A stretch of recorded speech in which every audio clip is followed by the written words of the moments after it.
Thank you.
निकामेन स्पर्जन्य स्पर्जन्यो no निकामे निकामे निकामे निकामेन स्पर्जन्यः निकामे निकामे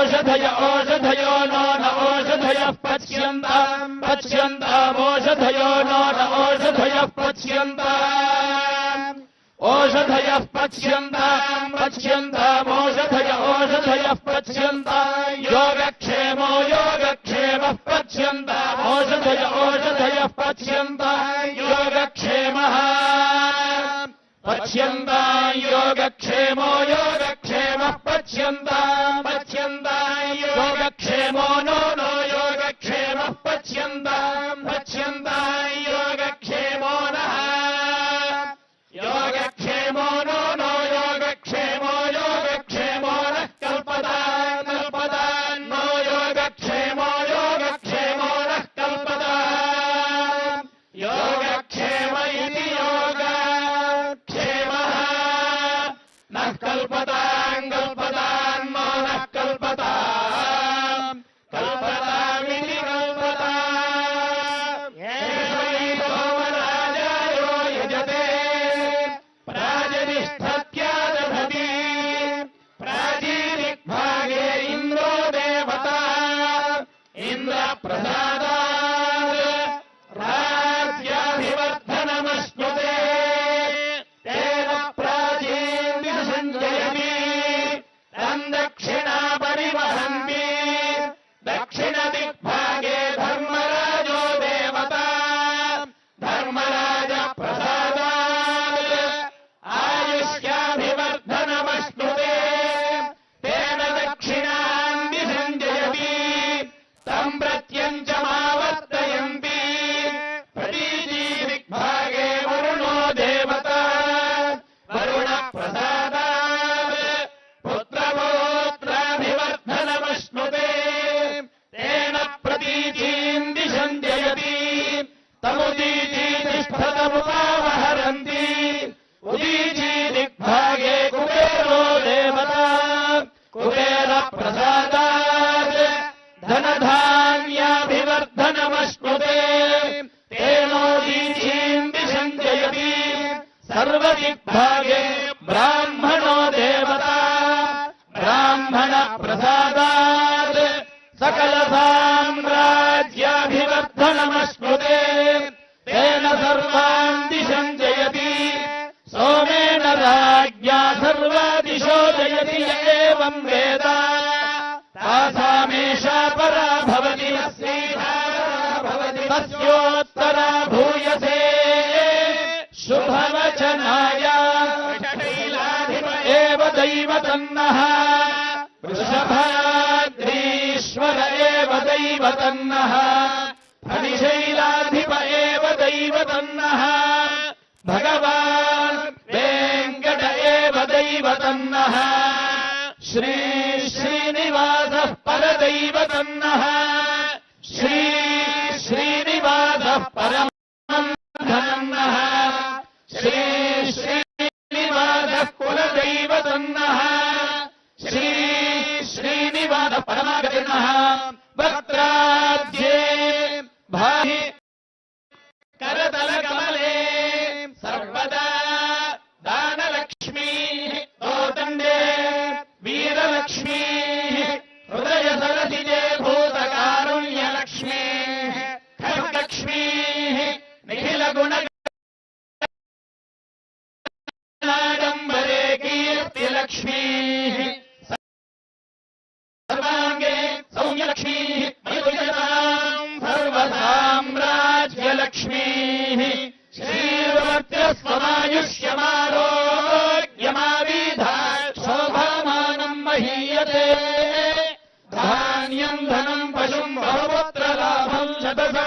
సంవత్సరం దీర్ఘమాయుః శ్రీకాంతాయ కళ్యాణ నిధయే నిధయేర్థినాం శ్రీవేంకట నివాసాయ శ్రీనివాసాయ మంగళం లక్ష్మీ ప్రసన్న వెంకటేశ్వర ప్రసాద సిద్ధిరస్తు సకల కళ్యాణ సమృద్ధిరస్తు.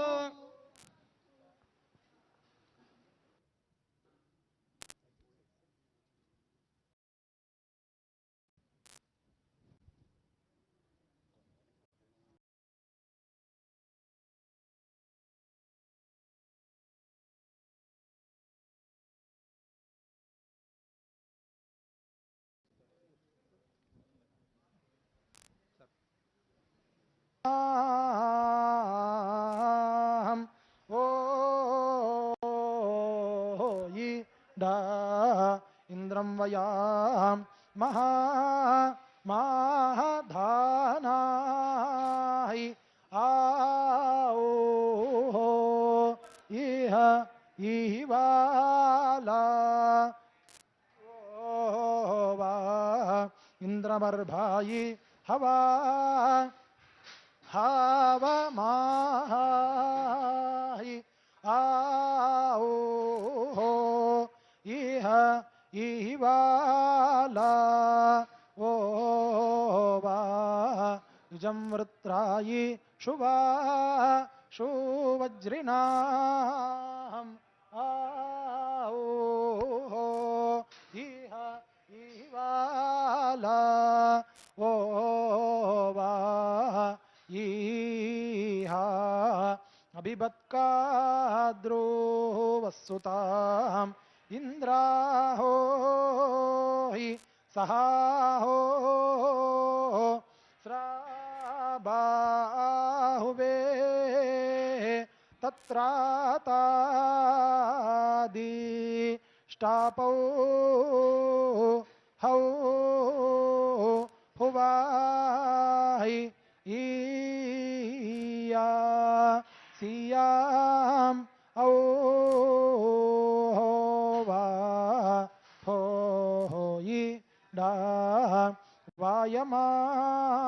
వాయమాయింద్రా త్వా యావా అభిప్రానో నుమో వృషన్ విద్ధాయితు వా స్యానా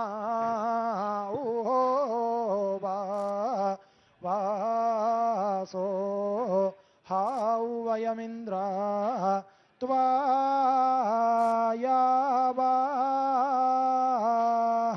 అభిప్రణో నుమో వర్షాన్ విద్ధాయితు వా స్యానో వాసా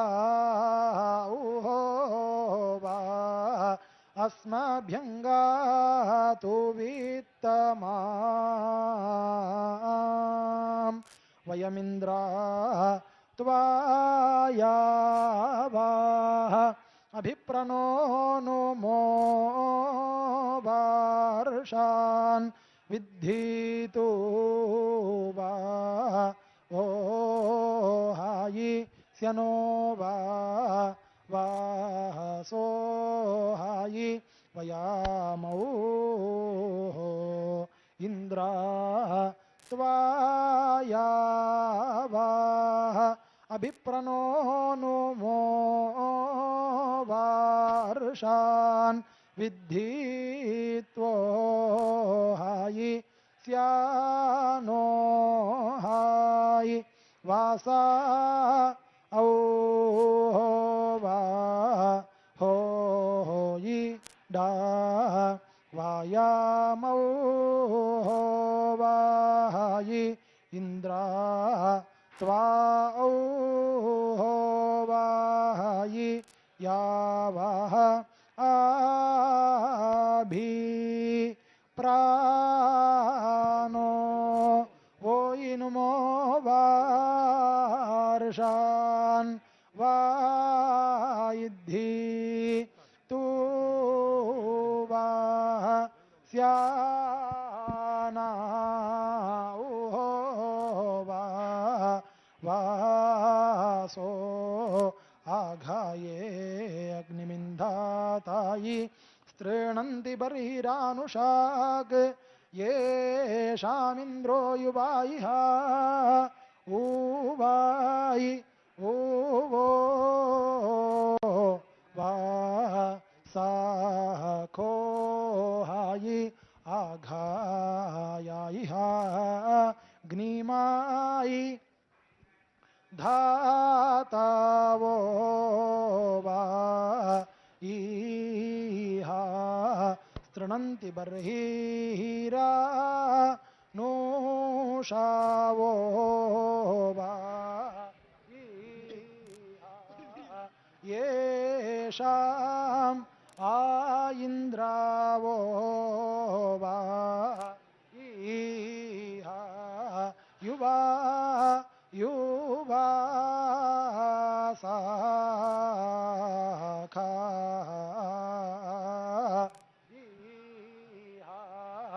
औहो आघाया ये ग्निमा इन्धाता औहो वा स्तृणन्ति बर्हिरानुषा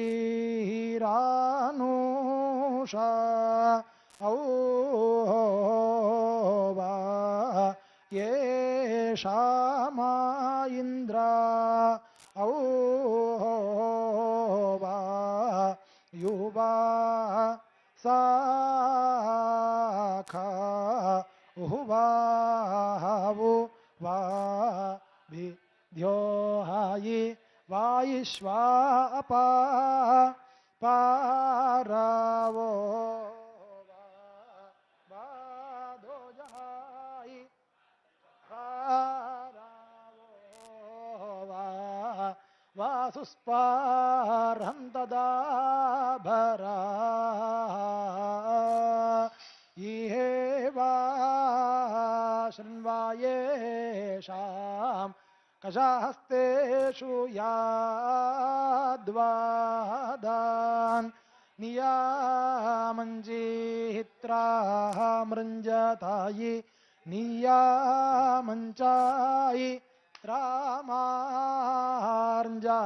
त्रामार्जातायि ये हियाः औहो वा ये हियौहोयि ये हियौहोयि ये हि इमा उत्वा विचक्षते सखायाः इन्द्रसोमायिनाः होयि हो वा पुष्टावान्ताः होयि हो वा यासो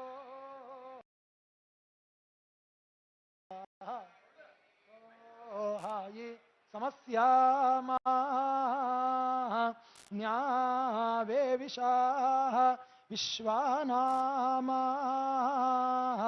ता कृष्टयाः समुद्राये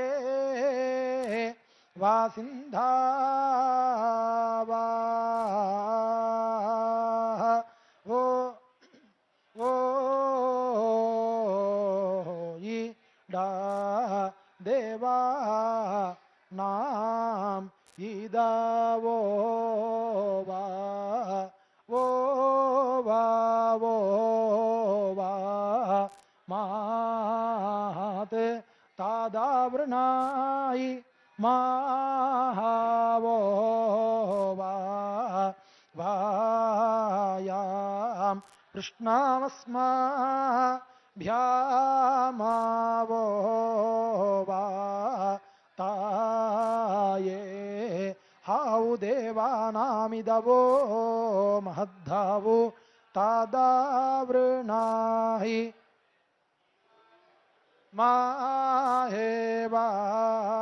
माहेवायाम् अयि हो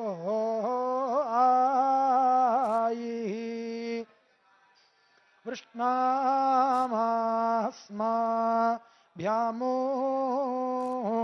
ताया वा हाविष्मते देवानामिदवोहा.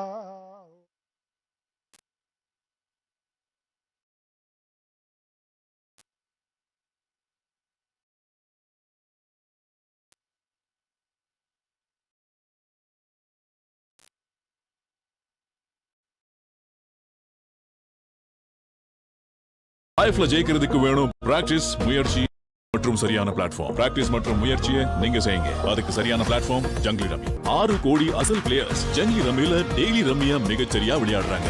ரம்மின்னு சொன்னா ஜங்கிலி ரம்மி. இப்பவே ஆப் டவுன்லோட் பண்ணுங்க. இந்த விளையாட்டு பழக்கத்திற்கு அடிமையாகலாம் அல்லது நிதி ரீதியாக ஆபத்தானதாக இருக்கலாம். பொறுப்புடன் விளையாடவும். So we are going to have 7 temples here. In this area, just outside Perkota, there will be separate temples, not together. 7 separate temples will be built. इस पूरे स्ट्रक्चर में आयरन कहीं नहीं इसलिए क्योंकि आयरन की लाइफ जो है वो 94-95 ईयर्स है. हम तो 1000 ईयर्स का टेम्पल बना रहे हैं. 3500 labour is working day and night. People of my generation, even your generation, younger generation, and many generations who have gone, they never ever thought that the Ram temple will be a reality. Not a single pie has come from any government agency for the construction of the temple. The first Land Acquisition Act, it was implemented with the advice, aid and advice of ministers and myself. But the beauty of this Prime Minister, when I went to tell him that please do not issue the third ordinance on this matter, he looked at me. He said, "You're telling me?" Not even once he would use the word, "You guys are responsible." He takes the full responsibility. His speech on my farewell, I couldn't believe. I was in tears. The cabinet ministers and secretaries of the government who were invited, they couldn't believe. Prime Minister spoke for 45 minutes and he spoke only about me.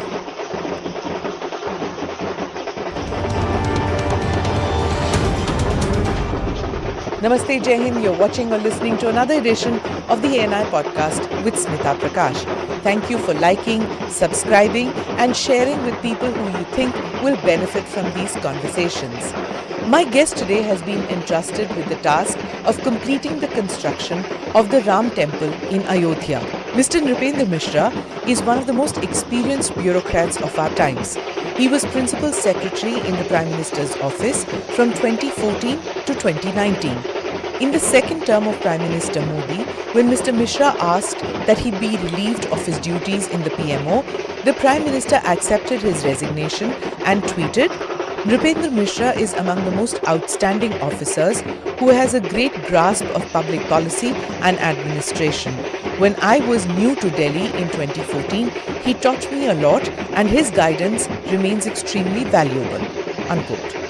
Mr. Mishra couldn't really hang up his boots because he was soon appointed as the chairman of the Executive Council of the Nehru Memorial Museum and Library, and then as chairman of the Ayodhya Ram Mandir Construction Committee. So let's get chatting with the man himself who's entrusted with this task. He has to complete the construction of the Ram temple by January 2024. Mr. Mishra, thank you so much for being part of the podcast. I'm delighted that you could find the time and come to the studio here because I know that the deadlines are really sharp with the Pran Pratishtha to happen in January 2024. So I'm guessing that your work is like literally 24/7 to keep an eye on everything. But before I begin to ask you about the timelines and the construction process, one question which, for our overseas viewers and for our young viewers who are not very aware, would I say, of what it means to install a deity, what it means to do a Pran Pratishtha. It's not just bringing a deity and keeping them. What does the process mean?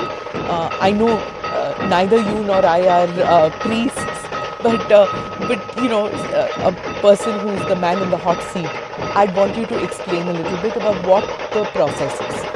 Actually, you know, it's a good question. And as you said, particularly for those who are not in some manner sort of educated will be a wrong word, but they have not yet, have developed the kind of belief So, that people who are there and are attached with the temple will have. So now the process is that consecration means that the murti which is being sculpted today at the moment in Ayodhya, and hopefully it will be ready by middle of December, and we are going to have one of the three which is being sculpted there. So that will start its journey of consecration sometime around the second week of January. The journey starts with a dip in Saryu River. the murti will be Yeah. taken to the Saryu River. Yeah. Okay. And it could be any date, I am not sure, because that is the area which trust looks after. And more particularly, as you said, the priests would be taking care of that. But after the journey and to that place, it is believed that Lord, the child Ram, would like to visit the various temples which existed then Okay. in Ayodhya. Prachin Mandir. Yeah. So whatever temples are there today in Ayodhya, in the form of a procession, Lord would be, child Ram would be going in some kind of a chariot and stopping at some of the key temples of Ayodhya. And then finally, the deity or the whatever is carved, child Ram, that will enter the premises of the temple area. So in this, it will enter from the eastern gate. Is that the eastern gate? It's not decided as yet?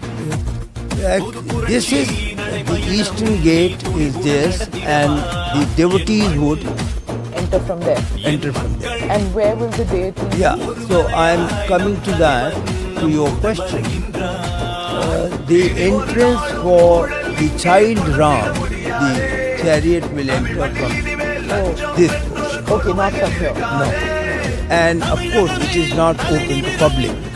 The whole ceremony is not open to public. It will somewhere take place very early in the morning. And then the deity will be placed in the sanctum sanctorum. You know, yeah. So it's a 3-story structure. Is that structure complete? Only the ground floor. Okay. What we have promised is that the ground floor, which is here, going like this, along with 5 mandap. These are mandap. Okay, right? Yeah. 5. Along with the 5 mandap will be ready in January of 2024. Right. I interrupted you, sir. So it will be taken to the Garbhagriha. Right. And it enters the Garbhagriha. And what they do is, the belief is that the Pran Pratishtha would enable the Lord to see the devotees, and the devotees would be able to worship the Lord. So for that time, some kind of a band on his eyes, that is put. So from the date the entry is there, till the date of consecration, that is there, the band. How interesting. And it really is open when the plant pratishtha consecration is taken place. And the belief is that from then on he attains the qualities of a lord, of a god, or supernatural. So that is the belief. So transferring from a normal to exceptional is the process which is consecration prayers and final chanting of mantras, opening of the band, and then he is now exposed to the world and universe. That is the final consecration which will be on 22nd of January. Right. Two questions that emerge, which I'm sure people who haven't followed it in the news completely would have, is what you said is that the idol is being sculpted right now in Ayodhya, one of the three idols. So then that needs to be explained to some of our viewers who don't know the details, because many would say that isn't Ram Lalla's idol already there, baby Ram's idol already there, so why is it being sculpted? And if there's a new idol which is coming, what happens to the earlier idol? It is true, the belief is, and this belief is from 1947-49, that Ram Lalla appeared there. That is the belief. So that is the present in a temporary hut meant which is there. The Lord is there. And the prayer of that Lord Ram, child Ram, has been going uninterrupted. You may be surprised to know that since 1947, when the first news flashed in Ayodhya that the Lord has appeared at this place, the regular prayers of the Lord has never been interrupted. Now, your question that you already have a Lord, then why do you want to have another Lord? It's true. We thought of it. One reason was that people who will come now will have a darshan from a certain distance which will be minimum about 25 to 30 feet. So in order to meet the eyes of the Lord with the person who is doing the prayer, and in order to see the feet of the Lord, there has to be another creation, another Lord which has to be sculpted. And that is why it was decided that we'll have a standing statue. Correct. I've seen a Ram Lalla statue. I've been to Ayodhya a couple of times, and I've had the good fortune to see it. I saw it as a journalist, to see that what is it that made so much news. Can I see the statue? तो बड़ी मुश्किल से पहली बार I went out there to see it. And when I saw Ram Lalla, I was like, इतने छोटे तो दिखाई भी नहीं दे रहे थे, because वो एक केज सा बना हुआ था, तो वो दिखते नहीं है, और वो यूँ देखते हैं, and within a few minutes you have to leave, you see, because the security was so high at that point of time, because there was so much threat to that area. और वो वैसे भी journalist जब आते हैं तो the security forces are suspicious of us. तो छोटा सा, and you can barely see the Lord. बहुत छोटे हैं, the Murthy is very little. At the moment, all those who come ji hardly get to see. In fact, they only see it on the television screen. Oh. Because there is a television. So while moving on, and as you rightly said, the police manages the crowd. Yeah. So they are moving very fast from there. Perhaps they just see that there on the screen. Correct. So from that point of view also it was thought. But then your question, what will you do to that present Lord? The Sanctum Sanctorum is going to have a place for standing Ram, child Ram, who is of the age 4 to 5 years, Okay. and just in front of that will be the present Lord. Baby. Hubei. Huh. And the distinction is that one is called Achal Murti. Achal means it will never from now on move. Okay. So the Pran Pratishtha which is being done, that will be the Achal Murti. It will not move out from the Sanctum Sanctorum. That's the standing one, yeah, baby. Standing one. Standing one. वो अच्छा। And what will come on that day, it will come on 22nd of January. From the present temple, it will move to the Sanctum Sanctorum. That is called Utsav Murti. What is the meaning of Utsav Murti? Festival. That there could be occasions when in a festival, the trust decides to take the procession of the Lord Ram, like you have in Jagannath Puri. Jagannath, correct. So then Utsav Murti will go, Okay. but not the Achal Murti. So that is how both the Murtis, they will be there in the Sanctum Sanctorum, and there will be regular prayer and all the other ceremonies of the Lord, both for them separately. अच्छा. Yeah. Okay. So Interesting. they will be prayed, and there will be prayer for the existing, and there will be a prayer for the.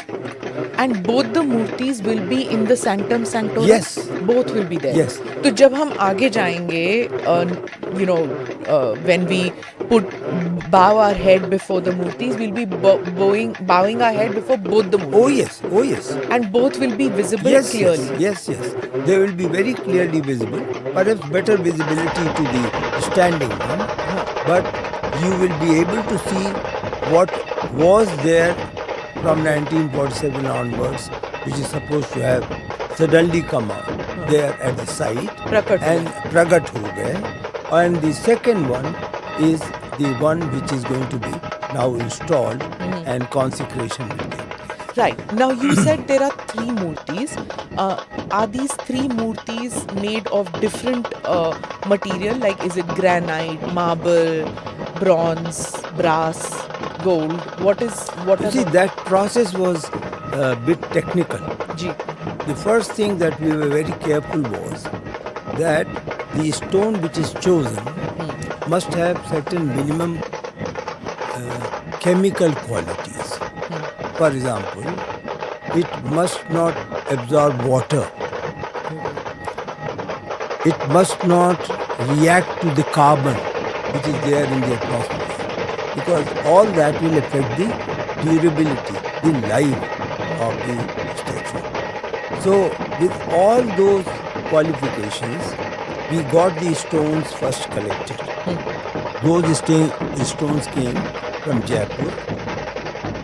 They also came from south, Krishna Shila, granite, you mentioned. And they were all tested by National Institute of Rock Mechanics.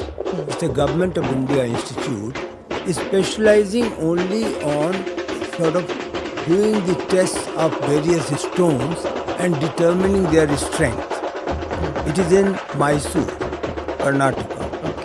So all these stones were tested, and after that, 3 stones which were selected, one from Jaipur, which is a marble, and 2 Krishna Shila from 2 places of Karnataka, that has come, and these 3 were given to 3 different sculptors. Okay. And they at the moment, they have been working for the last 2 months, and at the moment they are working on that, and they will. It must be finally- under extreme secrecy. Oh so that- yes, oh yes. No one visits, no one takes photograph, no video, nothing is there, and it is being carved under. So, why a question would, of course, I can understand that the reason why all this is being done is that we want those murtis to survive hundreds of years from now. अभी बन रही है, but वो 100, 150, 300, whatever सालों तक चले. You know that there shouldn't be anything which harms those. Why not the ashtadhatus which have lasted for so long? Why not metal? एक तो हम लोगों ने मेटल का इस्तेमाल ही नहीं किया. आपको जी. जानकारी होगी कि इस पूरे स्ट्रक्चर में आयरन कहीं नहीं इस्तेमाल हुआ, Because? क्योंकि आयरन की लाइफ जो है वो 94-95 ईयर्स है। हम तो 1000 ईयर्स का टेम्पल बना रहे हैं। तो अष्टधातु के बनते हैं, आपने बिल्कुल सही कहा। बहुत से भगवान की मूर्तियाँ अष्टधातु की हैं, लेकिन यहाँ पे it was thought that let us concentrate on the stone. The entire structure is also of special stone, so we would focus on the stone and not. It was debated, and finally, after the debate, in the trust, some of the saints, sages who are member of the trust, they expressed in favor of a stone statue. Okay. Yeah, Right. more from the durability point of view than anything else.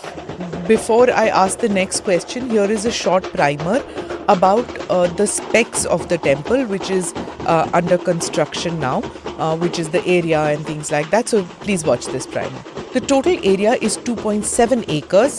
Built up area is 57,000 square feet. The height of the temple, including the peak, is 161 feet. It has 3 floors with the height of each floor being 20 feet. Sir, अभी आप मुझे अगर explain करें that how many artisans are working in this area. You can explain the plinth and you can explain the various structures. How long have they been working? Because I have been there several times in the past 15 years and I've been seeing जो pillar construction हो रहे थे and you know they were just lying there. जो ईंट आए थे, that also story I had covered. जो हर जगह से लोग लेके आए थे, you know that one Yes, trains one brick में from every village. from every village जिसमें लिखा हुआ था Ram. And from so I covered that story. I mean, it's dating me right now. People will know how old I am. But I covered all those stories and I covered that pillars which were lying there, and that entire area was infested with monkeys. They were like, it was scary to go and shoot there also. When I used to take the camera, डर लगता था to shoot because पूरे बंदर ही बंदर थे वहाँ पे. One of the reasons we haven't provided the solar supply of power is because there are so many monkeys Yeah. that it's a menace throughout Ayodhya, and you can do nothing about them. There is certain feeling about it. Yes. So reverence. Yeah. So because of that, we avoided To do the solar supply of power. My goodness. Okay, so now, so you know the question about how long the construction has been going on is I guess it's an answer that you can date it back to God knows how many years. But actual construction और कितने लोग यहाँ पे काम कर रहे हैं, कहाँ से आए ये artisans, craftsmen, scientists, archaeologists, जो भी specific areas के हैं, वो हमें समझा दीजिए. First, of course, the construction. You know, Prime Minister Mr. Modi, we don't say laid the foundation, but the Shubharam of the construction started by him, and that was 5th of August 2020. So the real construction, the trust was formed in the February of 2020 after the Supreme Court judgment in November 19, and then the trust came into being, and then my existence was recognized as chairman of this construction committee. So all this happened in February, and August Prime Minister came. So the construction started. You asked a very good question, and in fact I am smiling a little bit more than normal because today I got the news that they have got 3,500 labor. There was a huge shortage of labor which suddenly happened because of the festival season. Correct. And that was adversely in some manner slowing down the construction of the temple and the date line which we have to stick to, that is 31st of December 23. So today 3,500 labor is working day and night, Wow. which is working on all sites. They are not all working here. If I get the chance, I'll explain you Ji, please do. that what all is happening. இப்படிப்பட்ட பாராளுமன்ற உறுப்பினரை This is முதல் the கட்டமாக main construction 2024 தேர்தலிலே going on today ஓட of நம்முடைய the பகுதி ground மக்கள் floor, விரட்டி அடிக்க வேண்டும் which we என்பதற்காக hope to நம்முடைய complete by இந்த December பகுதியிலே யாத்திரை 2023. That is just 1 month after.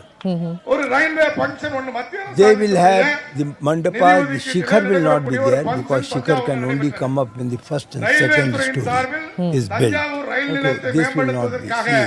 நிதி ஒதுக்கீடு But செய்யப்பட்டு பிரதமர் அவர்கள் அந்த there is another structure which is important, and that is the lower plane. அண்ணன் பழனிமாணிக்கம் அவர்கள் The என்ன lower சொல்றாரு plane just below the ground மத்திய floor அரசாங்கம் இந்த is தமிழ்நாட்டிற்கு where ஒன்றுமே the செய்யவில்லை story of Ram will be sculpted in stone. திட்ட துவக்க விழாவில் About பேசுகிறார் 100 murals அதற்கு எதிர்ப்பாக of குரல் stone கொடுத்தால் உடனடியாக நான் would ஆட்களை be வர சொல்லவா fixed என்று there, மிரட்டுகின்றார் and that will tell the story of Ram. Pictorially or written? No, pictorial. உயிரை வெறுத்து விட்டு Yeah, தான் இந்த nothing இயக்கத்துக்கு written. வந்திருக்கின்றோம் என்பதை It is நாம் being நிரூபிப்பதில் carved எந்த out, விதமான மாற்றம் and கிடையாது. the different people, the sculptors are already doing that So work. birth of Ram to everything, Vanvas and Yes, right up to return to Ayodhya and his ஆனா coronation. மக்களுக்கான பணியில ஏதாவது That is கவனம் being கொடுக்கிறாரா? done here. மக்கள் திட்டங்களை கொண்டு வருவதற்காக ஏதாவது முயற்சி எடுத்திருக்கிறாரா? Below that lower இங்கே plane, நெல் கொள்முதல் செய்யக்கூடிய there is a very இடங்களில் நடைபெறக்கூடிய interesting ஊழலை தடுப்பதற்காக construction குரல் story, கொடுத்திருக்கின்றாரா? an engineering challenge. காவல்துறையினுடைய அத்துமீறலால The first thing is உயிரிழந்திருக்கக்கூடிய foundation. சகோதரி. அவருக்காக குரல் The foundation of the கணவரை temple. பறிகொடுத்திருக்கிறார். தற்பொழுது வந்து நம்முடைய So, மாநில தலைவரை சந்தித்தார். after the soil tests, Trichy பகுதியிலே it was noted காவல்துறையினுடைய that அத்துமீறலாலே perhaps தன்னுடைய கணவர் தற்கொலை maybe செய்து 200 கொண்டிருக்கிறார். years back, அவருக்காக Saryu குரல் was கொடுத்திருக்கிறாரா? passing through எந்த this ஒரு place, மக்களுக்காகவும் குரல் கொடுக்காத ஒரு almost பாராளுமன்ற touching the உறுப்பினராக palace. அண்ணன் तो clay soil हो गया फिर. So yes, the soil because of that was not a very stable soil. So the experts said that the pile foundation would not be suitable because of that. Okay. So what we were advised by IIT Chennai, who are one of our advisory members, that please remove, dig 15 meters deep in the entire area, remove the soil, just remove the soil and fill it with the another soil which is called re-engineered soil. This re-engineered soil is the recommendation is a mix, the quality of which is that in about 14 days time, each layer which is being put, that converts itself into a stone-like quality. So the foundation itself is, you can take it, is made of stone. On that we have got the raft, which again is about 2.5 meters. On that we have got granite plinth, which again is another meter and a half in width. And over that the laying of the stone, Bansi Pahad to the stone, which is the temple. So the temple has come up after the construction of foundation, raft and plinth. And why was it done with such care was because Central Building Research Institute, Roorkee, who are also again our consultants, they were responsible for checking that it should be able to undertake an earthquake which will be 50 times of all records till now. So right from Nepal to Ayodhya, the earthquake intensity was measured till now historically. Then it was simulated in the laboratory, and that strength was provided to this foundation raft and over that the stone. That is why we at least would like to believe that what we have done would last for thousands. So Just one question before you go further. आपने कहा that this soil, ये soil आया कहाँ से? One, which you brought in. दूसरा, if in case there is flooding of the Saryu River, can that affect the temple? Good question. Soil, of course, you see, a separate soil was filtered and Bharat that was Mata mixed ki. with certain chemicals Bharat Mata and ki. also with இன்னும் ஒரு little சில bit of நிமிடங்களிலே cement, special நம்முடைய cement மாநில for தலைவர் that அவர்கள் ஒரு சில was mixed, நொடி and துளிகளிலே that is how மேடைக்கு that soil வர was made. வந்த And that உடனடியாக soil ஏன்னா 10 was நிமிஷம் வரைக்கும் நான் layer 10 மணி by வரைக்கும் layer, தான் it was நம்ம brought. வந்து பொலிபெருக்கில It பேசலாம் was then சட்டப்படி. compacted for அதனால about 2-3 நேரடியாக days. மேடைக்கு வந்த Then உடனடியாக a sample உங்கள் was மத்தியிலே taken. நம்முடைய Once the தலைவர், sample was மக்கள் approved that தலைவர், okay, this has a வருங்கால quality, முதல்வர் அண்ணன் then அண்ணாமலை another layer அவர்கள் was உங்கள் put. மத்தியிலே So உரையாற்ற in the காத்துக் foundation, கொண்டிருக்கிறார். such 47 layers have been. நிச்சயமாக ஒரு அரசியலிலே ஒரு And that மிகப்பெரிய makes புரட்சியை 15 ஏற்படுத்தி meters.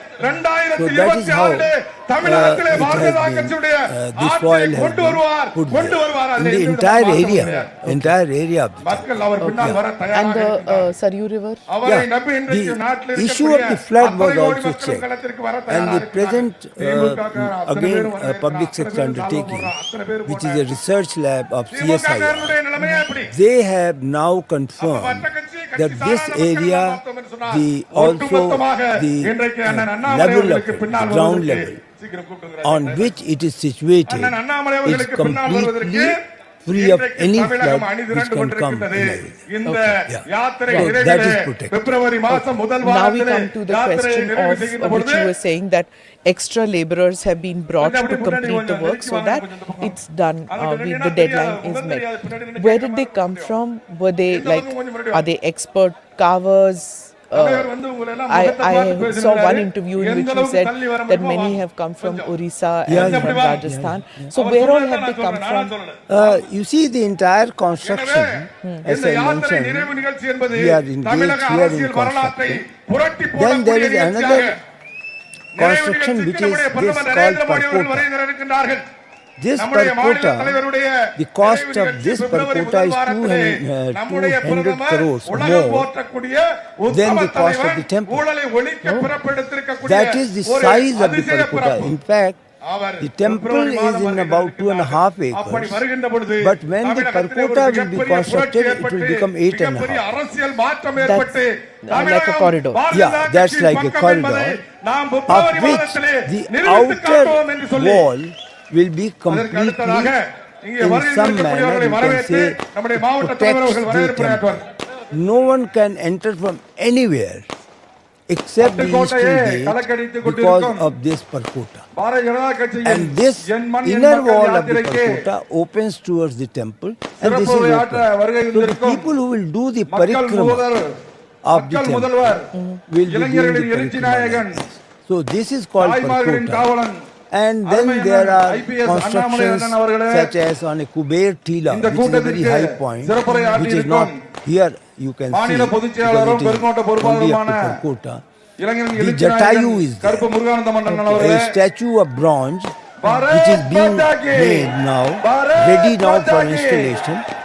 It is இப்பொழுது 15 feet in height இளைஞர்களின் எழுச்சி நாயகன் and 20 feet in மக்கள் width, முதல்வர் and the Jatayu அண்ணன் is அண்ணாமலை looking அண்ணன் towards the அவர்கள் temple. சிறப்புரை So ஆற்றுவார். he is in a kind of a meditation அன்பார்ந்த towards பெரியவர்களே, தாய்மார்களே, Lord and is standing there. சரித்திர Where is புகழ்மிக்க நம்முடைய Jatayu பட்டுக்கோட்டை மண்ணுக்கு statue being made? In Yeah. India? நம்முடைய எண் Oh மண் yes, எண் மக்கள் yes, yes. யாத்திரை There is a famous தமிழகத்திலே சரிபாதி தொகுதிகளை person கடந்து is sculptor. His name 117வது is Ram தொகுதியாக Sutar. பட்டுக்கோட்டைக்கு வந்திருக்கிறோம். So He's making. they are.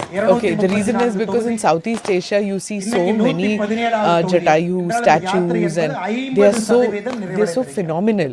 That's why I asked कि कहीं वहाँ से तो नहीं आ रहा No, या no, फिर- no, no. Not that there is anything wrong, but I'm just saying that it'd be interesting.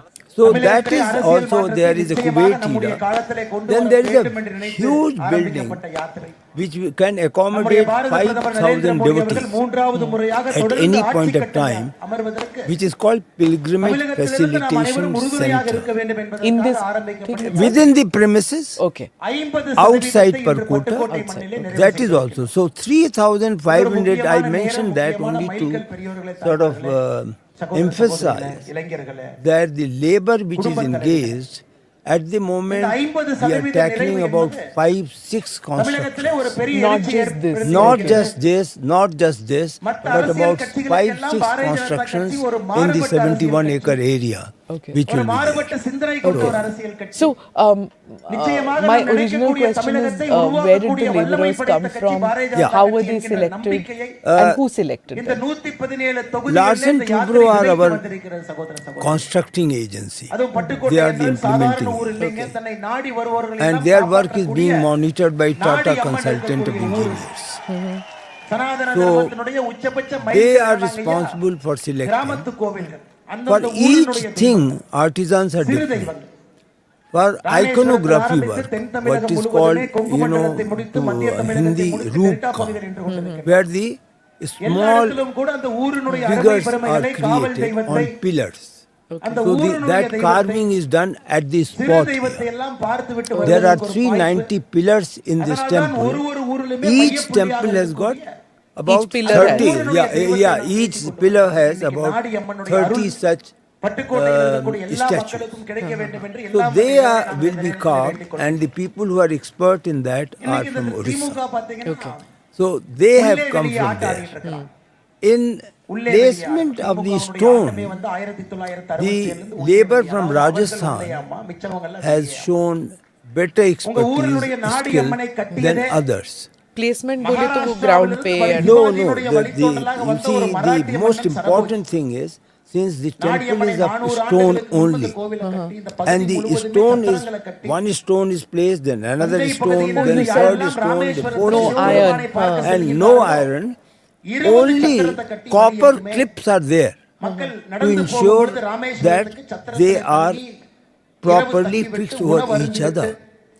But there is no such thing that we have a groove and then we get the stone fixed there in the groove. No. It is the manner in which the stone is being placed one over the other. And that is checked by Central Building Research Institute that there is no space left between the two stones. That is the work which Rajasthan people can do better. So we got from Rajasthan, some from Saharanpur, etc. So I mean, different people have come to participate in the construction of the temple, largely of course from Western India, Maharashtra, Orissa, Gujarat. Okay. You see, आस्था तो सबकी रहेगी मंदिर के लिए, but there are some people who want to say कि मेरे state का कुछ है क्या? Everybody will want that, right? So you said that one of the statues is being done with a stone from Mysore, or so obviously people from Tamil Nadu, which there are so many who come, right? अभी भी आते हैं वहाँ पे. I have seen श्रद्धालु आते हैं, तो वो सोचेंगे आंध्रा वाले सोचेंगे हमारा कुछ है क्या, नॉर्थ ईस्ट वाले सोचेंगे हमको भी चाहिए, because everybody has Aastha towards Lord Ram.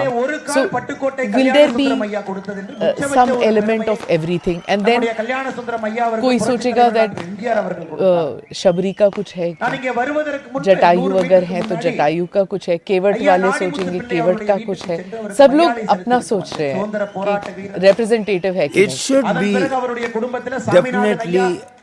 In fact, in my conversations through interviews with Prime Minister, he was very emphatic that every person from every nook and corner of this country, when he enters this temple, he should not see this temple as a Eastern Indian temple or a Northern Indian temple or a southern temple. He must see this is the temple of the last reference as far as the faith is concerned. He was particular about it. So, the first thing is that all those 4 lakh and more bricks which came from about 5 lakh villages all over the country, that has been placed here in the foundation.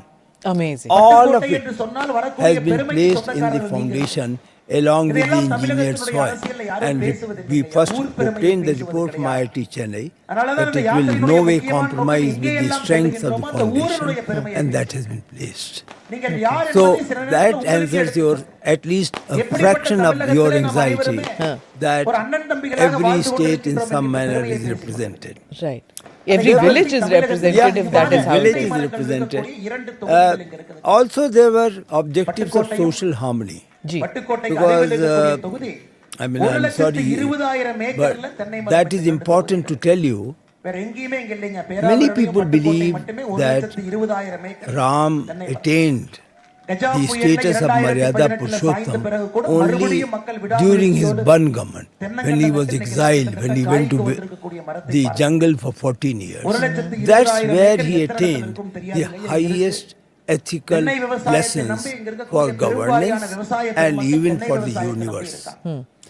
So, இன்னைக்கு எல்லா இடத்துலயும் நான் கேட்டு வையங்க. obviously social harmony was one of the முதல் objectives. தொகுதி திருவையாறிலிருந்து And ஆரம்பிச்சு how is that represented? You just mentioned Nishad, தொகுதியினுடைய he met ஆரம்பத்திலிருந்து நடுக்காவேரியிலிருந்து Sabrima, கிராம பகுதி he என்பதால் met அதிக தூரம் நடந்து Ahilya. விவசாயம் சந்தித்து விட்டு வந்தோம். so many நடக்கும் பொழுது எனக்கு ஒரு சின்ன people யோசனை whom he interacted இன்னைக்கு with. தமிழ்நாட்டுல என்னன்னா எல்லா It was அரசியல்வாதிகளும் not தன்னை just a டெல்டாக்காரன் meeting. என்று சொல்லிக் கொள்கிறார். Somewhere in that was a message. Somewhere in that was a message that every person in the society is equal to God, is acceptable to God, is dear to God. டெல்டாக்காரன் என்று சொன்னால் So என்னென்ன we are going to have 7 temples here. Delta In, பகுதியில yes, பிறக்காம in ஒருத்தர் this தன்னை area, டெல்டாக்காரன் என்று சொன்னால் just outside Perkota, there will be separate temples, not together. 7 separate temples will be built for, starting with Maharshi Valmiki, then Vashisht, then Nishad Maharaj, then Sabri Mata, Ahilya, and like that 7 of such temples are to be built. All taken together, and the ultimate objective is, you see, this is the Eastern Gate. Ji. So our aspiration is, and let us say it will be a reality, we will, after this, at some distance here, we will construct, like in South India, you have the welcome gate arch, Dwar. which is the Dwar, which is there. So that will be built, so that anybody from South who enters immediately identifies that the construction here is what they have in southern India also. And a Gopuram, I'm guessing. That is the Gopuram. Yeah. That's the word. Gopuram is the right word. Yeah. Yeah. So that will be constructed here. Okay. What are the flags in this thing? They all represent, the flag represents the Suryavanshi flag, because the Lord belonged to that Ichyasu, I am unable to pronounce correctly, bunch, and that Mishra ji is, kaise nahi pronounce kar sakte? and that is the bunch to which he belonged, Yeah. and therefore all these flags are of that. Right. So, what is the role of the Sri Ram Janmabhoomi Teerth Kshetra Trust? Now, the Prime Minister appointed you, I'm guessing, to speed up the process and to be the overarching person in, to coordinate everything. What does this trust do? Are they to see कि धर्मानुसार सब कुछ होना चाहिए and रीति पद्धति, all this should be followed, because usually one expects that. And the funds, are they overseeing the funds? Who does all that? My existence came from the Supreme Court judgment. The judgment says that there will be a construction committee which will be headed by some person. So that is where I am appointed as chairperson, and in that capacity I am member of the trust. So that is the position ex officio. The trust is an autonomous registered body, and it is headed by a president of the trust, or chairman, you want to call it. And there is general secretary, there is a treasurer, and other trust members. And it functions like any other autonomous society. And they are responsible for the administration, not during construction, but they will be responsible forever. They are responsible to ensure that the management takes place. They will ensure that the crowd management is proper. They will ensure that the pilgrims have the facility which is required. They will ensure that the funds are properly used for the purpose it is intended. So entire thing, and it will be audited also. Okay. So the trust functions in some manner because it's a charitable trust, and it obviously, as the charitable trusts are, they are exempted from tax and all that. So they are responsible for presentation of their annual budget, annual expenditure and audit. Not a single pie has come from any government agency for the construction of the temple. Or will not come also. Everything which has come and the collection of fund till now, which is a unique cooperation of the people of India, from almost again every village of India, about 3,500 crore has been collected. And it is there in the accounts of the trust. So, and they are responsible for it. Small and large sums have come in from... Mostly it has come from small people. A coupon was given for 100 rupees. About, I am told that more than 1 lakh voluntary workers, they were given the receipt books. They went round the various panchayats. They talked to the people, and those who contributed, they collected money. They then deposited that at the district level, then to the state level, and then to the And that's a pan-India program that was done. Completely, yeah. More than 4 lakh. In fact, one estimate is that more than 5 lakh villages were contacted, or people went there, explained the purpose of the temple, and then said that if you wish to donate anything, you are welcome to do So then that. anybody who feels that it's an eastern or northern temple knows now that the brick was also something which came in from different lakhs of, people worked on that. The bricks came from different parts of the country. The money for construction came in from all parts of the country. So it is representative of a pan-India effort that went into building this. Security, sir, could you tell me how secure and what are the arrangements which are being made that it will be absolutely 100% secure? Because everybody knows that there's a history to it and a past and a present and a future. It's a soft target. Ji. So the security is in two parts. One is the security within the temple or within the building premises. That is entirely that of the trust. The trust will have its own arrangement for ensuring that everything goes as per their plan, their scheme.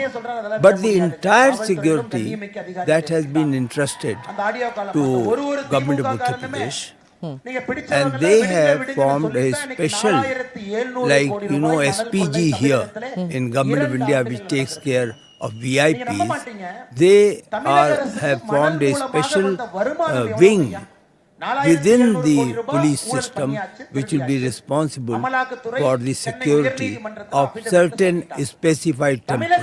This is one of them. And they have already placed those constables now within the temple premises. Right. So now let me get to the part about how you were picked and chosen for this task.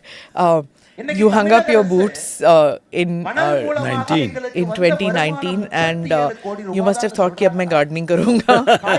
वो तो आपके नसीब में नहीं. So then you get this. How did this come? I mean, it has to be a divine intervention. नहीं तो to get this task. Honestly, I have mentioned at other interviews also.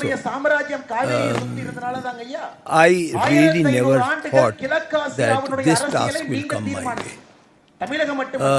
Because the judgment was also not there. There was no opening, there was no question. To tell you the truth, people of my generation, even your generation, younger generation, and many generations who have gone, they never ever thought that the Ram temple will be a reality. I agree. It was not there. Correct. The dream came true only after 2014-15 that there is a possibility of it. Because it had come up to the Supreme Court level. There were all kinds of efforts for reconciliation that Supreme Court sponsored. It didn't come through. Again, there was disappointment. but then மத்தியிலே finally ஆட்சி செய்த unanimous பிரதமர் judgment. அம்மையார் இந்திரா காந்தி அவர்கள். So when the judgment came, there was a position which was there for the chairman construction committee. கலைஞர் கருணாநிதி அவர்களுக்கு தெரியும். I just was casually talking to Mr. P.K. Mishra, who is the நதிநீர் பங்கீட்டுல அதிகமா தண்ணியை வாங்கிட்டார். now.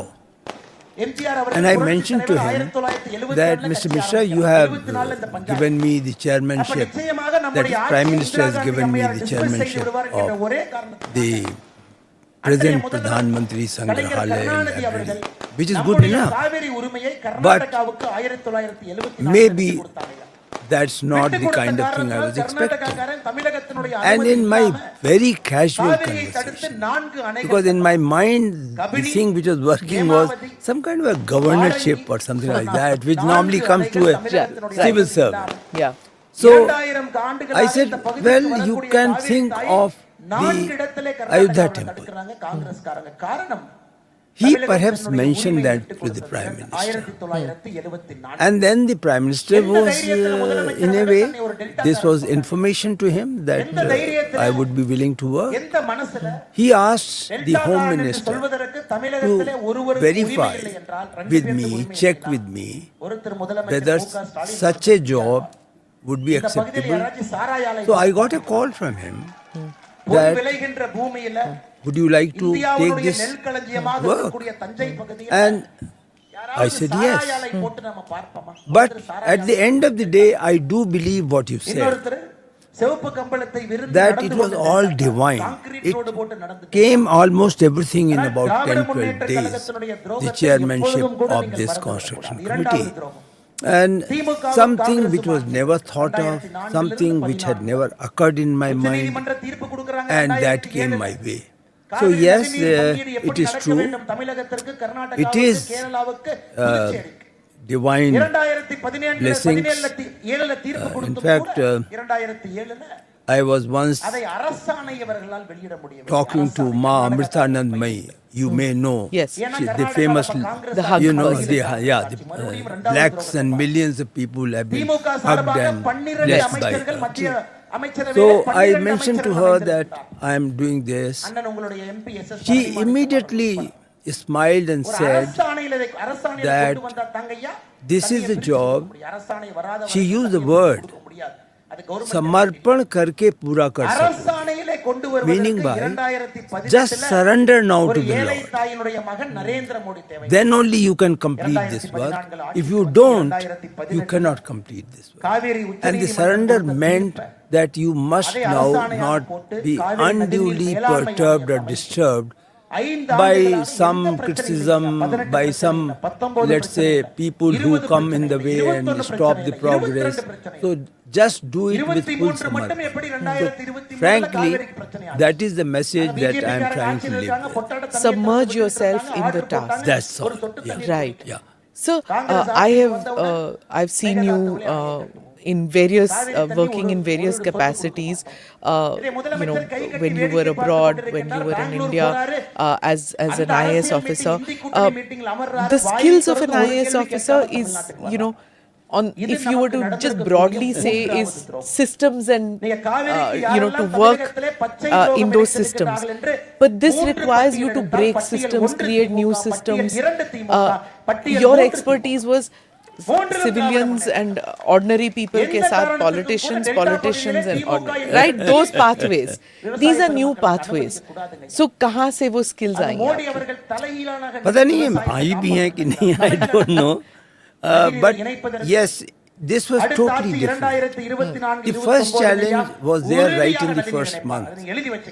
When I suddenly realized that everybody I was interacting with, people of Ayodhya and the trust and everybody, so they all rightly thought, very rightly thought, they had done the agitation. They had fought for the temple. And now when the job has come for the construction of the temple, it should go to them. Correct. It should not come to a person like me. Though you are not really a Delhi wala, you are from UP Yeah, also. I am, but they wanted somebody who is part of them. And it's understandable. So there was a little bit of adjustment issue. It did take about a month or two. to define that where you stand and where I முழுமையாக stand. இந்த நரேந்திர மோடி அவன் And then we got used to. So it's a situation where these strange bedfellows do survive. Okay.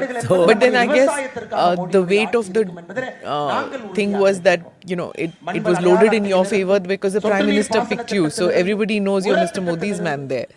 So I guess that matters too. It could be. I would not say that that is not. The perception is there, very correct perception, I would say, that they think that this appointment has been done by the Prime Minister. Which is true. Which is true, there is no doubt about it, because it mentions in the trust that I'll be there. But the adjustment issues are not just with the people who are of Ayodhya. It was a question of teamwork. Let me tell you, the biggest challenge, and if it becomes successful, it will be not because of me. It will be because of the teamwork which has developed, the culture which has developed. I have to speak to L&T. I have to talk with TCE, Tata Consultants. I have to talk with other architects. I have to talk with various ministries. So it was coordination. I would say the blessed part of this was that wherever I went, whosoever I met for any cause, with any request, it was forthcoming without any question. I don't have to give example whether it was railways, whether it was police in Uttar Pradesh for the movement of trucks, or railways for the movement of granite from the southern India, or supplies of different stones from Rajasthan. From Sri Lanka also, sir. Sri Lanka, of course. वहाँ से जो सीता का they gave that a small piece. But what I mean is, like, it's a collective effort of so many people. Like, but to coordinate all that, a massive task which was on your shoulders. I was fortunate, but Were you scared a little bit, sir? कि अगर ना हो पाए, अगर मैं ना कर पाऊँ थोड़ा. I think at the moment I am worried now because of the time frame. Yeah, I am at the moment definitely concerned that I have to deliver by 31st of December 23 and later by 20. Right. There the progress is not all that according to my calculations, so I am little concerned. So when the work started, I was not so scared. I had faith in God, and I have faith in God. So I thought things will come. And somewhere I think I am only an instrument. I am an instrument for something which God has made. So there is nothing more as far as my appointment is concerned. Just an instrument, just a medium to see that it is constructed. So our younger generation, I mean, you brought up that thing that your generation, my generation, उससे पहले के our parents' generation, they won't have envisaged something like this, that होगा कि नहीं होगा, नहीं मानेंगे, courts नहीं मानेंगी, ये जो धार्मिक संस्थान है वो they won't come on the same page, होगा ही नहीं कभी, and then the politics of it all, one political party, the second political party making fun of the other party कि तुम तो सिर्फ manifesto में लाते हो, होगा कभी नहीं.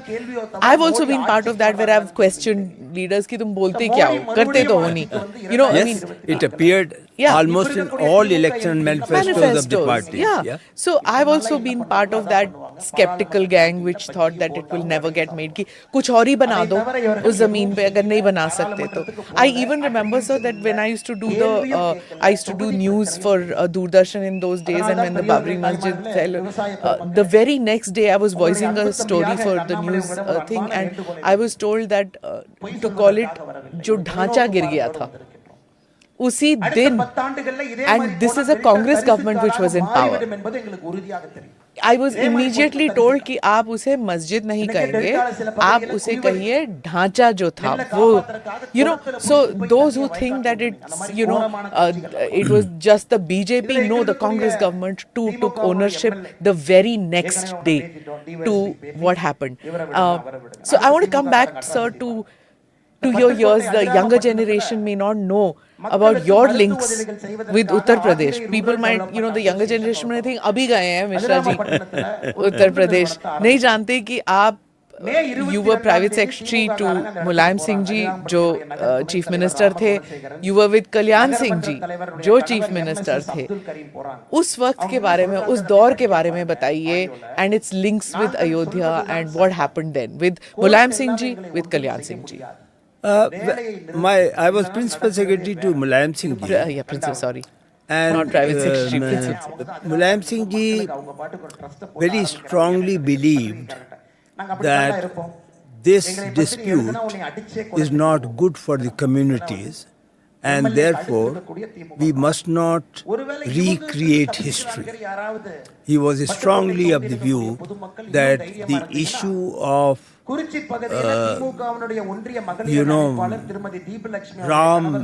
born at that very place is something which cannot be is not proven. In fact, I recall in one of the smaller meetings where the chief minister was not there, one of the minister joked कि आप तो अभी कहेंगे कि वहाँ सीता रसोई है, वहाँ सीता जी भिंडी की सब्जी बनाती थी.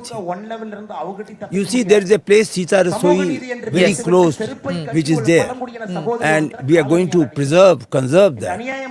So that भवन बन रहा है वहाँ पे रसोई का ना. That gentleman said that what proof do you have? So yes, it is. It was an issue. You were sitting in that meeting? Yes, I was there. And it was an issue. But then, I suppose gradually the country also realized that this dispute must get settled. And the only way to settle this is through the judicial process, the legal process. So उस वक्त जब ये सब जब हो रहा था, you were principal secretary when the car sevaks. Yes, I was there. I was sitting in the control room. When they attacked. Yes. Not when the Babri Masjid fell down. No, the car sevak attack. When the first car sevak agitation took place, Saryu River में कूद गए Kothari थे. brothers died Yes. because of the firing. I was very much there. And I recall the commissioner calling me almost repeatedly that there is such a crowd here that it is, you cannot estimate, and you cannot say from where they are coming. They were coming from all directions, all villages. They were just concentrating to Ayodhya. It was in a way challenge to what the police then had claimed, that not a bird will reach there. Yeah. Parinda par nahi marega. That claim was in 24 hours that was belied, and you could see the attack on the place. It was only on the appeal of the workers, the leaders of the agitation, that the car sevaks. Yes, on that bridge they crossed that bridge. Yeah, they crossed, they reached. They were right there. Yeah. But only after the appeal from the leaders of the movement that they decided to withdraw the first time. Yes. And of course, the But death did you situation. at that time feel that Mulayam Singh ji didn't realize or that this is too big even for him now? He was worried. He was worried because he thought that it would be very difficult to control. But then there is, in politics, there is a commitment of a certain position. And very few can then introduce corrections in that process. Once you take the path. He had taken the path in which opposition to the temple was part of his administrative arrangement. Part of his, let us say, running governance issue, that there must not be temple constructed at this stage. And then comes Kalyan Singh ji. And he doesn't replace you. Usually ऐसे ही होता है ना, chief ministers आते हैं, वो replace कर देते हैं. But he had you there. At that time, what happened, sir?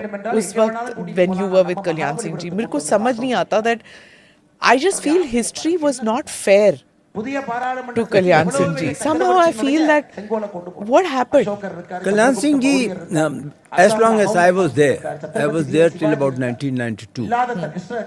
And Kalyan Singh ji believed, of course, no doubt about that the temple has to be constructed. He was committed that he would deliver the temple.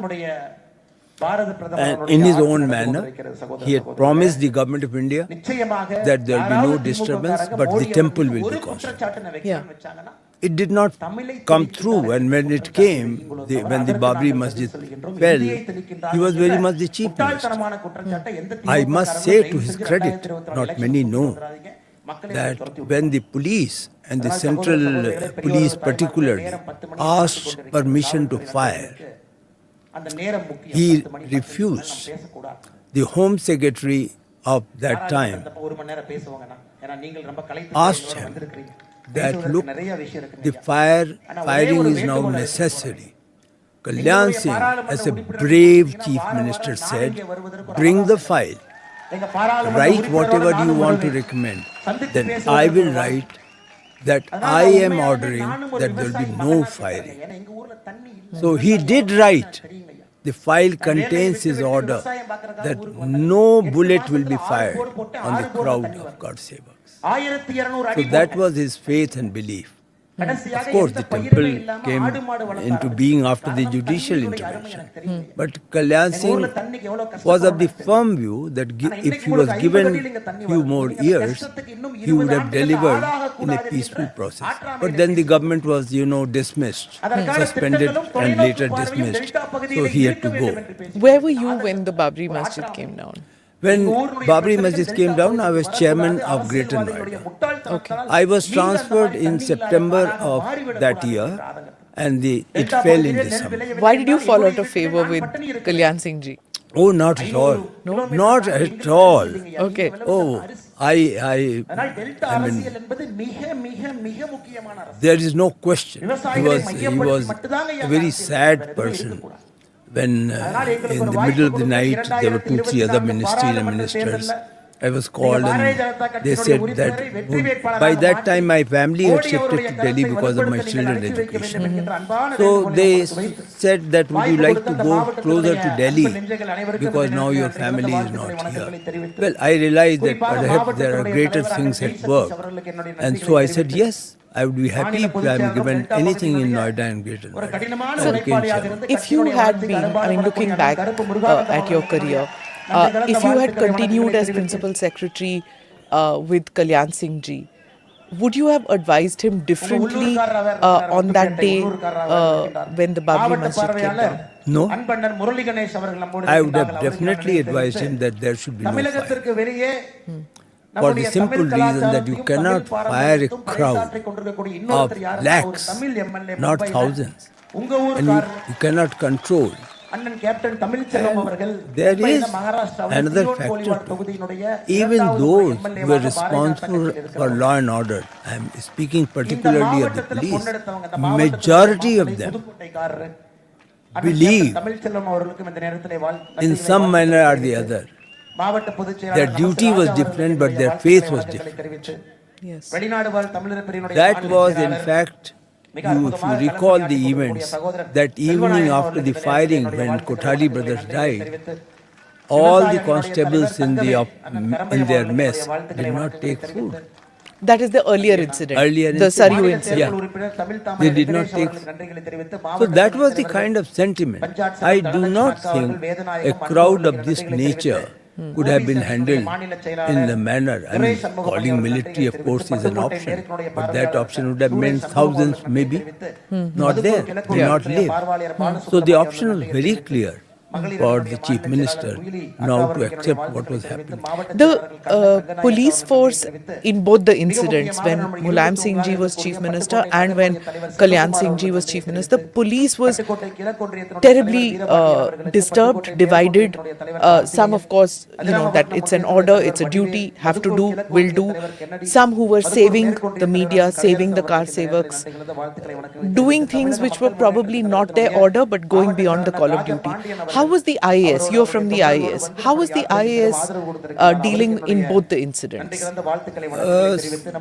Second time, of course, I was not there because I was transferred. But first time, I do recall that when the Secretariat employees during lunch hour were protesting and they were demanding that the temple should be constructed there and the government should not be so aggressive against the agitators. A very strong group of IAS officers wanted a discussion with the Chief Secretary, and a meeting was called by the then Chief Secretary to explain that why IAS officers must, it is call of duty, and they must not at all get into the faith issue. They must do what is required by the government. So the senior officer sat, I was very much there in that meeting, and the Chief Secretary addressed the officers and called upon them that, look, we are not to decide what is now the final decision. We have to implement what is the final decision. And therefore, guys, you go and work as is required. So this kind of training Fauj mein hoti hai. When the Golden Temple action happened, it was the same thing which the commanders then had to tell their men that if any of you don't want to do this because your faith doesn't permit it, step aside. And nobody stepped aside. They all were like, this is my call of duty, I have to do it. But IAS mein wo training to hoti nahi hai. That kind of training. I mean, how do you keep your faith apart, and how do you keep, what kind of training? I'm not saying that nahi hai training, I'm presuming ki nahi hai. This training comes from academy days. Okay. Lal Bahadur Shastri Academy. Yes, in Missouri. I recall that my life, my belief, the way I was conducting myself completely changed after I got into the academy. And from there on, the only thing which was injected in my mind was, you have to serve the state where you are, you have to serve the country where you are. And there is a democracy, there is a political system, and you have to work with them. And in many respects, you have to recognize that you are subordinate. I think this training comes from academy, and later also you imbibe it from your seniors. So it may not come in the manner that you said the army people, but I think devotion to call of duty, devotion to whatever the system demands, the governance demands, that is even now, I'm confident. Your DNA. Yeah, it's in the DNA. It's in the DNA. Right. So you were in the Prime Minister's office for 5 years. Tell us about the working style of the Prime Minister, because you saw him in such close contact for hours together every single day for 7 years, unless he was travelling abroad. I believe you didn't travel with him. Never. You didn't. Okay. So when he was not travelling abroad, when he was here, tell us about जो कार्यशैली होती है प्रधानमंत्री के लिए. You've seen closely other prime ministers also, in the sense that you were not in the PMO, but you've interacted because you're a very senior government functionary. So tell us what it was like. Firstly, why did you get chosen for the job as Principal Secretary? That itself was like, क्या खासियत है कि वो prime minister जो हैं, he has chosen Mr. Mishra. He's very particular that he wants only Mr. Nripendra Mishra. So why you? What do you think was the reason? And what was it like those 5 years? Look, I had never met the Honorable Prime Minister before I was chosen.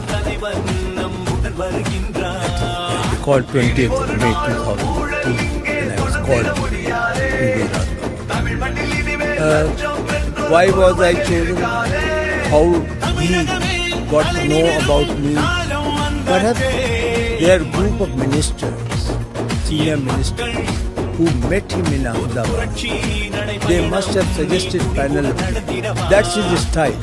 Okay. The Prime Minister, in fact, I could learn that from him the very first time when I interacted after becoming Vice President. I, along with Cabinet Secretary, went with names of secretaries for certain administrative arrangements. And we thought he will say yes. So we read such and such should come here, such and such should come here. So he looked at us and said, look, I don't want this. You cannot expect orders from me like this. Please come with panel of names. I will make this and then you will pass the order. So that is the process going on. So I am very sure, even for the selection of the principal secretary, you must have had panel of names considered. They were all there in some manner or the other. There was a speculation already going on. And then he made his choice. I was not offered the job the very first time when I met him. So he just called me and asked me to do some work. Never referred to You had already retired by then. Oh yes, yes. Superannuated. Yeah. I had superannuated and I had even completed my after superannuation job of telecom regulatory chairman. That was also done. Yes. So he said, could you please do something? So I said, I'll try. He said, you are being given a room in Gujarat Bhavan. Come in the morning. And after 3 days, I'll call you again.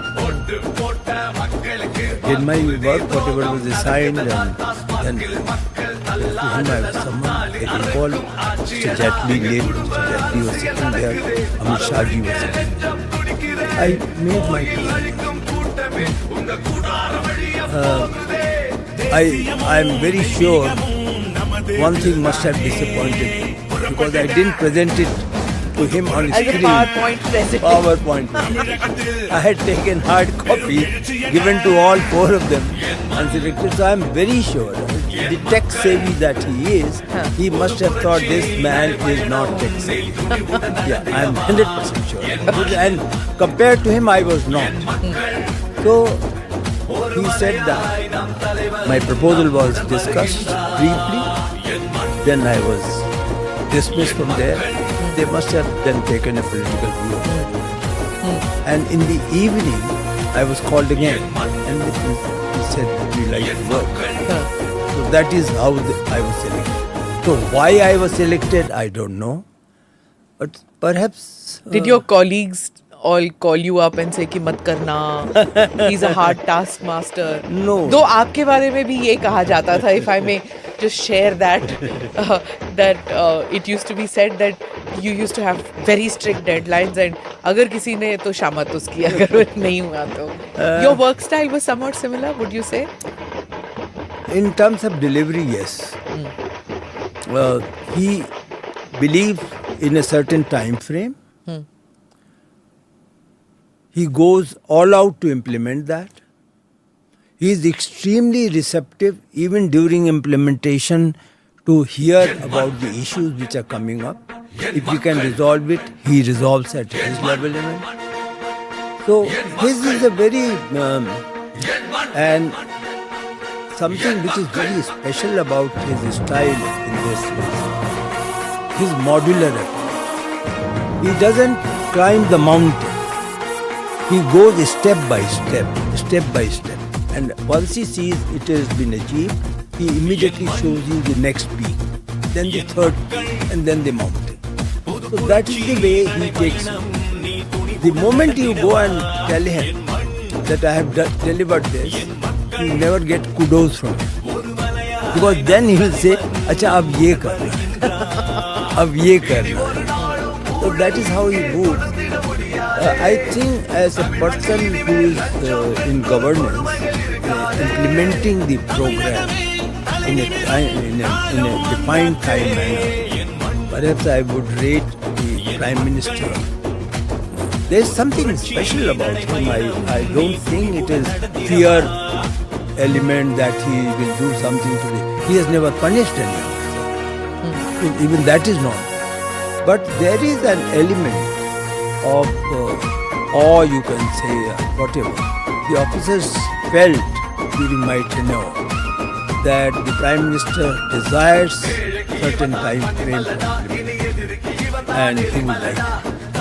So, from the outside as a journalist, one has observed that when Dr. Manmohan Singh, and all credit to him for all that he did in his tenure, but when the Prime Minister gave orders, it wasn't necessary that the bureaucracy would do it. I'll be honest with you, I've seen both the Prime Minister's offices, PMO, both the times.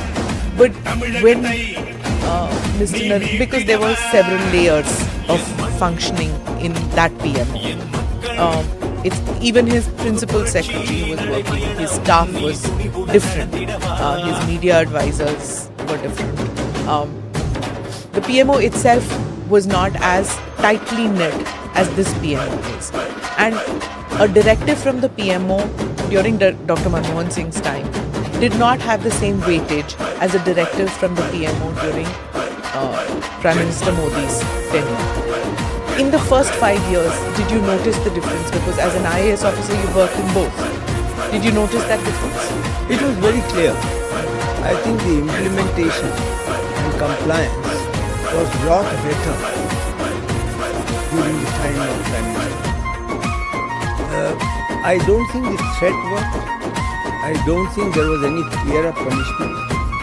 But there was an element, or let us say every secretary felt that he is being observed, not even by principal secretary, he is being observed by the Prime Minister. Somehow his control on the progress of the projects and implementation of the program, he was so well informed, at times ahead of me as principal secretary, that the secretaries in general believe that their performance is being observed and therefore they will be answerable. So that accountability and answerability was a lot more effective when the Prime Minister did it. So, as soon as he became PM and you were there in that team, that first speech from Red Fort when he talked about Swachh Bharat, and then him going with the jhadu, and then other ministers. At that time, I remember speaking to some joint secretaries and additional secretaries at that time who were like, "Ye Pradhan Mantri kar rahe hain? What is this? Why is he entering South Block? Why is he coming and opening up our cupboards and telling us ki ye hatao, wo hatao?" And we as journalists who have seen that mothballed files upar tak ja rahi hain, we're like, "Acha hua," you know. We were taking perverse pleasure, but we were looking at all this that was happening. So did they, because they're also from your service itself, did they tell you that ye Prime Minister ko samjhao na kare? There were certain discussions, and the secretaries and joint secretaries, they are all intellectual. I mean, intellectually they are very, very well equipped. Therefore, they could evaluate even the Prime Minister from their point of view. So there were initial remarks that this is perhaps not the function of the Prime Minister because he cannot do micromanagement. Yeah. There is always this talk of micromanagement versus macromanagement. Correct. And how far the Prime Minister should go, or Principal Secretary. I was even accused that the Principal Secretary at times does a lot of micromanagement and he should leave it to the secretaries. But at the end of the day, everyone had come to appreciate when they saw the delivery of the Prime Minister. When they recognized that if he meant the electrification of 1,800 villages which were left. I recall when he was reviewing the electrification of villages, he was told that the total villages not electrified are 1,800. And then at the end when he normally after the meeting concludes, all meetings he concludes. So he said that, look, 1,800, I know you guys can do it. Please don't come up with the excuse. And I think he gave 3 to 4 months. And all the villages were electrified. And he even mentioned his Gujarat Day experience. Don't just put the poles there. Don't just put the wires there and don't connect it. Because the next step, he had already decided about this step. The next step was electrification of the certain houses which belong to scheduled caste and scheduled tribes. So the moment you say that all villages have been electrified, the next test was that now please give connection To the poor to homes. the scheduled caste and scheduled tribe homes, and you will be tested. Correct. So, is this connect with each program with the next program, which I call the modular approach, was extremely effective. And also using technology. I remember, so one of the earliest documentaries that I was working on was putting up when the government said कि हमने biogas plants लगाए हैं, यहाँ पे UP में इतने लगाए, बिहार में इतने लगाए, we sent and said that documentary बनाओ इन पे. When we sent the team, there was none. In some villages there was none. No biogas plants had been set up out there. Sir, हम documentary कैसे बनाए जब लगाया ही नहीं biogas plant? तो long shot पे लगा के बना दो. So this was a joke that I told Mr. Piyush Goyal that you're talking about electrification. उन्होंने झट से अपना phone निकाला. He was the power minister at that time. I think he took out the phone and he said, "Look, we have this app, and in this app, name any village. You can name any village, tap on that, see, and you will get the shot." And he said, "This is what the Prime Minister told us. I need to see whether that village has light or not." So with the satellite technology, of course, when I'm talking about a time biogas का जब technology नहीं थी हमारे पास, but now with that technology, you could see whether that village has light or not. So these are the micromanagement तो करना पड़ेगा, otherwise, काम चलाओ. He forced a dashboard on each minister's table. हाँ. That was the way to manage. So even ministers and us, Yeah. I have to include myself, we were not used to that kind of technology, Yeah. which was enforced. Okay, so another question I have to ask is that I was told that there were just about 10 people who knew about demonetization. Were you one of those? Yes, I suppose that what stage, perhaps only about 5 people. 5. That demonetization. Yes. And you knew about it? Yes, there's no doubt about it. Why did he want to do it? I will not be surprised if I claim that I was the first person to know about it. About demonetization? Yes. And it was a prime. I mean his intent. His intent. His intent. Because he even joked in the parliament about Jaitley ji when Jaitley ji से उनको भी नहीं पता था, नहीं तो फिर और लोग उनको पता लगा. Well, that's not true. No, he joked about it in parliament. It was a joke and even Jaitley ji laughed about it, God rest his soul. But it was, I guess, the trust in you that when he... No, it had to be implemented. And if the implementation had to take place, then a thing like demonetization could not be implemented through the normal method of messages, and each step was kept secret. The printing of notes, why it is being printed in this manner, was a secret. The total number of calculation of notes and its usage and distribution, how it will be done, was secret. So here was a situation, because the intent was that the black money, we didn't succeed 100% on that. Everyone knows that. There was such a huge exchange of black money into the white through the bank. I often, if you ask me that what do you think was your failure, I will say only one failure was I could not imagine that the bank staff at a lower level will not cooperate with the intent of the government. The exchange of notes took place in a very, very, I would say, surreptitious manner. That took place. But yes, not many people knew about demonetization. It was discussed with a very small group. I discussed with, so I got the broad idea about the Prime Minister thinking of black money. And then he said one such step could be this. He knew that Morarji Desai had done it. So he said, read the files of Morarji Desai Times. We did that. And then I had to consult few more colleagues of mine. So one or two colleagues in the system of Prime Minister office and in finance ministry were concerned. So your number of 10 will perhaps come true at that stage. Okay. I have to get to this. When the Prime Minister tweeted about you, when you said that I'm done and you wanted to leave, that I want to ask you also. Why did you say you want to leave? And then the Prime Minister tweeted and he said, when I was new to Delhi in 2014, he taught me a lot and his guidance remains extremely valuable. Amazing words. I don't recall a Prime Minister saying that about a Principal Secretary. It must have really meant a lot to you. Well, I have to say, if you get his speech on my farewell, I couldn't believe. I was in tears. The cabinet ministers and secretaries to the government who were invited, they couldn't believe. Prime Minister spoke for 45 minutes and he spoke only about me. No other word except me. Such was his sentiment. So he had full faith in me. There was no question of my not enjoying the faith. But I think, I carried the message to him that it's time I left. Because?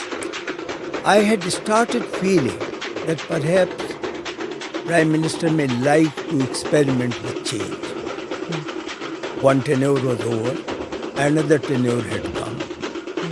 So I was getting that feeling that some kind of new trial for new set of officers may be his idea. Because after all, one does, there is an organizational takeover in everybody. In 5 years, I would definitely start thinking whatever I am doing is right. This is the organization. It is the organization. In the first year, you beat the organization. Remaining 4 years, the organization beats you. Wonderful. This is what happens. So, I am very sure, Prime Minister sharp that he is, he must be thinking that perhaps if something new has to be done, a new experiment has to come. Reshuffle. So, also I would think that years of having worked with politicians in very close contact, you're able to preempt what the boss wants. Is that it? Or second guess? Well, I suppose most of the officers get to understand their bosses. I mean, whether you are with the Prime Minister or with the Minister, they do get... there have been many occasions where I went and, even as a junior officer, I went and told my Minister that you must get a change. So what is it that when he says that his guidance was extremely valuable, he taught me a lot, आपने कौन सी ऐसी चीज, if you were to just randomly, it's only between you and him? No. It's very... You see, I would only tell him the background. If any decision had to be taken, I will tell him the background. I will tell him the administrative positions of bureaucracy, how bureaucracy will see that. And there were occasions where I made the mistake. I perhaps did not adequately advise him. I can mention that the first Land Acquisition Act, which was implemented, it was implemented with the aid and advice of ministers and myself and some secretaries. It was withdrawn, if you recall. It was not implemented. One ordinance, second ordinance, third ordinance was not passed, it lapsed. It was a mistake. The time for that kind of reform had not come. These reforms come and they become successful because the time comes. 1991, the reforms were successful because the time had come for that. Likewise, later reforms also, which happened during Prime Minister's time, there was a time for which it happened and it was. But in the case of farmers, I think we misread the farmer move twice. One when I was there, the second time when the agitation took place, when the Prime Minister went public. So, there are occasions when we have wrongly advised the Prime Minister. But the beauty of this Prime Minister is, he will never tell you. When I went to tell him that please do not issue the third ordinance on this matter, he looked at me He said, "You're telling me?" Never ever said that you are one who made the mistake and therefore I have to now allow it to lapse. Never mentioned that. No, everything was not 100% successful in all the implementations, but not even once he would use the word, "You guys are responsible." The buck stops with him, and he would take the fall. He takes the full responsibility. Interesting. One anecdote I must mention was many years ago, one principal secretary to a former chief minister told me that वो chief minister बने थे बड़ी with a strange situation. तो जब वो chief minister बने, he came from a very rural background, not familiar with the capital city and its machinations और chief minister कैसे आगे आते हैं, how does the guard of honor take place, कैसे होता है. तो the principal secretary was explaining carefully that जब आप आते हैं, जब आप उतरते हैं, तो आप झट से लोगों से मिलने नहीं जाएंगे, आप एक कायदे से जाएंगे. और वो धोती पहनते थे, तो उनको मैं नाम नहीं लूँगी सर, पर आप समझ जाएंगे because he was one of your contemporaries. So he said that मैंने चीफ मिनिस्टर को समझाया कि जब वो गाड़ी से उतरते हैं, क्योंकि वो धोती पहनते हैं, तो उसको ऐसे पकड़ के फिर उतरे, नहीं तो यू कैन सी जो द बेयर लेग. सो उनको ये सब समझाया मैंने. ही सेड पर I also knew that I will last only 1 year. Because every time he looks at me, it is a reminder of the days where he was unsophisticated and he will post me out. So after 1 year of the tenure, he told the chief minister कि आप मुझे center भेज दीजिए. So he moved to the center. Now I want to ask you this, that here was a chief minister who had absolutely no experience of Delhi. When he came here, sir, there were lots of people saying, "अरे इन्हें तो आता ही नहीं है, इन्हें तो कुछ पता ही नहीं है, दिल्ली कैसे function करेगी." You had a chief minister who came in who had never done Lok Sabha. It was his first entry into Parliament. What were the do's and don'ts that you as a team were navigating him through in Delhi? I think he was very well prepared for the position. And he did not require any such briefing. Of course, there were occasions when he was listened to. For example, a 15th August function has to take place. So it is customary for people who are responsible for 15th August to make a presentation. This is how you will enter, this is where you'll go. You'll first go to, the Amir Shaheed Stamp. Then from there you'll go to Gandhiji's Shraddhanjali, like that. All that he heard. But he never felt inadequate to his job. And perhaps he was a step ahead. Let me just conclude this by one example. When he was getting briefing, right in the first 3-4 days from the then foreign secretary, because he had never handled international relations, he had handled all other things. So she perhaps was giving some kind of elementary lessons of the diplomacy. And here was a person who had visited all the places, who in Greyhound had visited all the states of America. He had gone to Japan twice, he had gone to Beijing twice, he had negotiated for the release of some Gujarati students from China, etc., etc. He had his own ideas. In fact, it was his idea to call the leaders of the neighboring countries at the time of swearing-in ceremony. It was never the suggestion of the Foreign Affairs.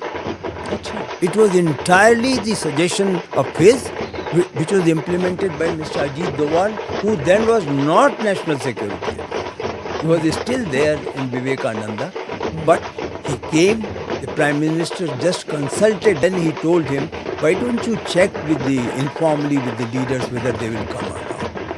So he sort of was very impatient with this training, briefing which was coming from the Foreign Secretary. That temperamental mismatch between the Foreign Secretary and the Prime Minister was very evident. And it was clear that one has to go, and obviously that will be the bureaucrat who will go. And that's the price. He was ready for everything. He knew what will be his foreign policy.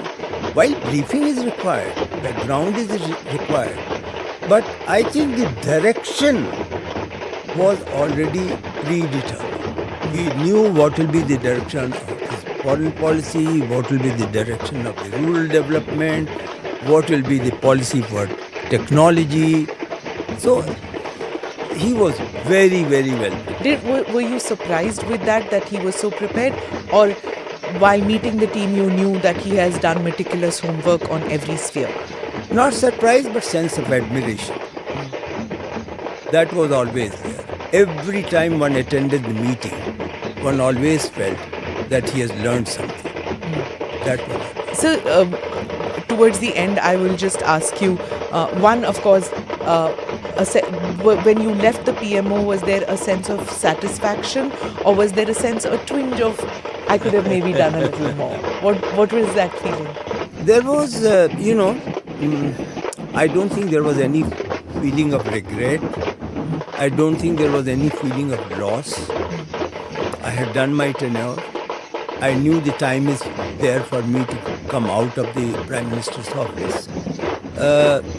But on the issue of sense of satisfaction, after every job, one feels that one could have done better if one was given the same job again. That's such an honest view about that. So that is very clear. Today I can do the district magistrateship better than what I did in Hardoi and Unnao and other places. Right. So it's a fact that one is always inadequate to the level that he must achieve. Right. A principal secretary to a prime minister is considered the gatekeeper in many respects. Did you get that feeling that that people thought you were overprotective of your prime minister? Like some people used to say that when you were principal secretary to the chief minister, that he keeps him cushioned and covered. Hum mil nahi sakte hain, because you know how Uttar Pradesh politicians are. Everybody wants to barge into the chief minister's house, and regardless whether it was Mayawati ji, whether it was Mulayam Singh ji, I have seen that bade naraz hote hain with the bureaucracy ki humko milne nahi dete, because they all considered that ye humne banaya bhai.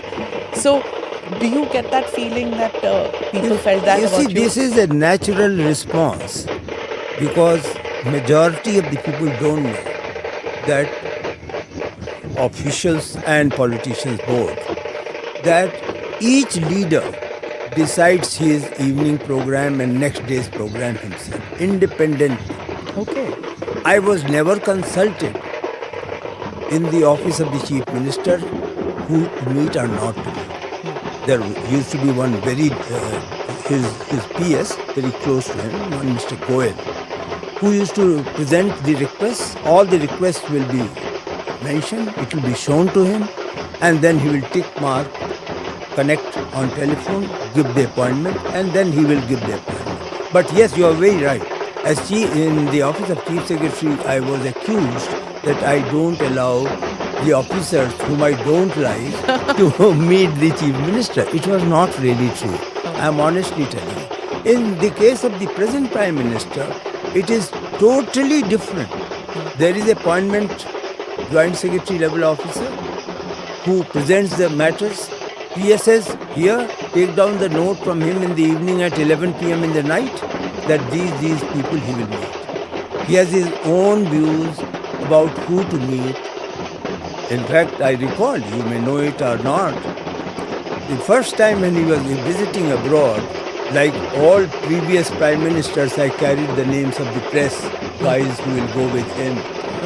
So he looked at it and then didn't comment anything. After about 2-3 hours again, I said, it is getting late, didn't you clear it? So he said, if I don't take any press person, what will happen? I said, sir, it will lead to bad relations with the press. He said, why? The press, these so-called monarchs of the press, they will send their own representatives. they don't have to bother for the funds, and just because you take them in the plane is not necessary. So I said, no sir, this has been the convention, etc. Then they are given certain treatment in the embassy. He said, nothing doing. Please note down. Nobody will go. No press representative will go with me. That's all. So that was his decision. Finally. And to convey that is not your job. It is not No. at all. People got to know. I don't have to give reason. Because then all other trips also, there was no question of suggesting to him. Yeah. My visit, I somehow felt that, look, he has discussed everything here. What is it that I will contribute there when the foreign secretary and foreign ministers are generally with me? Yeah. So when the list went, I said that maybe person mentioned at one may not be selected or picked up for this, and 2 and 3 like that. One was me. He immediately accepted. He said, yes, you must stay home. Stay back here, and I am abroad. And that was it. That became the order of the day. The principal secretary, my predecessor, after only about 3 months came to me, Mr. Nair, I will give you the name. P.K. Nair. And Mr. Nair said, Lipi, what have you done? You are not going with the Prime Minister. It's a disaster. You are inviting your dismissal in about 6 months' time. You will be superfluous if you are not going with the Prime Minister. I said, sir, but that is what I have suggested and advised him. He said, well, I have come to warn you. That's about it. Was purpose of it. Nothing happened. And I've seen Mr. Brajesh Mishra as I think one of the most powerful principal secretaries that I have in my reporting days that I have seen. If you have a longer experience of, and of course you were part of the civil service, we are from the outside seen it. In your 50, 60 years that you have seen the bureaucracy closely, who do you think would be the most powerful principal secretary that you have seen so far? Well, you have named Mr. Mishra. Mr. Mishra was powerful because of his relationship beyond the principal secretary with the Mr. Vajpayee. I would also name Mr. A.N. Verma as one who was very, very powerful, and perhaps was powerful in the sense that he could carry the wishes of the Prime Minister to the secretaries very effectively. That was during Rajiv Gandhi's time? No. Also Narasimha Rao. Yeah.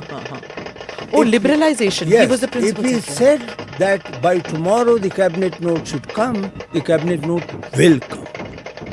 So that was the effectiveness of Mr. Verma. And the third of my time, I was young though, was the time when Mrs. Gandhi had Mr. Dhar. P.N. Dhar. Yeah. Okay. Was Mr. Naresh Chandra principal secretary? No, he was cabinet. Cabinet secretary. But he was always very effective. And he, I think, had several different important tenures during his thing. I think he was consulted even when he was outside the system. He was consulted. Later he was brought in for Ayodhya. He remained very relevant in the system. Right.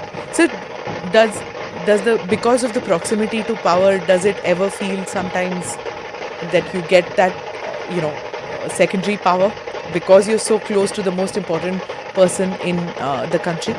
Well, I would say that this kind of some kind of a message in your mind occasionally does pass by that you matter. I would not deny that. Whether it converts itself, the message, into arrogance, that depends on individual. And how did you guard against that? I don't know if I... No, you never came across as arrogant. The others will decide about it, so I will leave it to the judgment of others. Right, sir. So on our behalf, on ANI's behalf, we thank you so much for spending this time with us, explaining about the temple, and good wishes to you, all the best to you. I need it. And we look forward to doing a darshan when everybody is allowed to come there? 23rd of December 2024. And darshan will begin before the Prime Minister? No, 23rd January. 23rd January. Yeah. Right. Immediately. So as soon as the Prime Minister does it, and immediately Yes. for everybody. All the invitees would have the darshan the same day, and next morning onwards it will be open to all. Okay. So we look forward to a dream come true to be able to do this darshan. Thank you so much. Thank sir. you. Thank you for the opportunity. Thank you for watching or listening to this episode of ANI Podcast with Smita Prakash. Do like or subscribe on whichever channel you have seen this or heard this. Namaste. Jai Hind.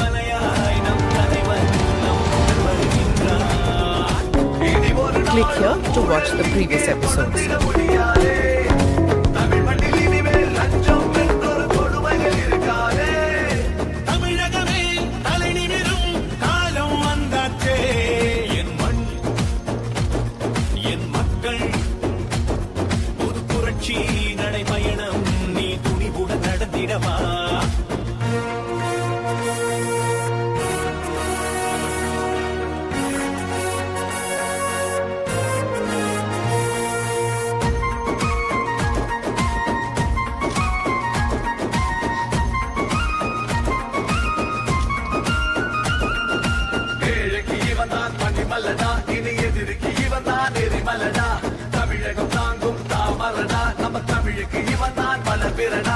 கூட்டம் இனிமேல் ஓடுமே நல்ல உள்ளமே நாட்டை ஆளுமே பொய் வேஷம் போட்ட கூட்டமே அந்த வேஷத்தை கலைக்கும் நேரமே அடமோடியிடம் பயின்றவன் தான் அண்ணாமலைதானே புறப்பட்டுடா புது புரட்சியடா தமிழகத்தை நீ மீட்டிடவா என் மண் என் மக்கள் புது புரட்சி நடைபயணம் நீ துணிவுடன் நடந்திடவா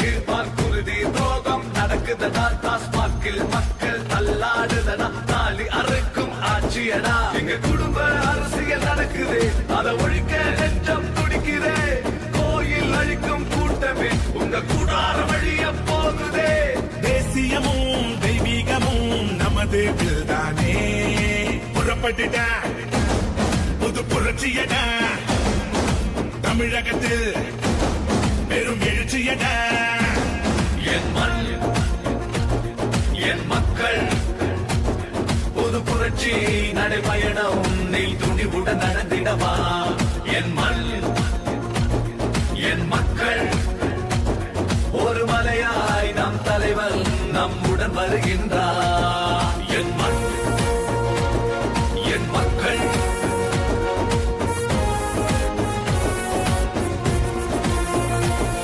என் மண் என் மக்கள்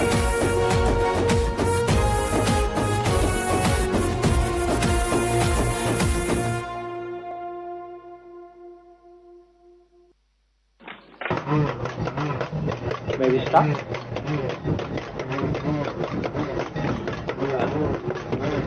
Good morning and welcome to the 5th India-US meeting.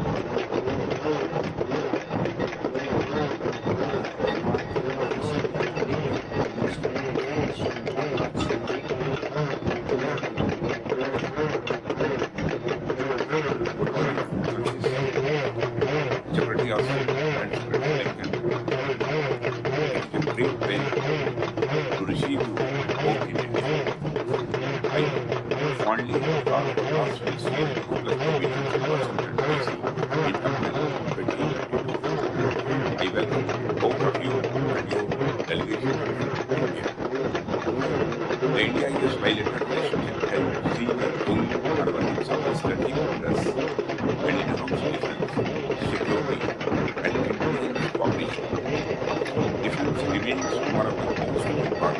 pillars of bilateral relations.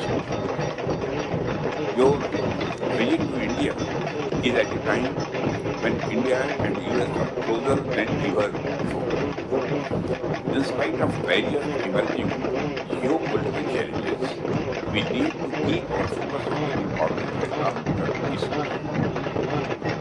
Our partnership is critical for ensuring a free, open, and roots-of international engagement.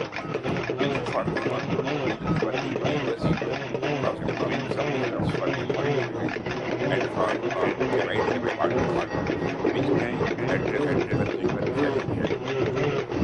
I look forward to engaging and increasing discussions. However, my counterpart, Secretary Austin,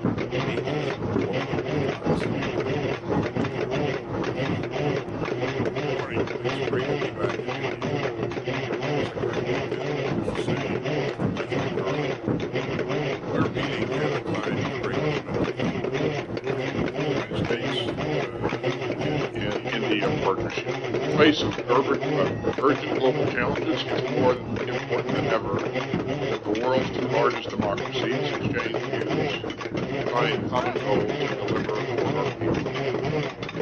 We've made impressive gains in building our major defense partnership over the past year, and that will help us contribute even more together to the cause of peace and stability. Integrating our industrial bases, strengthening our interoperability, and sharing cutting-edge technology. The scope of our cooperation is vast. Our ambassador is fond of saying it stretches from the seabed to space. Of course, the strength of our partnership is rooted in the people-to-people ties that are at the heart of our long-standing friendship. Together, our diplomats, entrepreneurs, and students are expanding our partnership in new domains, including clean energy, artificial intelligence, and semiconductors. Increasingly strong ties give us all hope for the future of this partnership and for our common efforts to more success. I look forward to today's discussions to an ambitious agenda. Keep moving our partnership into the future.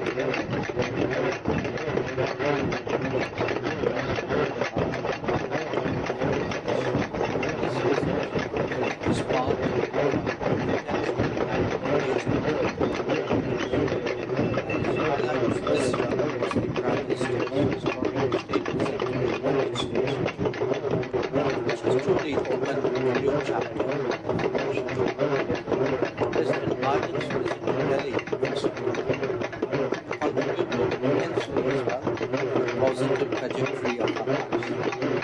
This was key to ensuring productive outcomes and reducing. The dialogue today will be an opportunity to advance the vision of our respective leaders, building a forward-looking partnership while being constructive to share the future. In the 2+2, we will undertake, as we have done before, a comprehensive overview of the cross-cutting strategic defense and security ties, technology and supply chain collaborations, and capability exchange. Our meeting takes place even as we make rapid strides in all aspects of our bilateral agenda. Our trade is today in excess of $200 billion. FDI is rising in both directions. 270,000 Indian students study in the United States, and we have a diaspora of 4.4 million. We are exploring domains such as critical technologies, civil outer space collaboration, and ethical diligence, even while considering established limits. Raksha Mantriji has highlighted new elements of our defense cooperation, including industry collaboration and innovations. The key focus of our discussions today will be on the Pacific region. As we all know, India and US are key members of the Quad, which is scheduled to meet at the leaders level early next year in India. Similarly, we are also engaged in other plurilateral frameworks which reflect our strategic convergences, such as the IPEF,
शुक्र है रब्बा दिता है बड़ा तेरा शुक्र है रब्बा दिता है बड़ा शुक्र है रब्बा दिता है बड़ा उत्ते वल देखा तो अखीर नहीं हो कोई जेड़ा बंदे नू रजावे ऐसा सीर नहीं हो कोई फकरां दे वर्गा फकीर नहीं हो कोई हराम दी कमाई दी लकीर नहीं हो कोई जेड़ा कदे भी ना मरे शरीर नहीं हो कोई जेड़ा मुकदा नहीं वैणो ऐसा नीर नहीं हो कोई हार्ड वर्क अगे तक कदीर ना खलोई वटेगा भी ओही जेड़ा आज जाना बोई शुक्र है रब्बा दिता है बड़ा शुक्र है रब्बा दिता है बड़ा एतराज तो अक्सर करता हूँ कि तूने ये नहीं दिया, पर जब गौर से खुद को देखा तो पता चला कि तूने दिया क्या है। तो यही दिल से आवाज आई कि जितना तुम्हें मिला तूने इतना भी किया क्या है। कईयां दी ओ दुआ है ते कईयां दी सलाम है कईयां दी ओ फतेह है कईयां दी राम है जिन्ने ओदे नाम है सारे परवान है तेरे ली जो खास है ओ मालिक लियाम है किसे दी खुशी नाम है किसे दी खुशी जाम है तेरी जेड़ी जंग है ओ तेरे ही बनाम है मरदे च पाप इत्थे पुन्न शरेआम है ईरखा ने कर देना खुशी नू हराम है सब कुछ फेक बाकी कल्ला सच नाम है बनते ने शाह कई बनते गुलाम है हिस्से वाली दुनिया ते हिस्से दा मकाम है दे देना तू जे ओ जागदा ईमान है शुक्र है रब्बा दिता है बड़ा शुक्र है रब्बा दिता है बड़ा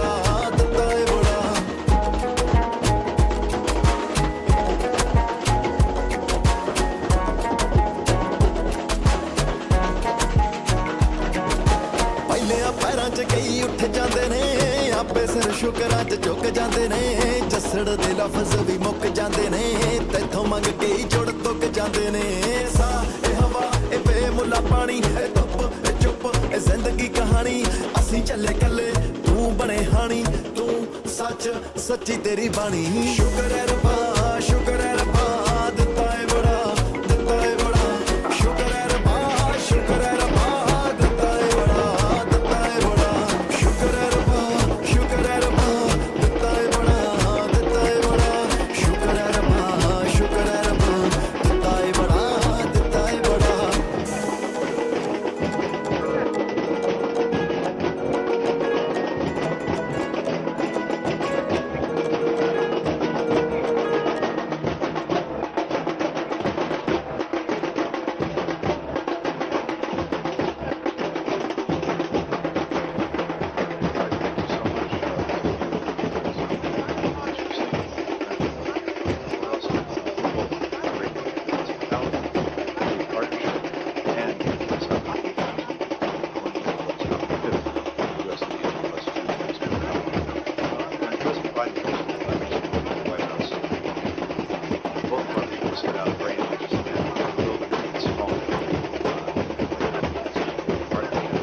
that delivers for our people, as well as for the region, and we believe in the world.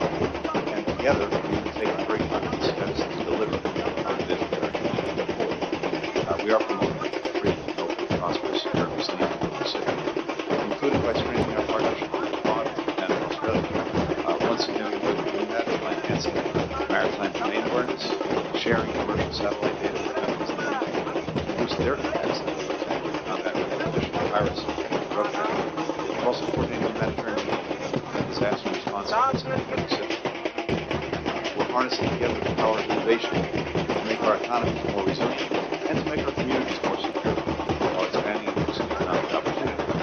That's evident in the cooperation on semiconductors, advanced biotechnology, on our unprecedented investments in deploying clean energy at scale in our countries as well as across the region, and our joint research and exploration projects in space. Bolstering our partnership in international peace and security, specifically working to promote the rules of order and uphold the principles at the heart of the United Nations Charter, sovereignty, territorial integrity, independence. Our defense cooperation, which strengthening again today, is a key part of that work.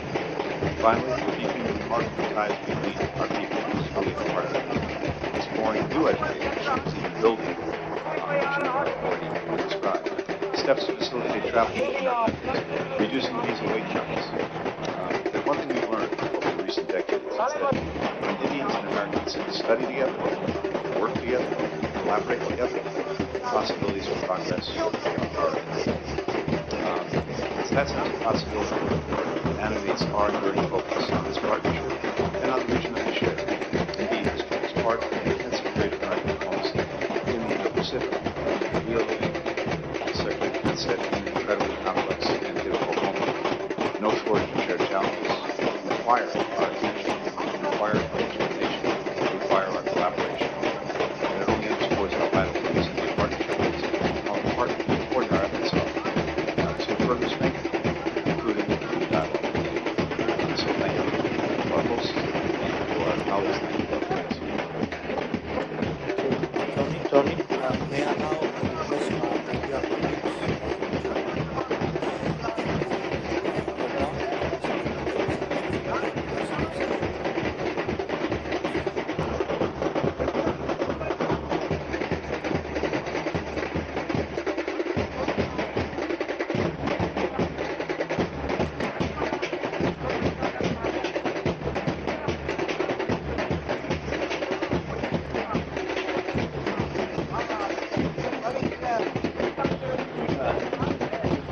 Good morning and welcome to the 5th India-US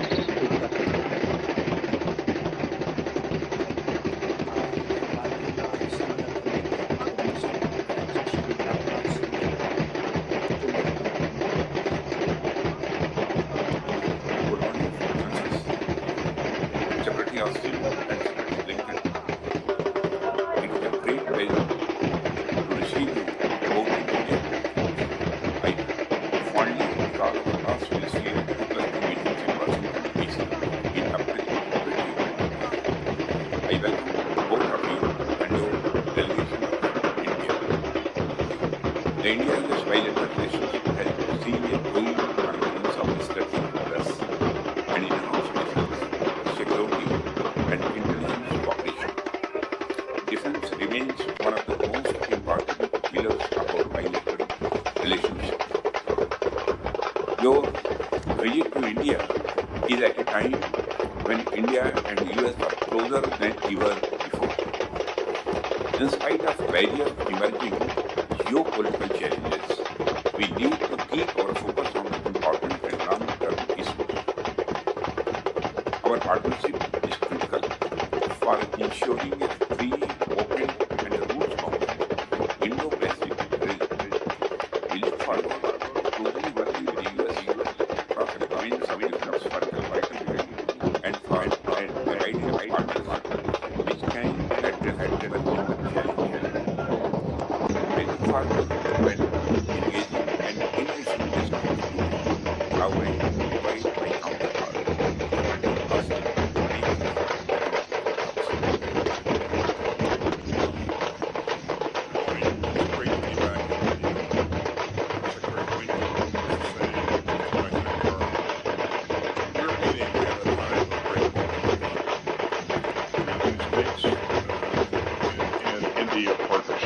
Face of urgent global challenges, it's more important than ever that the world's two largest democracies exchange views and find common goals to deliver for our people. We've made impressive gains in building our major defense partnership over the past year, and that will help us contribute even more together to the cause of peace and stability. Integrating our industrial bases, strengthening our interoperability, and sharing cutting-edge technology. The scope of our cooperation is vast. Our ambassador is fond of saying it stretches from seabed to space. Of course, the strength of our partnership is rooted in people-to-people ties that are the heart of our long-standing.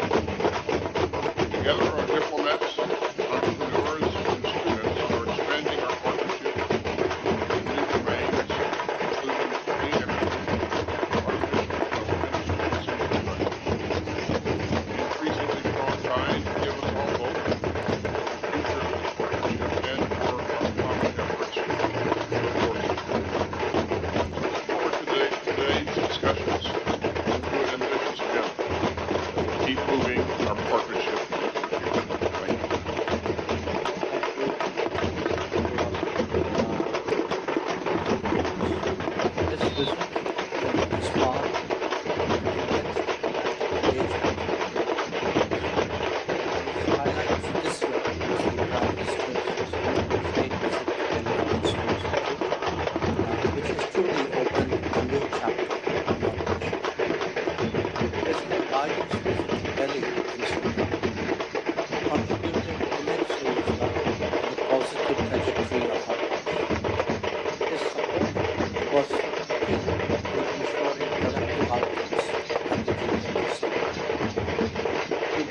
today will be an opportunity to advance the vision of our respective leaders, building a forward-looking partnership while constructing a shared future. In the 2 plus 2, we will undertake, as we have done before, a comprehensive overview across cutting strategic, defensive and security matters, technology and supply chain collaborations, and people-to-people exchanges. Our meeting takes place even as we make rapid strides in all aspects of our bilateral relationship. Our trade is today in excess of $200 billion. FDI is rising in both directions. 270,000 Indian students study in the United States, and we have a diaspora of 4.4 million. We are exploring domains such as critical technologies, civil and outer space collaboration, and even by consulting established. Raksha Mantriji has highlighted new elements of our defense cooperation, including industry collaboration and innovation. The key focus of our discussions today will be the defense security. As we all know, India and US are key members of the war, which is scheduled to meet early next year in India. Similarly, we are also engaged in other plurilateral frameworks that reflect our strategic convergences, such as the IPEF, ITBT, and the recently launched IPEF. In the context of the ongoing global developments, I look forward to exchanging views about developments in research, and the trade initiatives. Once again, I welcome you to Lincoln,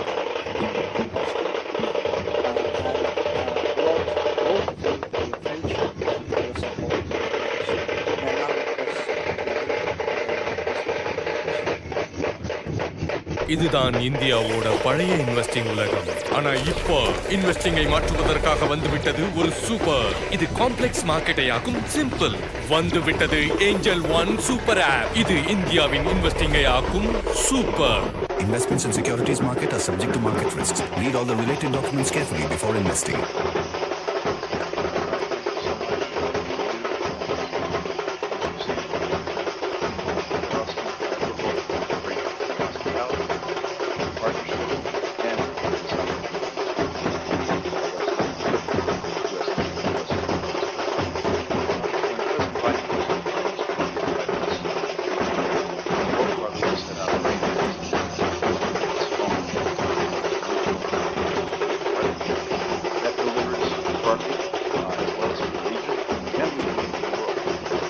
Together, we can take the very concrete steps to deliver on this. We are promoting free and open, prosperous, urban state in the Pacific, including by strengthening our partnership with Vermont and Australia. Once again, the way we're doing that is financing maritime domain awareness, sharing commercial satellite data to boost their capacity to combat piracy and drug trafficking. We're also coordinating measures to disaster response efforts in the Pacific. Harnessing together the power of innovation to make our economy more resilient and to make our communities more secure while expanding diversity economic opportunity. And that's evident in the cooperation on semiconductors and advanced battery technology, on our unprecedented investments in deploying clean energy at scale in our countries as well as across the region, and our joint research and exploration projects in space. To bolster our partnership on international peace and security in the Pacific,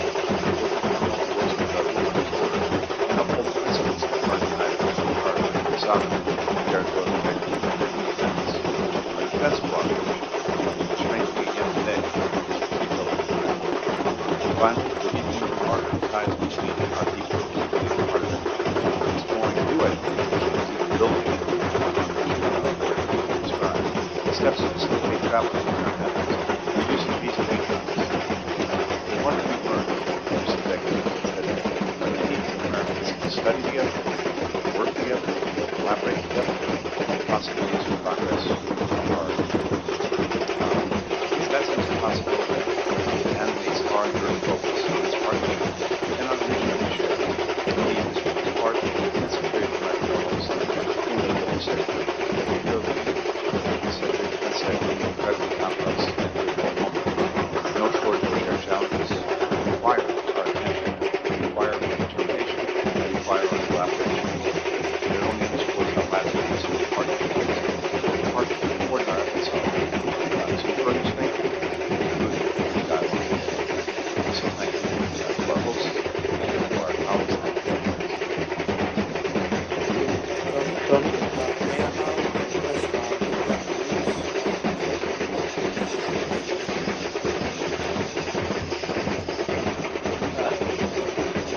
Good morning and welcome to the 5th India-US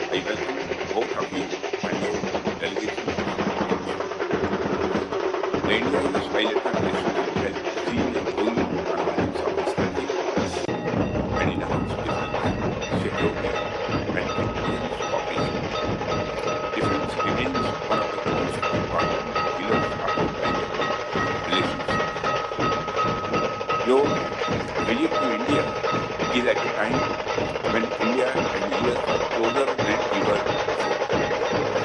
In spite of barriers emerging geopolitical challenges, we need to keep our focus on the important and long-term issues. Our partnership is critical for ensuring a free, open, and smooth Indo-Pacific region. We look forward to closely working with US across the growing commitments for development and for providing a partner which can address emerging challenges. I look forward to an engaging and enriching discussion today. Now I invite my counterpart, Secretary Austin, to make his opening remarks. It's great to be back.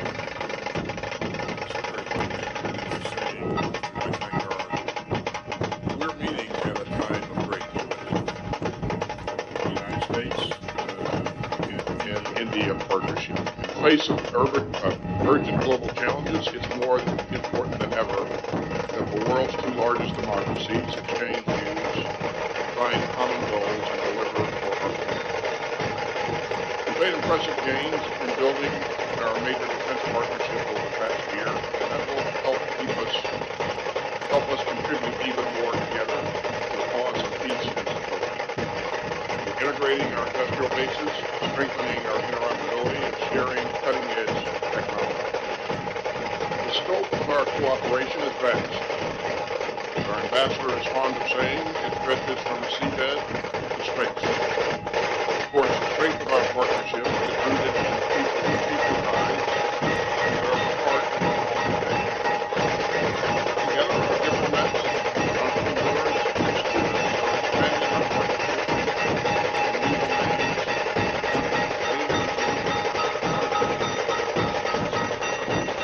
Increasingly strong ties give us all hope for the future of the partnership and for our common efforts toward a more secure world. So I look forward to today's discussions to an ambitious agenda that will keep moving our partnership into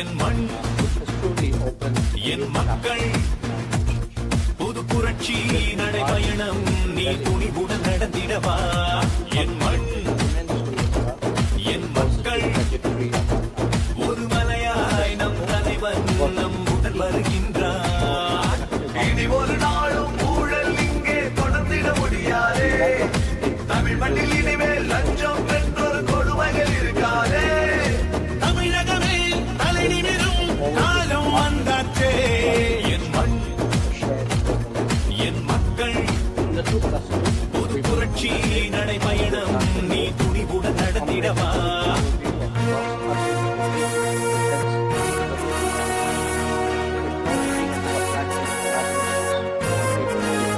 Our meeting takes place even as we make rapid strides in all aspects of Tamil Nadu.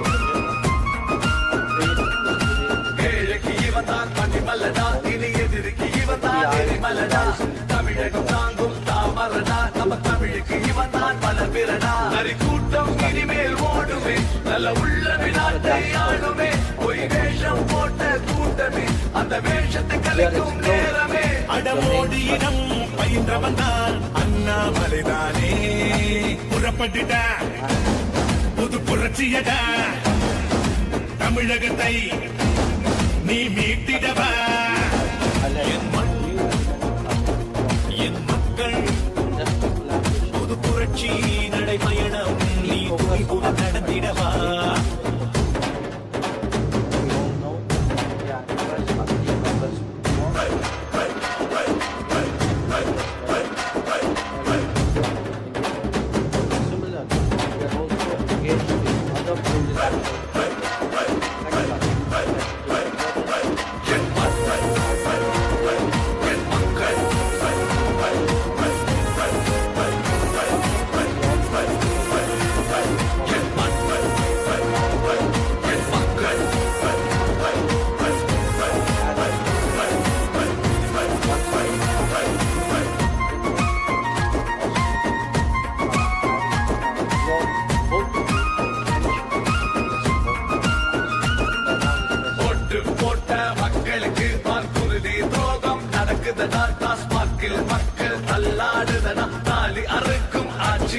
எங்க குடும்ப அரசியல் நடக்குது அதை ஒழிக்க நெஞ்சம் துடிக்குதே கோயில் அழிக்கும் கூட்டமே உங்க கூடார வழிய போகுதே தேசியமும் தெய்வீகமும் நமது தானே புறப்பட்டுட்டா புது புரட்சியடா தமிழகத்தில் பெரும் எழுச்சியடா என்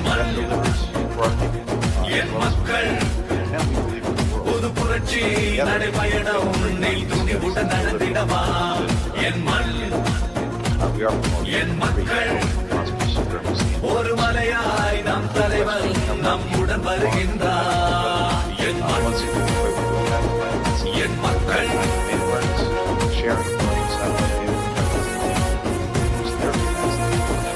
என் மண் என் மக்கள்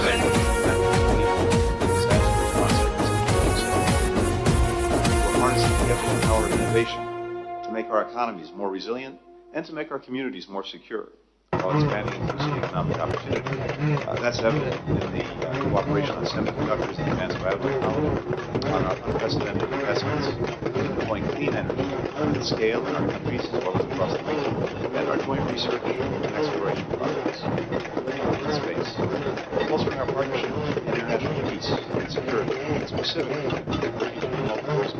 space orders and uphold the principles that are part of the United Nations Charter of Sovereignty, territorial integrity, and independence. Defense cooperation, strengthening at the end of the day, is the key to that work. Finally, deepening the remarkable ties between our people, really at the heart of it, exploring new education and building on what you've already described.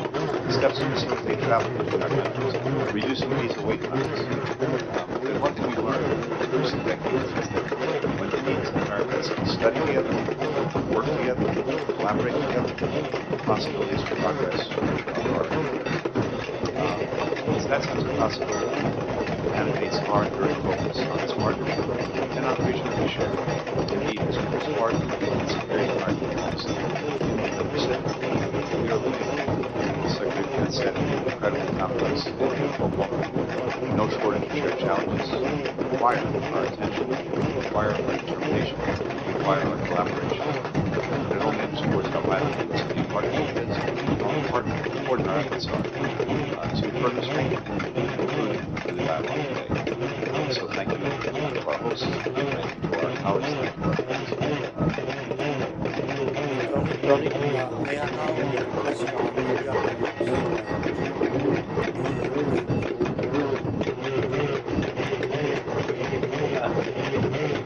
Good morning and welcome to the 5th India-US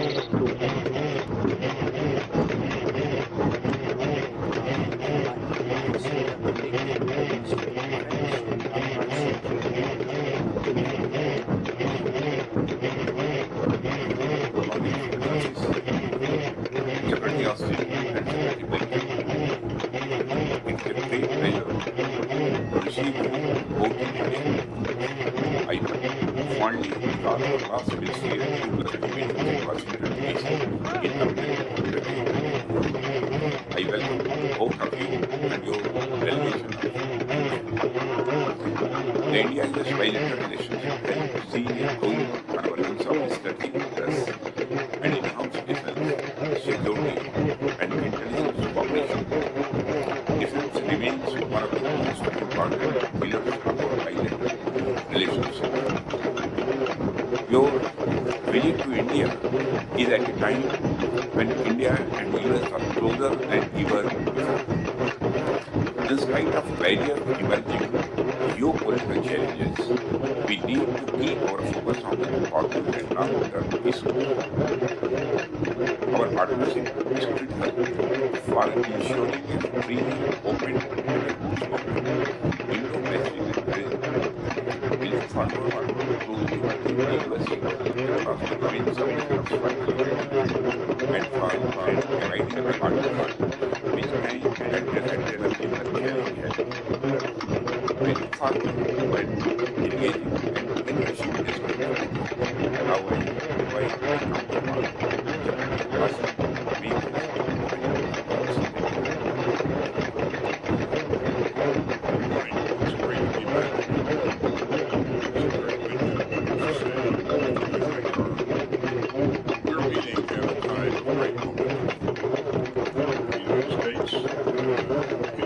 In the face of urgent global challenges, it's more important than ever that the world's two largest democracies exchange views, find common goals, and deliver for our people.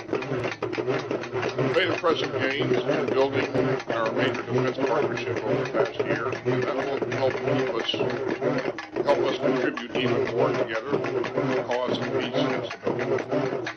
Integrating our industrial bases, strengthening our interoperability, and sharing cutting-edge technology. The scope of our cooperation is vast. As our ambassador is fond of saying, it stretches from seabed to space. Of course, the strength of our partnership is rooted in people-to-people ties that are the heart of our long-standing friendship. Together, our diplomats, entrepreneurs, and students are expanding our partnership in domains including clean energy, artificial intelligence, and semiconductors. Our increasingly strong ties give us hope.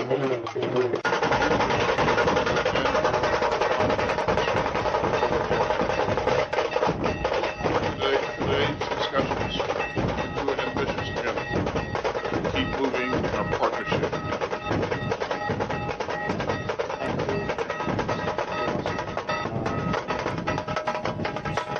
This visit is part of intense diplomatic engagement and it highlights this year was the Prime Minister's 14th state visit to the United States of Europe, which has truly opened a new chapter in our relationship.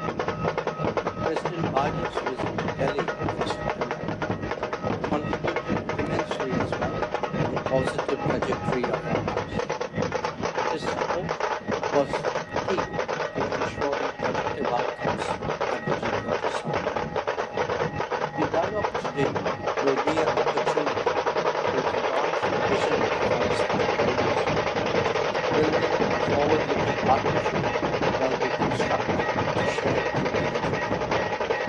In the two cluster, we will undertake, as we have done before, a comprehensive overview of cross-cutting strategic defense and security plans, technology and supply chain collaborations, and people-to-people research.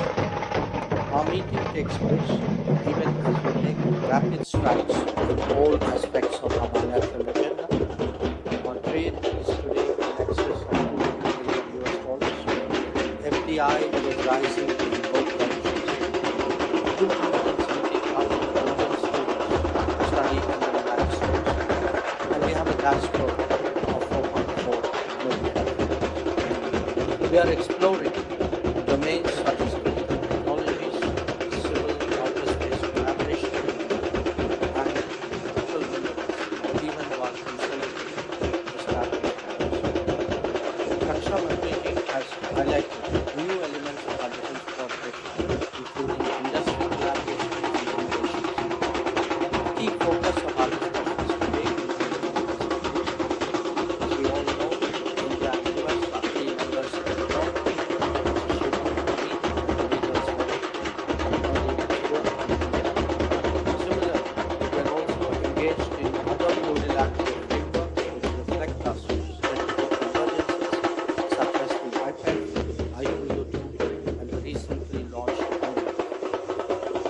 context of the ongoing global developments, I look forward to exchanging views about developments in West Asia and Ukraine, amongst others. Once again, I welcome you, Secretary Blinken and Secretary Austin, and both of you for your friendship and for your support for our cause. May I now request Secretary Blinken to deliver his remarks. Thank you so much to you, Mr. Singh, hospitality, partnership, and what is now the fifth when President Biden goes on the White House, both parties set out very ambitious and build a strong partnership that delivers for our people, as well as for the region, and we believe for the world. And together, we can take very concrete steps to deliver on the vision that our leaders put forward. We are promoting a free, open, prosperous, secure, and resilient Pacific, including by strengthening our partnership with Quad, Japan, and Australia. One significant way we're doing that is by enhancing maritime domain awareness, sharing commercial satellite data with countries in the region to boost their capacity, for example, to combat international piracy and drug trafficking. We're also coordinating humanitarian relief and disaster response efforts in the Indo-Pacific. We're harnessing together the power of innovation to make our economies more resilient and to make our communities more secure while expanding inclusive economic opportunity. That's evident in the cooperation on semiconductors and advanced biotechnology, on our unprecedented investments in deploying clean energy at scale in our countries as well as across the region, and our joint research and exploration projects in space.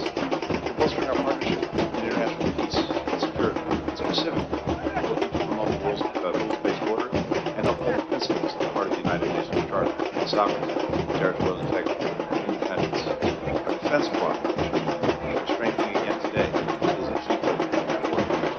Finally, we're deepening the remarkable ties between our people and the resilient part of everything, exploring new education systems, even building already described. Steps to facilitate travel between our countries, reducing visa wait times. There's one thing we've learned in recent decades, is that when Indians and Americans study together, work together, collaborate together, the possibilities of progress are it's that sense of possibility that animates our enduring focus on this partnership and on the region that we share. Indeed, this part and security of our interests in the Indo-Pacific. We are living, as Secretary Defense said, in an incredibly complex and difficult moment. But no shortage of shared challenges require our attention, require our determination, require our collaboration. And it only underscores how vital the Pacific partnership is, and how important our efforts are. So further strengthen, including the dialogue. So thank you to our hosts, thank you to our colleagues, thank you to our friends. May I now request my media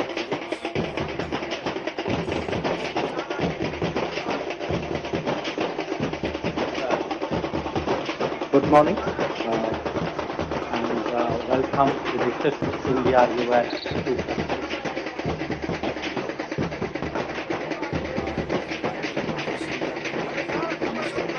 Sri Rajnath Singh Ji. Good morning, Excellencies. Secretary Austin and Secretary Blinken. It is a great pleasure. அடிச்சு தூக்கிட்டேன் அப்படின்னு சொல்லி அந்த அளவிற்கு இன்றைக்கு நம்முடைய பகுதிகளிலே delta பகுதியிலே ஒரு மிகப்பெரிய எழுச்சி ஏற்பட்டுக் கொண்டிருக்கிறது. இந்த எழுச்சி என்பது வரக்கூடிய 2024 தேர்தலிலே இந்த டெல்டாவிலே வெற்றி பெற்றிருக்கக்கூடிய திராவிட இயக்கங்களை தோற்கடிக்கக்கூடிய ஒரு எழுச்சியாக அமைய வேண்டும். அண்ணன் பழனிமாணிக்கம் அவர்கள் இந்த தொகுதியினுடைய பாராளுமன்ற உறுப்பினர். அவர் போட்டியிட்டு வெற்றி பெற்று சென்றதற்கு பின்பு என்றைக்காவது மக்களை சந்தித்து மக்கள் பிரச்சனைகளை கேட்டிருக்கின்றாரா என்று யாராவது பார்த்தோம் என்று சொன்னால் நிச்சயமாக கிடையாது. பாராளுமன்ற உறுப்பினராக வெற்றி பெற்று சென்றதோடு சரி, அதற்கு பிறகு மக்களை சந்திப்பது கிடையாது, மக்களுடைய இன்ப துன்பங்களிலே பங்கெடுப்பது கிடையாது, மக்களுடைய பிரச்சனைகளுக்காக குரல் கொடுப்பது கிடையாது. நம்முடைய பகுதி என்பது விவசாயம் சார்ந்த பகுதி, அதிகமாக நெல் விவசாயம், தென்னை விவசாயம். இந்த விவசாயிகளுக்கு இருக்கக்கூடிய பிரச்சனைகளுக்காக அண்ணன் பழனிமாணிக்கம் அவர்கள் எத்தனை கோரிக்கைகளை பாராளுமன்றத்திலே வைத்திருக்கின்றார், எத்தனை முறை குரல் கொடுத்திருக்கின்றார், எத்தனை போராட்டங்களை நடத்தியிருக்கின்றார், எத்தனை முயற்சிகள் எடுத்திருக்கின்றார் என்று பார்த்தோம் சொன்னால் ஒன்று கூட கிடையாது என்று சொல்லக்கூடிய அளவிற்கு இந்த பாராளுமன்ற உறுப்பினருடைய செயல்பாடுகள் இருக்கின்றது. இப்படிப்பட்ட பாராளுமன்ற உறுப்பினரை முதல் கட்டமாக 2024 தேர்தலிலே ஓட ஓட நம்முடைய பகுதி மக்கள் விரட்டி அடிக்க வேண்டும் என்பதற்காக நம்முடைய இந்த பகுதியிலே இந்த யாத்திரையை நடத்தி கொண்டிருக்கின்றோம். ஒரு ரயில்வே பங்கன் ஒன்று மத்திய அரசாங்கத்தினுடைய நிதி ஒதுக்கீட்டில் நடைபெறக்கூடிய ஒரு பங்கன் தஞ்சாவூர்ல நடைபெற்றது. ரயில்வே துறையின் சார்பில் தஞ்சாவூர் ரயில் நிலையத்தை மேம்படுத்துவதற்காக நிதி ஒதுக்கீடு அவர்கள் அந்த துவக்க விழாவை காணொலி மூலமாக நடத்துகின்றார்.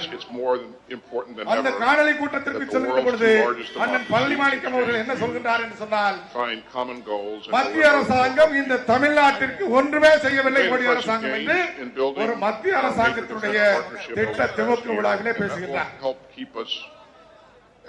அதற்கு எதிர்ப்பாக நாம் குரல் கொடுத்தால் உடனடியாக நான் ஆட்களை வர சொல்லவா என்று மிரட்டுகின்றார். ஆட்களுக்கெல்லாம் அச்சப்படியவன் பாரதிய ஜனதா கட்சிக்காரன் கிடையாது. உயிரை வெறுத்து விட்டுதான் இந்த இயக்கத்திற்கு வந்திருக்கின்றோம் என்பதை நாம் நிரூபிப்போம். மாற்றம் கிடையாது. அன்றைக்கு அண்ணன் பழனிமாணிக்கம் அவர்களுக்கு நாங்கள் அதை தெளிவுபடுத்தினோம்.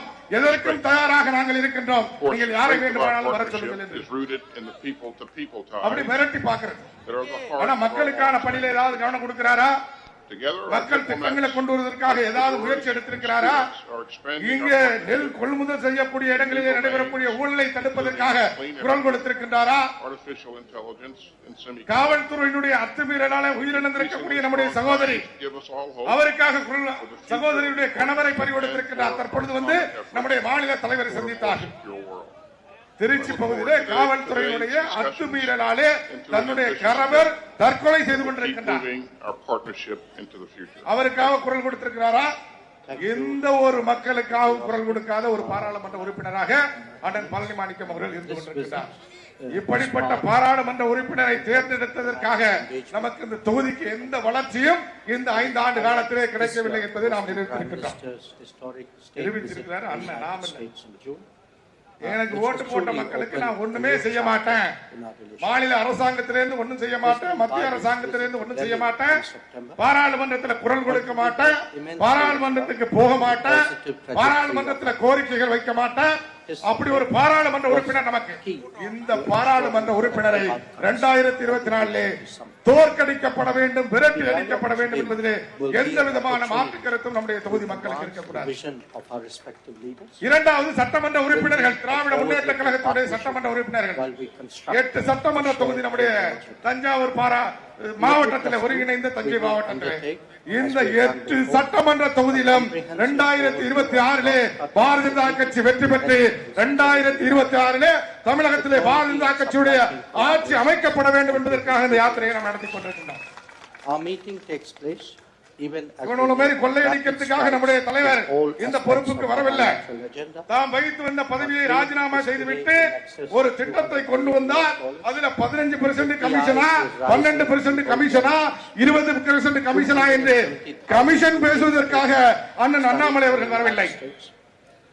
மக்களை, இந்த நாட்டை வளர்ச்சி பாதையிலே அழைத்து செல்ல வேண்டும், இந்த நாட்டில் ஏழைகளே இல்லை என்ற சூழ்நிலையை உருவாக்க வேண்டும் என்று சூளுரைத்து நம்முடைய தலைவர் அவர்கள் இந்த பயணத்தை மேற்கொண்டு வந்து கொண்டிருக்கின்றார்கள். அப்படிப்பட்ட ஒரு தூய்மையான ஒரு தலைவனுக்கு பின்னால் இன்றைக்கு தமிழகம் அணி திரண்டு கொண்டிருக்கின்றது. தமிழக மக்கள் ஆயிரக்கணக்காக, லட்சக்கணக்காக, கோடிக்கணக்காக நம்முடைய தலைவர் அண்ணாமலை அவர்களை பார்க்க வேண்டும், அவர்களோடு பேச வேண்டும், அவர்களோடு கை குலுக்க வேண்டும், அவர்களோடு போட்டோ எடுக்க வேண்டும் என்று இருக்கக்கூடியவர்கள் தமிழகத்திலே கோடிக்கணக்கான மக்கள். தமிழகத்திலே எந்த ஒரு அரசியல் கட்சி தலைவனுக்கும் இல்லாத ஒரு செல்வாக்கு, அது முதலமைச்சராக இருந்தாலும் சரி, எதிர்கட்சி தலைவராக இருந்தாலும் சரி, எந்த சினிமா நடிகராக இருந்தாலும் சரி, யாருக்கும் இல்லாத ஒரு வரவேற்பு நம்முடைய தலைவர் அண்ணாமலை அவர்களுக்கு இன்றைக்கு தமிழகத்திலே கிடைத்துக் கொண்டிருக்கின்றது. நிச்சயமாக 2024 26 மிகப்பெரிய ஒரு மாற்றத்தை ஏற்படுத்தி தமிழகத்திலும் பாரதிய ஜனதா கட்சியுடைய ஆட்சி, மத்தியிலும் கூட பாரத பிரதமர் நரேந்திர மோடி அவர்கள் 3வது முறையாக 400க்கு மேற்பட்ட இடங்களை பெற்று வெற்றி பெற்று இந்த நாட்டை, இந்திய நாட்டை உலக வல்லரசாக, அமெரிக்காவுக்கு வழிகாட்டக்கூடிய நாடாக, ரஷ்யாவுக்கு வழிகாட்டக்கூடிய நாடாக, சீனாவுக்கு வழிகாட்டக்கூடிய நாடாக, உலகத்திற்கே வழிகாட்டக்கூடிய நாடாக இந்த நாட்டை நம்முடைய பிரதமர் நரேந்திர மோடி அவர்கள் உயர்த்தி காட்டுவார் என்ற நம்பிக்கையை கொடுப்பதற்காக இந்த யாத்திரையை நாம் நடத்தி கொண்டிருக்கிறோம். பாரத் மாதா கி, பாரத் மாதா கி, பாரத் மாதா கி. இன்னும் ஒரு சில நிமிடங்களிலே நம்முடைய மாநில தலைவர் அவர்கள் ஒரு சில நொடி துளிகளிலே மேடைக்கு வர இருக்கின்றார்கள். வந்த உடனடியாக, ஏன்னா 10 நிமிஷம் வரைக்கும் தான், 10 மணி வரைக்கும் தான் நம்ம ஒளிபெருக்கில பேசலாம் சட்டப்படி. அதனால நேரடியாக மேடைக்கு வந்த உடனடியாக உங்கள் மத்தியில நம்முடைய தலைவர், மக்கள் தலைவர், வருங்கால முதல்வர் அண்ணன் அண்ணாமலை அவர்கள் உங்கள் மத்தியிலே உரையாற்ற காத்துக் கொண்டிருக்கின்றார்கள். நிச்சயமாக ஒரு அரசியலிலே ஒரு மிகப்பெரிய புரட்சியை ஏற்படுத்தி 2026 தமிழகத்திலே பாரதிய ஜனதா கட்சியுடைய ஆட்சியை கொண்டு வருவார். அதில் எந்த விதமான மாற்றமும் கிடையாது. மக்கள் அவர் பின்னால் வர தயாராக இருக்கின்றார். அவரை நம்பி இன்றைக்கு நாட்டில் இருக்கக்கூடிய அத்தனை கோடி மக்களும் களத்திற்கு வர தயாராக இருக்கிறார்கள்.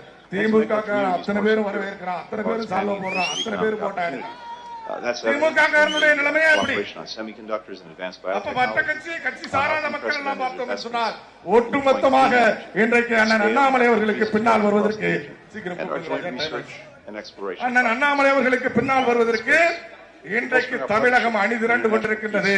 இந்த யாத்திரை நிறைவிலே பிப்ரவரி மாதம் முதல் வாரத்திலே யாத்திரையை நிறைவு செய்கின்ற பொழுது கொஞ்சம் அப்படியே முன்னாடி கொஞ்சம் நெருக்கி வாங்க, கொஞ்சம் இந்த பக்கம் அங்கிட்ட நின்னா தெரியாத முகம் தெரியாது, பின்னாடி கேட்கிற மாதிரி இந்த பக்கம் கொஞ்சம் முன்னாடி தலைவர் உங்களை எல்லாம் முகத்தை பார்த்து பேசுகிறாரு. எந்த அளவுக்கு தள்ளி வர முடியுமோ வாங்க, கொஞ்சம் கொஞ்சம் அப்படி வாங்க. அவர் சொன்னதான் நான் சொல்றேன், நானா சொல்றேன். எனவே இந்த யாத்திரை நிறைவு நிகழ்ச்சி என்பது தமிழக அரசியல் வரலாற்றை புரட்டி போடக்கூடிய நிகழ்ச்சியாக, நிறைவு நிகழ்ச்சிக்கு நம்முடைய பிரதமர் நரேந்திர மோடி அவர்கள் வர இருக்கின்றார்கள். நம்முடைய மாநில தலைவருடைய நிறைவு நிகழ்ச்சி பிப்ரவரி முதல் வாரத்திலே நம்முடைய பிரதமர் உலகம் போற்றக்கூடிய உத்தம தலைவன், ஊழலை ஒழிக்க பிறப்பெடுத்திருக்கக்கூடிய ஒரு அதிசய பிறப்பு. அவர் பிப்ரவரி மாதம் வருகை தர இருக்கின்றார்கள். அப்படி வருகின்ற பொழுது தமிழகத்திலே ஒரு மிகப்பெரிய புரட்சி ஏற்பட்டு, மிகப்பெரிய அரசியல் மாற்றம் ஏற்பட்டு, தமிழகம் பாரதிய ஜனதா கட்சியின் பக்கம் என்பதை நாம் பிப்ரவரி மாதத்திலே நிரூபித்து காட்டுவோம் என்று சொல்லி, அதற்கு அடுத்ததாக இங்கே வருகை இருக்கக்கூடியவர்களை வரவேற்று நம்முடைய மாவட்ட தலைவர் அவர்கள் வரவேற்புரையாற்றுவார். பட்டுக்கோட்டையே கலக்கடித்துக் கொண்டிருக்கும் பாரதிய ஜனதா கட்சியின் என் மண் என் மக்கள் யாத்திரைக்கு சிறப்பு உரையாற்ற வருகை வந்திருக்கும் மக்கள் முதல்வர், இளைஞர்களின் எழுச்சி நாயகன், தாய்மார்களின் காவலன், அருமை அண்ணன் IPS அண்ணாமலை அண்ணன் அவர்களே, இந்த கூட்டத்திற்கு சிறப்புரை ஆற்றியிருக்கும் மாநில பொதுச் செயலாளரும் பெருங்கோட்ட பொறுப்பாளருமான இளைஞரின் எழுச்சி நாயகன் கருப்பு முருகானந்தம் அண்ணன் அவர்களே, பாரத் மாதா கி, பாரத் மாதா கி. இப்பொழுது இளைஞர்களின் எழுச்சி நாயகன், மக்கள் முதல்வர் அண்ணன் அண்ணாமலை அவர்கள் சிறப்புரை ஆற்றுவார்.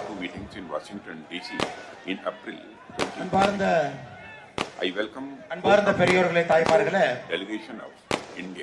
சரித்திர புகழ்மிக்க நம்முடைய பட்டுக்கோட்டை மண்ணுக்கு நம்முடைய என் மண் என் மக்கள் யாத்திரை தமிழகத்திலே சரிபாதி தொகுதிகளை கடந்து 117வது தொகுதியாக பட்டுக்கோட்டைக்கு வந்திருக்கிறோம். 234 தொகுதி, இன்னைக்கு 117வது தொகுதி. இந்த யாத்திரை என்பது 50% நிறைவடைகிறது. ஜூலை 28ஆம் தேதி ராமேஸ்வரத்தில் ஆரம்பித்த அற்புதமான யாத்திரை, மக்களுக்கான யாத்திரை. தமிழகத்திலே அரசியல் மாற்றத்தை நிச்சயமாக நம்முடைய காலத்திலே கொண்டு வர வேண்டும் என்று நினைத்து ஆரம்பிக்கப்பட்ட யாத்திரை.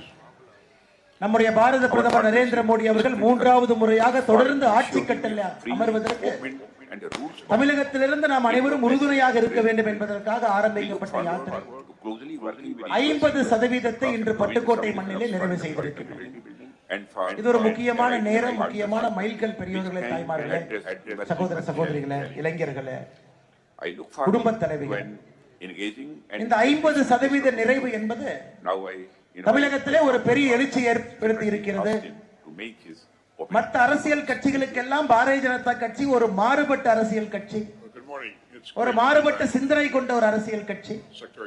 நிச்சயமாக நாம் நினைக்கக்கூடிய தமிழகத்தை உருவாக்கக்கூடிய வல்லமை படைத்த கட்சி பாரதிய ஜனதா கட்சி என்கின்ற நம்பிக்கையை இந்த 117 தொகுதிகளிலே இந்த யாத்திரை விதைத்து வந்திருக்கிறது. அதுவும் பட்டுக்கோட்டை என்றால் சாதாரண ஊர் இல்லைங்க. தன்னை நாடி வருபவர்கள் எல்லாம் காப்பாற்றக்கூடிய நாடி அம்மன் இருக்கக்கூடிய ஊர். சனாதன தர்மத்தினுடைய உச்சபட்ச மைல்கள் என்னன்னாங்க ஐயா, கிராமத்து கோவில், அந்தந்த ஊரினுடைய தெய்வங்கள், சிறு தெய்வங்கள். ராமேஸ்வரத்தில் ஆரம்பித்து தென் தமிழகம் முழுவதுமே, கொங்கு மண்டலத்தை முடித்து மத்திய தமிழகத்தை முடித்து டெல்டா பகுதியில் நின்று கொண்டிருக்கின்றோம். எல்லா இடத்திலும் கூட அந்த ஊரினுடைய அருமை பெருமைகளை, காவல் தெய்வத்தை, அந்த ஊரினுடைய தெய்வத்தை, சிறு தெய்வத்தை எல்லாம் பார்த்துவிட்டு வருவதற்கு ஒரு வாய்ப்பு. அதனால்தான் ஒரு ஊரிலுமே மையப்புள்ளியாக இருக்கக்கூடிய அந்த ஊரினுடைய தெய்வத்தை நாம் பேசிக் கொண்டு வருகிறோம். இன்னைக்கு நாடி அம்மனுடைய அருள் பட்டுக்கோட்டையில் இருக்கக்கூடிய எல்லா மக்களுக்கும் கிடைக்க வேண்டும் என்று எல்லாம் வல்ல இறைவனை நாங்கள் இந்த நேரத்தில் வேண்டிக் கொள்கின்றோம். இன்னைக்கு இந்த திமுக பாத்தீங்கன்னா உள்ளே வெளியே ஆட்டம் ஆடிட்டு இருக்கிறாங்க. உள்ளே வெளியே ஆட்டம். திமுகவுடைய ஆட்டமே வந்து 1967 உள்ளே வெளியே, அதாவது அவர்கள் உள்ளேயாமா, மிச்சவங்க எல்லாம் வெளியேயாமா. உங்க ஊரினுடைய நாடி அம்மனை கட்டியதே மகாராஷ்டிராவிலிருந்து சிவாஜியினுடைய வழித்தோன்றலாக வந்த ஒரு மராட்டிய மன்னன் சரபோஜ். நாடியம்மனை 400 ஆண்டுகளுக்கு முன்பு இந்த கோவிலை கட்டி இந்த பகுதி முழுவதுமே சத்திரங்களை கட்டி, தஞ்சை பகுதியிலிருந்து யாரெல்லாம் ராமேஸ்வரத்தில் சிவபெருமானை பார்க்க செல்கின்றார்களோ 20 சத்திரத்தை கட்டி வழி எங்குமே மக்கள் நடந்து போகும் பொழுது ராமேஸ்வரத்துக்கு சத்திரத்திலே தங்கி இரவு தங்கிவிட்டு உணவு அருந்திவிட்டு ஆண்டவனை தரிசிக்க செல்வதற்காக ஒரு மராட்டிய மன்னன் சரபோஜி இங்க வந்து சத்திரங்கரையும் கோயிலும் கட்டினார். திமுக காரங்களுக்கு அப்பப்ப ஞாபகப்படும். நீங்கள் சனாதன தர்மத்தை வேறறுக்க வேண்டும், இந்து தர்மத்தை வேறறுக்க வேண்டும் என்று சொல்லுகின்றீர்கள். ஆனா இங்க இருக்கக்கூடிய மக்களோ, இங்க இருக்கக்கூடிய மன்னர்களோ ஊருக்கு கோவில் கட்டி சனாதன தர்மம் வாழ வேண்டும், இந்து தர்மம் வாழ வேண்டும், நம்முடைய குடும்பங்கள் வாழ வேண்டும் என்று நினைக்கிறார். எப்படி இந்த சனாதன தர்மத்தையும் இந்து தர்மத்தையும் திமுக காரங்க எப்படிங்க அழிப்பா? யாராலும் அழிக்க முடியாத இந்த தர்மத்தை ஒரு உதயநிதி ஸ்டாலின் அழித்து விடுவார். ஆன்மீகத்துக்கு மட்டுமே பெயர் கொண்டது நம்முடைய பட்டுக்கோட்டை இல்லைங்கய்யா. பெரிய ஆளுமைகள் இருந்த ஊர், மிகப்பெரிய கவிஞர்கள் வாழ்ந்த ஊர். ஏன் முன்னாள் இந்திய ஜனாதிபதி ஐயா வெங்கட்ராமன் அவர்களுடைய ஊர். காமராஜர் ஐயாவுடைய ஆட்சியில 1957 நம்முடைய தொழில்துறை அமைச்சராக இருந்து முக்கியமான தொழிற்சாலைகள் தமிழகத்திற்கு வருவதற்கு காரணமாக இருந்தது ஐயா வெங்கட்ராமன் அவர்கள். இந்த ஊருக்காரர். இன்னைக்கு தமிழகம் தொழில் வளர்ச்சியிலே முன்னேறி இருக்கிறது என்றால் ஐயா வெங்கட்ராமன் அவர்களுக்கு நாம் தலைவணங்க வேண்டும். இந்த நேரத்தில் அந்த பெருமையும் கூட உங்களுக்கு. பட்டுக்கோட்டை கல்யாண சுந்தரம் ஐயாவை தெரியாதவங்க யார் இருப்பாங்க ஐயா?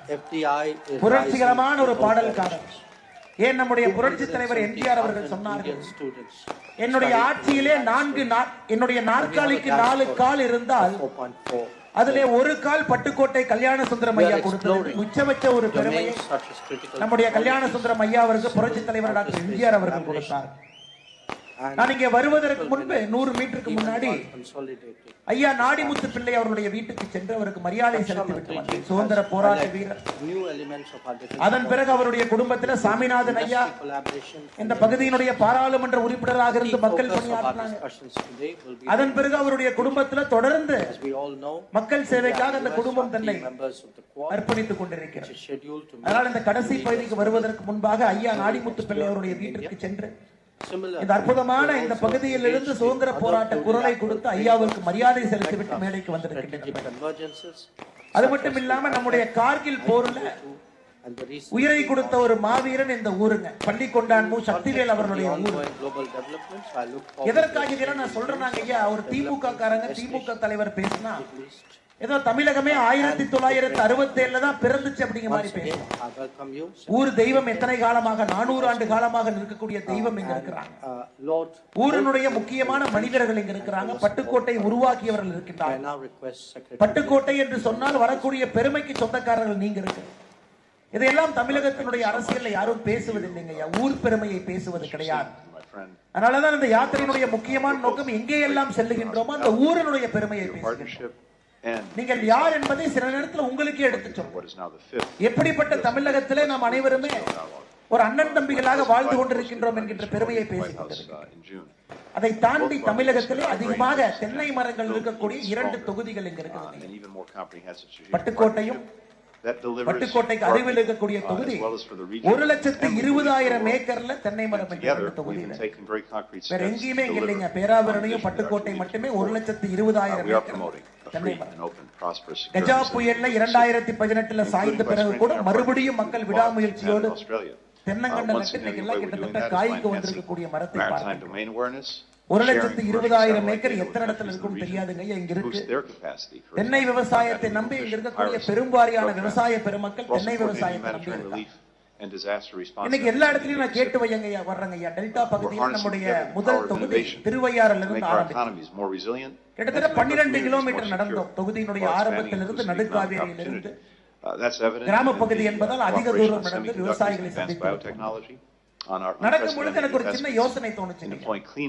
இன்னைக்கு தமிழ்நாட்டில் என்னன்னா எல்லா அரசியல்வாதிகளும் தன்னை டெல்டாக்காரன் நான் டெல்டாக்காரன் டெல்டால இருக்கக்கூடிய நீங்களே அமைதியா இருக்கு. ஆனா உண்மையாலுமே நான் யோசிச்சேங்க ஐயா, டெல்டா பகுதியில் ஒருத்தர் பிறக்காம தன்னை டெல்டாக்காரன் என்று சொன்னால் என்னென்ன தகுதிகள் இருக்க வேண்டும் என்று யோசித்தேன். டெல்டா பகுதியில் பிறக்காம ஒருத்தர் தன்னை டெல்டாக்காரன் என்று சொன்னால் அந்த மனிதன் டெல்டா பகுதியில் இருக்கக்கூடிய விவசாயிகளுக்கு ஒரு சேவகனாக இருக்க வேண்டும். அதான் முதல் தகுதி, சேவகனாக இருக்க வேண்டும். இன்னைக்கு டெல்டா பகுதியில பிறக்காம உண்மையான டெல்டாக்காரர் யாருன்னு கேட்டீங்கன்னா நம்முடைய பாரத பிரதமர் நரேந்திர மோடி அவர்கள்.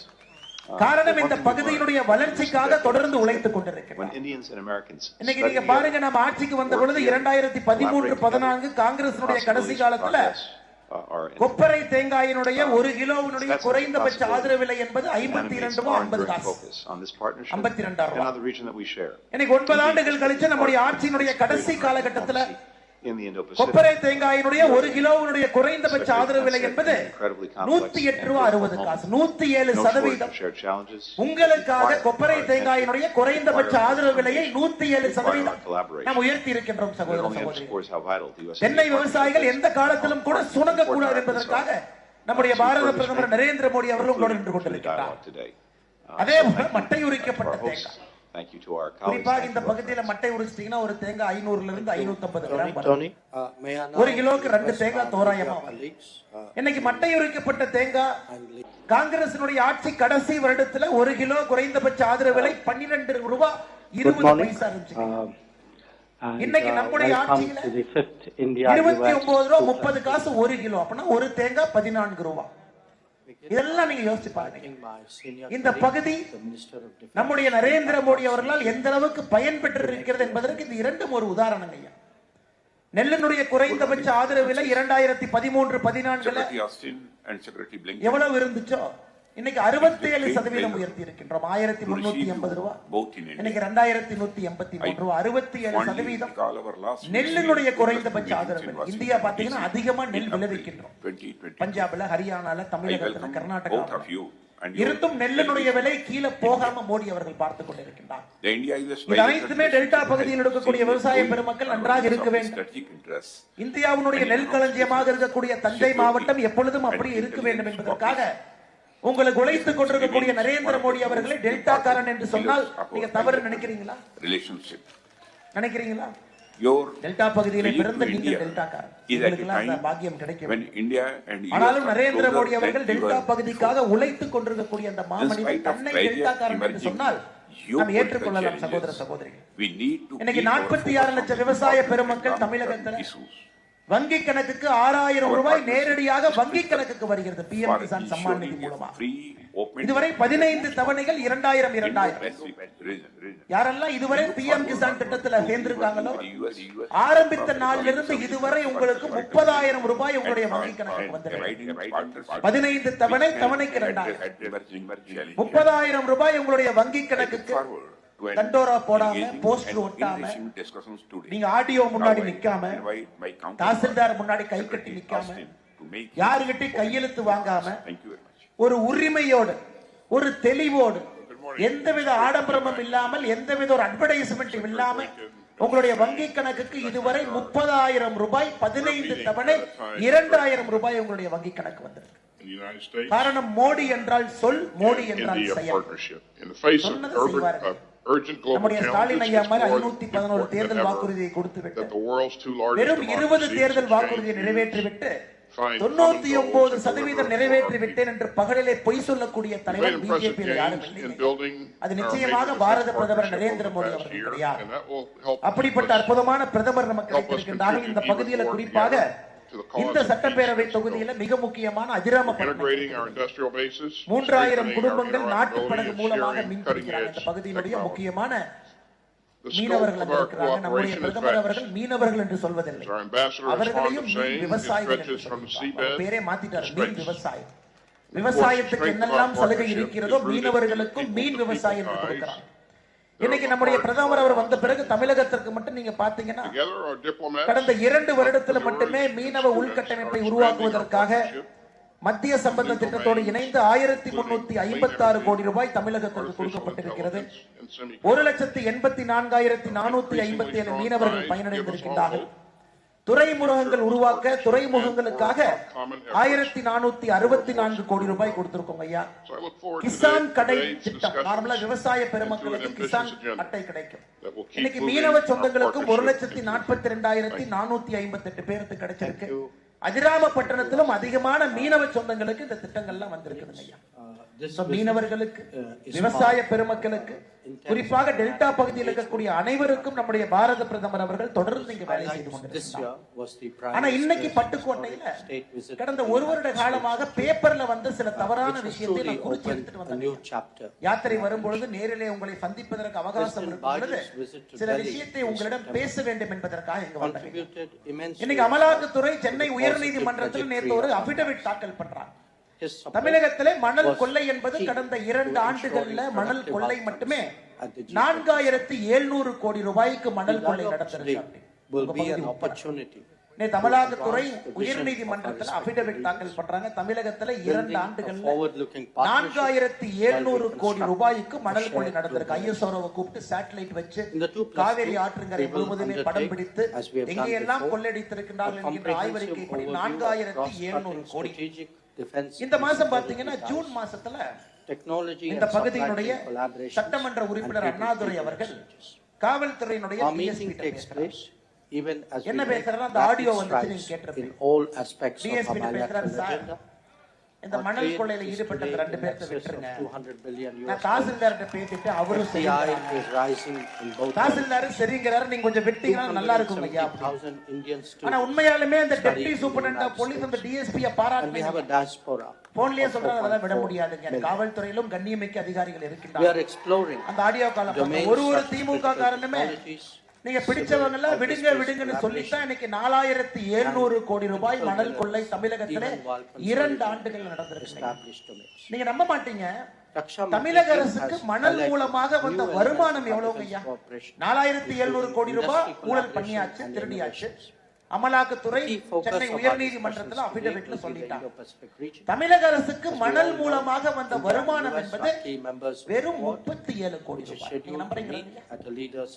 எங்க பார்த்தாலும் மணல் லாரி ஓடுது, எங்க பார்த்தாலும் மணல்காரங்க லாரி தான் அந்த பகுதி எல்லாம் ஓடுது. 2 வருஷமா பார்த்து பார்த்து நீங்களும் சலிச்சு போயிட்டீங்க.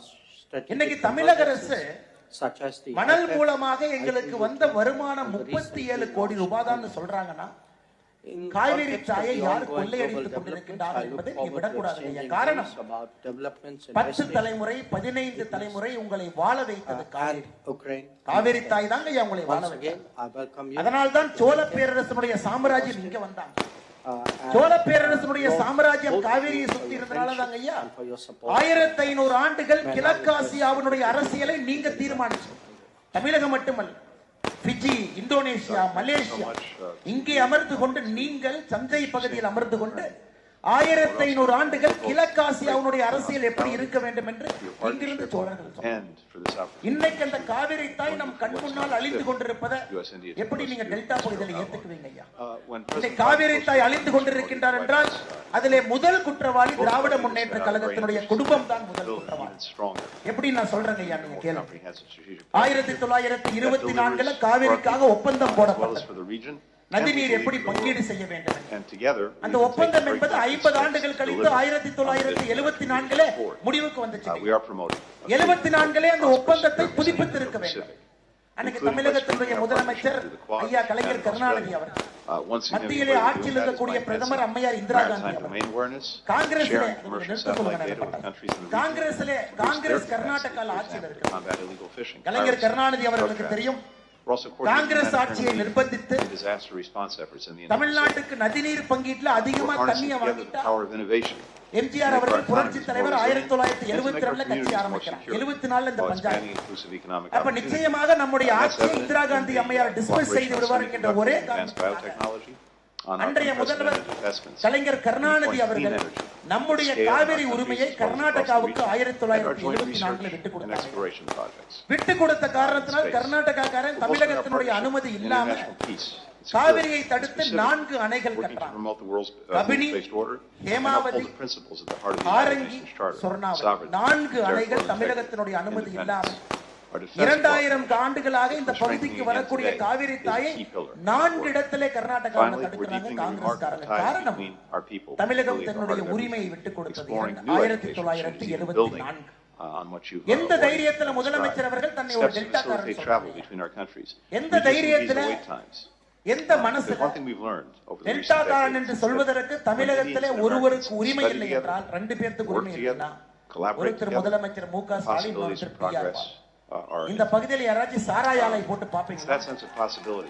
பொன் விளைகின்ற பூமியில இந்தியாவுடைய நெற்களஞ்சியமாக இருக்கக்கூடிய தஞ்சை பகுதியில யாராவது சாராய ஆலை போட்டு நம்ம பார்ப்போம். ஒருத்தர் சாராய ஆலை டெல்டாக்காரர், இன்னொருத்தர் சிவப்பு கம்பளத்தை விருந்து நடந்து கொண்டு கான்கிரீட் ரோடு போட்டு நடந்து. ஆனால் திராவிட முன்னேற்ற கழகத்தினுடைய துரோகத்தை எப்பொழுதும் கூட நீங்கள் மறந்துவிடக்கூடாது. இரண்டாவது திமுகவும் காங்கிரசும் ஆட்சியில் 2004 இருந்து 14 உச்சநீதிமன்ற தீர்ப்பு கொடுக்கிறாங்க 2007. காவிரி நதிநீர் பங்கீடு எப்படி நடக்க வேண்டும் தமிழகத்திற்கு, கர்நாடகாவுக்கு, கேரளாவுக்கு, புதுச்சேரிக்கு 2017 தீர்ப்பு கொடுத்தும் கூட 2007 அதை அரசாணை அவர்களால் வெளியிட முடியவில்லை. அரசாணை கர்நாடகாக்காரர்கள் பயந்துகிட்டு. ஏன்னா கர்நாடகால அப்ப காங்கிரஸ் ஆட்சி, மத்தியிலே காங்கிரஸ் ஆட்சி. மறுபடியும் 2வது துரோகத்தை திமுக சார்பாக 12 அமைச்சர்கள், மத்திய அமைச்சரவையிலே 12 அமைச்சர்கள் அமைந்திருக்கிறார். அண்ணன் உங்களுடைய MP SS பழனிமாணிக்கம் அவர்கள் ஒரு அரசாணையில கொண்டு வந்தா தாங்கய்யா தண்ணியை பிரிச்சு கொடுக்கணும். அரசாணை வராத வரைக்கும் தண்ணியை பிரிச்சு கொடுக்க முடியாது. அரசாணையிலே கொண்டு வருவதற்கு 2018 ஒரு ஏழை தாயினுடைய மகன் நரேந்திர மோடி தேவைப்பட்டான். 2014 ஆட்சிக்கு வந்து 2018 காவிரி உச்சநீதிமன்றம் கொடுத்த தீர்ப்பை அதை அரசாணையாக போட்டு காவிரி நதிநீர் மேலாண்மை ஆணையத்தை அமைத்து 5 ஆண்டுகளாக எந்த பிரச்சனை இல்லையா? 18 பிரச்சனை இல்ல, 19 பிரச்சனை இல்ல, 20 பிரச்சனை இல்ல, 21 பிரச்சனை இல்ல, 22 பிரச்சனை இல்ல, 23 மட்டும் எப்படி 2023 காவிரி பிரச்சனை. பிஜேபி காரங்க ஆட்சியில் இருக்காங்க, பொட்டாட தண்ணியை திறந்து விட்டுக்கிட்டு இருந்தாங்க, ஆர்டர் போட்டாங்க, ஒரு சொட்டு தண்ணீர் குறைக்கல. காங்கிரஸ் ஆட்சிக்கு வந்தவுடன் மேகதாட்டு அணையை கட்டுவோம். இதை முதலமைச்சர் கை கட்டி வேடிக்கை பார்த்து கொண்டிருக்கிறார். பெங்களூர் போறாரு, அந்த அரசியல் மீட்டிங், இந்தி கூட்டணி மீட்டிங்ல அமர்றாரு, வாயை திறந்து ஒரு கேள்வி கேட்காம தமிழ்நாட்டுக்கு வர்றாங்க. இது நமக்கு நடந்திருக்கக்கூடிய 3வது துரோகம். நீங்க காவிரிக்கு யாரெல்லாம் தமிழகத்திலே பச்சை துரோகம் இழைத்திருக்கின்றார்கள் என்று 3 பட்டியல் எடுத்தால், பட்டியல் 1 திமுக, பட்டியல் 2 திமுக, பட்டியல் 3 திமுக, 3லும் திராவிட முன்னேற்ற. எந்த காரணத்திற்கும் கூட டெல்டா பகுதியிலே திமுக என்கின்ற தீய சக்தியை விவசாய பெருமக்கள் நீங்க அனுமதிக்க கூடாதுங்க ஐயா. அங்க மோடி அவர்கள் தலைகீழாக நின்று விவசாயத்தை காப்பாற்ற நினைக்கிறார், தலைகீழ நிற்கிறார். நதிநீரை இணைப்பதற்கு அடுத்த ஆட்சி 2024-29 ஐயா உறுதியாக நதிநீர் இணைப்பார். அதை நீங்க எழுதி வச்சுங்க, எந்த மாற்று கருத்தும் கிடையாது. அது எந்த கொம்பன் தடுத்து நிறுத்தினாலும் கூட இந்தியாவிலே நதிநீரை மோடி இணைக்கத்தான் போறார். ஆனா இந்தியாவுடைய முக்கியமான பிரச்சனையை பாத்தீங்கன்னா ஒரு காலகட்டத்தில் தீர்த்துக்கிட்டு வர்றாங்க. காஷ்மீர் பிரச்சனை ஆர்டிகல் 307 ஒரு காலத்துல தீர்த்துட்டாங்க. ராமர் கோவில் தீர்த்தாங்க. நதிநீர் இணைப்பு வந்தா இந்தியால எந்த பிரச்சனையும் இருக்காது. தண்ணிக்கு தான் சண்டை போடுவோம். தண்ணியை தவிர இந்தியாக்குள்ள எந்த சண்டையும் இல்லை. நம்ம கர்நாடகா சண்டை, பஞ்சாப் ஹரியானா சண்டை, மகாராஷ்டிரா கோவா சண்டை, கோவா கர்நாடகா சண்டை, கர்நாடகா மகாராஷ்டிரா சண்டை. ஆந்திரா தமிழ்நாட்டில் அதனால் மூன்றாவது ஆட்சியில விவசாய பெருமக்கள் நீங்கள் அனைவரும் உறுதியாக ஒரு முடிவெடுக்க வேண்டும்.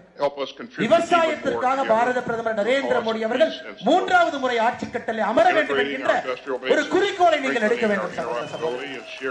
அன்னைக்கு நம் இந்தியாவுடைய தலையெழுத்தை முழுமையாக இந்த நரேந்திர மோடி ஏழை மக்களுக்காக முதல் 5 ஆண்டு, வளர்ச்சிக்காக இரண்டாவது 5 ஆண்டு, மூன்றாவது 5 ஆண்டுகள் என்பது நம்முடைய விவசாயத்திற்காக மோடியினுடைய ஆட்சி இருக்கும் என்பதில் நாங்கள் உறுதியாக இருக்கின்றோம். நண்பல் அடையாள அட்டையிலிருந்து, சொட்டு நீர் பாசன திட்டத்திலிருந்து, உர திட்டத்திலிருந்து, உங்களுக்கு கொண்டு வந்திருக்கக்கூடிய விவசாய திட்டத்தை பாருங்க, பயிர் காப்பீட்டு திட்டத்திலிருந்து 2014க்கு முன்பு விவசாயம் என்கின்ற வார்த்தைக்கு மரியாதையே இல்லை.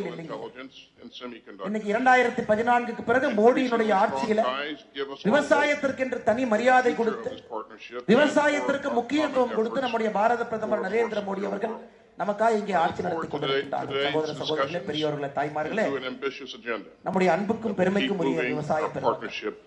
அதனால்தான் தஞ்சாவூர் பாராளுமன்றத்தில் இன்னைக்கு நம்முடைய அண்ணன் MP SS பழனிமாணிக்கம் அவர்கள் இருக்கின்றார். MP SS பழனிமாணிக்கம் அவர்கள் உங்களுக்கு தெரியும், கடந்த 5 ஆண்டு இந்த பாராளுமன்றம் என்பது 5வது ஆண்டு. இன்னும் ஒரே ஒரு பாராளுமன்ற சிட்டிங் இருக்கிறது பிப்ரவரியில பட்ஜெட். அதோடு இந்த பாராளுமன்றம் நிறைவுக்கு வந்து புதிய பாராளுமன்றத்திற்கு நாம் செல்ல இருக்கிறோம். 2024 புதிய பாராளுமன்றம் கட்டடத்தில் இல்லைங்க, அடுத்த செஷன். இன்னைக்கு SS பழனிமாணிக்கம் அவர்கள் இந்த பாராளுமன்றத்திற்கு மொத்தமாக இந்த 5 ஆண்டுகள்ல சென்றது 48% தாங்க அவர் அட்டெண்டன்ஸ். இங்க இருக்கிற குழந்தை யாராச்சும் ஸ்கூலுக்கு 48% போயிருந்தா பரிசு எழுத விட மாட்டாங்க. அப்பா அம்மாவை கூட்டு நிக்க வச்சு குழந்தை காதுக்கு நீல் டவுன் போட வச்சிருப்பாங்க வெளியே. அந்த குழந்தை நீல் டவுன் போட்டு சாரி மிஸ் 48%. அப்புறம் நான் நீங்க எல்லாம் போய் கை கால் அனுமதிக்க 48% அட்டெண்டன்ஸ் இருக்கக்கூடிய ஒரு MP உங்க MP பழனிமாணிக்கம். இந்தியாவில் இருக்கக்கூடிய 543 MPக்களுடைய சராசரி அட்டெண்டன்ஸ் என்பது 79%. சரி, பார்லிமெண்ட்டுக்கு தான் போல விடுங்க. ஏன்னா நிறைய நாள் MP வச்சீங்கன்னா போர் அடிச்சு போயிடும். 5 முறை 6 முறை MP வச்சீங்கன்னா போர் அடிச்சு போயிடும். மக்கள் எப்படி இருந்தாலும் ஓட்டு போடுவாங்க, நம்ம மேல கையாட்டி ஓட்டு போடுவாங்க. இந்த முறை நீங்கள் புரியுது. இரண்டாவது, சரி பார்லிமெண்ட்டுக்கு தான் போலீங்க, பார்லிமெண்ட்ல போய் கேள்வி நான் கேட்டீங்களா? FDI is rising. தஞ்சை பாராளுமன்ற பிரச்சனை, விவசாய 270,000 இங்க வரும்பொழுது ஒரு அம்மா மனு கொடுக்குறாங்க, ஐயா என்னுடைய கணவர் போக்குள்ள காவல்துறை துன்புறுத்தல்ல ஒரு ட்ரெயினுக்கு முன்னாடி இறந்துட்டாங்க ஐயா, எனக்கு நியாயம் கொடுக்கணும். எங்கேயும் கேட்க மாட்டாங்க. இத்தனை எதிரி கட்சியில் இருக்கேன், இருந்தாலும் எனக்கு நியாயத்தை கொடுங்க. அம்மா வந்து பெட்டிஷன் கொடுத்துட்டு போறாங்க. இந்த மாதிரி எத்தனை பிரச்சனை இருக்கு, இதையெல்லாம் செய்யணும்.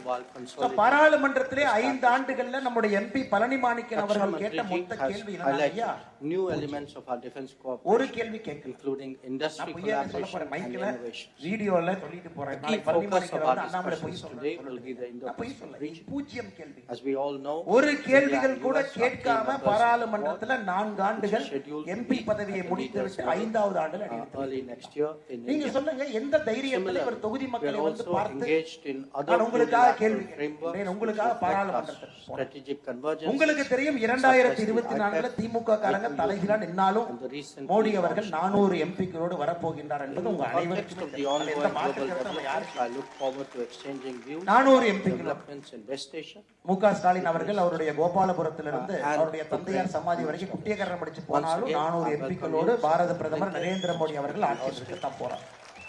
நம்ம கேள்வி என்னன்னா, தமிழ்நாட்டிலிருந்து நம்முடைய தமிழ் சொந்தங்கள் மோடி அவருடைய கரத்தை வலுப்படுத்த 39 MPக்கள் எப்ப கொடுக்க போறாங்க அப்படிங்கறதுக்காகத்தான் நாம் காத்து கொண்டிருக்கின்றோம். அது மட்டும்தான் கேள்வியோ தவிர மோடி ஆட்சிக்கு வர்றாங்களான்னு கேள்வி இல்லைங்க. மோடி மறுபடியும் ஆட்சிக்கு வந்து 2024ல இப்ப இருக்கக்கூடிய திமுக MP என்ன பண்ணுவாங்க நீங்க நினைக்கிறீங்க? இத்தனை நாளா என்ன பண்ணாங்களோ அதான் பண்ணுவாங்க. பாராளுமன்ற கேன்டீன்ல பஜ்ஜியும் போண்டாவும் வடையும் சாப்பிடுவாங்க.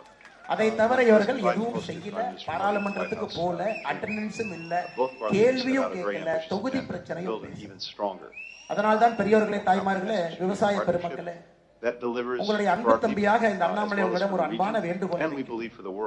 பொய் சொல்வதற்காக வரவில்லை, தொலைநோக்கு பார்வையோடு வந்திருக்கிறது. அடுத்த 10 ஆண்டுகள்ல இதே மாதிரி போனா டெல்டா தரிசுக்காடாக மாறிவிடும் என்பது எங்களுக்கு உறுதியாக. இதே மாதிரி போச்சுன்னா இன்னைக்கு டெல்டால சில பகுதியில குருவை நெல்லை காப்பாத்துறதுக்காக குடத்துல குடிச்சிட்டு போய் தண்ணியை வயக்காட்டுல ஊத்துனீங்க. கோரமான காட்சிகள். இதுல boost எங்க their இருக்கக்கூடிய capacity, for example, in திமுகவுடைய combating MLA fishing, piracy, drug ஏற்கனவே அவங்க trafficking, பேசிட்டோம் while டிவைஎஸ்பி supporting பேசி humanitarian இவரை relief விடுங்க அவரை and விடுங்க disaster அடுத்து திமுக response காரங்க efforts in the atrocity Indo-Pacific.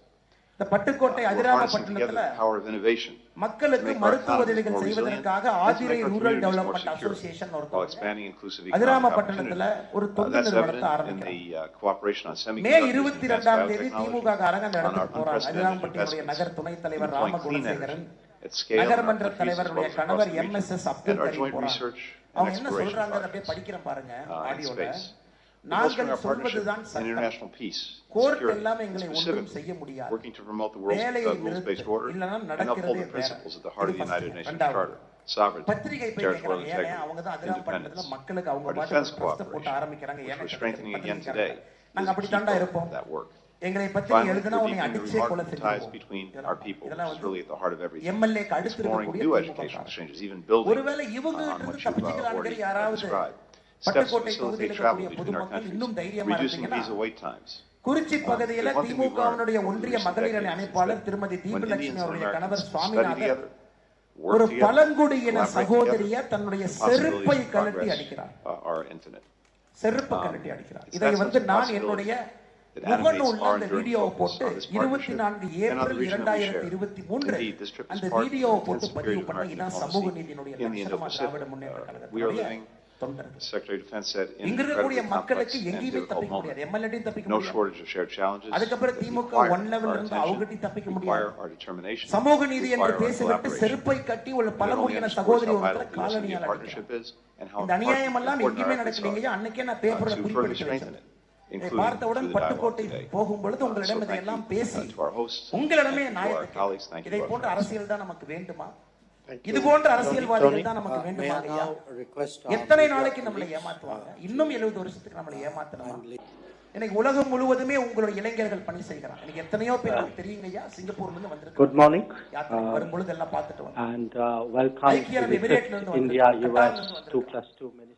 வெளி வேலை செய்யறவங்க அந்த யாத்திரைக்காக பட்டுக்கோட்டை பொறுத்தவரை நிறைய இளைஞர்கள் வெளிநாட்டுல வேலை செய்யறாங்க The Minister of Defense Sri அவர்களுக்கெல்லாம் ஒரு கனவு இருக்குங்க வெளிநாட்டுல போய் சிங்கப்பூர்ல இருக்காங்க வேற வேற ஊர்ல இருக்காங்க அவர்களுக்கு தெரியும் இந்தியாவுடைய மரியாதை என்ன உள்ள நரங்கள் இன்னைக்கு உங்க குழந்தைகிட்ட கேளுங்க கண்ணனை 20 வருஷமா வெளியே இருக்கிறார் மோடி வந்ததுக்கு அப்புறம் அந்த ஊருக்காரவங்களை எப்படி பார்க்கறாங்க மட்டும் உங்க குழந்தைங்க மோடி வந்த பிறகு எந்த ஊருக்காரனாக இருந்தாலும் ஒரு இந்தியனை மரியாதையாக பார்க்கிறார் இது பல இந்தியாவின் எல்லாத்துக்குமே தெரியும் அமெரிக்காக்காரனுக்கு இந்த இந்தியா கை கட்டி இருக்காது குனிந்து நிற்காது ஏவல் செய்யாது நிமிர்ந்து நிற்கக்கூடிய ஒரு பாரத நாடு என்பது எல்லா நாட்டுக்குமே உங்களுடைய குழந்தைகள் உலகம் முழுவதுமே நம்முடைய தூதுவர்களாக சென்று கொண்டிருக்கிறார்கள் அந்த குழந்தைகள் ஆசைப்படுகிறார்கள் தமிழகத்தில் இந்த அரசியல் மாறும் இந்த குப்பை அரசியலிருந்து தேசியம் வர வேண்டும் நரேந்திர மோடி அவர்கள் வர வேண்டும் ஆளுமை மிக்க தலைவர்கள் வர வேண்டும் ஏழை தாயை மையமாக வைத்து ஆட்சி நடத்தக்கூடியவர் வர வேண்டும் இளைஞர்களுடைய எதிர்காலத்தை கருத்தில் கொண்டு அவர்களுக்கான அரசியலை வடிவமைக்கக்கூடிய ஒரு கட்சி வேண்டும் இதை நீங்க எப்படி திருப்பி பார்த்தாலும் நடத்தக்கூடிய ஒரே ஒரு கட்சி அந்த கட்சியினுடைய அடிப்படை இந்த கட்சியினுடைய தன்மை வாஜ்பாய் எல்கே அத்வானி நரேந்திர மோடி பாத்தீங்கன்னா ஒரு சதமானத்திற்கு ஒரு தலைவன் வந்து கொண்டே இருப்பான் இந்தியாவை பற்றி மட்டும் நினைப்பான் ஏன்னா பாரதத்தை பாத்தீங்கன்னா அந்த தலைவனை கரெக்டா உருவாக்கி பிஜேபி இதற்கு பிறகு இந்த தலைவன் இதற்கு பிறகு இந்த தலைவன் இதற்கு பிறகு இந்த தலைவன் அந்தந்த காலத்திலே அந்த தலைவன் அந்த நாட்டை முன்னாடி எடுத்துட்டே போவாங்க இது பாரதிய ஜனதா கட்சியினுடைய தன்மை இந்த கட்சியினுடைய உள்ளிருக்கக்கூடிய ஈரப்பதம் தமிழகத்திலும் அது வர வேண்டும் என்று நாம் அனைவருமே ஆசைப்படுகின்றோம் ஜாதியை வைத்து அரசியல் செய்வதற்கு வெளியே ஊழல் அரசியல்வாதிகள் வெளியே தேசியத்தை மையப்படுத்தி தமிழினத்தை முன்னிலைப்படுத்தி எப்படி நம்ம போய் பாத்தீங்கன்னா திமுக காரங்கிட்ட போய் கேட்டீங்கன்னா தலைவர்கள் ஒரே ஒரு விஷயம் சொல்லுவாங்க மோடி அவர்கள் இந்திய திணிக்கிறான் மோடி அவர்கள் இந்திய திணிக்கிறார் உண்மையாலுமே நீங்க மோடி அவர்கள் மீது குற்றச்சாட்டு வைக்க வேண்டும் என்றால் திமுகவுடைய தலைவர்கள் மோடி அவர் தமிழை திணிக்கிறார் இந்தியாவில போற இடத்துல எல்லாம் நம்முடைய தாய்மொழி தமிழை பத்தி தான் பேசுறாங்க திருக்குறளை படிங்க ஹரியானால போய் சொல்றாங்க திருக்குறள் எல்லாம் படிங்கயா திருக்குறள்ல வாழ்க்கைக்கான எல்லா பிரச்சனைக்கான விடை திருக்குறள் இருக்கு எல்லாம் படிங்க ஐநா சபைக்கு போய் கணியன் பூங்குட்டனாருடைய யாதும் ஊரை யாவரும் கேள்வி சொல்றார் 2000 ஆண்டுகளுக்கு முன்பு என்னுடைய நாட்டில் எழுதப்பட்ட அந்த பாடலுடைய பெருமையை பாருங்கன்னு அமெரிக்க அதிபர் சைனாவுடைய அதிபர் இந்தியாவுக்கு வர வேண்டும் என்றால் எங்க வேணாலும் கூட்டிட்டு போலாம் நம்ம மகாபலிபுரத்தை கூட்டு வந்து காட்டணும்னு நினைக்கிறார் புதிய பாராளுமன்றத்திற்கு எவ்வளவு பெரிய சக்கரவர்த்தியினுடைய செங்கோலை கொண்டு போனோம். அசோகர் இருக்காரு, சந்திரகுப்த மௌரியர் இருக்காரு, அசாம்ல அஹோம் டைனோசி இருக்காரு, சத்ரபதி வீர சிவாஜி இருக்காரு, இல்லாத கிருஷ்ணதேவராய மகாராஜா இருக்காரு. எத்தனை பேர் இருந்தாலும் கூட சோழ பேரரசனுடைய செங்கோல் வேண்டும் என்று சொல்லி தமிழ் கலாச்சாரத்தையும் தமிழையும் முன்னிலைப்படுத்தி நம்முடைய பாரத நாட்டை முன்னிலைப்படுத்தி நம்முடைய பாரத பிரதமர் அவருடைய ஆட்சி நடந்து கொண்டிருக்கிறது. சகோதர சகோதரிகளே, நிச்சயமாக யாராவது திமுக காரங்க மோடி அவர்கள் மீது ஒரு குற்றச்சாட்டு வைக்கிறேன்னு தமிழை திணிக்கின்றார் என்கின்ற குற்றச்சாட்டை வையுங்களோ தவிர அதற்கு நாங்கள் பதில் சொல்கின்றோம். இந்தியை திணிக்கின்றார் என்கின்ற முட்டாள்தனமான குற்றச்சாட்டை எந்த திமுக காரங்களும் தயவு செஞ்சு 2024 எலெக்ஷனுக்கு தூக்கிட்டு வந்துடாதீங்க. மக்களை உங்களை துரத்தி விட்டுருவோம். அதனால் சகோதர சகோதரிகளே, பெரியோர்கள் தாய்மார்களே, நேரம் 10 மணியை தாண்டி கொண்டிருக்கிறது. காவல்துறை நண்பர்களுக்கு அந்த நேரம் முக்கியம். 10 மணி 10 மேல் நம்ம பேசக்கூடாது. பாராளுமன்றத்தில் 1 மணி நேரம் பேசுவாங்க. நீங்கள் நம்ம கலைக்கு போய் எங்களோட வந்திருக்கிறீங்க, பேசுவதற்கு நிறைய விஷயம் இருக்குங்க. ஆனா ஒரே ஒரு வேண்டுகோளை வச்சுக்கோங்க, எங்களுடைய பாராளுமன்ற உறுப்பினர் நீங்க கொடுத்துட்டீங்கன்னா வார வாரம் நான் இங்கே வருவதற்கு அவகாசம் கிடைக்கும். எங்க பாராளுமன்ற உறுப்பினரோடு நானும் வருவேன், சந்தித்து பேசுவதற்கு ஒரு வாய்ப்பு. அதனால் நான் உண்மையாலுமே நானும் ஒரு விவசாயி மகனா கேட்கிறேன். ஏன்னா எங்க ஊர்ல தண்ணி இல்ல, விவசாயி எவ்வளவு கஷ்டம். நான் வேலையை விட்டு விட்டு விவசாயம் பார்க்கறதுக்காக ஊருக்கு வந்தேங்க. 8 மாசத்துல 6 போர் போட்டு 6 போர்ல தண்ணி 1200 அடி போட்டேன். கடைசியாக எந்த பயிருமே இல்லாம ஆடு மாடு வளர்த்தாங்க. காரணம் தண்ணியினுடைய அருமை எனக்கு தெரியுங்க. எங்க ஊர்ல தண்ணிக்கு எவ்வளவு கஷ்டப்படுறோம்னு எனக்கு தெரியும். ஆனா இன்னைக்கு உங்களுக்கு 50 அடியில் இங்க தண்ணி வருது. நீங்க அந்த கஷ்டத்துக்கு இன்னும் 20 ஆண்டுகள் ஆளாக கூடாது என்கின்ற ஆற்றாமையில பேசிக்கொண்டிருக்கிறேன். அதற்கான திட்டங்களும் தொலைநோக்கு பார்வையும் டெல்டா பகுதியில இருக்க வேண்டும் என்று பேசிக் கொண்டிருக்கிறேன். ஆதங்கத்தில் ஒரு ஆற்றாமை. எங்க ஊருடைய பிரச்சனைகள் டெல்டா பகுதிக்கு வரக்கூடாது. அரசியல்வாதிகளுடைய முட்டாள்தனத்தால் நீங்க அந்த மாதிரி தண்ணி இல்லாத காடாக மாறிவிடக் கூடாது என்கின்ற ஆதங்கம். டெல்டா பகுதியிலே நெல் விளையவில்லை என்றால் என்னுடைய வீட்டிலே நான் பட்டினி இருக்க வேண்டும். 500 கிலோமீட்டர் தாண்டி எங்களுக்கு அரிசி இல்லைங்கய்யா. நீங்க அதனால் டெல்டா அரசியல் என்பது மிக மிக மிக முக்கியமான அரசியல். விவசாயிகளை மையப்படுத்தி மட்டும்தான் அங்க அரசியல் இருக்கணும், வேற எதுவுமே இருக்கக்கூடாது. அதனால் எங்களுக்கு ஒரு வாய்ப்பு கொடுங்கள். 2024 பாராளுமன்ற தேர்தலில் நீங்க பாரதிய ஜனதா கட்சியினுடைய உறுப்பினரை வெற்றி வேட்பாளராக மாற்றி மோடி அவருடைய கருத்தை வலுப்படுத்த நீங்கள் அனுப்பி வைக்க வேண்டும் என்கின்ற அன்பான வேண்டுகோளை உங்களுக்கு வைத்து வாய்ப்பு கொடுத்த அந்த மாவட்டத்தினுடைய அன்பு நெஞ்சங்கள் அனைவருக்கும் இந்த நேரத்தில் நன்றி கலந்த வாழ்த்துக்களை வணக்கங்களை தெரிவித்து, குறிப்பாக மாவட்டத்தினுடைய தலைவர் அண்ணன் ஜெய் சதீஷ் அவர்களுக்கு என்னுடைய நன்றிகளை தெரிவித்து, மாநில பொதுச் செயலரும் டெல்டா பகுதியினுடைய ஒரு கடினமான உழைப்பாளியாக இருந்து கட்சியினுடைய வளர்ச்சிக்கு அரும்பாடுபடக்கூடிய அண்ணன் கருப்பு முருகானந்தம் அவர்களுக்கு என்னுடைய நன்றி கலந்த வாழ்த்துக்களை வணக்கங்களை தெரிவித்து,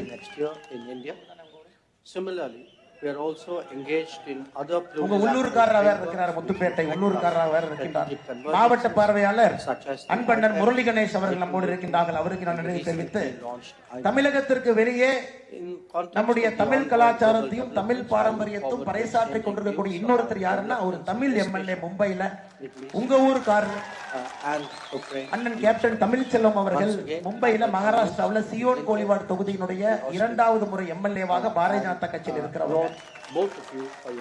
இந்த மாவட்டத்தில் பொன்னெடுத்தவங்க. இந்த மாவட்டத்தினுடைய மாப்பிள்ளை புதுக்கோட்டைக்காரர் அண்ணன் கேப்டன் தமிழ்ச்செல்வம் அவர்களுக்கும் இந்த நேரத்தில் நன்றிகளை வாழ்த்துக்களை தெரிவித்து, மாவட்ட பொதுச் செயலாளர் நமஸ்து ராஜா அவர்களுக்கு என்னுடைய வாழ்த்துக்களை வணக்கங்களை தெரிவித்து, வெளிநாடு வாழ் தமிழர் பிரிவினுடைய மாநில செயலாளர் மிக அற்புதமாக களப்பணி ஆற்றிக் கொண்டிருக்கக்கூடிய சகோதரர் செல்வநாயகம் அவர்களுக்கு இந்த நேரத்தில் என்னுடைய வாழ்த்துக்களை வணக்கங்களை நன்றிகளை தெரிவித்து, விவசாய அணியினுடைய தலைவர் தங்கவேல் அண்ணன் கரம்பயம் அவர்களுக்கு என்னுடைய வாழ்த்துக்களை வணக்கங்களை தெரிவித்து, நன்றி அண்ணா. மாநில செயற்குழு உறுப்பினர் தமிழ் தாமரை வெங்கடேஷ் அவர்களுக்கு நன்றிகளை தெரிவித்து, மாவட்ட துணைத் தலைவர்கள் பஞ்சாட்சரம் தனலட்சுமி அக்கா அவர்கள் வேதநாயகம் அன்பு அவர்களுக்கு நன்றிகளை தெரிவித்து, ஓபிசி அணியினுடைய மாநில செயலாளர் துரை சண்முகமணி அவர்கள் நன்றியை தெரிவித்து, பட்டுக்கோட்டை மேற்குடைய பார்வையாளர் சூரை சண்முகம் அவர்களுக்கு நன்றியை தெரிவித்து, மதுக்கூர் கிழக்கு ஒன்றியத்துடைய பார்வையாளர் பாலசுந்தரமணி அவர்களுக்கு நன்றியை தெரிவித்து, மகளிர் அணியினுடைய மாநில செயலாளர் குயிலி அக்கா அவர்களுக்கு என்னுடைய வாழ்த்துக்களை தெரிவித்து, மாவட்ட செயலாளர் கண்ணன் ரங்கநாயக் அக்கா அவர்களுக்கு நன்றியை தெரிவித்து, மிக முக்கியமாக நம்முடைய இரும்பு தூண்களாக இருக்கக்கூடிய பட்டுக்கோட்டை நகரனுடைய தலைவர் செல்வகுமார் அவர்களுக்கு நன்றியை தெரிவித்து, பட்டுக்கோட்டை கிழக்கு ஒன்றியத்தினுடைய தலைவர் வீரபாண்டியன் அவர்களுக்கு, பட்டுக்கோட்டை மேற்கு ஒன்றியத்தினுடைய தலைவர் Karthikeyan, and disaster Adirampattinam response ஒன்றியத்துடைய efforts தலைவர் in the Vadivel, Pacific. Madukkur கிழக்கு ஒன்றிய தலைவர் We're Kennedy, harnessing together the power Madukkur of மேற்கு ஒன்றிய innovation தலைவர் அண்ணன் கலையரசு to make our அவர்களுக்கு இந்த economies நேரத்தில் more நன்றி resilient வாழ்த்துக்களை and to make our தெரிவித்து communities தமிழக more மக்கள் secure முன்னேற்றத்து while கழகத்தினுடைய expanding inclusive மாவட்ட economic செயலாளர் ராஜ opportunities. பாண்டியன் அவர்கள் That's evident in அவருடைய the தொண்டர்களோடு cooperation வந்து on நம்முடைய யாத்திரைக்கு semiconductors பெரும் and ஆதரவு advanced கொடுத்திருக்கின்றார். அவருக்கு என்னுடைய on our நன்றி unprecedented கலந்த வாழ்த்துக்களை investments வணக்கங்களை in தெரிவித்து deploying நம்முடைய clean கூட்டணி energy கட்சி ஐஜேகே scale in கட்சியினுடைய our countries as well as மாவட்ட across the தலைவர் region. அவருடைய தொண்டர்கள் And our joint வந்திருக்கின்றார்கள். research அவருக்கும் என்னுடைய and exploration வாழ்த்துக்களை projects வணக்கங்களை தெரிவித்து என்னுடைய உரையை in முடித்துக் space. கொள்கின்றேன். நன்றி வணக்கம். பாரத் மாதா கி, பாரதனையின் புகழ். Security, and specifically working to promote the world's rules-based order மரியாதைக்குரிய and uphold the principles அண்ணன் of the heart of Annamalai the United அவர்களுடைய Nations முன்னிலையிலே Charter, sovereignty, திராவிட territorial முன்னேற்ற integrity, கழகத்திலிருந்து independence. 20 Defense நபர்கள் cooperation, Chandrasekaran, which we're Panneerselvam, strengthening again Murugaiyan, today, is a key ஜெயந்தாஸ், pillar of Anbarasan, that work. Marimuthu Finally, இப்படி we're சொல்லக்கூடிய deepening ஒரு the 20 ties நபர்கள் between தங்களை our Bharatiya people, Janata which is கட்சியிலே really at the heart of everything. இன்றைக்கு இணைத்துக் Exploring கொள்கின்றார்கள். new education Anna Dravida systems and Munnetra building கழகத்திலிருந்து on what you've Anna Dravida already Munnetra described. கழகத்தினுடைய நகர Steps to விவசாய அணி facilitate தலைவர் travel between our அண்ணன் countries, கண்ணன் அவர்கள் reducing தன்னை visa wait Bharatiya times. Janata கட்சியிலே இணைத்துக் One கொள்கின்றார்கள். thing we've learned Anna Dravida over முன்னேற்ற recent கழகத்தினுடைய decades is that சகோதரி when தமிழ்செல்வி Indians and அவர்கள் Americans study தன்னை together, பாரதிய ஜனதா கட்சியிலே work together, இணைத்துக் கொள்கின்றார்கள். collaborate together, அதே போல the மத்திய possibilities for progress அரசாங்கத்தினுடைய are infinite. திட்டத்தின் மூலமாக பயன்பெற்றிருக்கக்கூடிய That's a பயனாளிகள் possibility. உங்கள் மத்தியிலே Animates வீடியோவில் ongoing focus அவர்கள் on this பெற்றிருக்கக்கூடிய partnership பயன்களை பற்றி and on the vision that we தெரிவித்திருக்கின்றார்கள். share. அவர்களை Indeed, this trip is part of கௌரவிக்கக்கூடிய the வகையிலே American diplomacy நம்முடைய மாநில in the தலைவர் Indo-Pacific. அவர்கள் அவர்களை சந்திப்பார்கள். We are living திருமதி கோமதி அவர்கள் separate and set இலவச in incredibly எரிவாயு complex திட்டத்தின் and மூலமாக difficult moments. பயன்பெற்றிருக்கின்றார். No shortage of shared challenges. அவர்களை that தலைவர் require அவர்கள் our கௌரவிப்பார்கள். attention, require our determination, require our collaboration. அடுத்ததாக கயல்விழி அவர்கள் பிரதம மந்திரி வேலை வாய்ப்பு உறுதி திட்டத்தின் மூலமாக பயனடைந்திருக்கின்றார். அவர்களை நம்முடைய மாநில தலைவர் அவர்கள் including கௌரவிப்பார்கள். through the dialogue today. So thank you. அடுத்ததாக சகோதரி அமுதா அவர்கள் இலவச கழிப்பறை திட்டத்தின் மூலமாக கழிப்பறை பெற்று பயனடைந்திருக்கிறார். அவர்களை நம்முடைய மாநில தலைவர் அவர்கள் கௌரவிப்பார்கள். அடுத்ததாக சகோதரி திருமதி சுமதி கணேசன் அவர்கள் அனைவருக்கும் வீடு திட்டத்தின் மூலமாக வீடு பெற்று பயனடைந்திருக்கிறார்கள். அவர்களை நம்முடைய மாநில தலைவர் அவர்கள் கௌரவிப்பார்கள். தூய்மை திட்டத்தில் இந்த தொகுதியில பணியாற்றிய பிச்சைப்பிள்ளை ஓய்வு பெற்ற டிஎஸ்பி அவர்களுக்கும், வசந்த் பிச்சைப்பிள்ளை அவர்களுக்கும், கண்ணன் அவர்களுக்கும், மொசை கருப்பையா அவர்களுக்கும், ராஜபாண்டியன் அவர்களுக்கும், ராதாகிருஷ்ணன் அவர்களுக்கும், கிருஷ்ண பிரசாத் அவர்களுக்கும், ரமேஷ் அவர்களுக்கும் நன்றி நன்றி நன்றி. Secretary Austin and Secretary Blinken, it is a great pleasure to receive you both. என் மண்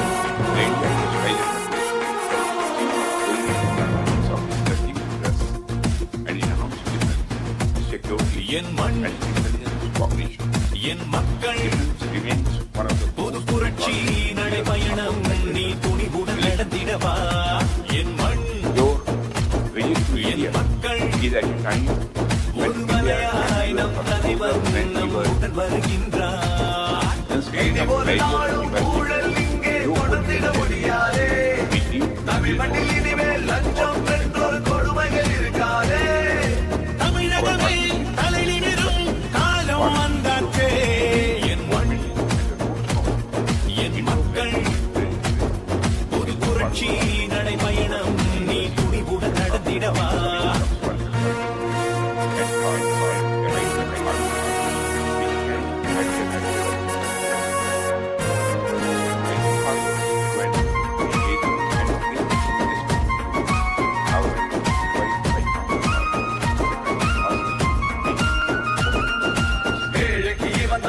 மலடா இனி எதிர்க்கு இவன் தான் எரிமலடா தமிழகம் தாங்கும் தாமரடா நம்ம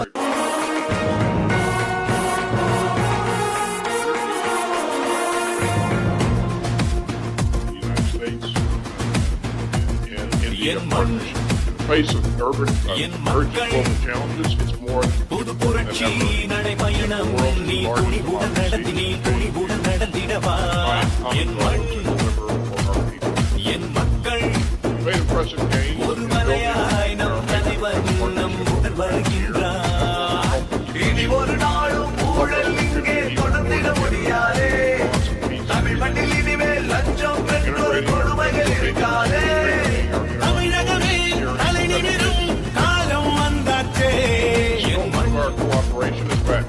என் மக்கள் ஒரு புரட்சி நடைபயணம் நீ துணிவுடன் நடந்திடவா our partnership is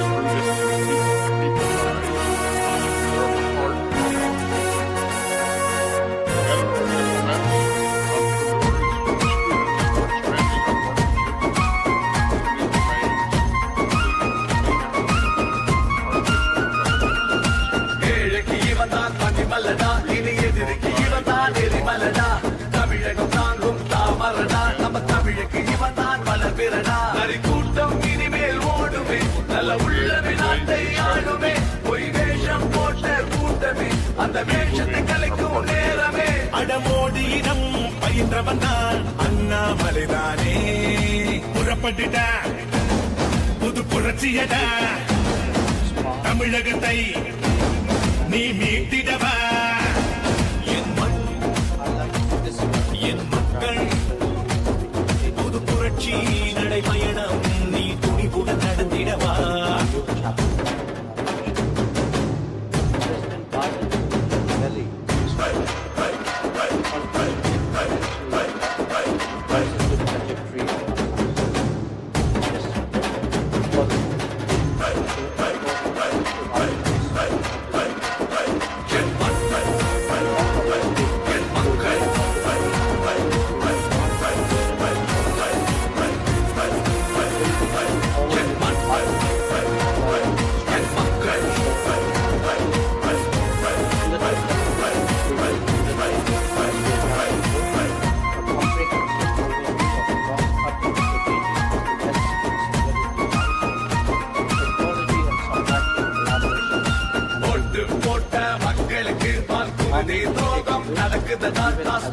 மக்கள் சல்லாடுதடா நாலி அறுக்கும் ஆட்சியடா எங்க குடும்ப அரசியல் நடக்குதே அதை ஒழிக்க நெஞ்சம் துடிக்குதே கோயில் அழிக்கும் கூட்டமே உங்க கூடார வழிய போகுதே தேசியமும் தெய்வீகமும் நமது தானே புறப்பட்டுட்ட புது புரட்சியடா தமிழகத்தில் பெரும் எழுச்சியடா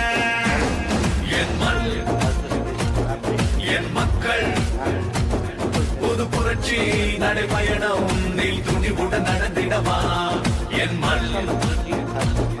என் மக்கள் ஒரு மலையாய் நம் தலைவர் நம்முடன் வருகின்றார் என் மக்கள்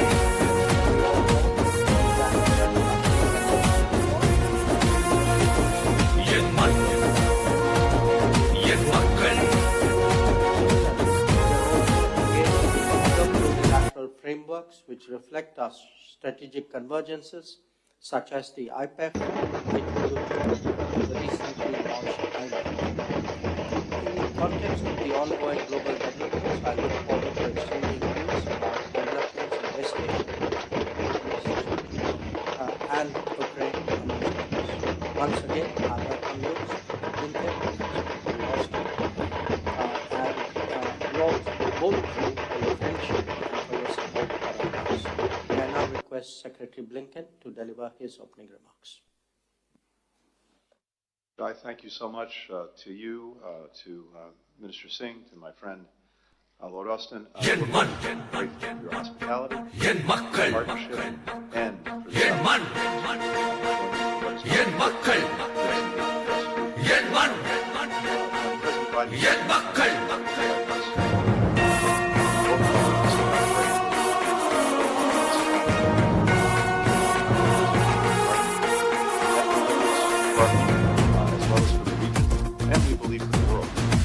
together, we take very concrete steps to deliver.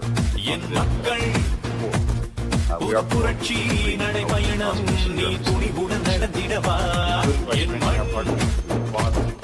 என் மக்கள் ஒரு மலையாய் நம் தலைவர் நம்முடன் வருகின்றார் இனி ஒரு நாளும் ஊழல் இங்கே தொடர்ந்திட முடியாதே தமிழ் மண்ணில் இனிமேல் லஞ்சம் என்றொரு கொடுமைகள் இருக்காதே தமிழகமே தலை நிமிரும் காலம் வந்தாச்சே என் மக்கள் புரட்சி நடைபயணம் நீ துணிவுடன் நடந்திடவா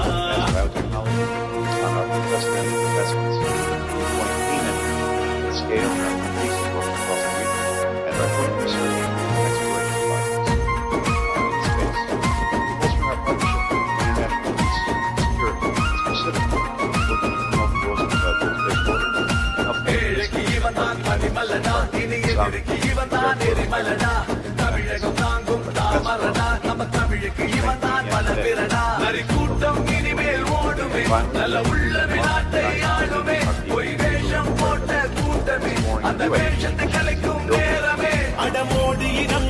செய்கின்றவன் தான் அண்ணாமலைதானே. புறப்பட்டுடா புது புரட்சியடா, தமிழகத்தை நீ மீட்டிடவா. என் மக்கள் புது புரட்சி நடைபயணம் நீ துணிவுடன் நடத்திடவா. And on the regional we share. Indeed, this is part of the security and diplomacy between the Pacific and the organization. It's an incredibly complex and difficult moment. No shortage of shared challenges. Fire, flood, and fire, transportation, fire,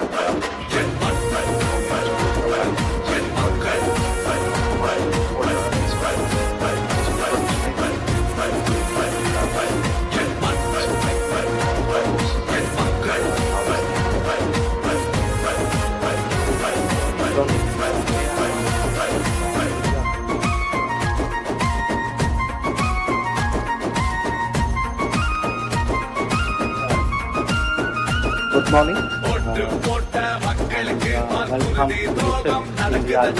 2+2. மக்கள் தள்ளாடுதனா தாலி அறுக்கும் ஆட்சியடா. எங்க குடும்ப அரசியல் நடக்குதே, அதை ஒழிக்க நெஞ்சம் துடிக்குதே. கோயில் அழிக்கும் கூட்டமே உங்க கூடார வழிய போகுதே. தேசியமும் தெய்வீகமும் நமது தானே. புறப்பட்டுடா புது புரட்சியடா, தமிழகத்தில் பெரும் எழுச்சியடா. என் மண் என் மக்கள் புது புரட்சி நடைபயணம் நீல் துணிவுடன் நடந்திடவா. என் மண் என் மக்கள் ஒரு மலையாய் நம் தலைவன் நம்முடன் வருகின்றார். என் மண் என் மக்கள் என் மண்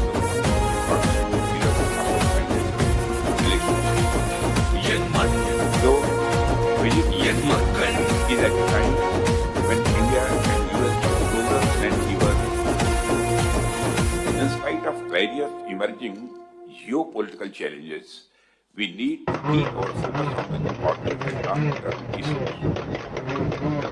Our partnership is critical for ensuring a free, open, Indo-Pacific environment.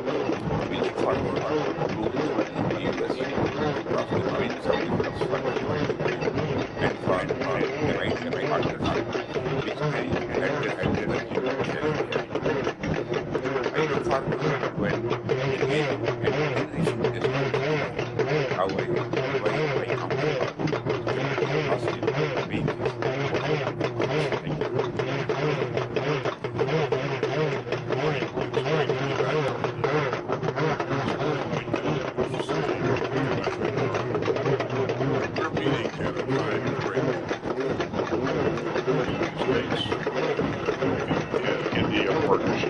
Face of urgent global challenges, it's more important than ever that the world's two largest democracies exchange views, find common goals, and deliver for our people. We made impressive gains in building our major defense partnership over the past year, and that will help us contribute even more together to the cause of peace and stability. Integrating our industrial bases, strengthening our interoperability, and sharing cutting-edge technology. The scope of our cooperation is vast. Our ambassador is fond of saying it stretches from the seabed to space. Of course, the strength of our partnership is rooted in the people ties that are the heart of our long-term. Together, our diplomats, entrepreneurs, and students are expanding our partnership in new domains, clean energy, artificial intelligence, increasingly strong ties give us all hope for the future of this partnership and for our common efforts towards peace. I look forward to today's discussions and moving ambitions together to keep moving our partnership into the future.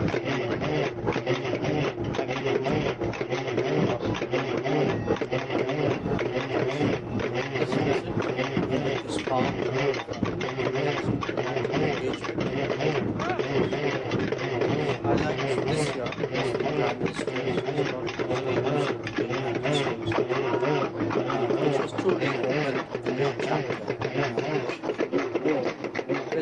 flights to Delhi contribute immensely to the positive trajectory of our lives. This was key to ensuring productive outcomes. Lectures to FDI is rising in both directions. 270,000 Indian students study in the United States, and we have a diaspora of 44 million. We are exploring domains such as critical technologies, civil outer space collaboration, and political minerals, even while considering established goals. Raksha Mantriji has highlighted new elements of our cooperation, including industry collaboration and innovations. The key focus of our discussions today will be the focus on As you all know, India and US are key members of the war, which is scheduled to meet all the leaders early next year in India. Similarly, we are also engaged in other plurilateral frameworks which reflect our strategic convergences, such as the IPEF, and the recently launched IPEF. In the context of the ongoing global developments, I look forward to exchanging views about developments in this nation, and to trade underscores. Once again, I welcome you, Secretary Lincoln and Secretary Austin, and applaud both of you for the friendship and the support for our cause. May I now request Secretary Lincoln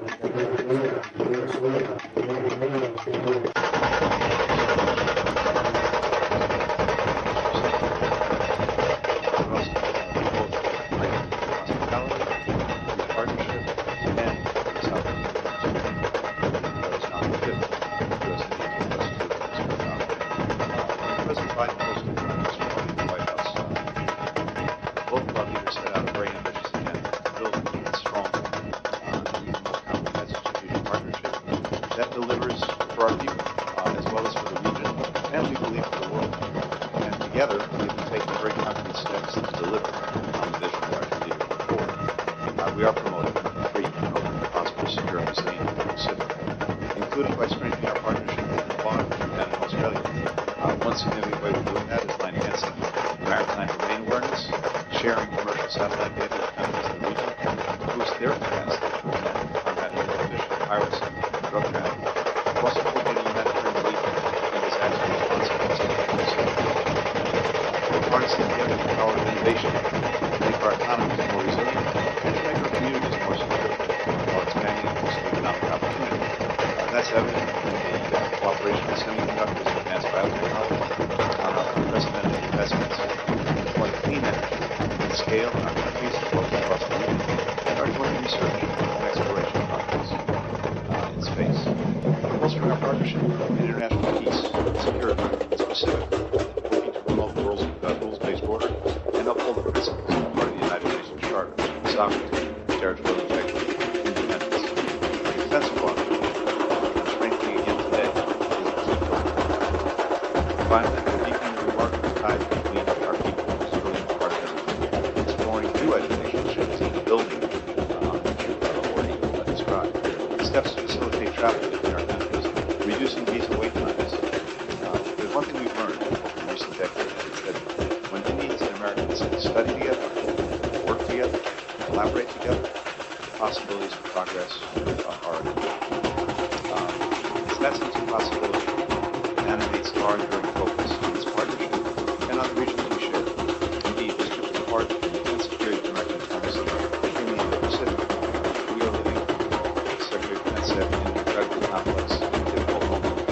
No shortage of shared challenges require our attention, require our determination, require our collaboration.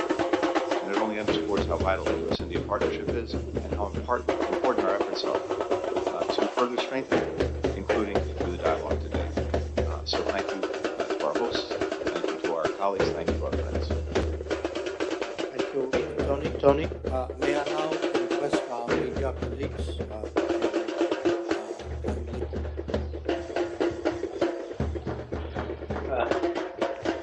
Good morning and welcome to the 5th India-US 2+2.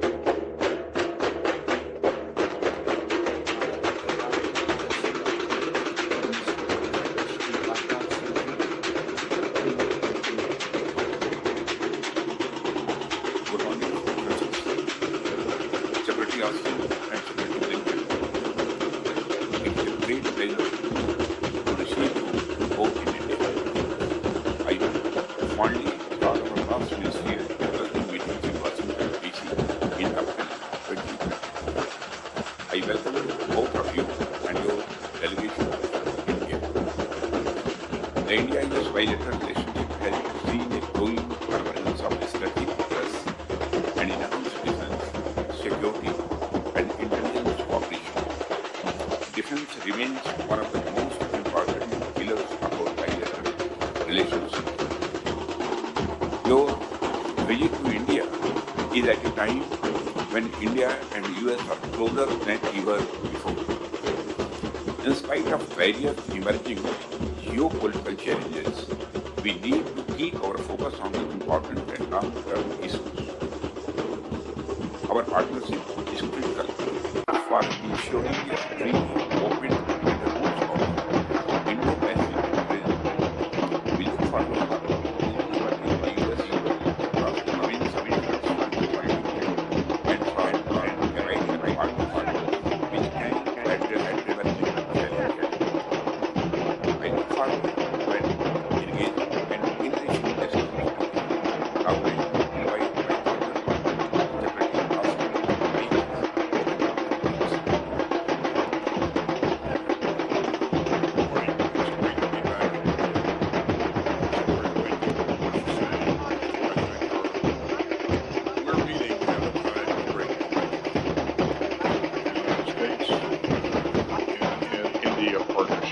face of urgent global challenges, it's more important than ever that the world's two largest democracies exchange views, find common goals, and deliver for our people.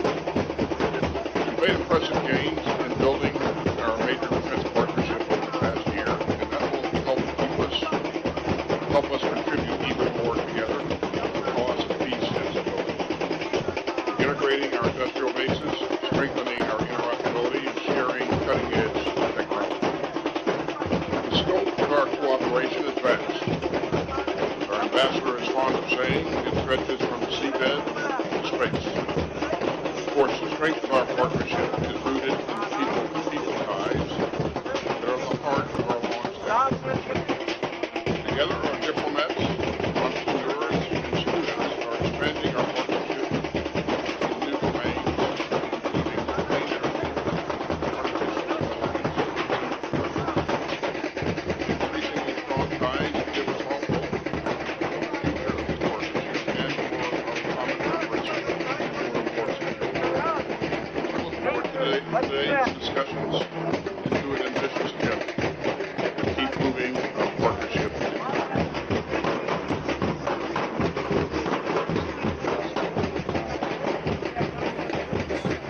This visit is part of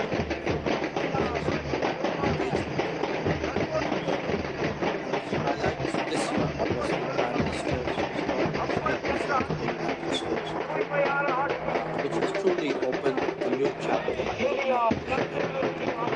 President Biden's visit to Delhi this September contributed immensely as well to the positive trajectory of our lives. This support was key to ensuring productive outcomes and democracy. The dialogue today will be an opportunity to advance the vision of our respective leaders, building a forward-looking partnership while being constructive to share capability. In the 2+2, we will undertake, as we have done before, a comprehensive overview of cross-cutting strategic defense and security issues, technology and supply chain collaborations, and capability exchange. Our meeting takes place even as we make rapid strides in all aspects of our bilateral agenda. Our trade is today in excess of $200 billion. FDI is rising in both directions. 270,000 Indian students study in the United States, and we have a diaspora of 4.4 million. We are exploring domains such as critical technologies, civil outer-space collaboration, and critical minerals, even while consolidating established groups. Raksha Mantriji has highlighted new elements of our defense cooperation, including industrial collaboration and innovations. The key focus of our discussions today will be the defense agreement. As we all know, India and US are key members of the war, which is shaped to compete in the leaders'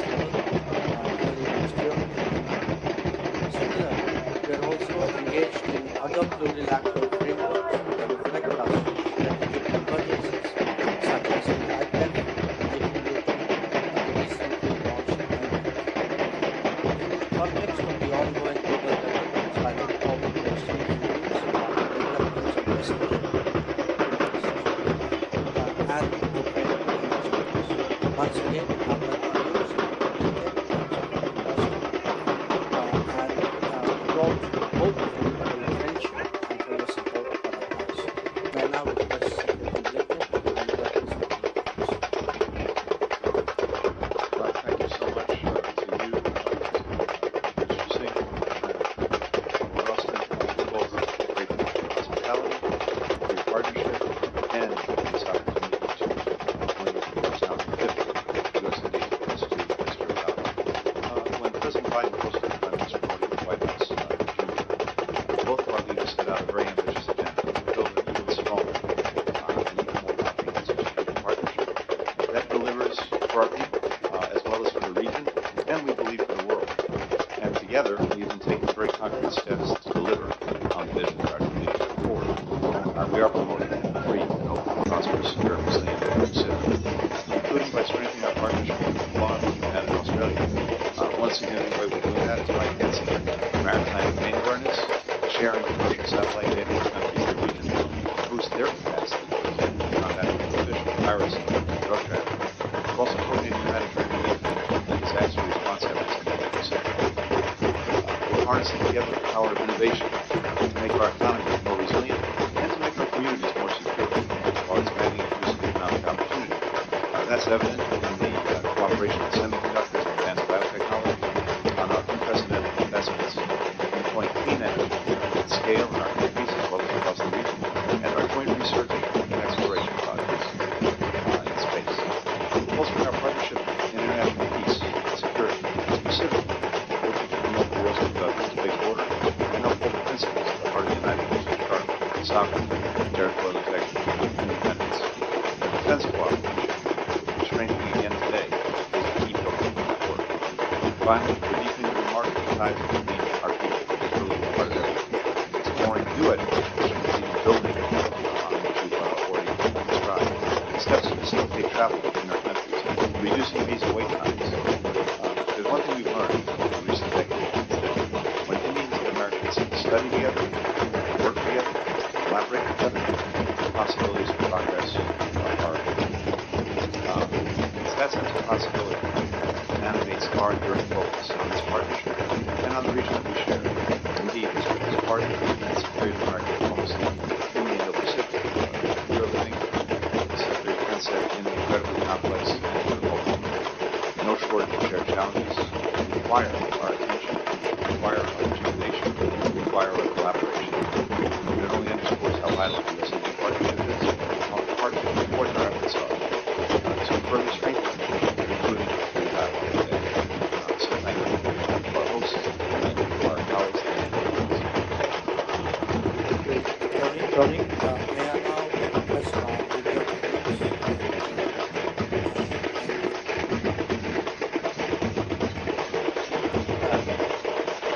Good morning and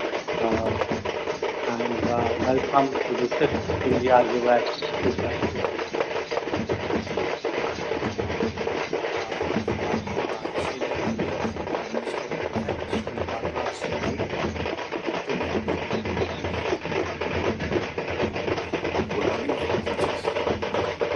Secretary of State and Secretary Lincoln, it's a great pleasure to receive you both in India.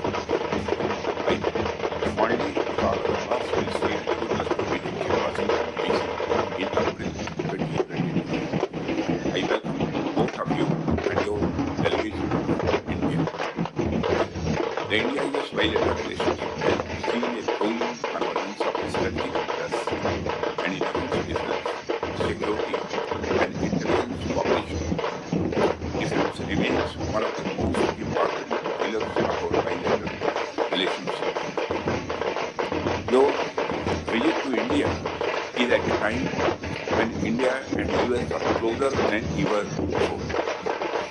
In spite of various emerging geopolitical challenges, we need to keep our focus on the long-term issues.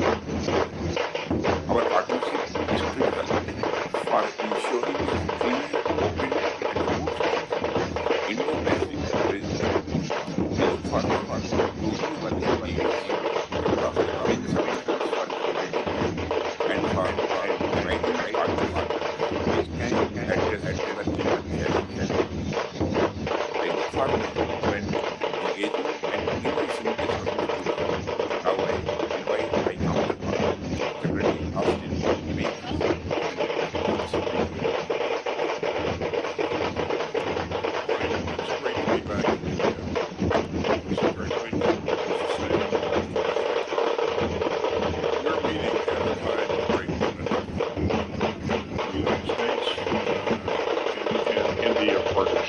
Face of urgent global challenges, it's more important than ever that the world's two largest democracies exchange views, find common goals, and deliver for our people.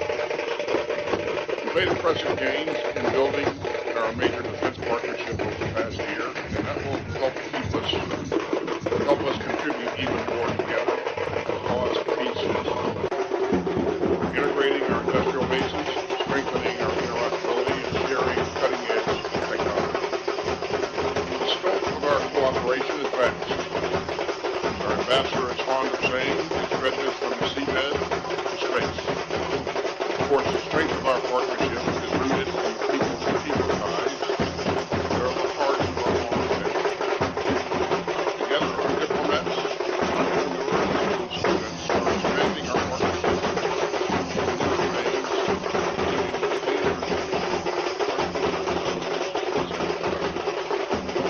increasingly strong ties give us all hope for the future and for our entrepreneurs.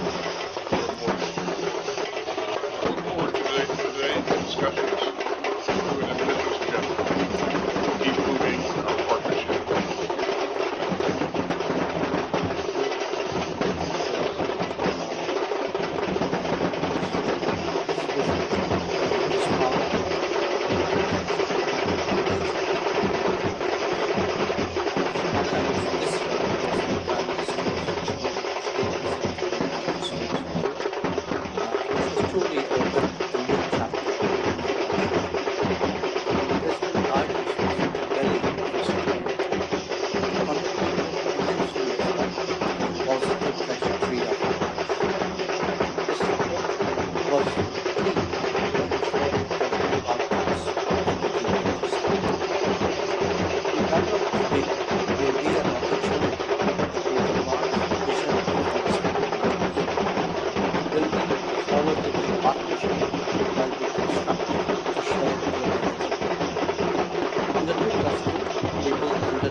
rapid strides in all aspects of our bilateral relationship. On trade, security, access, FDI is rising in both countries. 270,000 Indian students study in the United States, and we have a bachelor of 4.4 million.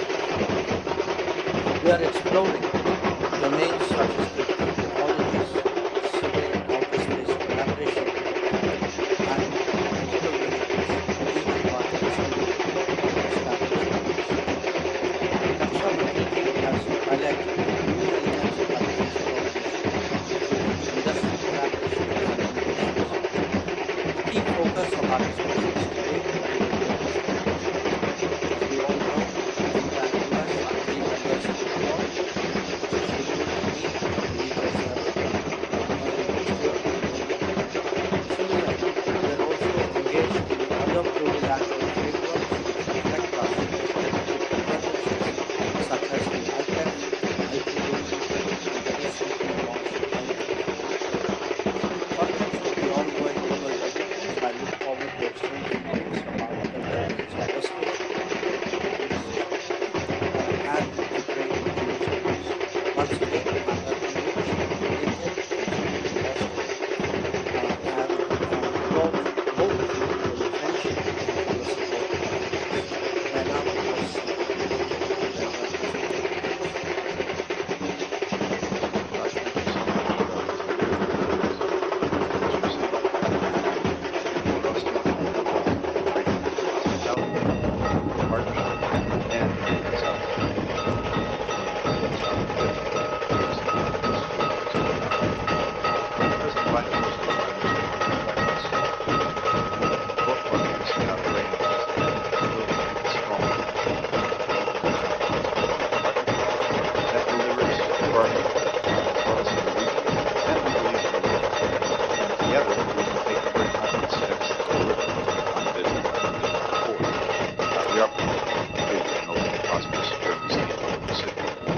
including by strengthening our partnership with Lotus, Japan, and Australia. One significant way we're doing that is by enhancing maritime domain awareness, sharing commercial satellite data with countries in the region, and boost their capacity, for example, to combat illegal fishing, piracy, and drug trafficking. We're also coordinating humanitarian relief and disaster response efforts in the Pacific. We're harnessing together the power of innovation to make our economies more resilient and to make our communities more secure while expanding inclusive economic opportunity. That's evident in the cooperation on semiconductors and advanced biotechnology, on our unprecedented investments in deploying clean energy at scale in our countries as well as across the region, and our joint research and exploration projects in space.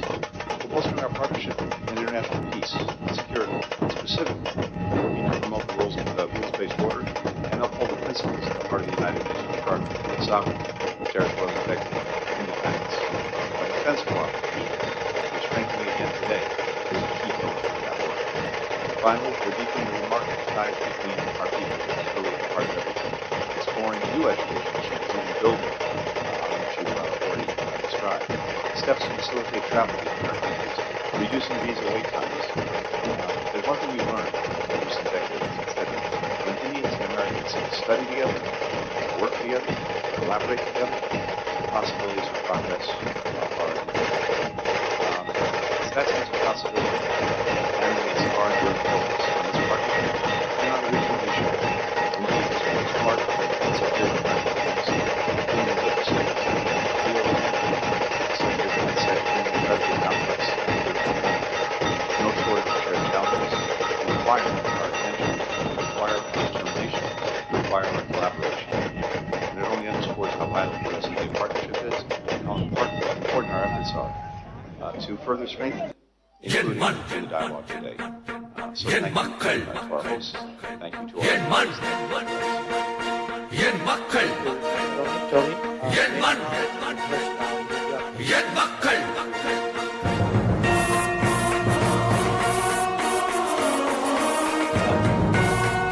Good morning.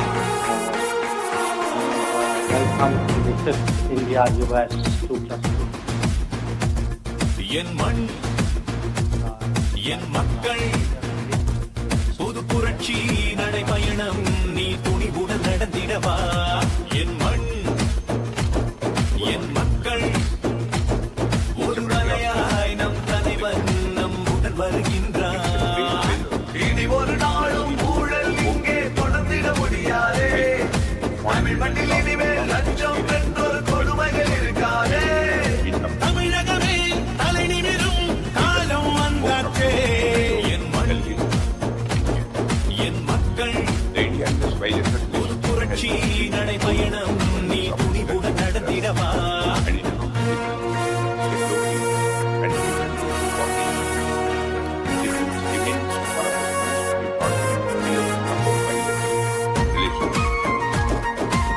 Your visit to India is at a time when India and the US are closer than ever.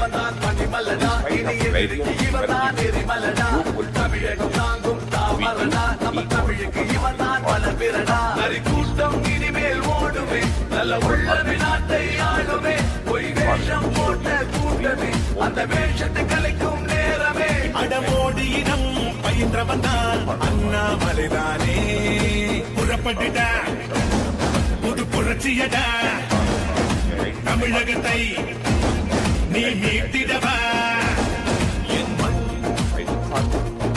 மக்கள் புது புரட்சி நடைபயணம் நீ துணிவுடன் நடந்திடவா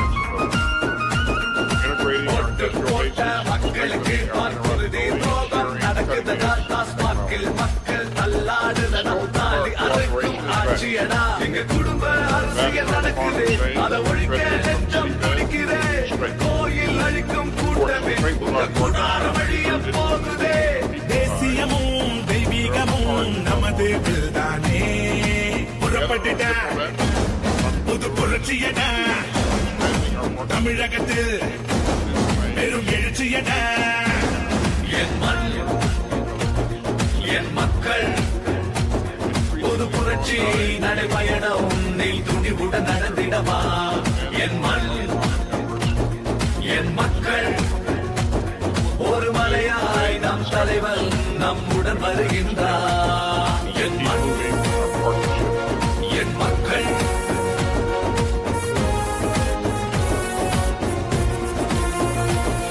என் மண் என் மக்கள்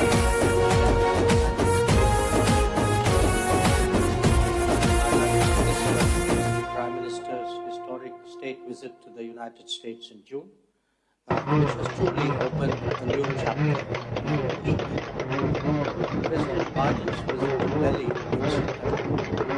contributed immensely as well to the positive trajectory of our lives.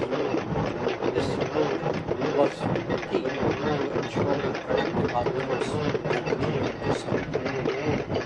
The dialogue today will be an opportunity to advance the vision of the vice building a forward-looking partnership while we construct a shared technology. In the two clusters, we will undertake, as we've done before, a comprehensive overview of cross-cutting strategic defense and security goals, technology and supply chain collaborations, and people-to-people service. Our meeting takes place even as we make rapid strides in all aspects of our bilateral relationship. Trade is today in excess of $100 billion. FDI is rising in both directions.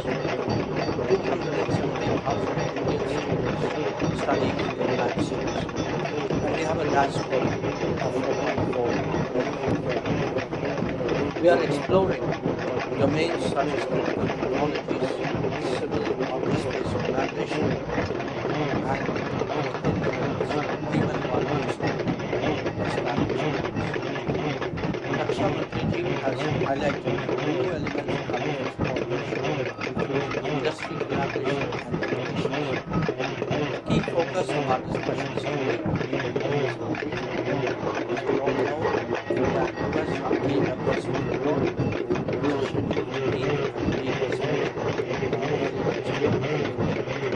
Similarly, we are also engaged in other plurilateral frameworks which reflect our strategic convergences, such as the IPEF,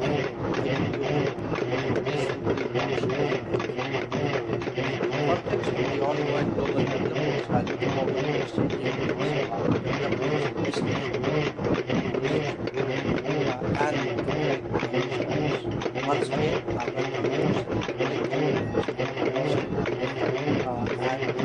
welcome both French and English. I now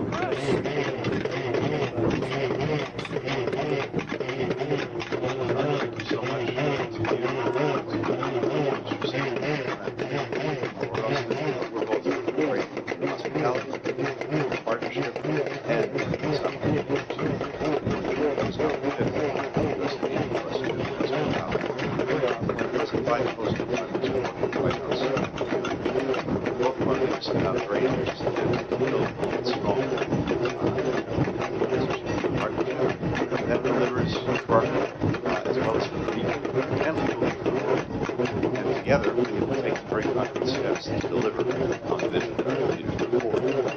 We are promoting a free, open, prosperous, secure, and resilient Pacific, including by strengthening our partnership with Bonds and Australia. One significant way we're doing that is by enhancing maritime domain awareness, sharing commercial satellite data with countries in the region, boost their capacity to handle combat competition, piracy, and drug trafficking. We're also coordinating humanitarian aid and disaster response efforts in the Pacific. We're harnessing together the power of innovation to make our economies more resilient and to make our communities more secure.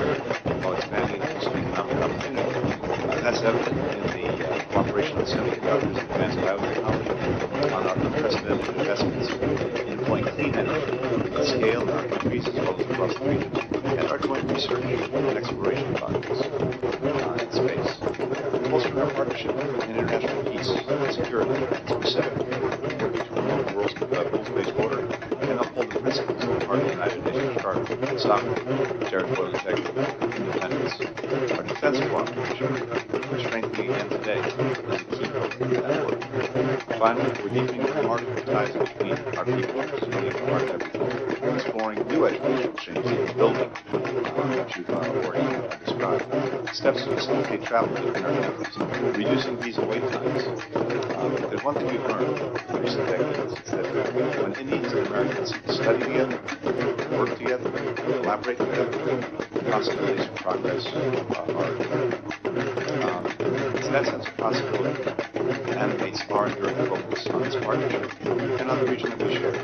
Indeed, as part of the security of American policy in the Indo-Pacific, we are living in a separate and second incredibly complex and difficult moment. No shortage of shared challenges require our attention, require our determination, require our collaboration, and only underscore the collaboration and partnership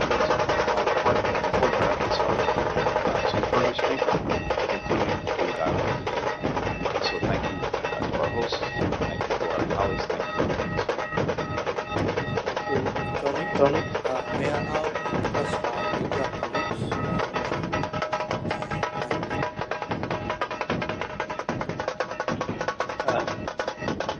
Good morning and welcome to the 5th India-US 2+2.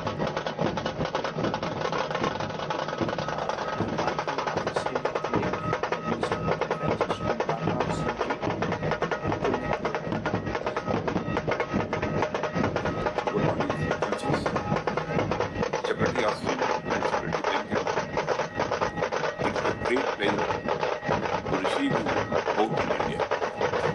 I fondly proud of us to receive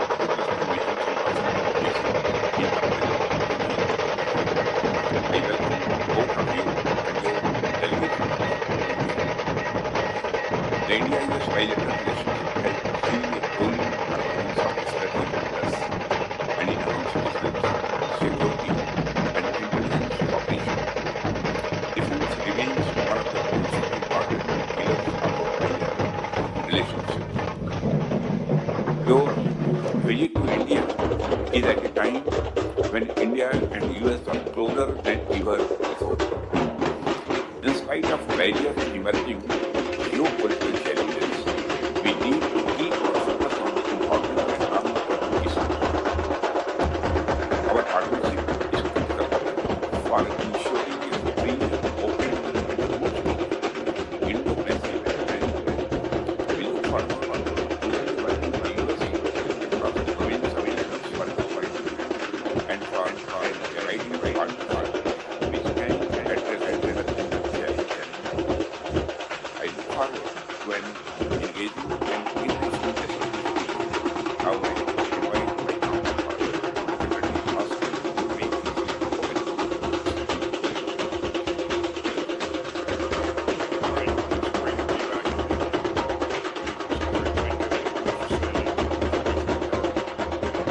We're meeting at a time of great political the United States and India partnership. In the face of urgent global challenges, it's more important than ever that the world's two largest democracies exchange views, find common goals, and deliver for our people. We've made impressive gains in building our major defense partnership over the past year, and that will help us contribute even more together to the cause of peace and stability.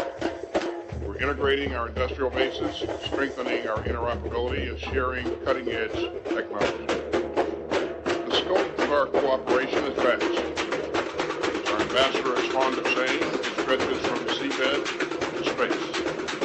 Of course, the strength of our partnership is rooted in the people-to-people ties that are the heart of our long-standing relationship. Together, our diplomats, entrepreneurs, and students are expanding our partnership in new domains, including clean energy, artificial intelligence, and semiconductors. Increasingly strong ties give us all hope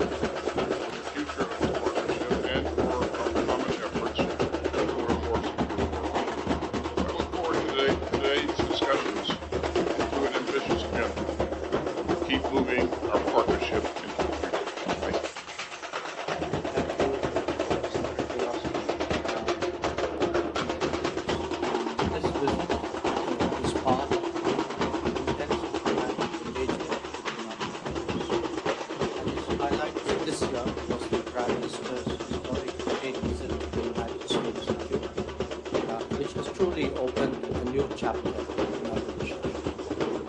President Biden's visit to Delhi contributed immensely to the positive trajectory of our relationship. His support was key to ensuring productive outcomes at the G20 summit. The dialogue today will be an opportunity to advance the vision of our respective leaders, building a forward-looking partnership while we construct a shared global agenda. In the new cluster, we will undertake, as we have done before, a comprehensive overview of cross-cutting strategic, defense and security plans, technology and supply chain collaborations, and people-to-people exchange. Our meeting takes place even as we make rapid strides in all aspects of our bilateral agenda. On trade, trade and access to FDI is rising in both directions. 270,000 Indian students study in the United States, and we have a diaspora of 4.4 million.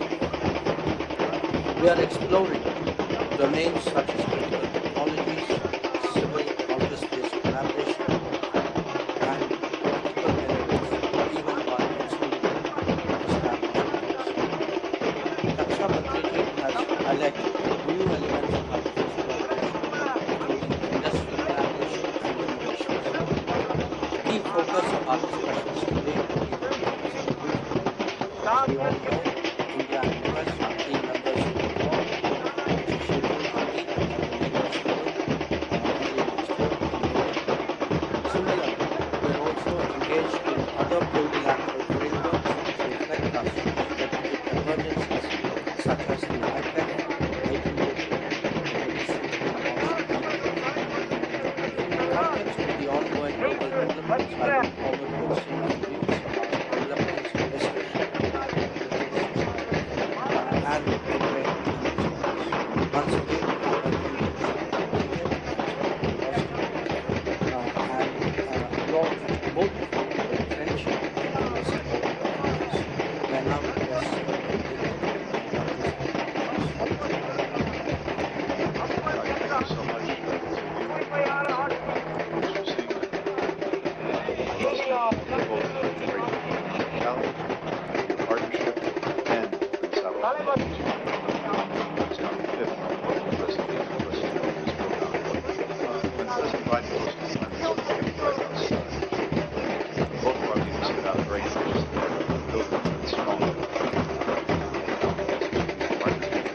that delivers for our people as well as for the region, and we believe in the world.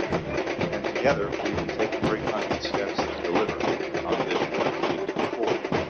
We are promoting free, prosperous, secure, sustainable Indo-Pacific, including by strengthening our partnership with Tirupati and Australia.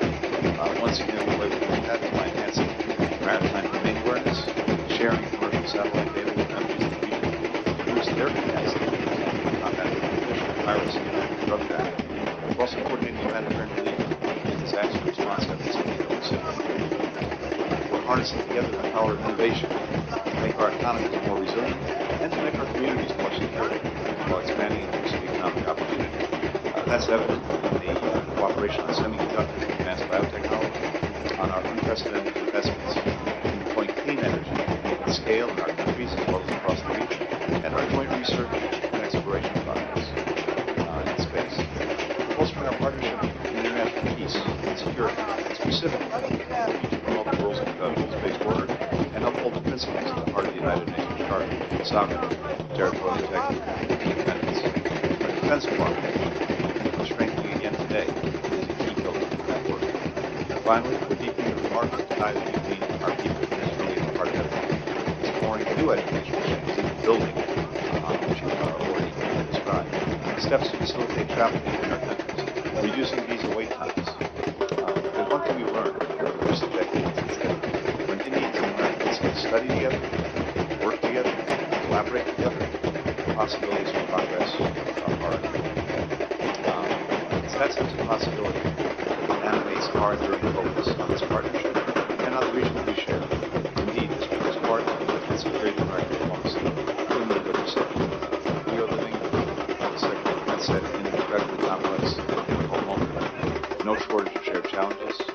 require our attention, require our determination, require our collaboration. And it only underscores how vital the Lotus India partnership is and how important our efforts are to further strengthen, including through the dialogue today. So thank you to our hosts, thank you to our colleagues, thank you to our friends. Thank you, Tony. May I now request our media colleagues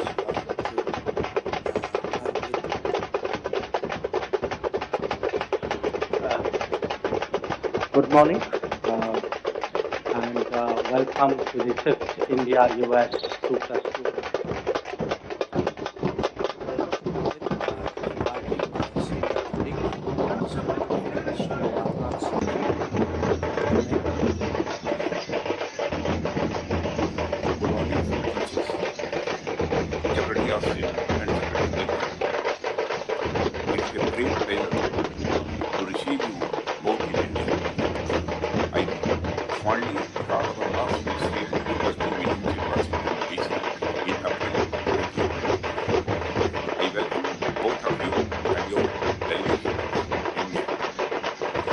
The India-US bilateral relations help see a growing convergence of respective interests and enhance defense, security, and intelligence cooperation. Defense remains one of the most important pillars of our bilateral relations. Your visit to India is at a time when India and US are closer than ever before. In spite of various emerging geopolitical challenges, we need to keep our focus on the importance and long-term issues. Our partnership is critical for ensuring a free, open, and rule-based Indo-Pacific region. We look forward to closely working with the US across the domains of business for development and for a right partner which can address emerging challenges.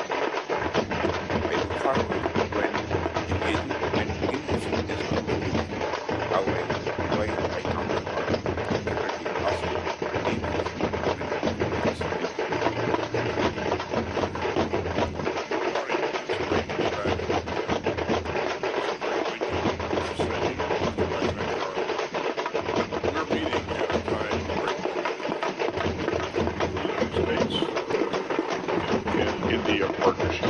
Facing urgent global challenges, it's more important than ever.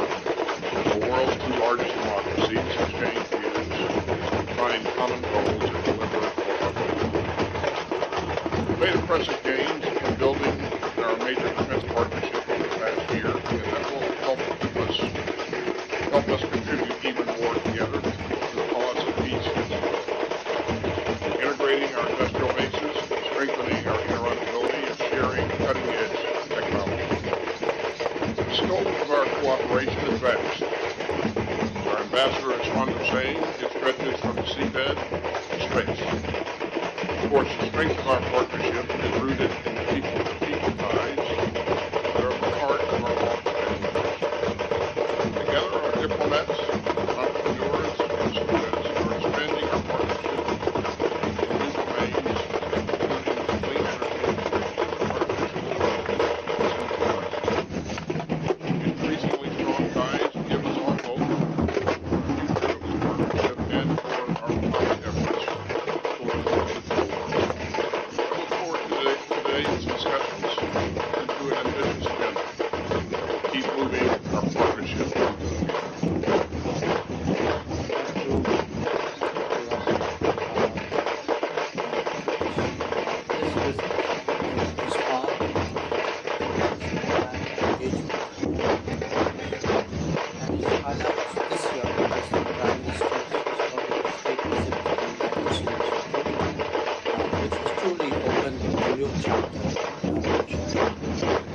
President Biden's visit to Delhi in September contributed immensely to the positive trajectory of our country. His support was key to ensuring productive outcomes and the dialogue today will be an opportunity to advance the vision of our respective leaders, building a forward-looking partnership while we construct a shared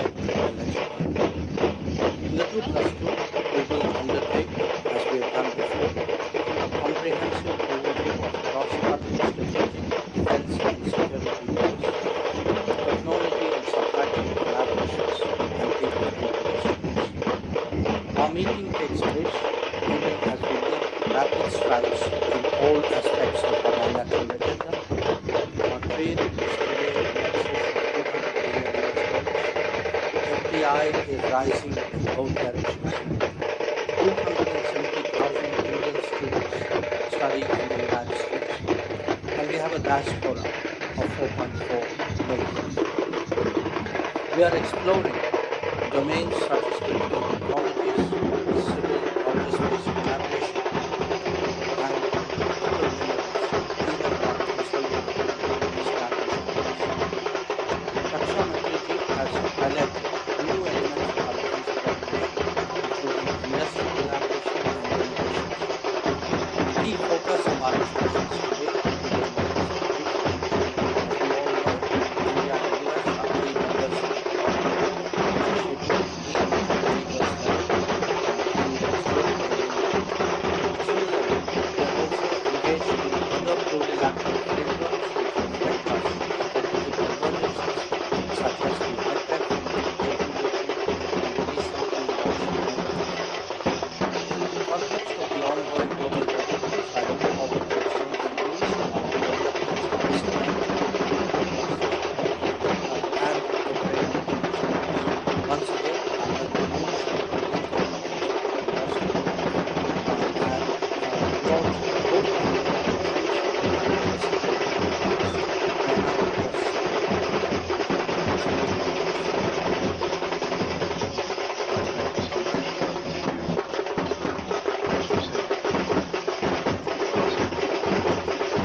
is that sense of possibility animates our enduring focus on this partnership and on the region that we share.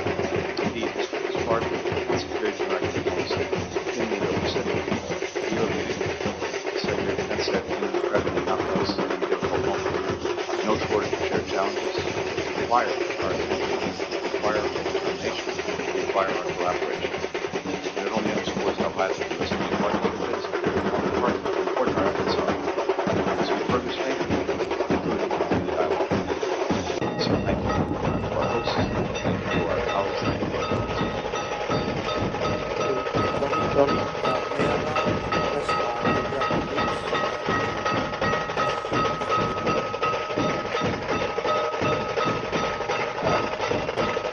Good morning and welcome to visit India-US.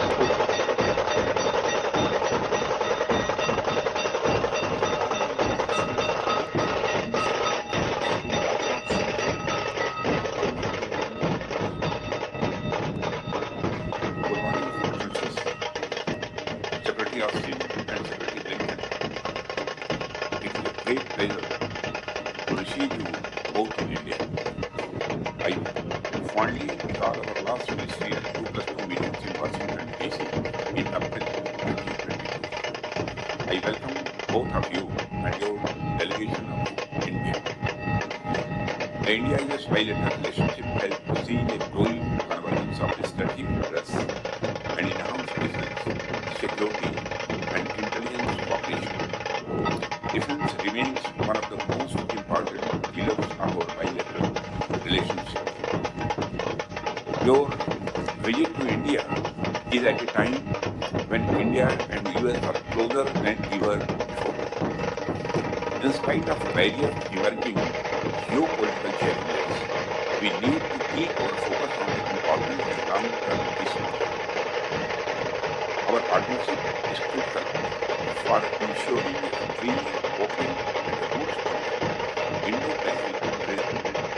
We look forward to working with the US across the coming commitments for multiple and for providing partners which can address emerging challenges. I look forward to an engaging and enriching discussion how to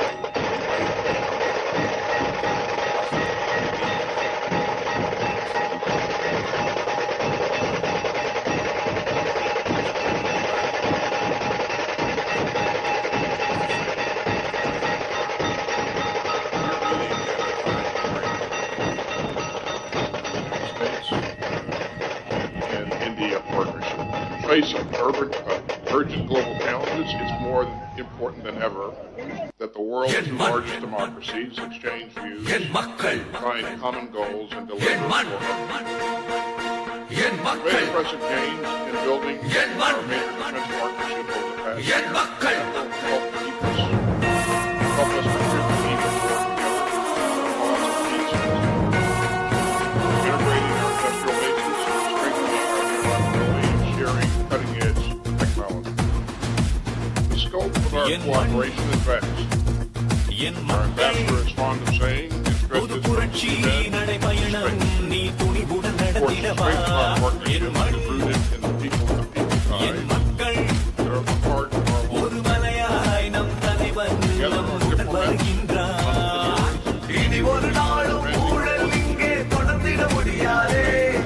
Tamil மண்ணில் இனிமேல் லஞ்சம் என்றொரு கொடுமைகள் இருக்காதே. தமிழகமே தலை நிமிரும் காலம் வந்தாச்சே. என் மண், என் மக்கள், ஒரு புரட்சி நடைபயணம் நீ துணிவுடன் நடந்திடவா. keep moving our partnership.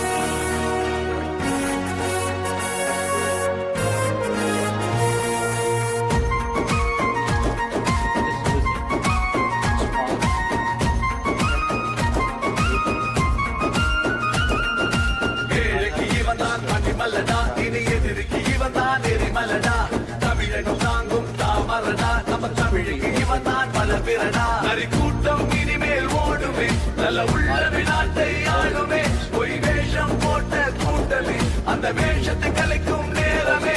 அடமோடியிடம் பயின்றவன் தான் அண்ணாமலைதானே. புறப்பட்டுடா புது புரட்சியடா, தமிழகத்தை நீ மீட்டிடவா. என் மண், என் மக்கள், புது புரட்சி நடைபயணம் நீ துணிவுடன் நடந்திடவா. In the 2+2, we will undertake, as we have done before, a comprehensive overview of cross-current technology and supply chain collaborations. Army will take place, US will be rapid strike, all aspects of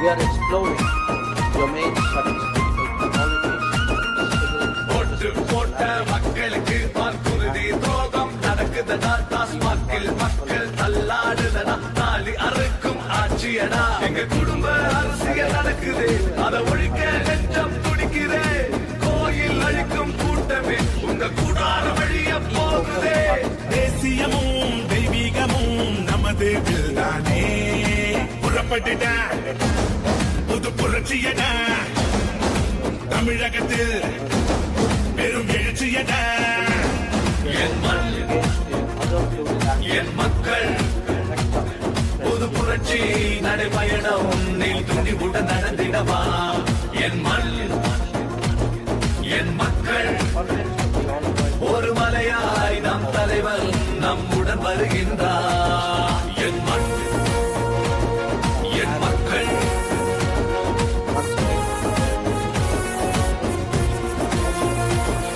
என் மண் என் மக்கள் Together, take very concrete steps to deliver on the mission that we're leading. We are promoting a clean, healthy, prosperous, secure, and sustainable Pacific, including by strengthening our partnership with Guam and Australia. Once again, we are doing that by enhancing maritime domain awareness, sharing commercial satellite data with countries in the region, boost their defense and combating piracy, drug trafficking, while supporting the humanitarian need and disaster response efforts in the Pacific. We're harnessing together the power of innovation to make our economies more resilient and to make our communities more secure while expanding and pursuing economic opportunity. That's evident in the cooperation of semiconductors and advanced biotechnology, on our unprecedented investments in deploying clean energy at scale in our countries as well as across the region, and our joint research and exploration projects in space. Bolstering our partnership for international peace and security, specifically promote the rules-based order and uphold the principles that are the United Nations Charter, sovereignty, territorial integrity, and independence. Our defense cooperation, strengthening again today, is a key element in that work. Finally, we're deepening the remarkable ties we've made with our people who are leading part of it, exploring new educational streams and building steps to facilitate travel between our countries, reducing visa wait times.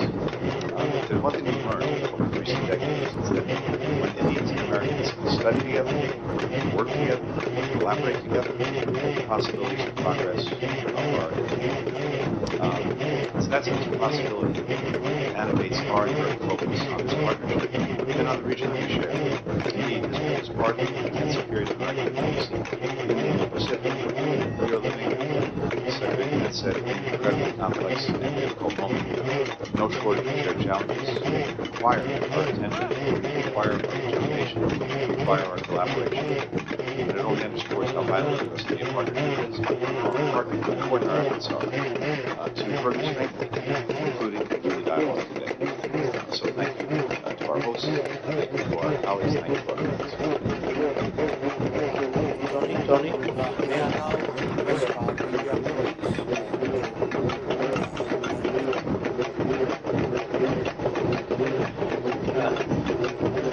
Good morning and welcome to the exhibit India-US 2+2.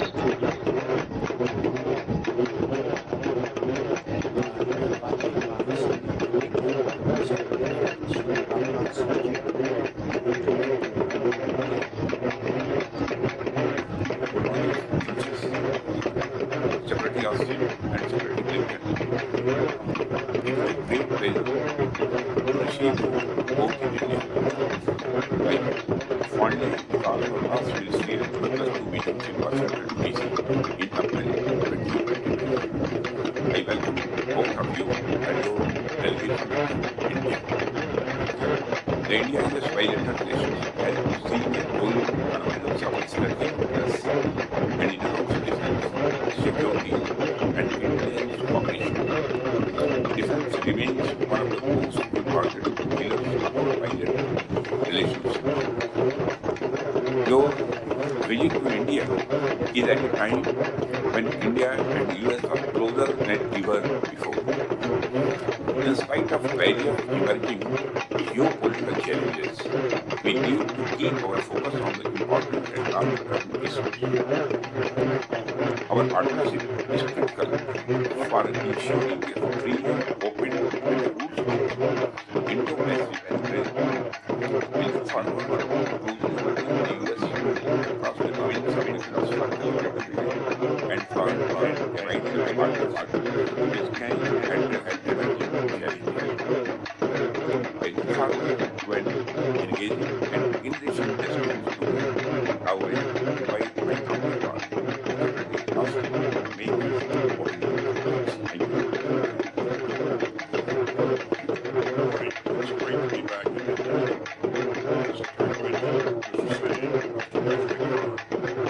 we're meeting at a time of great difficulty.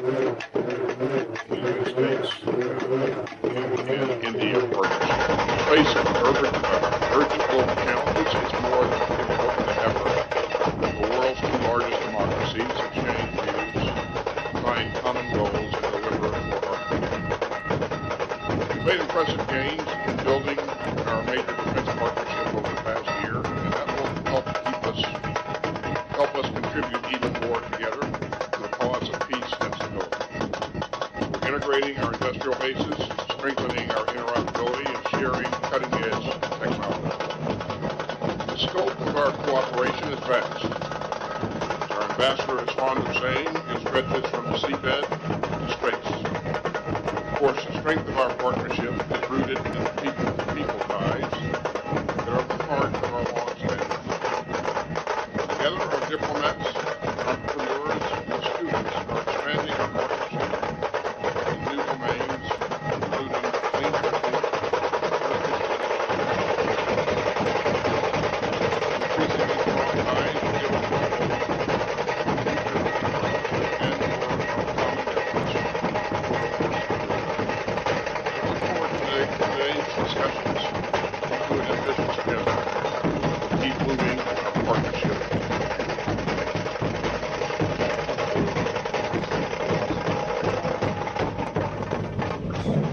This visit sparked intense diplomatic engagement between our countries. This highlight this year was the Prime Minister's Lotus News truly opened a new chapter. President Biden's visit to Delhi contributed immensely as well to the positive trajectory of our peace. This support was key to ensuring productive outcomes at the G20 summit. The dialogue today will be an opportunity to advance the vision of our respective leaders, building a forward-looking partnership while we construct a shared global agenda. In the 2+2, we will undertake, as we have done before, a comprehensive overview of cross-cutting strategic defense and security ties, technology and supply chain collaborations, and people-to-people systems. Our meeting takes place even as we make rapid strides in all aspects of our bilateral agenda. Our trade is today in excess of $200 billion. FDI is rising in both directions. 270,000 Indian students study in the United States, and we have a diaspora of 4.4 million. We are exploring domains such as critical technologies, civil outer space collaboration, and critical minerals, even while consolidating established fields. Raksha Mantriji has highlighted new elements of our defense cooperation, including industry collaboration and innovations. The key focus of our discussions today will be the Middle East. As we all know, India and US are key members of the Quad, which is scheduled to meet at the leaders level with our emerging expert in India. Similarly, we are also engaged in other plurilateral frameworks which reflect our strategic convergences, such as the IPEF, IPO, and the recently launched nadu. In the context of the ongoing global developments, I look forward to exchanging views about developments in this nation and Ukraine, amongst others. Once again, I welcome you to LinkedIn, and Lord, both of you for your friendship and for the support of our plans. May I now request Secretary to deliver his conclusions. Thank you so much to you, Mr. Singh. both for your hospitality, for your partnership, and this opportunity.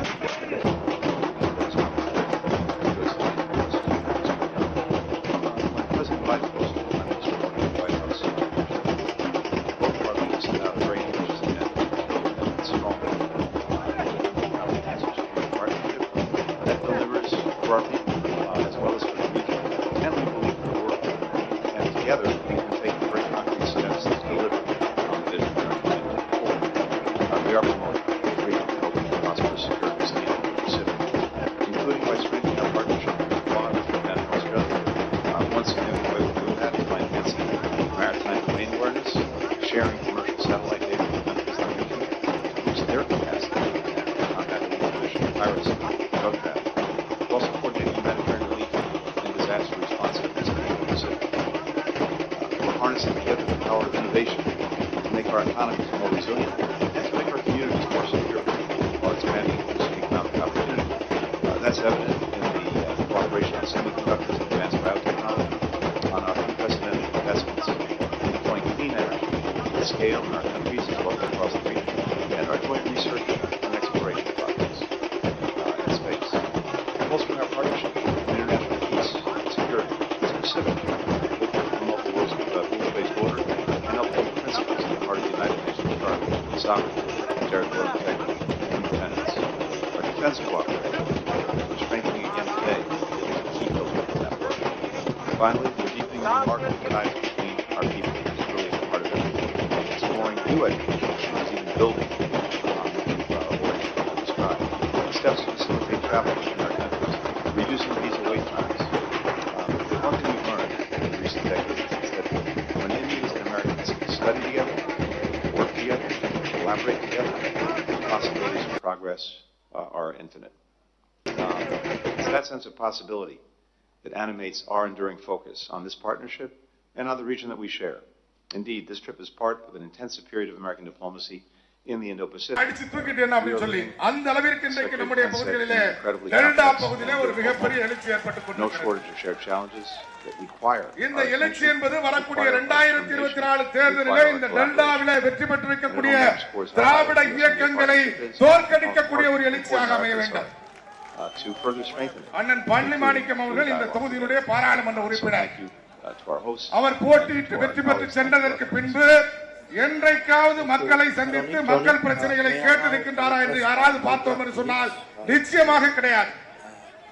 பாராளுமன்ற உறுப்பினராக வெற்றி பெற்று சென்றதோடு சரி, அதற்கு பிறகு மக்களை சந்திப்பது கிடையாது, மக்களுடைய இன்ப துன்பங்களிலே பங்கெடுப்பது கிடையாது, மக்களுடைய பிரச்சனைகளுக்காக குரல் கொடுப்பது கிடையாது. நம்முடைய பகுதி என்பது விவசாயம் சார்ந்த பகுதி, அதிகமாக நெல் விவசாயம், தென்னை விவசாயம். இந்த விவசாயிகளுக்கு இருக்கக்கூடிய பிரச்சனைகளுக்காக அண்ணன் பழனிமாணிக்கம் அவர்கள் எத்தனை கோரிக்கைகளை பாராளுமன்றத்திலே வைத்திருக்கின்றார், எத்தனை முறை குரல் கொடுத்திருக்கின்றார், எத்தனை போராட்டங்களை நடத்தியிருக்கின்றார், எத்தனை முயற்சிகள் எடுத்திருக்கின்றார் என்று பார்த்தோம் என்று சொன்னால் ஒன்று கூட கிடையாது என்று சொல்லக்கூடிய அளவிற்கு இந்த பாராளுமன்ற உறுப்பினருடைய செயல்பாடுகள் இருக்கிறது. இப்படிப்பட்ட பாராளுமன்ற உறுப்பினரை முதல் கட்டமாக 2024 தேர்தலிலே ஓட ஓட நம்முடைய பகுதி மக்கள் விரட்டி அடிக்க வேண்டும் என்பதற்காக நம்முடைய இந்த பகுதியிலே இந்த யாத்திரை நடத்தி கொண்டிருக்கின்றோம். ஒரு ரயில்வே பங்கன் ஒன்று மத்திய அரசாங்கத்தினுடைய நிதி ஒதுக்கீட்டில் நடைபெறக்கூடிய ஒரு பங்கன் தஞ்சாவூரில் நடைபெற்றது. ரயில்வே துறையின் சார்பில் தஞ்சாவூர் ரயில் நிலையத்தை மேம்படுத்துவதற்காக நிதி ஒதுக்கீடு செய்யப்பட்டு பிரதமர் அவர்கள் அந்த துவக்க விழாவை காணொலி மூலமாக நடத்துகிறார்கள். அந்த காணொலி கூட்டத்திற்கு செல்கின்ற பொழுது அண்ணன் பழனிமாணிக்கம் அவர்கள் என்ன சொல்கின்றார் என்று சொன்னால், மத்திய அரசாங்கம் இந்த தமிழ்நாட்டிற்கு ஒன்றுமே செய்யவில்லை மோடி அரசாங்கம் என்று ஒரு மத்திய அரசாங்கத்தினுடைய திட்ட துவக்க விழாவிலே பேசுகின்றார். அதற்கு எதிர்ப்பாக நாம் குரல் கொடுத்தால் உடனடியாக நான் ஆட்களை வர சொல்லவா என்று மிரட்டுகின்றார். ஆட்களுக்கெல்லாம் அச்சப்படியவன் பாரதிய ஜனதா கட்சிக்காரன் கிடையாது. உயிரை வெறுத்து விட்டுதான் இந்த இயக்கத்திற்கு வந்திருக்கின்றோம் என்பதை நாம் நிரூபிப்போம். அதில் எந்த விதமான மாற்றம் கிடையாது. அன்றைக்கு அண்ணன் பழனிமாணிக்கம் அவர்களுக்கு நாங்கள் அதை தெளிவுபடுத்தினோம். எதற்கும் தயாராக நாங்கள் இருக்கின்றோம், நீங்கள் யாரை வேண்டுமானாலும் வர சொல்லுங்கள் என்று. அப்படி மிரட்டி பார்க்கிறது. ஆனா மக்களுக்கான பணியில ஏதாவது கவனம் கொடுக்கிறாரா? மக்கள் திட்டங்களை கொண்டு வருவதற்காக ஏதாவது முயற்சி எடுத்திருக்கிறாரா? இங்கே நெல் கொள்முதல் செய்யக்கூடிய இடங்களிலே நடைபெறக்கூடிய ஊழலை தடுப்பதற்காக குரல் கொடுத்திருக்கின்றாரா? காவல்துறையினுடைய அத்துமீறலால உயிரிழந்திருக்கக்கூடிய நம்முடைய சகோதரி, அவருக்காக சகோதரியுடைய கணவரை பறிகொடுத்திருக்கிறார். தற்பொழுது நம்முடைய மாநில தலைவர் சந்தித்தார். திருச்சி பகுதியிலே காவல்துறையினுடைய அத்துமீறலாலே தன்னுடைய கணவர் தற்கொலை செய்து கொண்டிருக்கின்றார். அவருக்காக குரல் கொடுத்திருக்கிறாரா? எந்த ஒரு மக்களுக்காகவும் குரல் கொடுக்காத ஒரு பாராளுமன்ற உறுப்பினராக அண்ணன் பழனி மாணிக்கம் அவர்கள் இருந்து வருகிறார். இப்படிப்பட்ட பாராளுமன்ற உறுப்பினரை தேர்ந்தெடுத்ததற்காக நமக்கு இந்த தொகுதிக்கு எந்த வளர்ச்சியும் இந்த 5 ஆண்டு காலத்திலே கிடைக்கவில்லை என்பதை நாம் நினைத்திருக்கின்றோம். தெரிவிச்சிருக்கிறார் அண்ணன், நாம் இல்ல. எனக்கு ஓட்டு போட்ட மக்களுக்கு நான் ஒண்ணுமே செய்ய மாட்டேன், மாநில அரசாங்கத்திலிருந்து ஒண்ணும் செய்ய மாட்டேன், மத்திய அரசாங்கத்திலிருந்து ஒண்ணும் செய்ய மாட்டேன், பாராளுமன்றத்தில் குரல் கொடுக்க மாட்டேன், பாராளுமன்றத்துக்கு போக மாட்டேன், பாராளுமன்றத்தில் கோரிக்கைகள் வைக்க மாட்டேன். அப்படி ஒரு பாராளுமன்ற உறுப்பினர் நமக்கு. இந்த பாராளுமன்ற உறுப்பினரை 2024 தோற்கடிக்கப்பட வேண்டும், விரட்டி அடிக்கப்பட வேண்டும் என்பதிலே எந்த விதமான மாற்று கருத்தும் நம்முடைய தொகுதி மக்களுக்கு இருக்கக்கூடாது. இரண்டாவது, சட்டமன்ற உறுப்பினர்கள், திராவிட முன்னேற்ற கழகத்தினுடைய சட்டமன்ற உறுப்பினர்கள் 8 சட்டமன்ற தொகுதி நம்முடைய தஞ்சாவூர் மாவட்டத்தில் ஒருங்கிணைந்த தஞ்சை மாவட்டத்தில் இந்த 8 சட்டமன்ற தொகுதியிலும் 2026 பாரதிய ஜனதா கட்சி வெற்றி பெற்று 2026 தமிழகத்திலே பாரதிய ஜனதா கட்சியுடைய ஆட்சி அமைக்கப்பட வேண்டும் என்பதற்காக இந்த யாத்திரையை நாம் நடத்தி கொண்டிருக்கிறோம். இவனோட மாதிரி கொள்ளையடிக்கிறதுக்காக நம்முடைய தலைவர் இந்த பொறுப்புக்கு வரவில்லை. தாம் வகித்து வந்த பதவியை ராஜினாமா செய்துவிட்டு ஒரு திட்டத்தை கொண்டு வந்தால் அதுல 15% கமிஷனா, 12% கமிஷனா, 20% கமிஷனா என்று கமிஷன் பேசுவதற்காக அண்ணன் அண்ணாமலை அவர்கள் வரவில்லை. இந்த மக்களை, இந்த நாட்டை வளர்ச்சி பாதையில் அழைத்து செல்ல வேண்டும். இந்த நாட்டில் ஏழைகளே இல்லை என்ற சூழ்நிலையை உருவாக்க வேண்டும் என்று சூளுரைத்து நம்முடைய தலைவர் அவர்கள் இந்த பயணத்தை மேற்கொண்டு வந்து கொண்டிருக்கிறார்கள். அப்படிப்பட்ட ஒரு தூய்மையான ஒரு தலைவனுக்கு பின்னால் இன்றைக்கு தமிழகம் அணிதிரண்டு கொண்டிருக்கின்றது. தமிழக மக்கள் ஆயிரக்கணக்காக, லட்சக்கணக்காக, கோடிக்கணக்காக நம்முடைய தலைவர் அண்ணாமலை அவர்களை பார்க்க வேண்டும், அவர்களோடு பேச வேண்டும், அவர்களோடு கை குலுக்க வேண்டும், அவர்களோடு போட்டோ எடுக்க வேண்டும் என்று இருக்கக்கூடியவர்கள் தமிழகத்திலே கோடிக்கணக்கான மக்கள். தமிழகத்திலே எந்த ஒரு அரசியல் கட்சி தலைவனுக்கும் இல்லாத ஒரு செல்வாக்கு, அது முதலமைச்சராக இருந்தாலும் சரி, எதிர்கட்சி தலைவராக இருந்தாலும் சரி, அது எந்த சினிமா நடிகராக இருந்தாலும் சரி, யாருக்கும் இல்லாத ஒரு வரவேற்பு நம்முடைய தலைவர் அண்ணாமலை அவர்களுக்கு தமிழகத்திலே கிடைத்துக் கொண்டிருக்கிறது.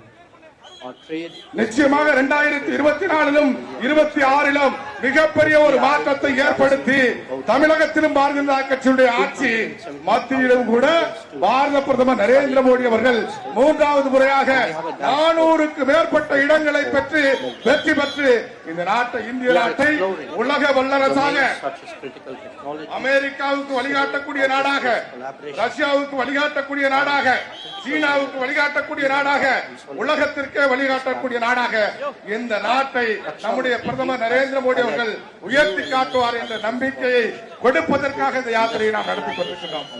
பாரத் மாதா கி, பாரத் மாதா கி, பாரத் மாதா கி. இன்னும் ஒரு சில நிமிடங்களிலே நம்முடைய மாநில தலைவர் அவர்கள் ஒரு சில நொடி துளிகளிலே மேடைக்கு வர இருக்கின்றார்கள். வந்த உடனடியாக, ஏன்னா 10 நிமிஷம் வரைக்கும் தான், 10 மணி வரைக்கும் தான் நம்ம ஒளிபெருக்கில பேசலாம் சட்டப்படி. அதனால நேரடியாக மேடைக்கு வந்த உடனடியாக உங்கள் மத்தியில நம்முடைய தலைவர், மக்கள் தலைவர், வருங்கால முதல்வர் அண்ணன் அண்ணாமலை அவர்கள் உங்கள் மத்தியிலே உரையாற்ற காத்துக் கொண்டிருக்கின்றார்கள். நிச்சயமாக ஒரு அரசியலிலே ஒரு மிகப்பெரிய புரட்சியை ஏற்படுத்தி 2026 தமிழகத்திலே பாரதிய ஜனதா கட்சியுடைய ஆட்சியை கொண்டு வருவார். அதில் எந்த விதமான மாற்றமும் கிடையாது. மக்கள் அவர் பின்னால் வர தயாராக இருக்கின்றார். அவரை நம்பி இன்றைக்கு நாட்டில் இருக்கக்கூடிய அத்தனை கோடி மக்களும் களத்திற்கு வர தயாராக இருக்கின்றார்கள். திமுக அத்தனை பேரும் வரவேற்கிறான், அத்தனை பேரும் சால்வ போடுறான், அத்தனை பேரும் போட்டா எடுக்கிறான். திமுக நிலைமையா எப்படி? அப்ப மற்ற கட்சி சாராத மக்கள் எல்லாம் பார்த்தோம் என்று சொன்னால் ஒட்டுமொத்தமாக இன்றைக்கு அண்ணன் அண்ணாமலை அவர்களுக்கு பின்னால் வருவதற்கு, சீக்கிரம் கூப்பிடுங்க ராஜா, டைம் ஆயிடுச்சு. அண்ணன் அண்ணாமலை அவர்களுக்கு பின்னால் வருவதற்கு இன்றைக்கு தமிழகம் அணிதிரண்டு கொண்டிருக்கின்றது. இந்த யாத்திரை நிறைவிலே பிப்ரவரி மாதம் முதல் வாரத்திலே யாத்திரையை நிறைவு செய்கின்ற பொழுது கொஞ்சம் அப்படியே முன்னாடி கொஞ்சம் நெருக்கி வாங்க. அங்கிட்ட நின்னா தெரியாத முகம் தெரியாது, பின்னாடி கேட்கிற மாதிரி முடியும். எந்த பக்கம் கொஞ்சம் முன்னாடி வாங்க. தலைவர் வந்து உங்களை எல்லாம் முகத்தை பார்த்து பேசுகிறாரு. எந்த அளவுக்கு தள்ளி வர முடியுமோ வாங்க. கொஞ்சம் கொஞ்சம் அப்படி வாங்க. அவர் சொன்னதான் நான் சொல்றேன், நானா சொல்றேன். எனவே இந்த யாத்திரை நிறைவு நிகழ்ச்சி என்பது தமிழக அரசியல் வரலாற்றை புரட்டி போடக்கூடிய நிகழ்ச்சியாக நிறைவு நிகழ்ச்சிக்கு நம்முடைய பிரதமர் நரேந்திர மோடி அவர்கள் வருகை இருக்கின்றார்கள். நம்முடைய மாநில தலைவருடைய நிறைவு நிகழ்ச்சி பிப்ரவரி முதல் வாரத்திலே நம்முடைய பிரதமர் உலகம் போற்றக்கூடிய உத்தம தலைவன், ஊழலை ஒழிக்க பிறப்பெடுத்திருக்கக்கூடிய ஒரு அதிசய பிறப்பு. அவர் பிப்ரவரி மாதம் வருகை இருக்கின்றார்கள். அப்படி வருகின்ற பொழுது தமிழகத்திலே ஒரு மிகப்பெரிய புரட்சி ஏற்பட்டு மிகப்பெரிய அரசியல் மாற்றம் ஏற்பட்டு தமிழகம் பாரதிய ஜனதா கட்சியின் பக்கம் என்பதை நாம் பிப்ரவரி மாதத்திலே நிரூபித்து காட்டுவோம் என்று சொல்லி அதற்கு அடுத்ததாக இங்கே வருகை இருக்கக்கூடியவர்களை வரவேற்று நம்முடைய மாவட்ட தலைவர் அவர்கள் வரவேற்புரையாற்றுவார். பட்டுக்கோட்டையை கலக்கடித்துக் கொண்டிருக்கும் பாரதிய ஜனதா கட்சியின் என் மண் என் மக்கள் யாத்திரைக்கு சிறப்பு உரையாற்ற வருகை இருந்திருக்கும் மக்கள் முதல்வர், இளைஞர்களின் எழுச்சி நாயகன், தாய்மார்களின் காவலன், அருமை அண்ணன் IPS அண்ணாமலை அண்ணன் அவர்களே, இந்த கூட்டத்திற்கு சிறப்புரை ஆற்றியிருக்கும் மாநில பொதுச் செயலாளரும் பெருங்கோட்ட பொறுப்பாளருமான இளைஞரின் எழுச்சி நாயகன் கருப்பு முருகானந்தம் அண்ணன் அவர்களே, பாரத் மாதா கி, பாரத் மாதா கி. இப்பொழுது இளைஞர்களின் எழுச்சி நாயகன் மக்கள் முதல்வர் அண்ணன் அண்ணாமலை அண்ணன் அவர்கள் சிறப்புரையாற்றுவார். அன்பார்ந்த பெரியோர்களே, தாய்மார்களே, சரித்திர புகழ்மிக்க நம்முடைய பட்டுக்கோட்டை மண்ணுக்கு நம்முடைய என் மண் என் மக்கள் யாத்திரை தமிழகத்திலே சரிபாதி தொகுதிகளை கடந்து 117வது தொகுதியாக பட்டுக்கோட்டைக்கு வந்தது. 234 தொகுதி, இன்னைக்கு 117வது தொகுதி என்றால் இந்த யாத்திரை என்பது 50% நிறைவடைந்திருக்கிறது. ஜூலை 28ஆம் தேதி ராமேஸ்வரத்திலே ஆரம்பித்த அற்புதமான யாத்திரை மக்களுக்கான யாத்திரை தமிழகத்திலே அரசியல் மாற்றத்தை நிச்சயமாக நம்முடைய காலத்திலே கொண்டு வர வேண்டும் என்று நினைத்து ஆரம்பிக்கப்பட்ட யாத்திரை. நம்முடைய பாரத பிரதமர் நரேந்திர மோடி அவர்கள் 3வது முறையாக தொடர்ந்து ஆட்சி கட்டளை அமர்வதற்கு தமிழகத்திலிருந்து நாம் அனைவரும் உறுதுணையாக இருக்க வேண்டும் என்பதற்காக ஆரம்பிக்கப்பட்ட யாத்திரை 50% இன்று பட்டுக்கோட்டை மண்ணிலே நிறைவு செய்திருக்கிறது. இது ஒரு முக்கியமான நேரம், முக்கியமான மைல்கல். பெரியவர்களே, தாய்மார்களே, சகோதர சகோதரிகளே, இளைஞர்களே, குடும்ப தலைவிகள், இந்த 50% நிறைவு என்பது தமிழகத்திலே ஒரு பெரிய எழுச்சி ஏற்படுத்தி இருக்கிறது. மற்ற அரசியல் கட்சிகளுக்கு எல்லாம் பாரதிய ஜனதா கட்சி ஒரு மாறுபட்ட அரசியல் கட்சி, ஒரு மாறுபட்ட சிந்தனை கொண்ட ஒரு அரசியல் கட்சி. நிச்சயமாக நாம் நினைக்கக்கூடிய தமிழகத்தை உருவாக்கக்கூடிய வல்லமை படைத்த கட்சி பாரதிய ஜனதா கட்சி என்கின்ற நம்பிக்கையை இந்த 117 தொகுதிகளிலே இந்த யாத்திரை விதைத்து வந்திருக்கிறது. சகோதர சகோதரிகள், அதுவும் பட்டுக்கோட்டை என்றால் சாதாரண ஊர் இல்லைங்க. தன்னை நாடி வருபவர்கள் எல்லாம் காப்பாற்றக்கூடிய நாடி அம்மன் இருக்கக்கூடிய ஊர். சனாதன தர்மத்தினுடைய உச்சபட்ச மைல்கள் என்னன்னாங்க ஐயா, கிராமத்து கோவில்கள், அந்தந்த ஊரினுடைய தெய்வங்கள், சிறு தெய்வங்கள். ராமேஸ்வரத்தில் ஆரம்பித்து தென் தமிழகம் முழுவதுமே, கொங்கு மண்டலத்தை முடித்து மத்திய தமிழகத்தை முடித்து டெல்டா பகுதியில் நின்று கொண்டிருக்கின்றோம். எல்லா இடத்திலும் கூட அந்த ஊரினுடைய அருமை பெருமைகளை, காவல் தெய்வத்தை, அந்த ஊரினுடைய தெய்வத்தை, சிறு தெய்வத்தை எல்லாம் பார்த்து விட்டு வருவதற்கு ஒரு வாய்ப்பு. அதனால்தான் ஒரு ஊரிலுமே மையப்புள்ளியாக இருக்கக்கூடிய அந்த ஊரினுடைய தெய்வத்தை நாம் பேசிக் கொண்டு வருகின்றோம். இன்னைக்கு நாடி அம்மனுடைய அருள் பட்டுக்கோட்டையில் இருக்கக்கூடிய எல்லா மக்களுக்கும் கிடைக்க வேண்டும் என்று எல்லாம் வல்ல இறைவனை நாங்கள் இந்த நேரத்தில் வேண்டிக் கொள்கின்றோம்.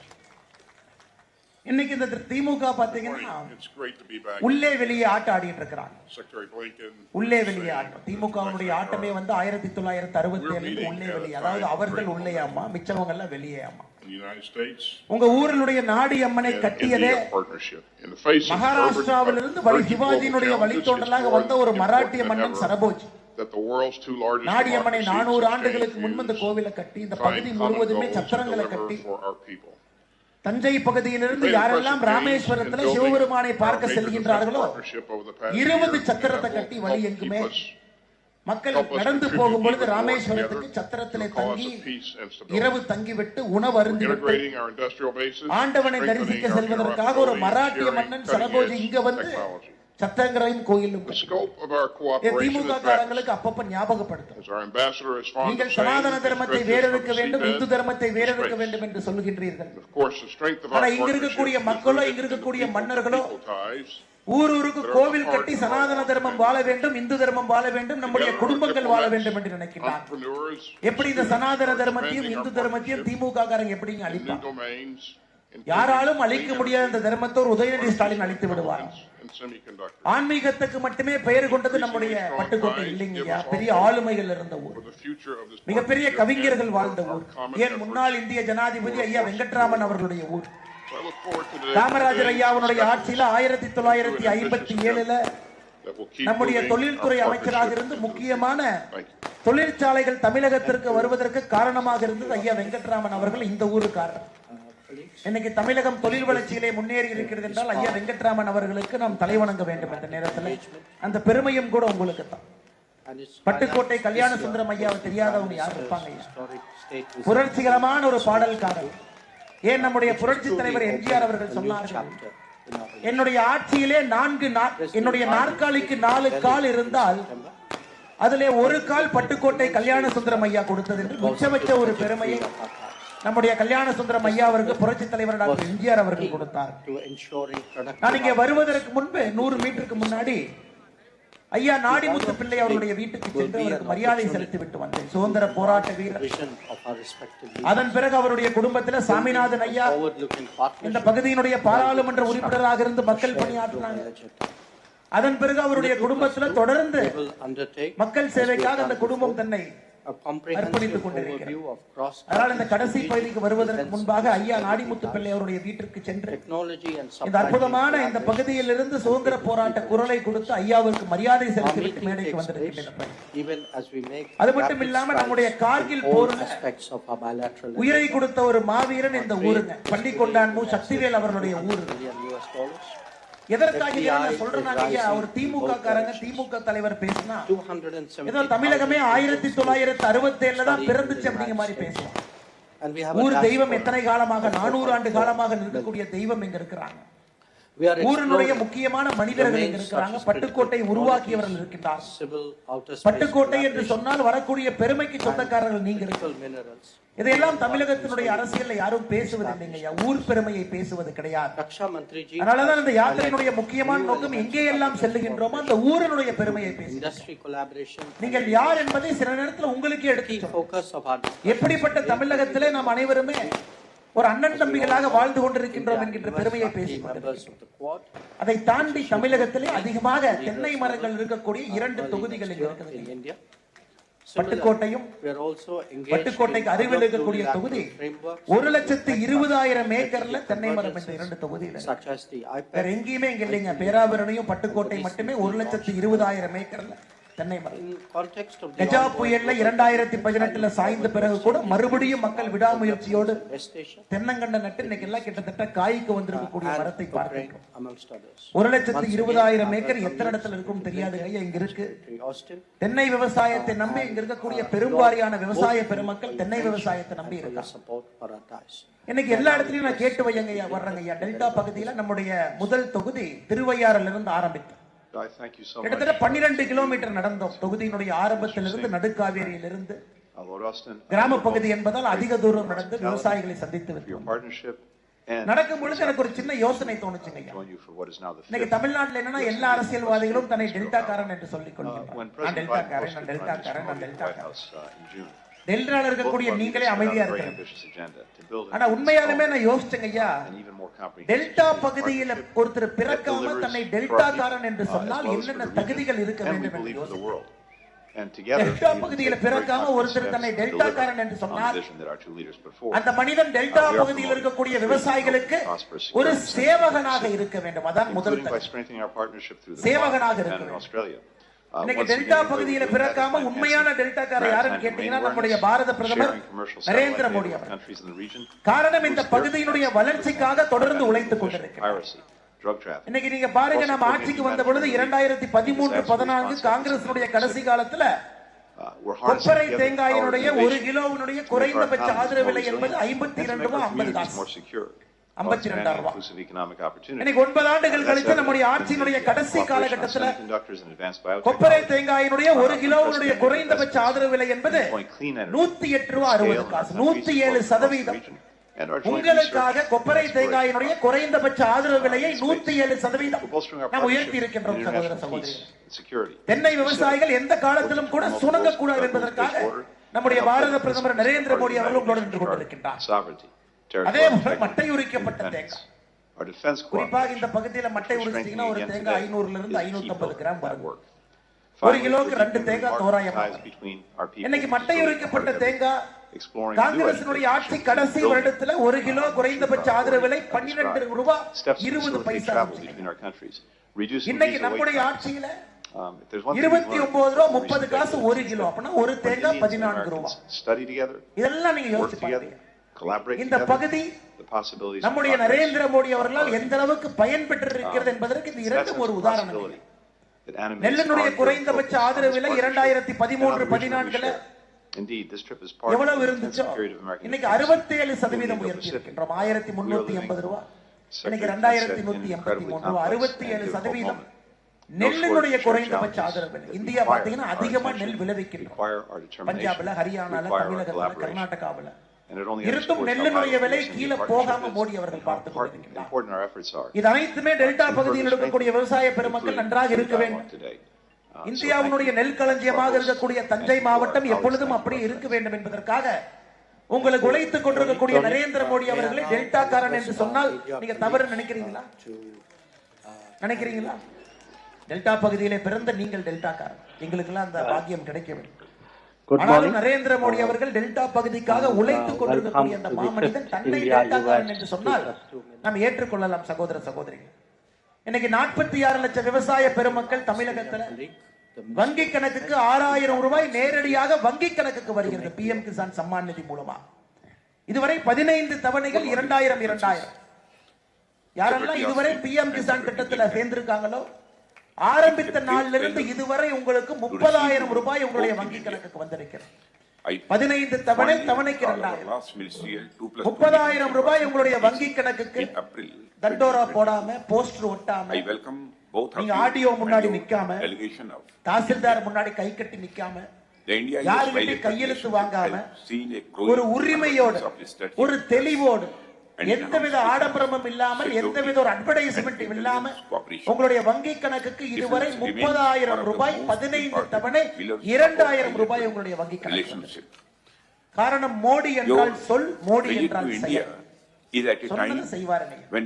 நம்முடைய ஸ்டாலின் ஐயா மாதிரி 511 தேர்தல் வாக்குறுதியை கொடுத்து விட்டு வெறும் 20 தேர்தல் வாக்குறுதியை நிறைவேற்றிவிட்டு 99% நிறைவேற்றிவிட்டேன் என்று பகலிலே பொய் சொல்லக்கூடிய தலைவன் பிஜேபியில் யாரும் இல்லைங்க ஐயா. அது நிச்சயமாக பாரத பிரதமர் நரேந்திர மோடி அவர்கள் கிடையாது. அப்படிப்பட்ட அற்புதமான பிரதமர் நமக்கு கிடைத்திருக்கின்றார்கள். இந்த பகுதியில குறிப்பாக இந்த சட்டப்பேரவை தொகுதியில மிக முக்கியமான அதிராமப்பட்டினம் 3000 குடும்பங்கள் நாட்டு படகு மூலமாக மீன் பிடிக்கிறாங்க. இந்த பகுதியினுடைய முக்கியமான மீனவர்கள் அங்க இருக்கிறாங்க. நம்முடைய பிரதமர் அவர்கள் மீனவர்கள் என்று சொல்வதில்லை, அவர்களையும் மீன் விவசாயிகள் என்று சொல்கின்றார். அவங்க பேரே மாத்திக்கிறார், மீன் விவசாயி. விவசாயத்துக்கு என்னெல்லாம் சலுகை இருக்கிறதோ மீனவர்களுக்கும் மீன் விவசாயி என்று கொடுக்கிறார். இன்னைக்கு நம்முடைய பிரதமர் அவர் வந்த பிறகு தமிழகத்திற்கு மட்டும் நீங்க பாத்தீங்கன்னா கடந்த 2 வருடத்துல மட்டுமே மீனவ உள்கட்டமைப்பை உருவாக்குவதற்காக மத்திய சம்பந்த திட்டத்தோடு இணைந்து 1356 கோடி ரூபாய் தமிழகத்திற்கு கொடுக்கப்பட்டிருக்கிறது. 1,84,457 மீனவர்கள் பயனடைந்திருக்கின்றார்கள். துறைமுகங்கள் உருவாக்க துறைமுகங்களுக்காக 1464 கோடி ரூபாய் கொடுத்திருக்கோம் ஐயா. கிசான் கடை திட்டம், நார்மலா விவசாய பெருமக்களுக்கு கிசான் கடை இன்னைக்கு மீனவ சொந்தங்களுக்கும் 1,42,458 பேருக்கு கிடைச்சிருக்கு. அதிராமப்பட்டினத்திலும் அதிகமான மீனவ சொந்தங்களுக்கு இந்த திட்டங்கள்லாம் வந்திருக்குதுங்க ஐயா. மீனவர்களுக்கு, விவசாய பெருமக்களுக்கு, குறிப்பாக டெல்டா பகுதியில் இருக்கக்கூடிய அனைவருக்கும் நம்முடைய பாரத பிரதமர் அவர்கள் தொடர்ந்து ஆனா இன்னைக்கு பட்டுக்கோட்டையில கடந்த ஒரு வருட காலமாக பேப்பர்ல வந்த சில தவறான விஷயத்தை நான் குறிச்சு எடுத்துட்டு வந்தேங்க. யாத்திரை வரும்போது நேரிலே உங்களை சந்திப்பதற்கு அவகாசம் இருக்கும் பொழுது சில விஷயத்தை உங்களிடம் பேச வேண்டும் என்பதற்காக இன்னைக்கு அமலாக்கத்துறை சென்னை உயர்நீதிமன்றத்தில் நேற்று ஒரு அபிடவிட் தாக்கல் பண்றாங்க. தமிழகத்திலே மணல் கொள்ளை என்பது கடந்த 2 ஆண்டுகள்ல மணல் கொள்ளை மட்டுமே 4700 கோடி ரூபாய்க்கு மணல் கொள்ளை நடந்திருக்கு. உங்க பகுதி உட்பட அமலாக்கத்துறை உயர்நீதிமன்றத்தில் அபிடவிட் தாக்கல் பண்றாங்க. தமிழகத்துல 2 ஆண்டுகள்ல 4700 கோடி ரூபாய்க்கு மணல் கொள்ளை நடந்திருக்கு. ஐஎஸ்ஆர்ஓவை கூப்பிட்டு சேட்டலைட் வச்சு காவேரி ஆற்றங்கரை முழுவதுமே படம் பிடித்து எங்கெல்லாம் கொள்ளையடித்திருக்கிறார்கள் என்கின்ற ஆய்வறிக்கைப்படி 4700 கோடி. இந்த மாசம் பாத்தீங்கன்னா ஜூன் மாசத்துல இந்த பகுதியினுடைய சட்டமன்ற உறுப்பினர் அண்ணாதுரை அவர்கள் காவல்துறையினுடைய டிஎஸ்பி கிட்ட பேசுறார். என்ன பேசுறாரு அந்த ஆடியோ வந்துச்சு, நீங்க கேட்டிருப்பீங்க. டிஎஸ்பி கிட்ட பேசுறாரு, சார் இந்த மணல் கொள்ளையில ஈடுபட்ட அந்த 2 பேருக்கு நான் தாசில்தார்கிட்ட பேசிட்டு அவரும் சரிங்கிறாங்க. தாசில்தார் சரிங்கிறாரு, நீங்க கொஞ்சம் விட்டீங்கன்னா நல்லா இருக்கும் ஐயா. ஆனா உண்மையாலுமே அந்த டெப்டி சூப்பரண்ட் ஆஃப் போலீஸ் அந்த டிஎஸ்பியை பாராட்டுங்க ஐயா. போன்லயே சொல்றாங்க அதெல்லாம் விட முடியாதுங்க, எனக்கு காவல்துறையிலும் கண்ணியமிக்க அதிகாரிகள் இருக்கிறாங்க. அந்த ஆடியோ கால பார்த்தா ஒரு திமுக காரணமே நீங்க பிடிச்சவங்க எல்லாம் விடுங்க விடுங்கன்னு சொல்லித்தான் இன்னைக்கு 4700 கோடி ரூபாய் மணல் கொள்ளை தமிழகத்திலே 2 ஆண்டுகள் நடந்திருக்கு. நீங்க நம்ப மாட்டீங்க, தமிழக அரசுக்கு மணல் மூலமாக வந்த வருமானம் எவ்வளவுங்க ஐயா? 4700 கோடி ரூபாய் ஊழல் பண்ணியாச்சு, திருடியாச்சு. அமலாக்கத்துறை சென்னை உயர்நீதிமன்றத்தில் அபிடவிட்ல சொல்லிட்டாங்க. தமிழக அரசுக்கு மணல் மூலமாக வந்த வருமானம் என்பது வெறும் 37. எங்க பார்த்தாலும் மணல் லாரி ஓடுது, எங்க பார்த்தாலும் மணல்காரங்க லாரி தான் அந்த பகுதி எல்லாம் ஓடுது. 2 வருஷமா பார்த்து பார்த்து நீங்களும் சலிச்சு போயிட்டீங்க. இன்னைக்கு தமிழக அரசு மணல் மூலமாக எங்களுக்கு வந்த வருமானம் 37 கோடி ரூபாய் தான் சொல்றாங்க. காவேரி தாயை யாரு கொள்ளையடித்துக் கொண்டிருக்கின்றார்கள் என்பதை நீங்க விடக்கூடாது. காரணம் 10 தலைமுறை 15 தலைமுறை உங்களை வாழ வைத்தது காவேரி தாய் தாங்க உங்களை வாழ வச்சாங்க. அதனால்தான் சோழ பேரரசனுடைய சாம்ராஜ்யம் இங்க வந்தாங்க. சோழ பேரரசனுடைய சாம்ராஜ்யம் காவேரியை சுத்தி இருந்தனால 1500 ஆண்டுகள் கிழக்காசியாவுடைய அரசியலை நீங்க தீர்மானிச்சு.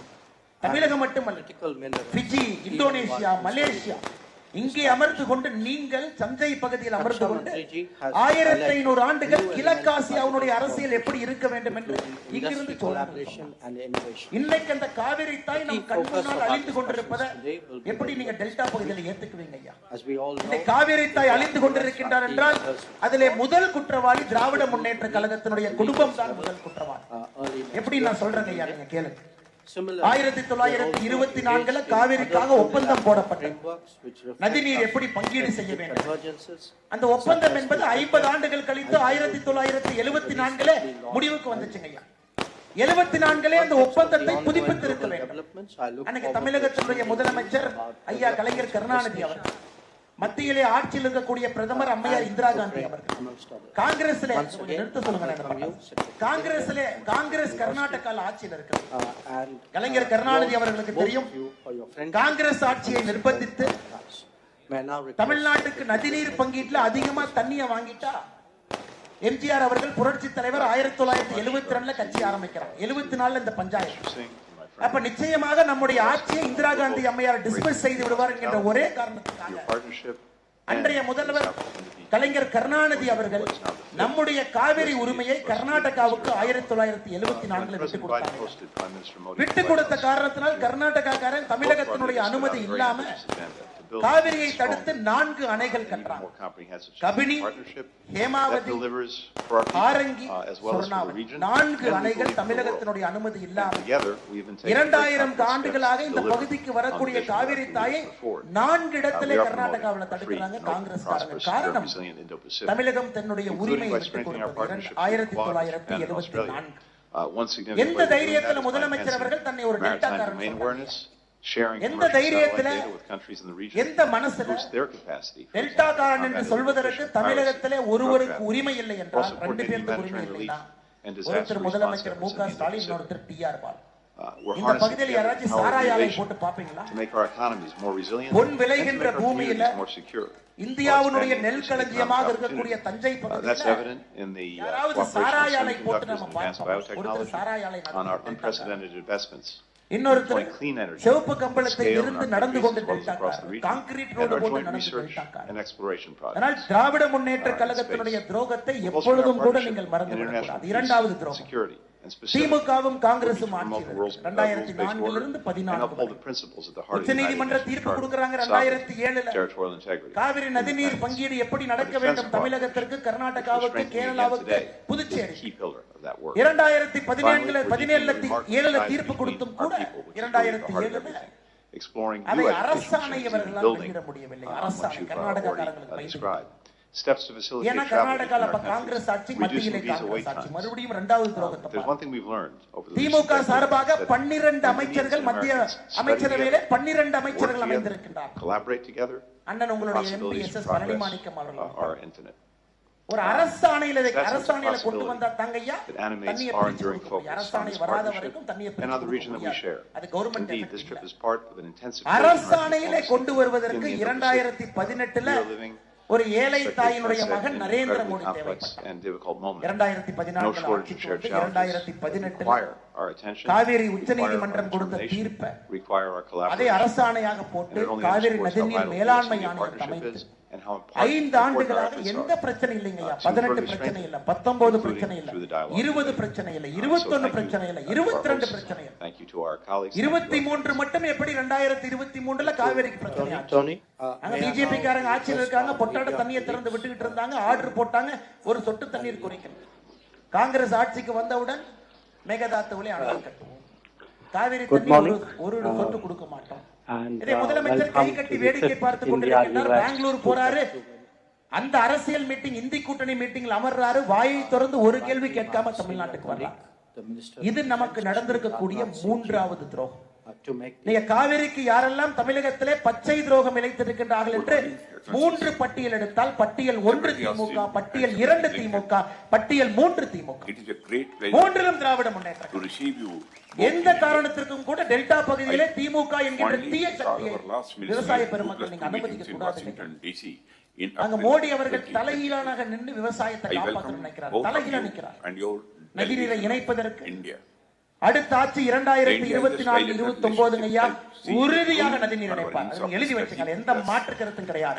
அது எந்த கொம்பன் தடுத்து நிறுத்தினாலும் கூட இந்தியாவிலே நதிநீரை மோடி இணைக்கத்தான் போறார். ஏன்னா இந்தியாவுடைய முக்கியமான பிரச்சனையை பாத்தீங்கன்னா ஒரு காலகட்டத்தில் தீர்த்துட்டு வர்றாங்க. காஷ்மீர் பிரச்சனை ஆர்டிகல் 307 ஒரு காலத்துல தீர்த்துட்டார். ராமர் கோவில் தீர்த்தார். நதிநீர் இணைப்பு வந்தா இந்தியால எந்த பிரச்சனையும் இருக்காதுங்க. தண்ணிக்கு தான் சண்டை போடுறோம்.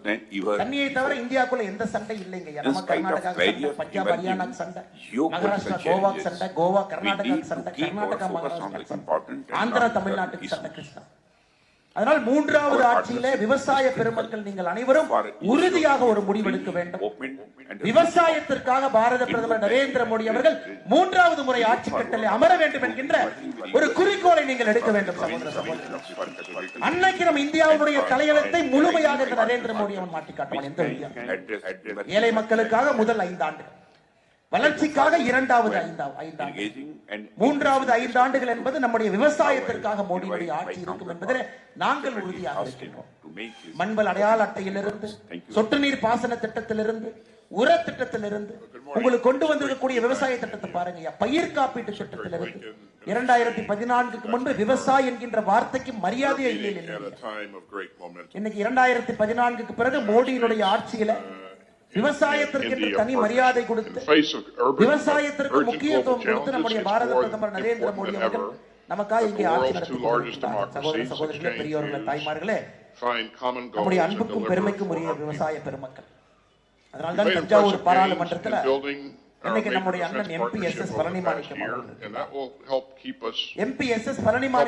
உங்களுக்கு தெரியும், கடந்த 5 ஆண்டு இந்த பாராளுமன்றம் என்பது 5வது ஆண்டு. இன்னும் ஒரே ஒரு பாராளுமன்ற சிட்டிங் இருக்குதுங்க, பிப்ரவரியில பட்ஜெட். அதோடு இந்த பாராளுமன்றம் நிறைவுக்கு வந்து புதிய பாராளுமன்றத்திற்கு நாம் புதிய இன்னைக்கு பழனிமாணிக்கம் அவர்கள் இந்த பாராளுமன்றத்திற்கு மொத்தமாக இந்த 5 ஆண்டுகள்ல சென்றது 48% தாங்க அவர் அட்டெண்டன்ஸ். இங்க இருக்கிற குழந்தை யாராச்சும் ஸ்கூலுக்கு 48% போயிருந்தா பரீட்சை எழுத விட மாட்டாங்க. அப்பா அம்மாவை கூட்டு நிக்க வச்சு குழந்தை காதை கிளி நீல் டவுன் போட வச்சிருப்பாங்க வெளியே. அந்த குழந்தை நீல் டவுன் போட்டு சாரி மிஸ் 48%. அப்புறம் நீங்க எல்லாம் போய் கை கால் உள்ள அனுமதிக்கிறோம். 48% அட்டெண்டன்ஸ் இருக்கக்கூடிய ஒரு MP உங்க MP பழனிமாணிக்கம். இந்தியாவில் இருக்கக்கூடிய 543 MPக்களுடைய சராசரி அட்டெண்டன்ஸ் என்பது 79%. நம்மால் 48. சரி, பார்லிமெண்ட்டுக்கு தான் போல விடுங்க. ஏன்னா நிறைய நாள் MP வச்சீங்கன்னா போர் அடிச்சு போயிடும். 5 முறை 6 முறை MP வச்சீங்கன்னா போர் அடிச்சு போயிடும். மக்கள் எப்படி இருந்தாலும் ஓட்டு போடுவாங்க, நம்ம வேலை செய்யாட்டி ஓட்டு போடுவாங்க ஒரு தைரியம் உங்களுக்கு வந்துரும். அதை இந்த முறை நீங்கள் முறியடிக்க வேண்டும். இரண்டாவது, சரி பார்லிமெண்ட்டுக்கு தான் போலிங்க ஐயா, பார்லிமெண்ட்ல போய் கேள்வி நான் கேட்டீங்க. தஞ்சை பிரச்சனை, தஞ்சை பாராளுமன்ற பிரச்சனை, விவசாய பிரச்சனை. இங்க வரும்பொழுது ஒரு அம்மா மனு கொடுக்குறாங்க, ஐயா என்னுடைய கணவர் பொற்கொள்ளர் காவல்துறையினுடைய துன்புறுத்தல்ல ஒரு ட்ரெயினுக்கு முன்னாடி இறந்துட்டாங்க, எனக்கு நியாயம் கொடுக்கணும். எங்கேயும் போனாலும் யாரும் கேட்க மாட்டாங்க. இல்லைங்க ஐயா, உங்களுக்கு எதிரி கட்சியில இருக்கு, இருந்தாலும் எனக்கு நியாயத்தை கொடுங்க. அம்மா வந்து இங்க பெட்டிஷன் எத்தனை பிரச்சனை இருக்கு, இதையெல்லாம் செய்யணும். பாராளுமன்றத்திலே 5 ஆண்டுகள்ல நம்முடைய MP பழனிமாணிக்கம் அவர்கள் கேட்ட மொத்த கேள்வி என்னங்க ஐயா? ஒரு கேள்வி கேட்கல, மைக்ல வீடியோல சொல்லிட்டு போறேன். நாளைக்கு பழனிமாணிக்கம் வந்து அண்ணாமலை போய் சொல்றேன்னு சொல்லட்டுங்க ஐயா.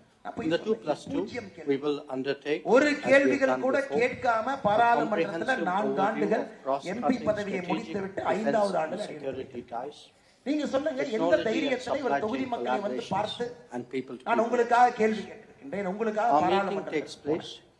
உங்களுக்கு தெரியும் 2024 திமுக காரங்க தலைகீழா நின்னாலும் மோடி அவர்கள் 400 MPக்களோடு வரப்போகின்றார் என்பது உங்க அனைவருக்குமே தெரியும். எந்த மாற்று கருத்து யாருக்கு?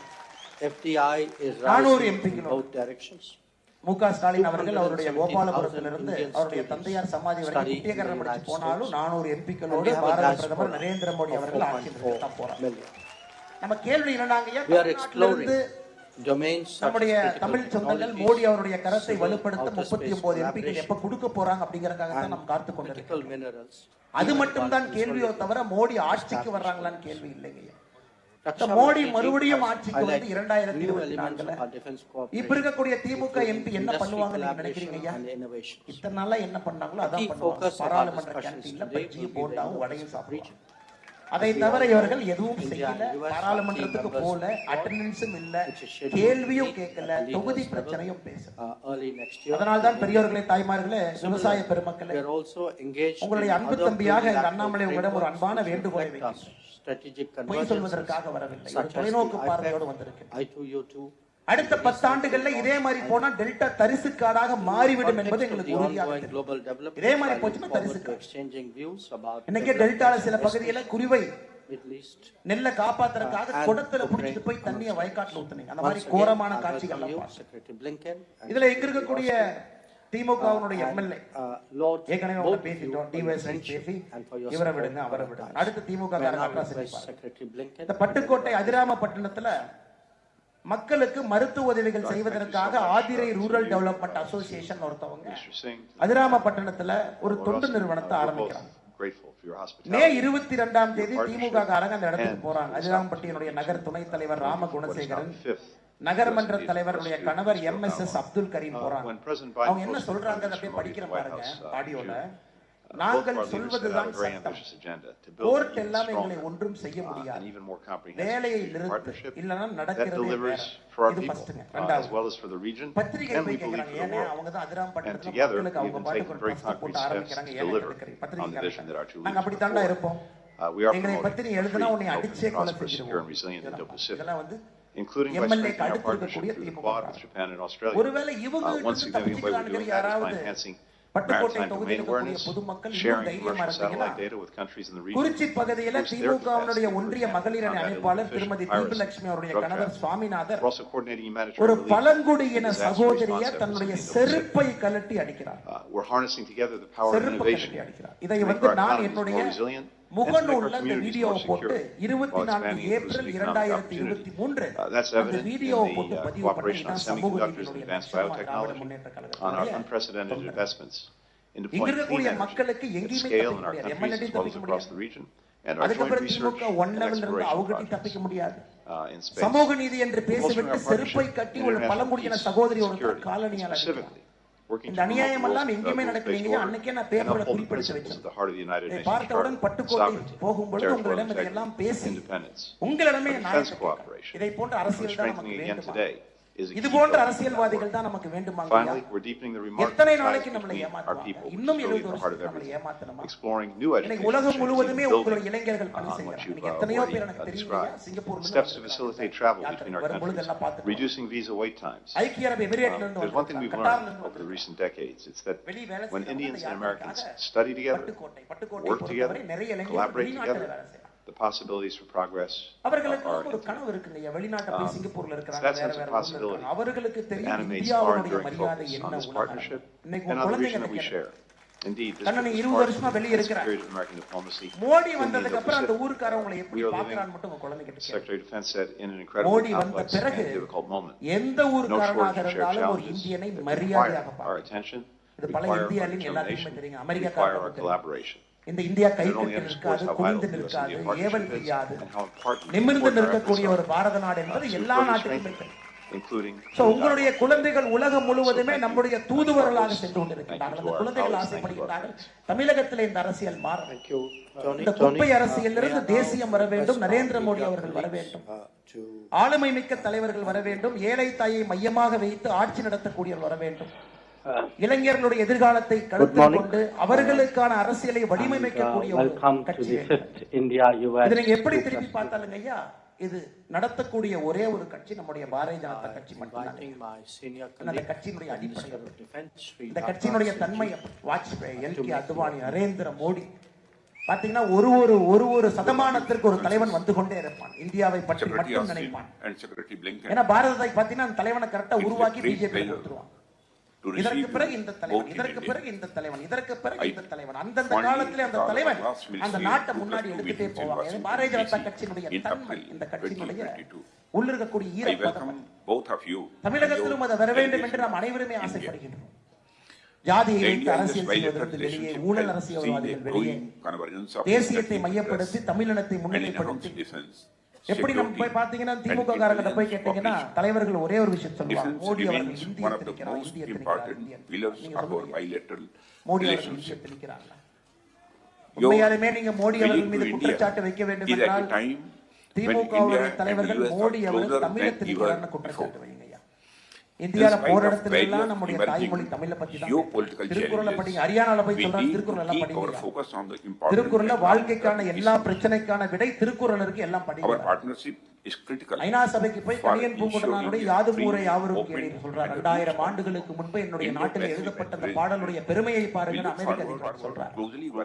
சைனாவுடைய அதிபர் இந்தியாவுக்கு வர வேண்டும் என்றால் எங்க வேணாலும் கூட்டிட்டு போலாம், நம்ம மகாபலிபுரத்தை கூட்டு வந்து காட்டுவோம். புதிய பாராளுமன்றத்திற்கு எவ்வளவு பெரிய சக்கரவர்த்தியினுடைய செங்கோலை கொண்டு போனோம். அசோகர் இருக்காரு, சந்திரகுப்த மௌரியர் இருக்காரு, அசாம்ல அஹோம் டைனோஸ்டி இருக்கார், சத்ரபதி வீர சிவாஜி இருக்கார், இல்லாத கிருஷ்ணதேவராய மகாராஜா இருக்கார். எத்தனை பேர் இருந்தாலும் கூட சோழ பேரரசனுடைய செங்கோல் வேண்டும் என்று சொல்லி தமிழ் கலாச்சாரத்தையும் தமிழையும் முன்னிலைப்படுத்தி நம்முடைய பாரத நாட்டை முன்னிலைப்படுத்தி நம்முடைய பாரத பிரதமர் அவருடைய ஆட்சி நடந்து கொண்டிருக்கிறது. சகோதர சகோதரிகளே, நிச்சயமாக யாராவது திமுக காரங்க மோடி அவர்கள் ஒரு குற்றச்சாட்டு urgent global challenges, it's more important than ever that the world's two largest democracies இந்தியை திணிக்கின்றார்கள் என்கின்ற முட்டாள்தனமான குற்றச்சாட்டை எந்த திமுக காரங்களும் தயவு செஞ்சு 2024 எலெக்ஷனுக்கு We've made impressive gains in building our major defense partnership over the past year, and that will help us contribute even more together to the cause of peace and stability. We're integrating our industrial bases, strengthening our interoperability, and sharing cutting-edge technology. The scope of our cooperation is vast. எங்களுடைய பாராளுமன்ற உறுப்பினர்கள் வார வாரம் நான் இங்கே வருவதற்கு ஒரு அவகாசம் கிடைக்கும். எங்க பாராளுமன்ற உறுப்பினரோடு நானும் வருவேன், சந்தித்து பேசுவதற்கு ஒரு வாய்ப்பு. அதனால நான் உண்மையாலுமே நானும் ஒரு விவசாயி மகனா கேட்கறேங்க. ஏன்னா எங்க ஊர்ல எவ்வளவு கஷ்டம் எனக்கு தெரியும்.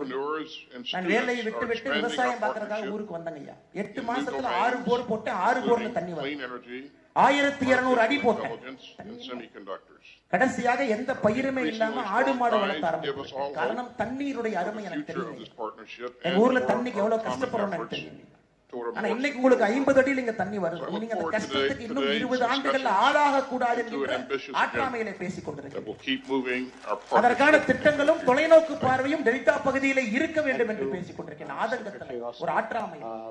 எங்க ஊருடைய பிரச்சனைகள் டெல்டா பகுதிக்கு வரக்கூடாது. அரசியல்வாதிகளுடைய முட்டாள்தனத்தால் நீங்க அந்த மாதிரி தண்ணி இல்லாத காடாக மாறிவிடக் கூடாது என்கின்ற ஆதங்கம். டெல்டா பகுதியிலே நெல் விளையவில்லை என்றால் என்னுடைய வீட்டிலே நான் பட்டினி இருக்க வேண்டும். 500 கிலோமீட்டர் தாண்டி எங்களுக்கு அரிசி இல்லைங்கய்யா. நீங்க விளைவிச்சால் டெல்டா அரசியல் என்பது மிக மிக மிக முக்கியமான விவசாயிகளை மையப்படுத்தி மட்டும்தாங்க அங்க அரசியல் வேற எதுவுமே இருக்க. அதனால எங்களுக்கு ஒரு வாய்ப்பு கொடுங்கள். 2024 பாராளுமன்ற தேர்தலில் நீங்க பாரதிய ஜனதா கட்சியினுடைய உறுப்பினரை வெற்றி வேட்பாளராக மாற்றி மோடி அவருடைய கருத்தை வலுப்படுத்த நீங்கள் அனுப்பி வைக்க வேண்டும் என்கிற அன்பான வேண்டுகோளை உங்களுக்கு வாய்ப்பு கொடுத்த அந்த மாவட்டத்தினுடைய அன்பு நெஞ்சங்கள் அனைவருக்கும் இந்த நேரத்தில் நன்றி கலந்த வாழ்த்துக்களை வணக்கங்களை தெரிவித்து, குறிப்பாக மாவட்டத்தினுடைய தலைவர் அண்ணன் ஜெய் சக்தி அவர்களுக்கு என்னுடைய நன்றிகளை தெரிவித்து, மாநில பொதுச் செயலாளர் டெல்டா பகுதியினுடைய ஒரு கடினமான உழைப்பாளியாக இருந்து கட்சியினுடைய வளர்ச்சிக்கு அரும்பாடுபடக்கூடிய அண்ணன் கருப்பு முருகானந்தம் அவர்களுக்கு என்னுடைய நன்றி கலந்த வாழ்த்துக்களை வணக்கங்களை தெரிவித்து, technology and supply chain collaborations and people to people. உங்க உள்ளூர்காரரா வேற இருக்கிறார், முத்துப்பேட்டை உள்ளூர்காரரா வேற இருக்கிறார். மாவட்ட பார்வையாளர் அன்பண்ணன் முரளி கணேஷ் அவர்கள் நம்மோடு இருக்கின்றார்கள். அவருக்கு நன்றி தெரிவித்து, தமிழகத்திற்கு வெளியே நம்முடைய தமிழ் கலாச்சாரத்தையும் தமிழ் பாரம்பரியத்தையும் பறைசாற்றிக் கொண்டிருக்கக்கூடிய தமிழ் எம்எல்ஏ மும்பையில் உங்க ஊர்காரர் 2+2 ministerial dialogue with the United States of America. We are here at this slightly different venue at the Sushma Swaraj Bhavan. Thank you all for coming and joining us. To give you a sense of the conversations that have taken place today morning, we have the privilege of having with us here Foreign Secretary Defense Secretary Sir Shri also joining us, Ambassador to US Shri Taranjit Sandhu, as well as Additional Secretary looking after America's division Vani Rao. I would request Foreign Secretary Sir and Defense Secretary Sir to make opening remarks, after which we will take questions from the floor is yours. நன்றி அண்ணா. மாநில செயற்குழு உறுப்பினர் தமிழ் தாமரை வெங்கடேஷ் அவர்களுக்கு நன்றிகளை தெரிவித்து, மாவட்ட துணைத் தலைவர்கள் பஞ்சாட் சரம் தனலட்சுமி அக்கா அவர்கள், வேதநாயகம் அன்பு அவர்களுக்கு நன்றிகளை தெரிவித்து, ஓபிசி அணியினுடைய மாநில செயலாளர் துரை சண்முகமணி அவர்கள் நன்றிகளை தெரிவித்து, பட்டுக்கோட்டை மேற்குடைய பார்வையாளர் சூரை சண்முகம் அவர்களுக்கு நன்றியை தெரிவித்து, மதுக்கூர் கிழக்கு ஒன்றியத்துடைய பார்வையாளர் பாலசுந்தரமணி அவர்களுக்கு நன்றியை தெரிவித்து, மகளிர் அணியினுடைய மாநில செயலாளர் குயிலி அக்கா அவர்களுக்கு என்னுடைய வாழ்த்துக்களை தெரிவித்து, மாவட்ட செயலாளர்கள் கண்ணன் ரங்கநாய் அக்கா அவர்களுக்கு நன்றியை தெரிவித்து, மிக முக்கியமாக நம்முடைய இரும்பு தூண்களாக இருக்கக்கூடிய பட்டுக்கோட்டை நகரனுடைய தலைவர் செல்வகுமார் அவர்களுக்கு நன்றியை தெரிவித்து, பட்டுக்கோட்டை கிழக்கு ஒன்றியத்தினுடைய தலைவர் வீரபாண்டியன் அவர்களுக்கு, பட்டுக்கோட்டை மேற்கு ஒன்றியத்தினுடைய தலைவர் கார்த்திகேயன், அதிராமபட்டினம் ஒன்றியத்தினுடைய தலைவர் வடிவேல், மதுக்கூர் கிழக்கு ஒன்றிய தலைவர் கென்னடி, மதுக்கூர் மேற்கு ஒன்றிய தலைவர் கலையரசு அவர்களுக்கு இந்த நேரத்தில் நன்றி வாழ்த்துக்களை வணக்கங்களை தெரிவித்து, தமிழக மக்கள் முன்னேற்ற கழகத்தினுடைய மாவட்ட செயலாளர் ராஜ பாண்டியன் அவர்கள் அவருடைய தொண்டர்களோடு வந்து நம்முடைய யாத்திரைக்கு பெரும் ஆதரவு கொடுத்திருக்கின்றார். அவருக்கு என்னுடைய நன்றி கலந்த வாழ்த்துக்களை வணக்கங்களை தெரிவித்து, நம்முடைய கூட்டணி கட்சி ஐஜேகே கட்சியினுடைய மாவட்ட தலைவர் அவருடைய தொண்டர்கள் வந்திருக்கிறார்கள். அவருக்கும் என்னுடைய வாழ்த்துக்களை வணக்கங்களை தெரிவித்து நன்றி வணக்கம். பாரத் மாதா கி, பாரத அன்னையின் புகழ். in recent years, including மரியாதைக்குரிய அண்ணன் அண்ணாமலை அவர்களுடைய முன்னிலையிலே திராவிட முன்னேற்ற கழகத்திலிருந்து 20 நபர்கள் சந்திரசேகரன், பன்னீர்செல்வம், முருகையன், ஜெயந்தாஸ், அன்பரசன், மாரிமுத்து இப்படி சொல்லக்கூடிய ஒரு 20 நபர்கள் தங்களை பாரதிய ஜனதா கட்சியிலே இன்றைக்கு இணைத்துக் கொள்கின்றார்கள். அண்ணா திராவிட முன்னேற்ற கழகத்திலிருந்து அண்ணா திராவிட முன்னேற்ற கழகத்தினுடைய நகர விவசாய அணி தலைவர் அண்ணன் கண்ணன் அவர்கள் தன்னை பாரதிய ஜனதா கட்சியிலே இணைத்துக் கொள்கின்றார்கள். அண்ணா திராவிட முன்னேற்ற கழகத்தினுடைய சகோதரி தமிழ்செல்வி அவர்கள் தன்னை பாரதிய ஜனதா கட்சியிலே இணைத்துக் கொள்கின்றார்கள். அதே போல மத்திய அரசாங்கத்தினுடைய திட்டத்தின் மூலமாக பயன்பெற்றிருக்கக்கூடிய பயனாளிகள் உங்கள் மத்தியிலே வீடியோவிலே அவர்கள் பெற்றிருக்கக்கூடிய பயன்களை பற்றி தெரிவித்திருக்கின்றார்கள். அவர்களை கௌரவிக்கக்கூடிய வகையிலே நம்முடைய மாநில தலைவர் அவர்கள் அவர்களை சந்திப்பார்கள். திருமதி கோமதி அவர்கள் இலவச எரிவாயு திட்டத்தின் மூலமாக பயன்பெற்றிருக்கின்றார். அவர்களை தலைவர் அவர்கள் கௌரவிப்பார்கள்.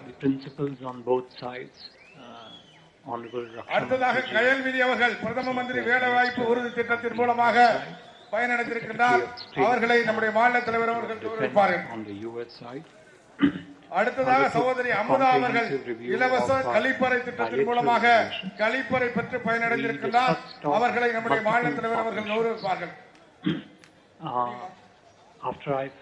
அடுத்ததாக சகோதரி திருமதி சுமதி கணேசன் அவர்கள் அனைவருக்கும் வீடு திட்டத்தின் மூலமாக வீடு பெற்று பயனடைந்திருக்கின்றார்கள். அவர்களை நம்முடைய மாநில தலைவர் அவர்கள் கௌரவிப்பார்கள். தூய்மை திட்டத்தில் இந்த தொகுதியிலே பணியாற்றிய பிச்சை பிள்ளை ஓய்வு பெற்ற டிஎஸ்பி அவர்களுக்கும், வசந்த் பிச்சை பிள்ளை அவர்களுக்கும், கண்ணன் அவர்களுக்கும், மொசை கருப்பையா அவர்களுக்கும், ராஜபாண்டியன் அவர்களுக்கும், ராதாகிருஷ்ணன் அவர்களுக்கும், பிரசாத் அவர்களுக்கும், ரமேஷ் அவர்களுக்கும் நன்றி. Value chain and supply chain securitization of partnership in the field of space,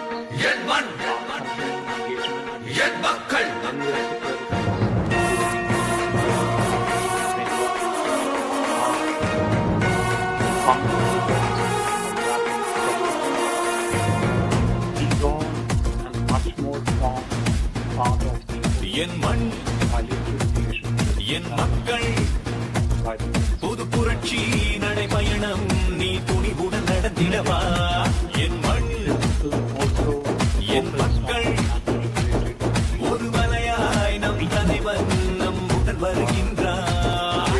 இனி ஒரு நாளும் ஊழல் இங்கே தொடர்ந்திட முடியாதே. தமிழ் மண்ணில் இனிமேல் லஞ்சம் பெற்றொரு கொடுமைகள் இருக்காதே.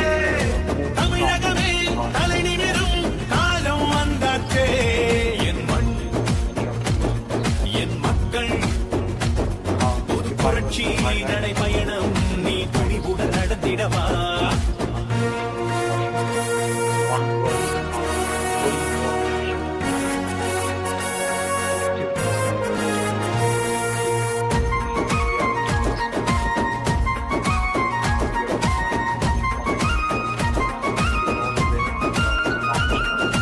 ஏழைக்கு இவன் தான் பனிமலனா, இனி எதிர்க்கு இவன் தான் எரிமலனா. தமிழகம் தாங்கும் தாமரனா.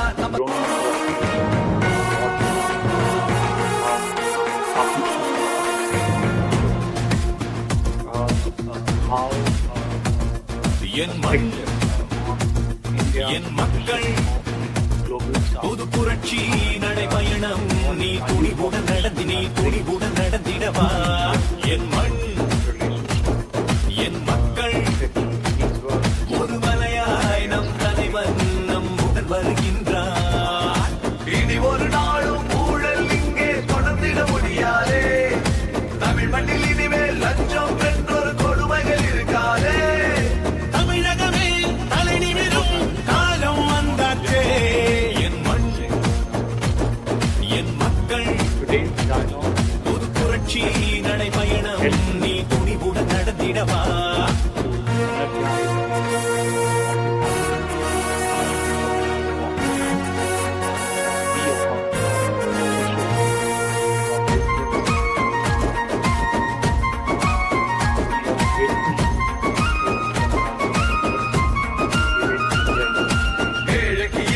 பனிமலனா, இனி எதிர்க்கு இவன் தான் எரிமலனா. தமிழகம் தாங்கும் தாமரனா, நம்ம தமிழுக்கு இவன் தான் பலபிரனா. நரி கூட்டம் இனிமேல் ஓடுமே, நல்ல உள்ளமே நாட்டை ஆளுமே. அந்த வேஷத்தை கலைக்கும் நேரமே அடமோடியிடம் பயின்றவன் தான் அண்ணாமலைதானே புறப்பட்டுட புது புரட்சியட தமிழகத்தை நீ மீட்டிடவா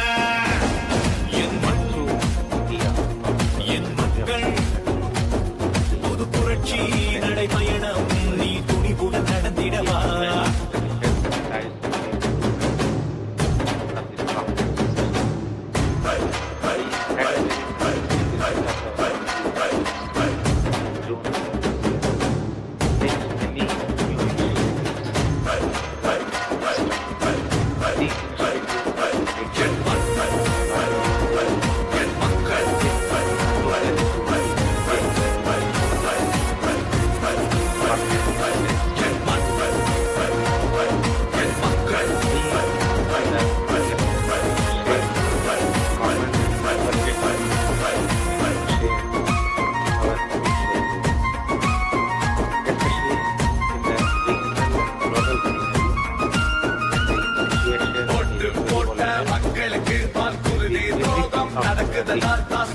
மக்கள் அல்லாடுதா நாளி அறுக்கும் ஆட்சியடா எங்க குடும்ப அரசியல் நடக்குது அதை ஒழிக்க நெஞ்சம் துடிக்குதே கோயில் அழிக்கும் கூட்டமே உங்க கூடார வழிய போகுதே தேசியமும் தெய்வீகமும் நமது தானே புறப்பட்டுட புது புரட்சியட தமிழகத்தில் பெரும் எழுச்சியட என் மக்கள் புது புரட்சி நடைபயணம் நீ துணிவுடன் நடந்திடவா என் மக்கள் ஒரு மலையாய் நம் தலைவர் நம்முடன் வருகின்றார் என் மக்கள் என் மக்கள்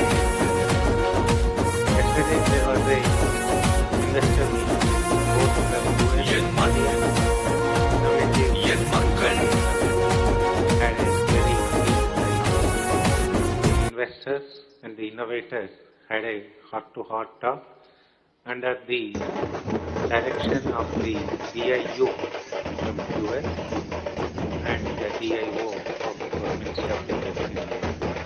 This partnership will give the necessary dynamism for Indian industry, enabling them to become parts of the global supply chain.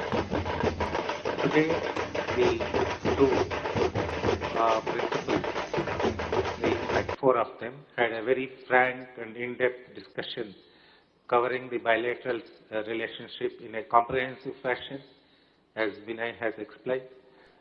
In essence, the defense cooperation has given a rock-solid support to the bilateral relationship. The potential collaboration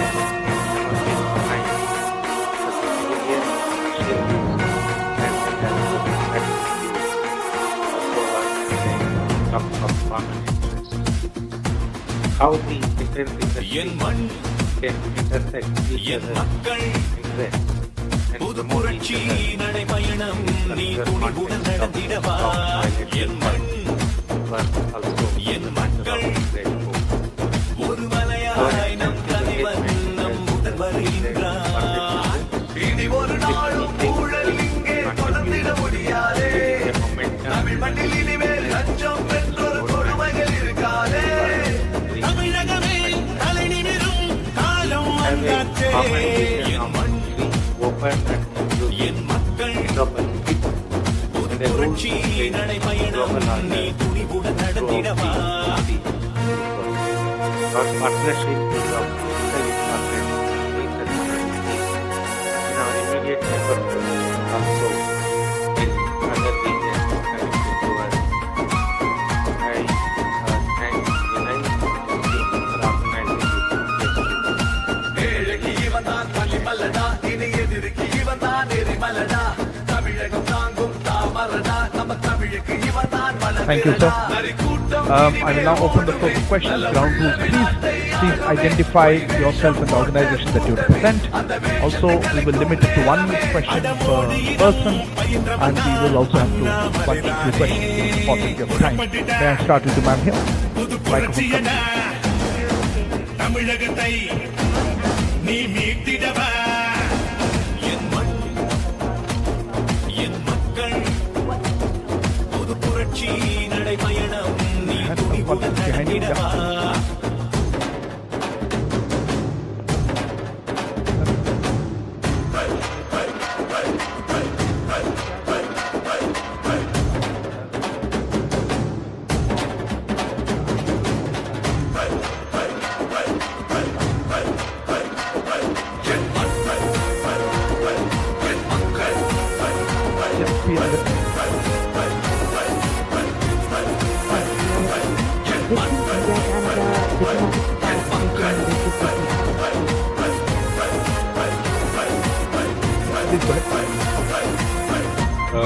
I'm Sanjeev Kumar Barua from Rohini. During the talks, was the ongoing conflict in Israel being seen as a determinant to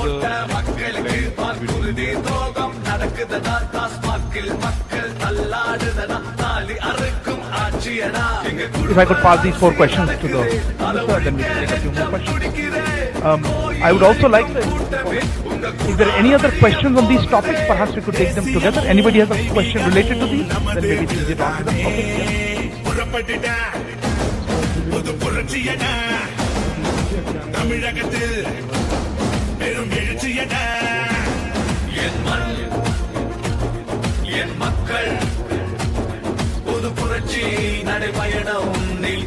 Anybody else has related questions related to this topic?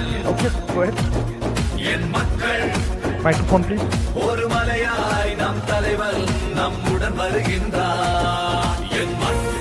Other microphone. I'm Emerson from Taiwan. Aside from Israel, is Taiwan Strait and South China Sea.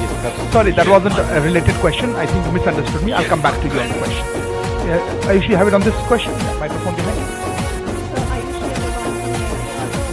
On this India-Canada row, was there also any discussion on the withdrawal of Canadian diplomats in the US as earlier expressed concerns regarding this Canadian diplomats in the US? Same question? Yeah, okay. Sir, Abhishek from State News. Did the discussion also have anything with the US intelligence apparently was the reason on which Canadian Prime Minister relations? Did you talk about the intelligence? Same with you or same topic? Yeah.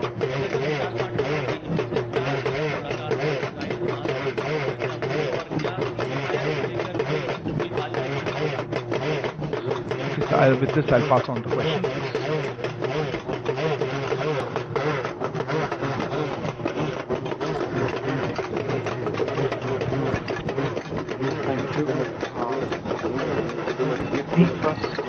Take up the bucket of questions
very clear.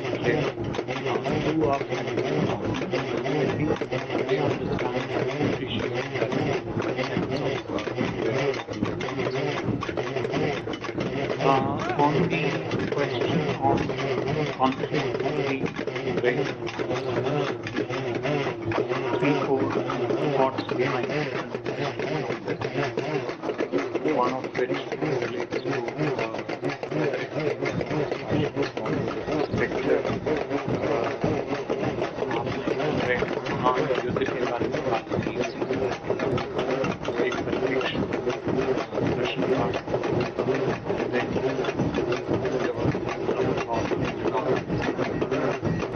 this is actually listed on the regional three set of things which came up for discussion that included both sides share their perspective of how they look at the situation, their various elements of the situation, etc. Our position, India's position on this, well known to you, it also came up in discussion. I think certain elements of how both sides look at the situation. From India's perspective, we have always for the states early resumption dialogue. You are also aware of very early on this current hostility started. India definitely big terrorist attacks on Israel on October 7th. We have always advocated zero tolerance for terrorism. Besides, there is also the angle of humanitarian assistance in the given situation. You are aware that India has already sent 38 tons of humanitarian assistance to the region to address the humanitarian situation which is there. We have asked for strict observance of international humanitarian law, de-escalation of the situation, and of course also condemn the civilian casualties in Iran. The sharing of perspective between groups was built around these parameters. जहाँ तक PTI का प्रश्न था चीन भूटान का जहाँ तक प्रश्न है या चीन से जुड़े बाकी पूरे परिप्रेक्ष्य का प्रश्न, चीन की आचार संहिता क्षेत्र में क्षेत्रीय परिप्रेक्ष्य में क्या है, कैसी है, वो सब मुद्दे दोनों पक्षों के बीच में विस्तृत रूप से उनसे वार्तालाप स्पेसिफिक इन चीज़ों पर काम से ज़्यादा चीन को लेके वार्तालाप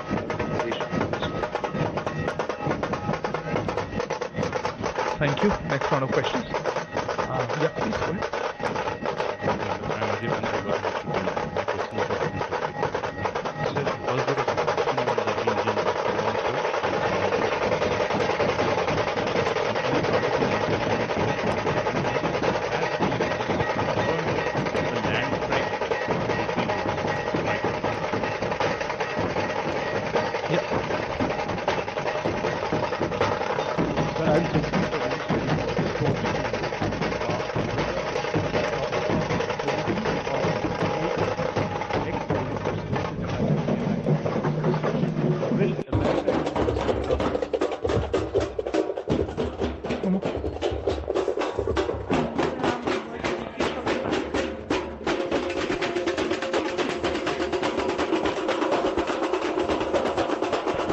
Perhaps before we go on, anybody else with a defense part of it related to this? Because we saw a couple of these questions. Anybody else with a defense related question? If not, you have a defense related question? Yeah.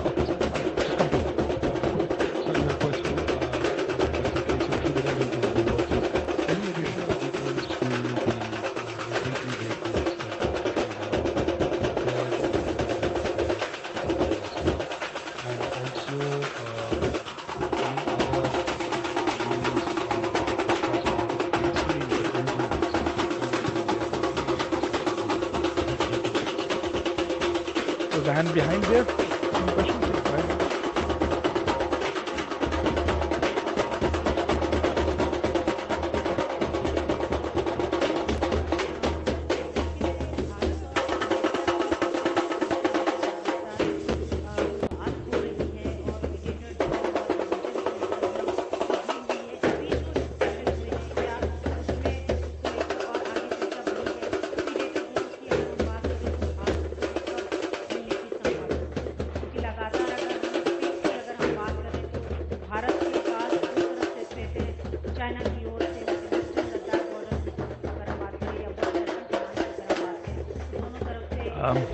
अगर question tight रखें, क्या प्रश्न था आपका?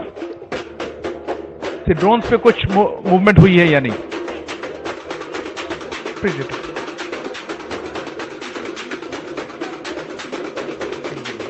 जी, thank you. I saw another hand. No, it's not. Yeah, somebody else had a query on defense issues. Yeah, go ahead. Not defense. I'll come back to you. So then maybe this next. As I mentioned in the opening remarks, we have a very thriving defense cooperation between the two countries.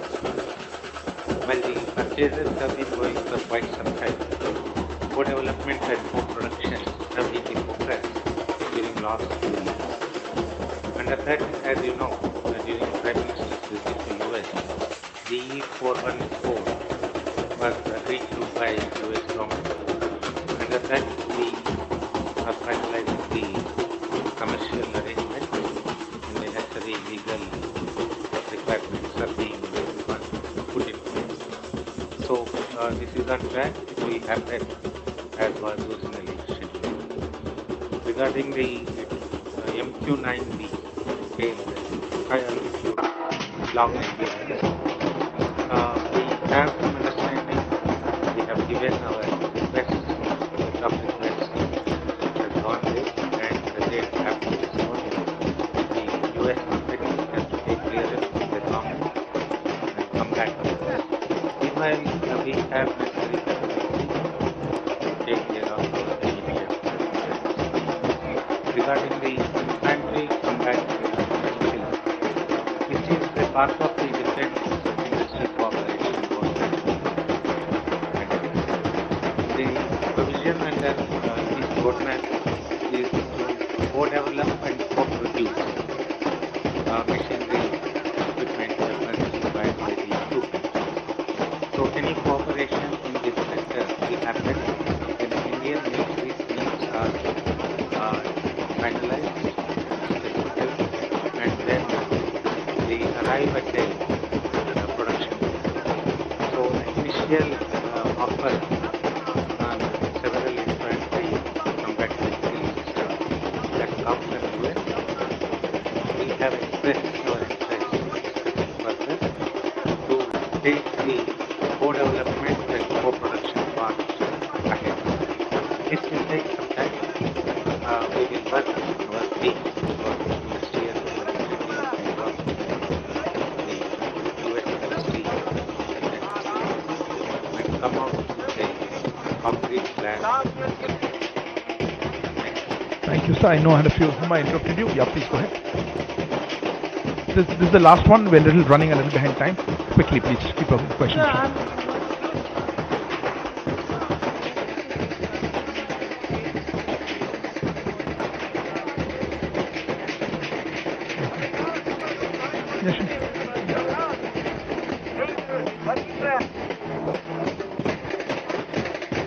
Yes, you quickly.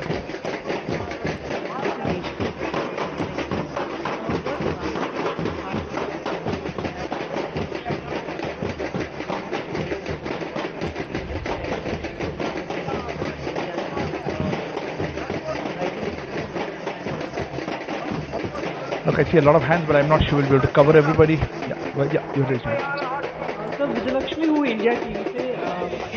Israel Hamas को पूछना चाहती हूँ। वहाँ के हालांकि पहले round में आप जवाब दे चुके हैं, लेकिन हिंदी में क्या इजराइल हमास को लेकर चर्चा हुई और भारत का क्या रुख था फायर को लेकर, विराम को लेकर लगातार? देखिए वो टॉपिक कर चुके हैं हम, वो नहीं अभी मौका नहीं है। Mister Emerson, I interrupted you. What is your query? Yeah you have the mic.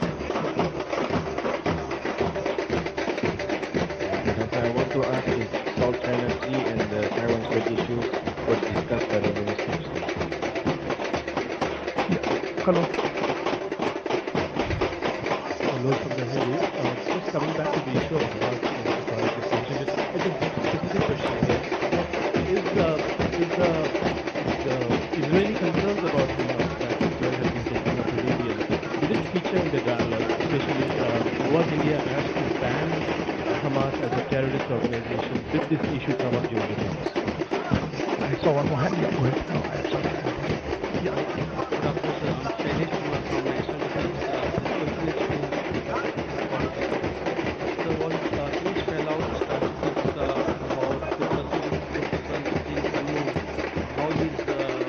For a second, you answered that, yeah. No, sorry. No, that's not the topic. He answered that question. Yeah, please go ahead. You will be the last one. Look, I just would like to know a bit around the semiconductor cooperation that we are having with US. Is there any plan for co-development? Final question, please. Jan? Okay. Thank you, sir. Same question. You have a question? Okay, final question then. Yeah.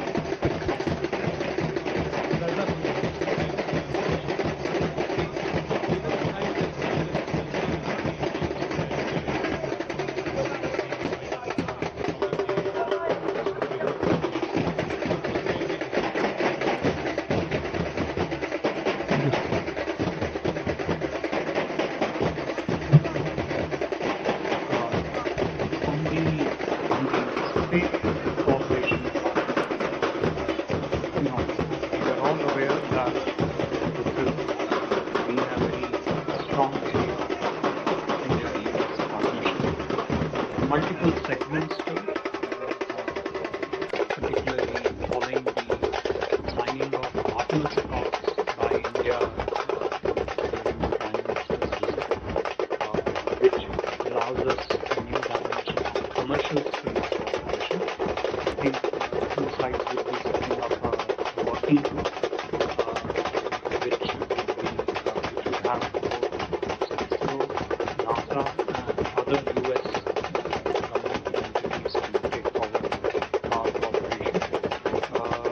partnership in Artemis Accords already opens up the civilian outer space exploration area. The other area of partnership on which considerable discussions have taken place in recent months are the human space flight program for International Space Station.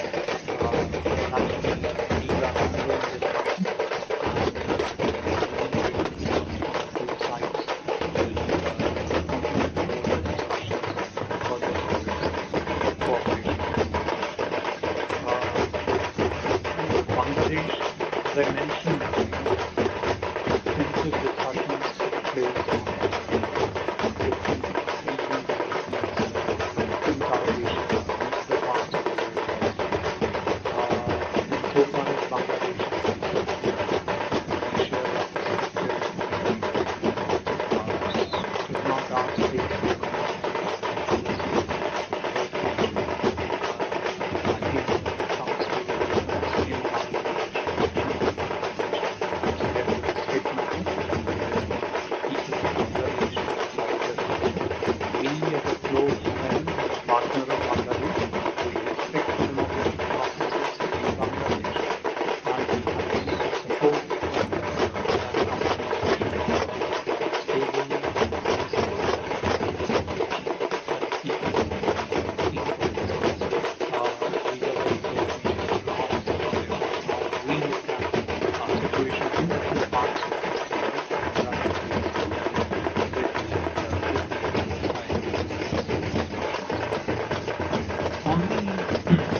Taiwan question,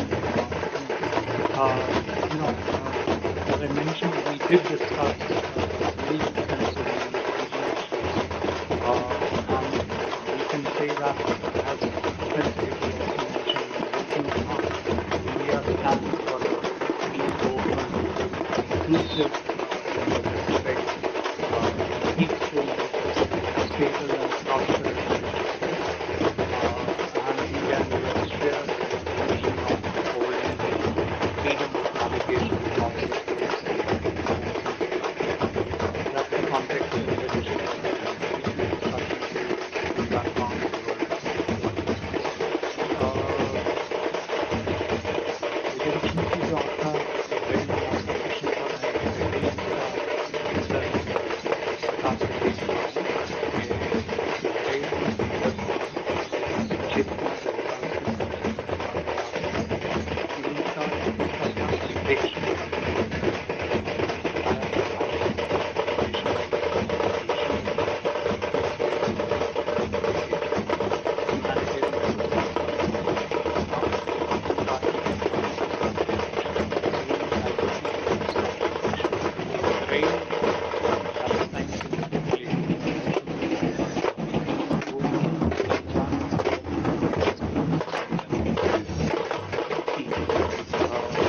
semiconductors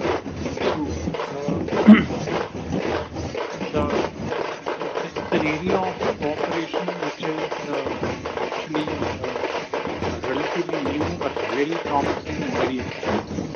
When the Honorable Prime Minister had to travel to the US in June, many of the conversations had taken place. During that visit, there were extensive engagement, not just between US and recall that during the Prime Minister's visit, there was a very strong tech dialogue that was held at the US. Not only with the leadership, but also with the US business leadership, commercial leadership. And the results of that have been all visible to us within the short span of last 4 months. You would know that Micron, for example, has broken ground already for an establishment that leads us to greater semiconductor integration. Our discussions with the AMD company, our discussions with the US company regarding the training of the skilled personnel, again recent with the semiconductor space, capacity building. Semiconductor space is not a monolith which is limited to, let's say, only chip manufacturing, of course, that we must talk about. There are elements which relate to stages which are precursor to the chip manufacturing. Our cooperation with Micron is one of the important segments. Training and capacity building in that space is a very, very crucial.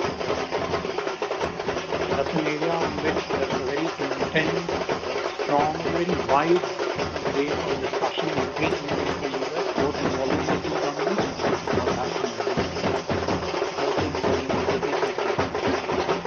on and on, an area which is strong achievement.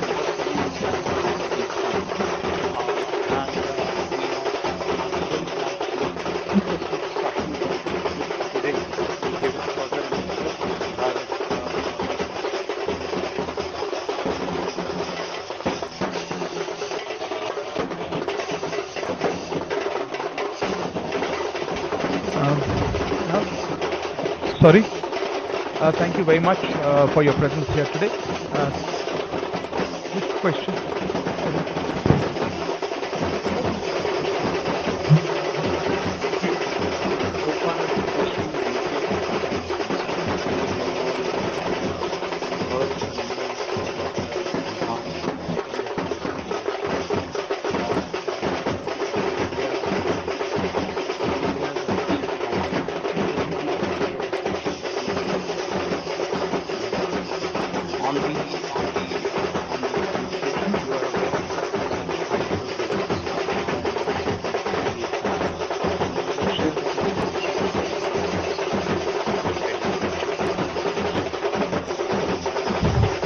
Thank you all for joining us. Thank you to all the DIAS members.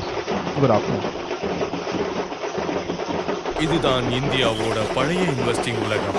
ஆனா இப்போ இன்வெஸ்டிங்கை மாற்றுவதற்காக வந்துவிட்டது ஒரு super. இது complex மார்க்கெட்டை ஆக்கும் simple.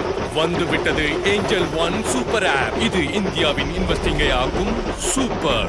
Investments in securities market are subject to market risks. Read all the related documents carefully before investing.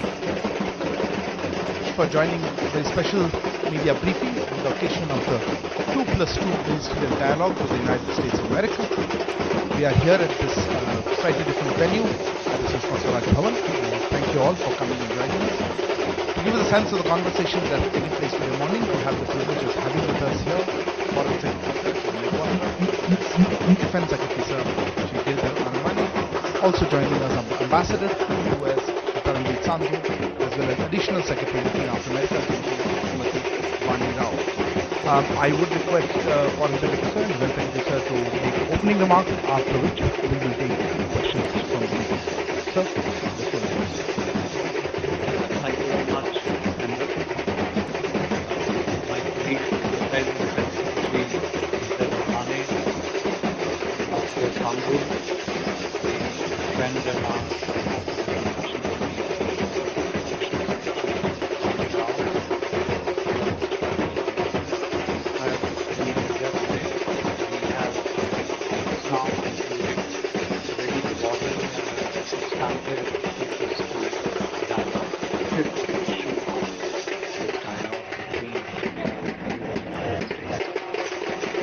meeting today and the atmosphere around it are all indicative of the enduring commitment of the partnership, equally important our desire to work together, expand this partnership. You are all aware of the intensity of the diplomatic relations between India and the United States in recent years, and to a very highly successful reciprocated government visit on the historical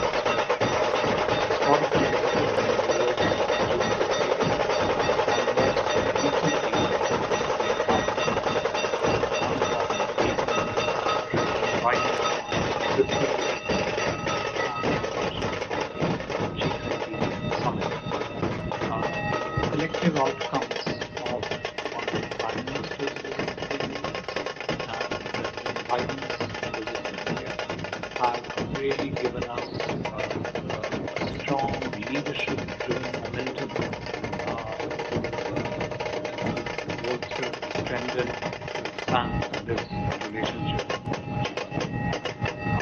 In today's 2+2 discussions,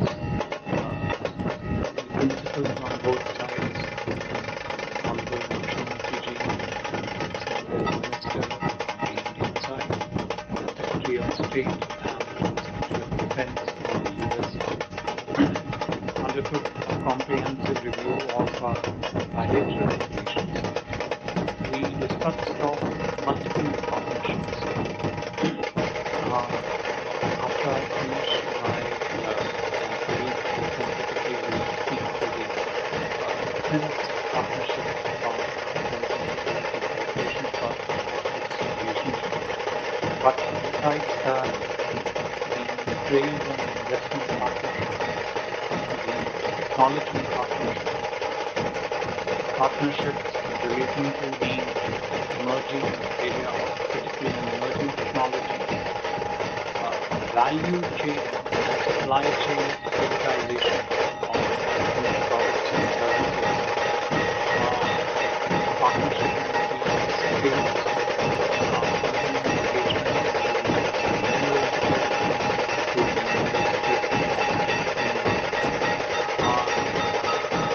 common efforts in combating terrorism. These all much more form part of the overview bilateral relationship that was undertaken by the President. In addition, the principal also focused but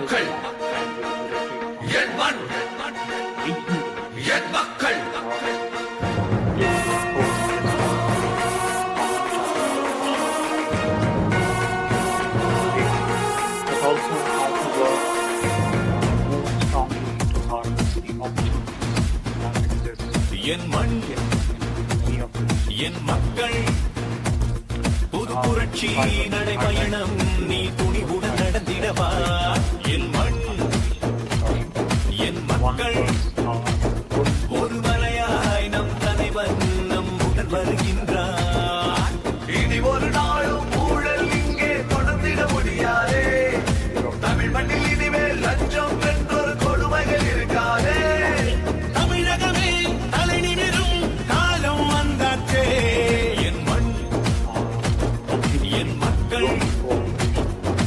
புரட்சி நடைபயணம் நீ துணிவுடன் நடந்திடவா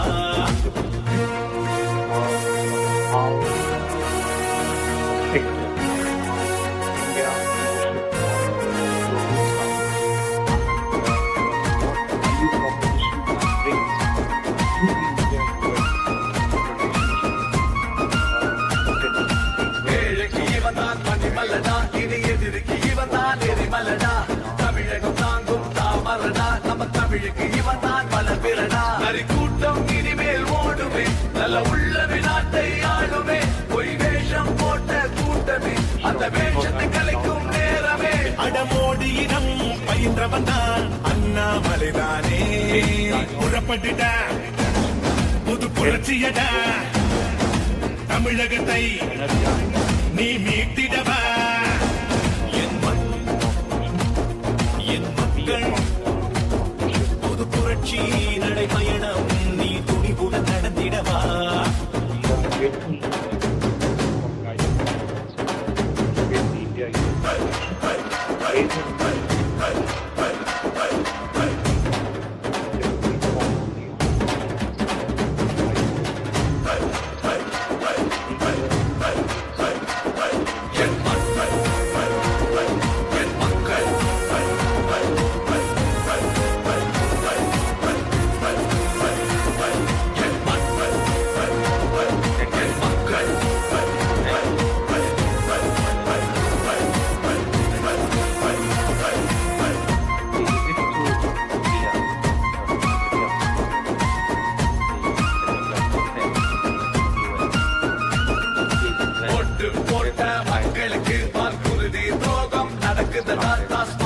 மக்கள் தள்ளாடுதடா நாளி அறுக்கும் ஆட்சியடா எங்க குடும்ப அரசியல் நடக்குது அதை ஒழிக்க நெஞ்சம் துடிக்குதே கோயில் அழிக்கும் கூட்டமே உங்க கூடார வழிய போகுதே தேசியமும் தெய்வீகமும் நமது தானே புறப்பட்டுடா புது புரட்சியடா தமிழகத்தில் பெரும் எழுச்சியடா என் மக்கள் புது புரட்சி நடைபயணம் நெல் துணிவுடன் நடந்திடவா என் மக்கள் ஒரு மலையாய் நம் தலைவர் நம்முடன் வருகின்றார் என் மக்கள் என் மக்கள்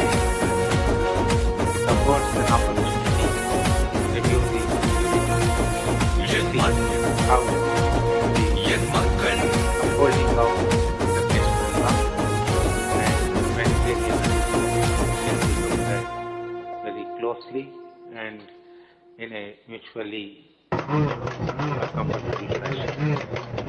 We have seen the convergence of strategy and economic interests over a period of time. In fact, many times our strategic interests are observed like our economic cooperation and coordination. Especially in the field of technology, our cooperation has gone to a new level. Yesterday there was a investor meet both in the US and India. Innovative ecosystem had a very deep dialogue.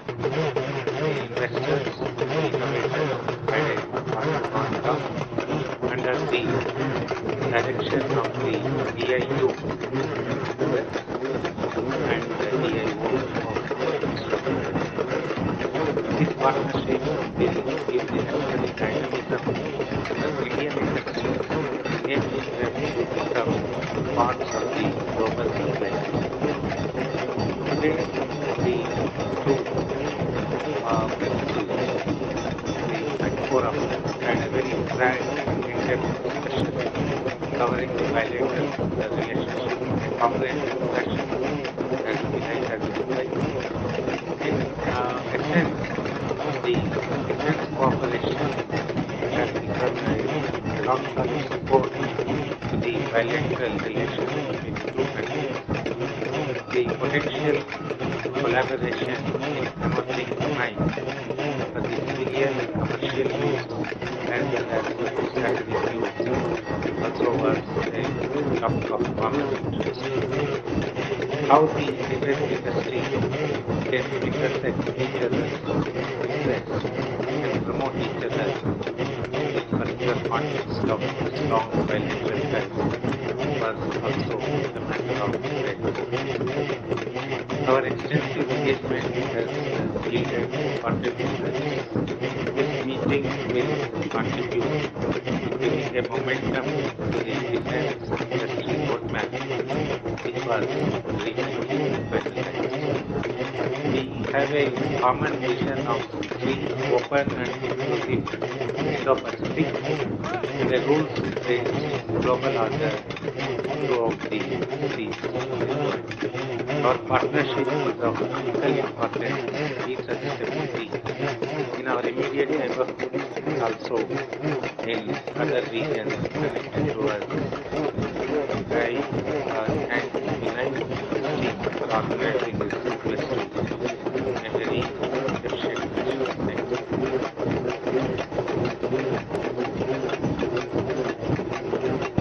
Thank you, sir. I will now open the floor for questions. Ground rules, please. Please identify yourself and the organization that you represent. Also, we will limit it to one question per person, and we will also have to bunch a few questions given the paucity of time. May I start with you, ma'am, here? Microphone's coming to you.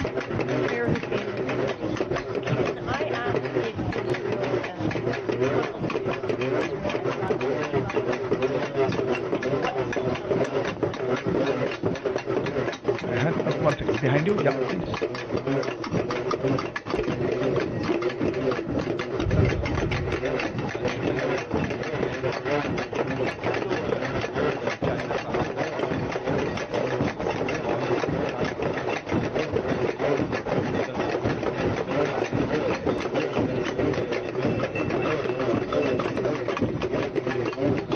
Yep, we are there. Did the India-Canada diplomatic staff feature in this discussion? Please go ahead. I am Sanjeev Kumar Barwa from the week. During the talks, was the ongoing conflict in Israel being seen as a dampener to the connectivity plan between India and Europe?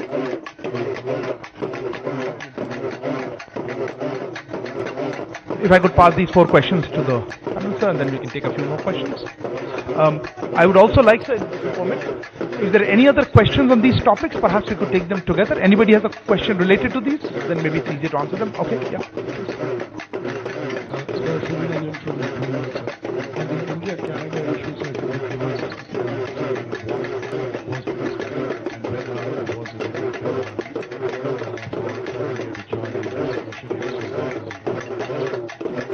Anybody else has related questions related to this topic? Okay, sir, go ahead. Microphone, please.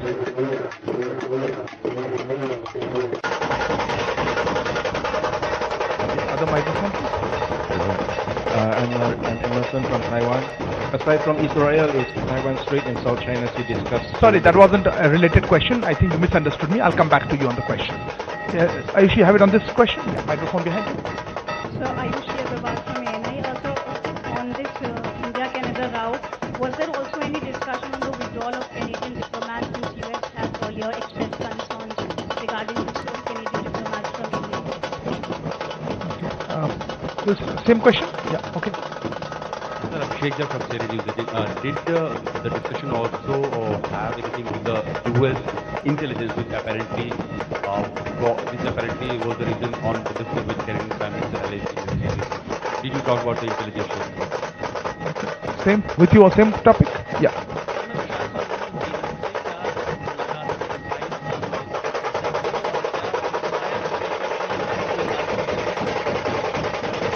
With this, I'll pass on the question.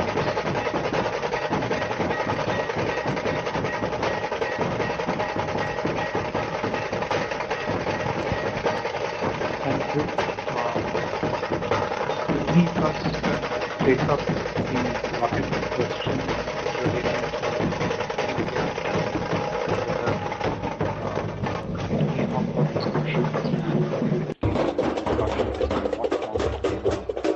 withdrawal of diplomats, new demands for reconciliation.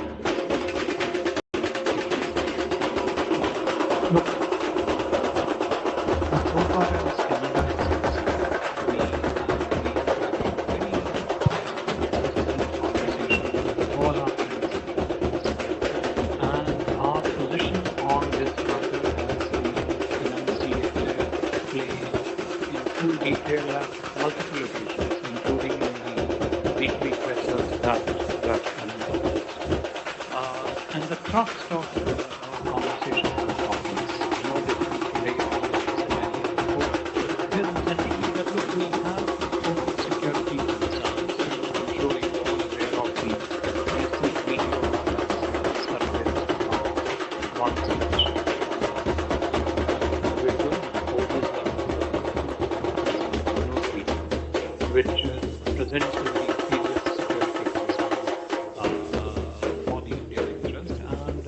we have made our position very, very clear to our friends and partners, and I think they understand and appreciate that sense of where India comes from.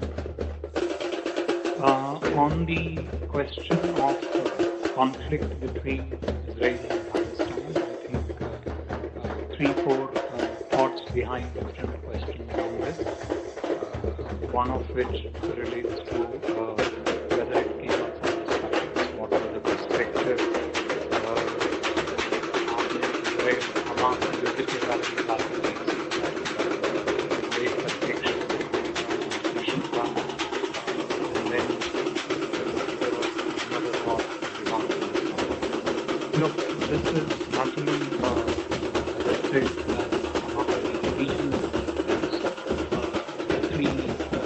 set of things which came up in discussion included, of course, the developments in the Middle East. Both sides share their perspective of how their concern, how they look at the situation, where various elements of the development situation, etc. Our position, India's position on this is well known to you. Also came up in the discussion. I think certain elements of how both sides look at the situation come. From India's perspective, we have always stood for a two-state solution, early resumptions of dialogue. You are also aware of very early on this current conflict started. India was not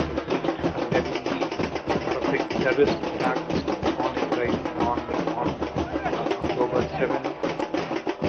We have always advocated zero tolerance for terrorism. Besides, there is also the angle of humanitarian assistance in the given situation. You are aware that there is sent 38 tons of assistance to the address this humanitarian situation which is there. We have asked for strict observance of international humanitarian law, de-escalation of the situation, and of course also condemn civilian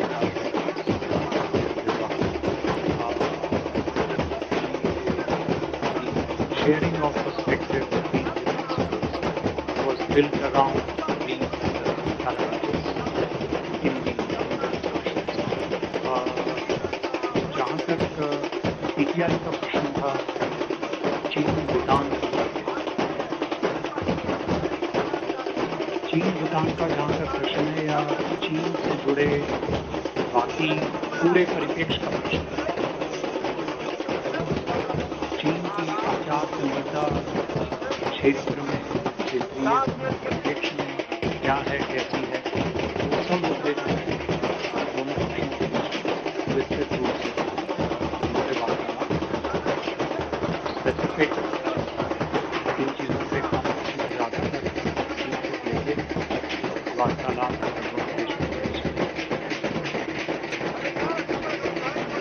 Thank you. Next round of questions. Yeah, please go ahead.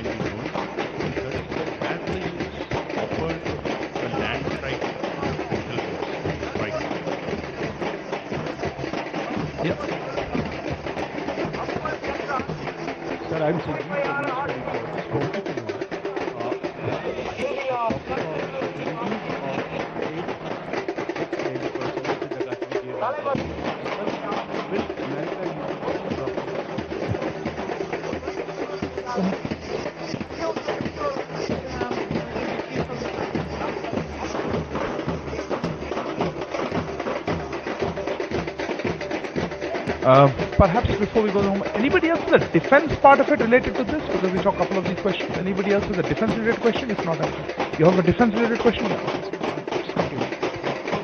your question, any additional details to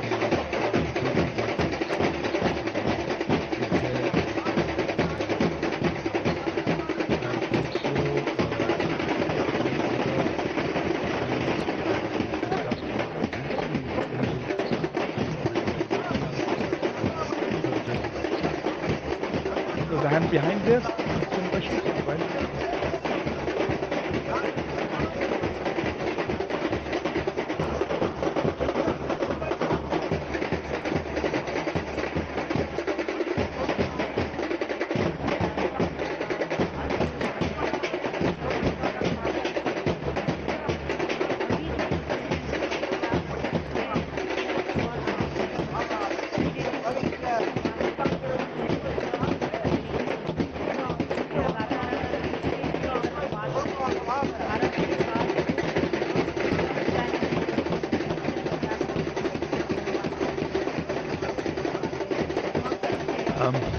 अगर question tight हो क्या प्रश्न था आपका? से drones पे कुछ movement हुई है या नहीं?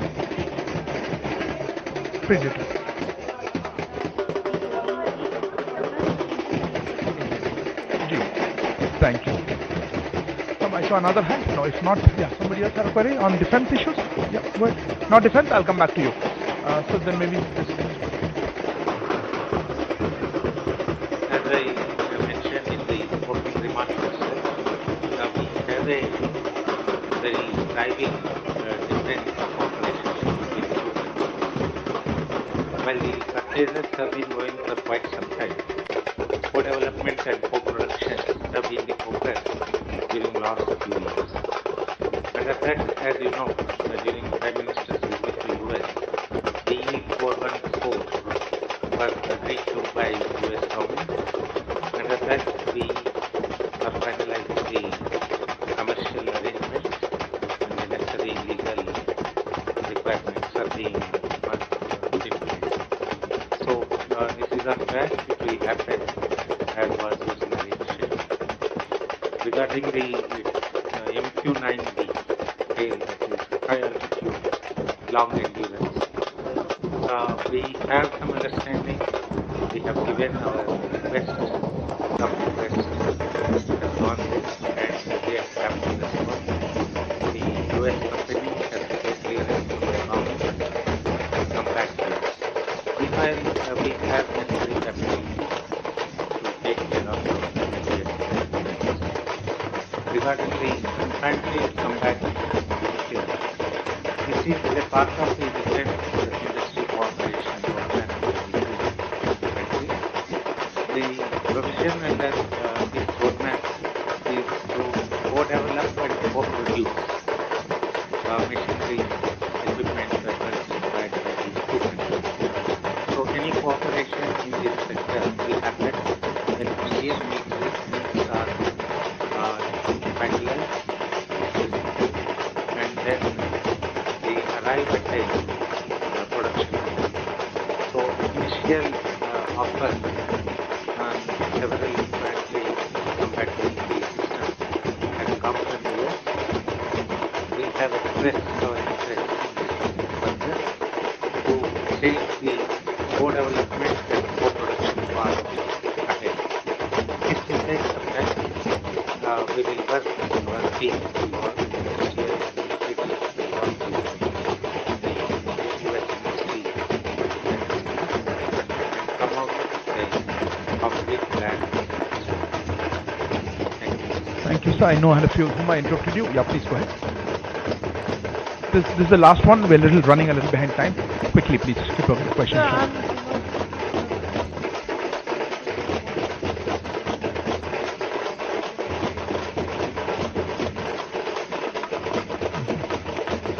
Yes, sir.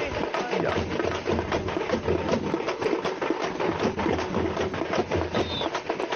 Yes, quick. Mr. Emerson, I interrupted you. What is your query? Yeah, you have the mic. I want to ask if South China Sea and the Taiwan Strait issue was discussed by the ministers. Hello. Hello, just coming back to the issue of the market and technology, just a specific question here. Is there any concerns about Hamas that Israel has been taking up with India? Did it feature in the dialogue, especially was India asked to ban Hamas as a terrorist organization? Did this issue come up during the conference? I saw one more hand. Go ahead. No, I'm sorry. Chinese Hamas organization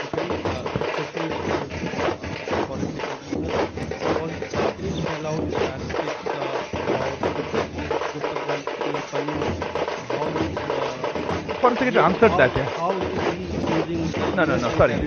No, that's not the topic. He answered that question. Please go ahead. And you'll be done.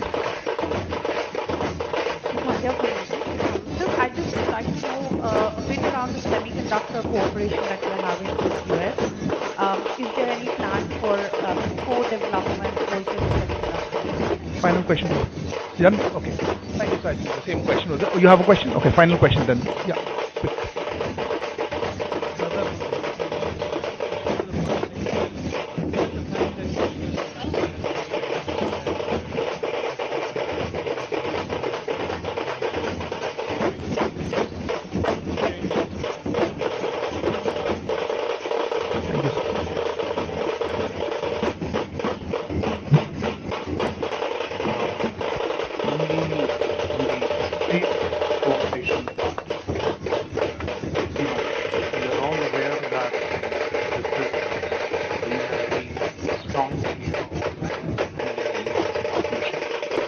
Multiple segments to it, particularly following the signing of Artemis technology by India, which allows us commercial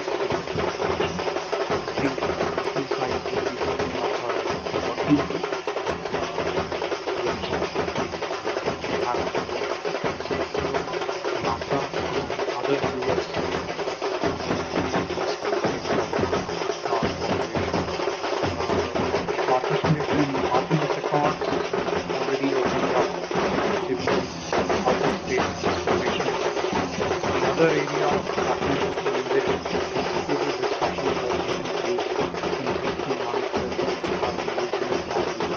with space flight programs for space stations. These are ongoing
Taiwan question.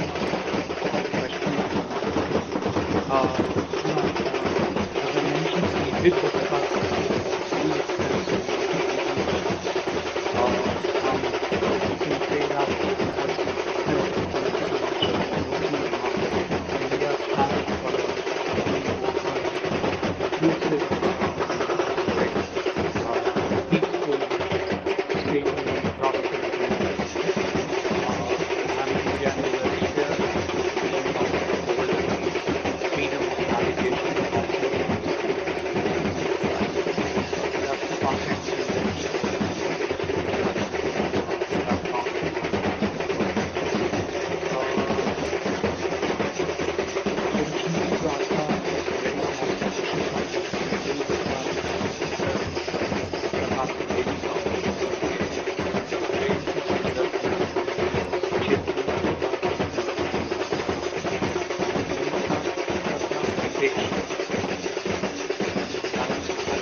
on the semiconductor issue, it's an area of cooperation which is actually relatively new but very promising and very exciting. When the Honorable Prime Minister had traveled to the US in June, many conversations have taken place during that visit. Extensive engagement, not just with the youth,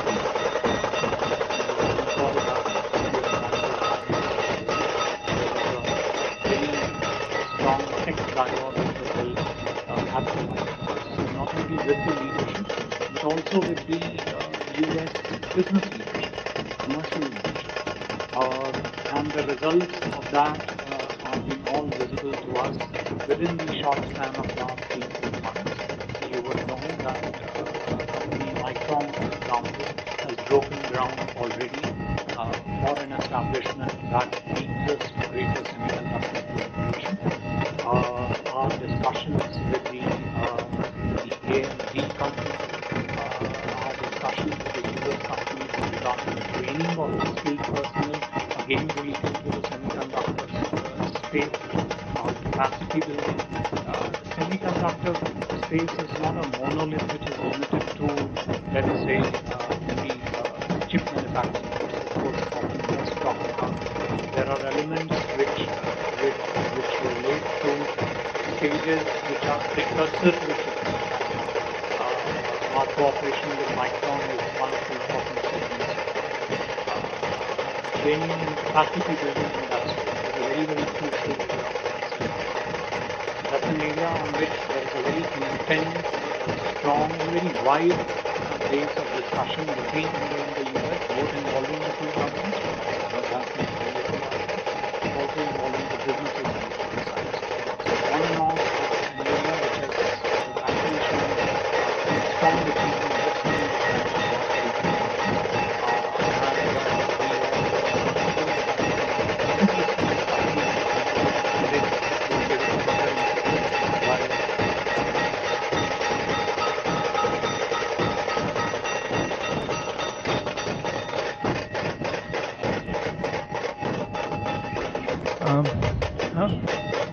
Sorry. Thank you very much for your presence here today. Which question?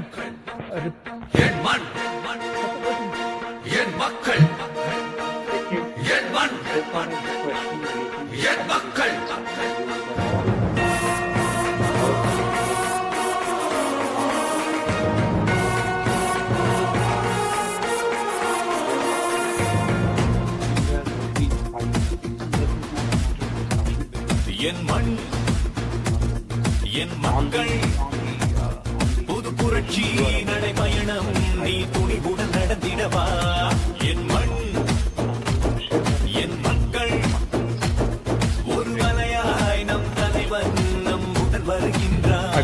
Thank you all for joining us. Thank you to all the DIAS members for joining this special media briefing of the 2+2 Ministerial Dialogue with the United States of America. We are here at this slightly different venue. Thank you all for coming and joining us. To give us a sense of the conversations that are taking place today morning, we have Defense Secretary Sir also joining us, our Ambassador to the US, Taranjit Sandhu, as well as Additional Secretary looking after America's Diplomacy, I would request Foreign Secretary Sir and Defense Secretary Sir to make opening remarks, after which we will take questions.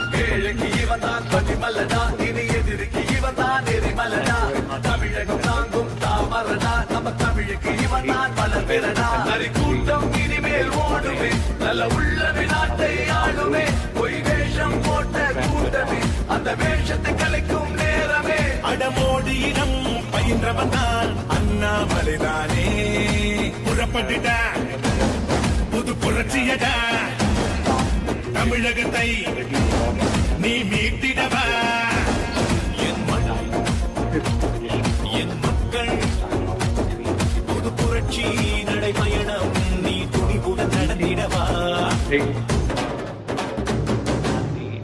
the important of the partnership, deeply important desire to work together, family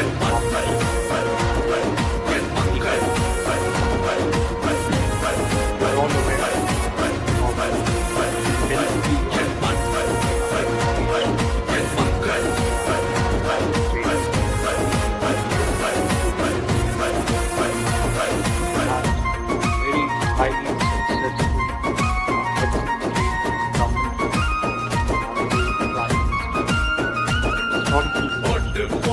மக்களுக்கு பார்க்குறதே துரோகம் நடக்குதடா டாஸ்மார்க்கில் மக்கள் தள்ளாடுதடா தாலி அறுக்கும் ஆட்சியடா எங்க குடும்ப அரசியல் நடக்குது அதை ஒழிக்க நெஞ்சம் துடிக்குதே கோயில் அழிக்கும் கூட்டமே உங்க கூடார வழிய போகுதே தேசியமும் தெய்வீகமும் நமது தானே புறப்பட்டுடா புது புரட்சியடா தமிழகத்தில் பெரும் எழுச்சியடா என் மண் என் மக்கள் ஒரு புரட்சி நடைபயணம் நீல் துணிவுடன் நடந்திடவா என் மண் என் மக்கள் ஒரு மலையாய் நம் தலைவர் நம்முடன் வருகின்றார் என் மண் என் மக்கள்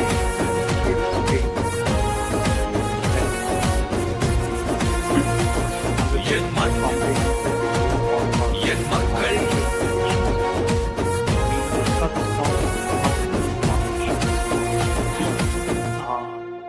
after I finish my colleague defense colleague defense partnership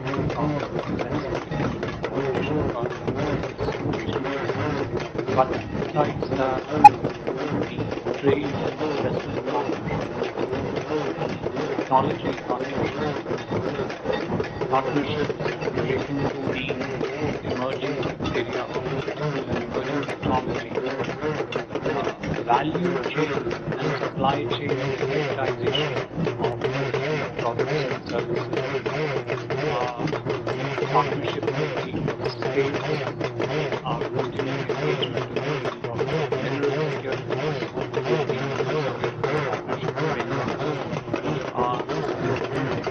common efforts to combat terrorism,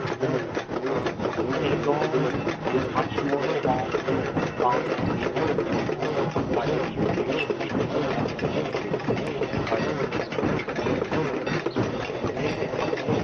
in addition, this will also focus on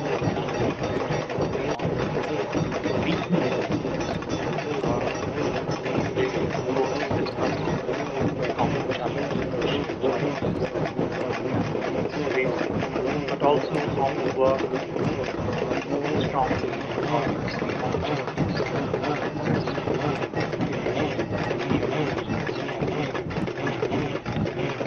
if I were to highlight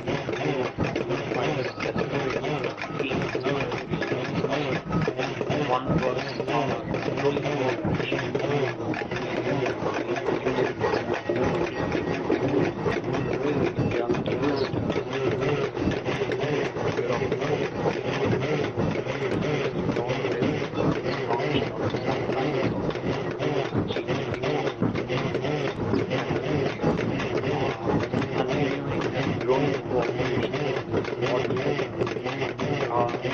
Partnership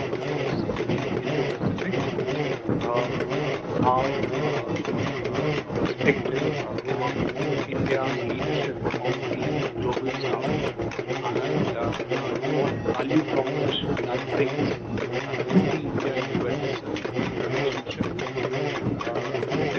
These were some of the areas which we focused on in our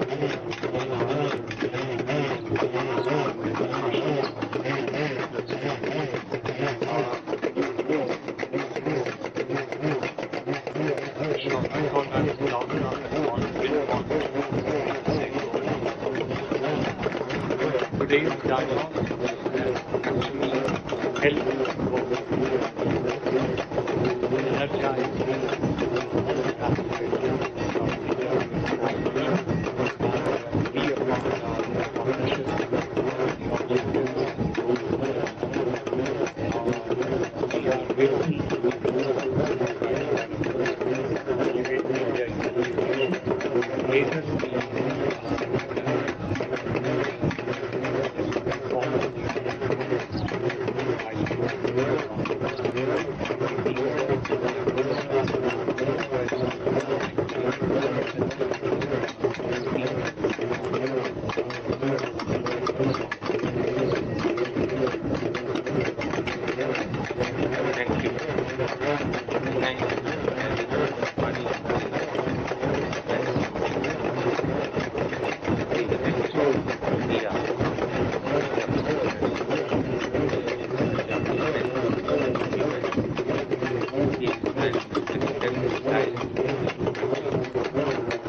had a very successful visit of our Honorable Prime Minister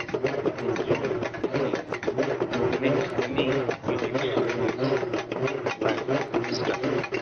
These initiatives were not taken to the logical conclusion.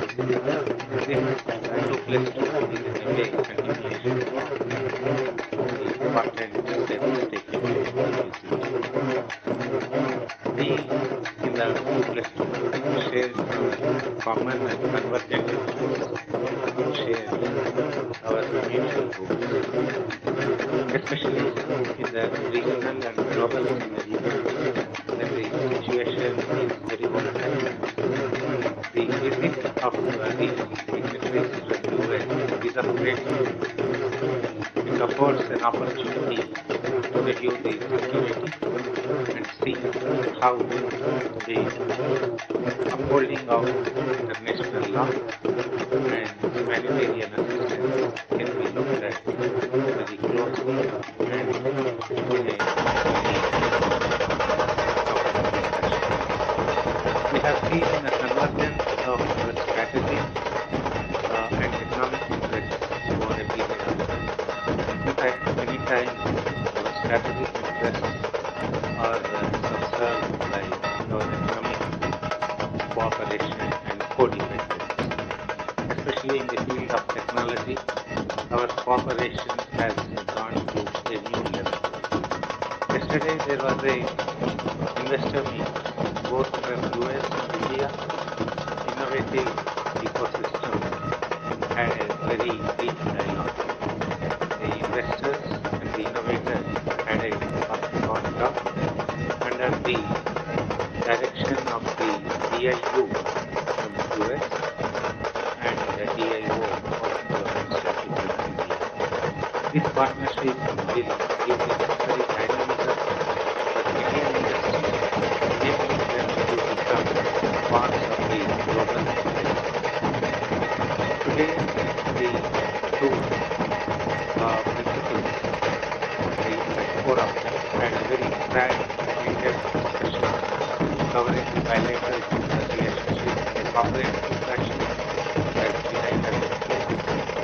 In essence, the defense cooperation has become a rock solid support to the bilateral relations between the two countries.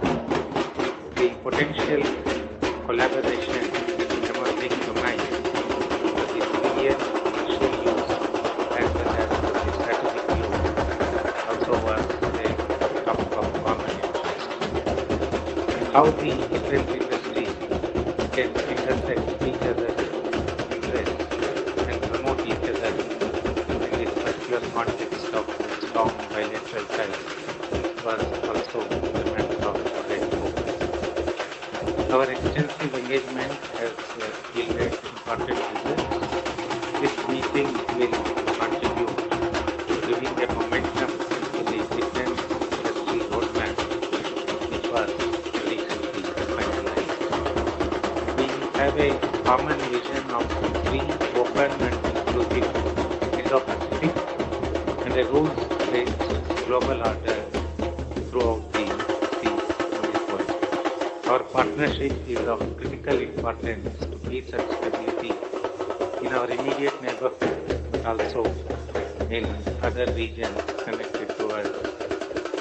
I thank Vinay and his team for organizing this 2+2 in a very efficient fashion. Thank you.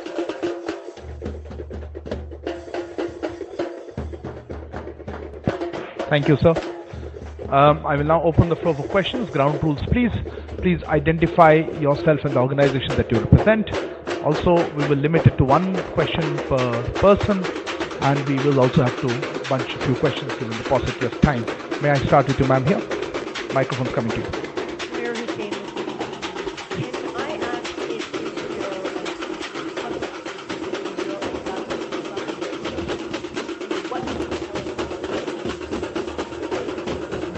One second. Behind you? Yeah, please.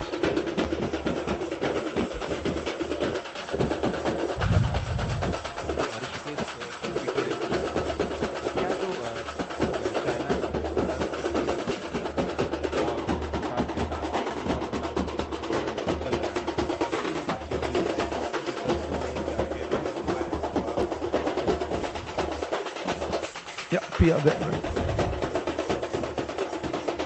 Hi, we are with friends. Did the India-Canada diplomatic pact feature in this discussion? please go ahead. I am Sanjeev Kumar Barua from the week. During the talks, was the ongoing conflict in Israel being seen as a dampener to the connectivity plan between India and India?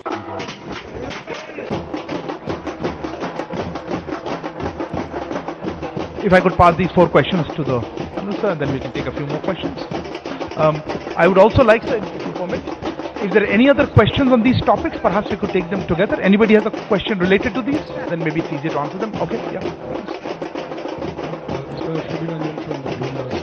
On the India-Canada issues, I think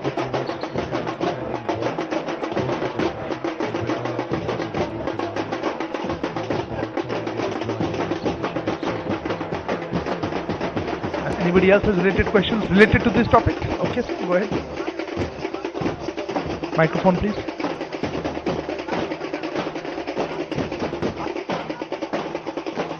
Yeah, other microphone, please. Hello. I'm Emerson from Taiwan. Aside from Israel, is Taiwan Strait and South China Sea discussed? Sorry, that wasn't a related question. I think you misunderstood me. I'll come back to you on the question. Ayushi, you have it on this question? Yeah, microphone behind you. Ayushi Agarwal from ANI. Also, on this India-Canada route, was there also any discussion on the withdrawal of Canadian diplomats and Senate has earlier expressed concern regarding this Canadian diplomats from Same question? Yeah, okay. Abhishek from Tirupati. Did the discussion also have anything with the US intelligence, which apparently was the reason on the business which Prime Minister alleged? Did you talk about the intelligence? Same with you or same topic? Yeah.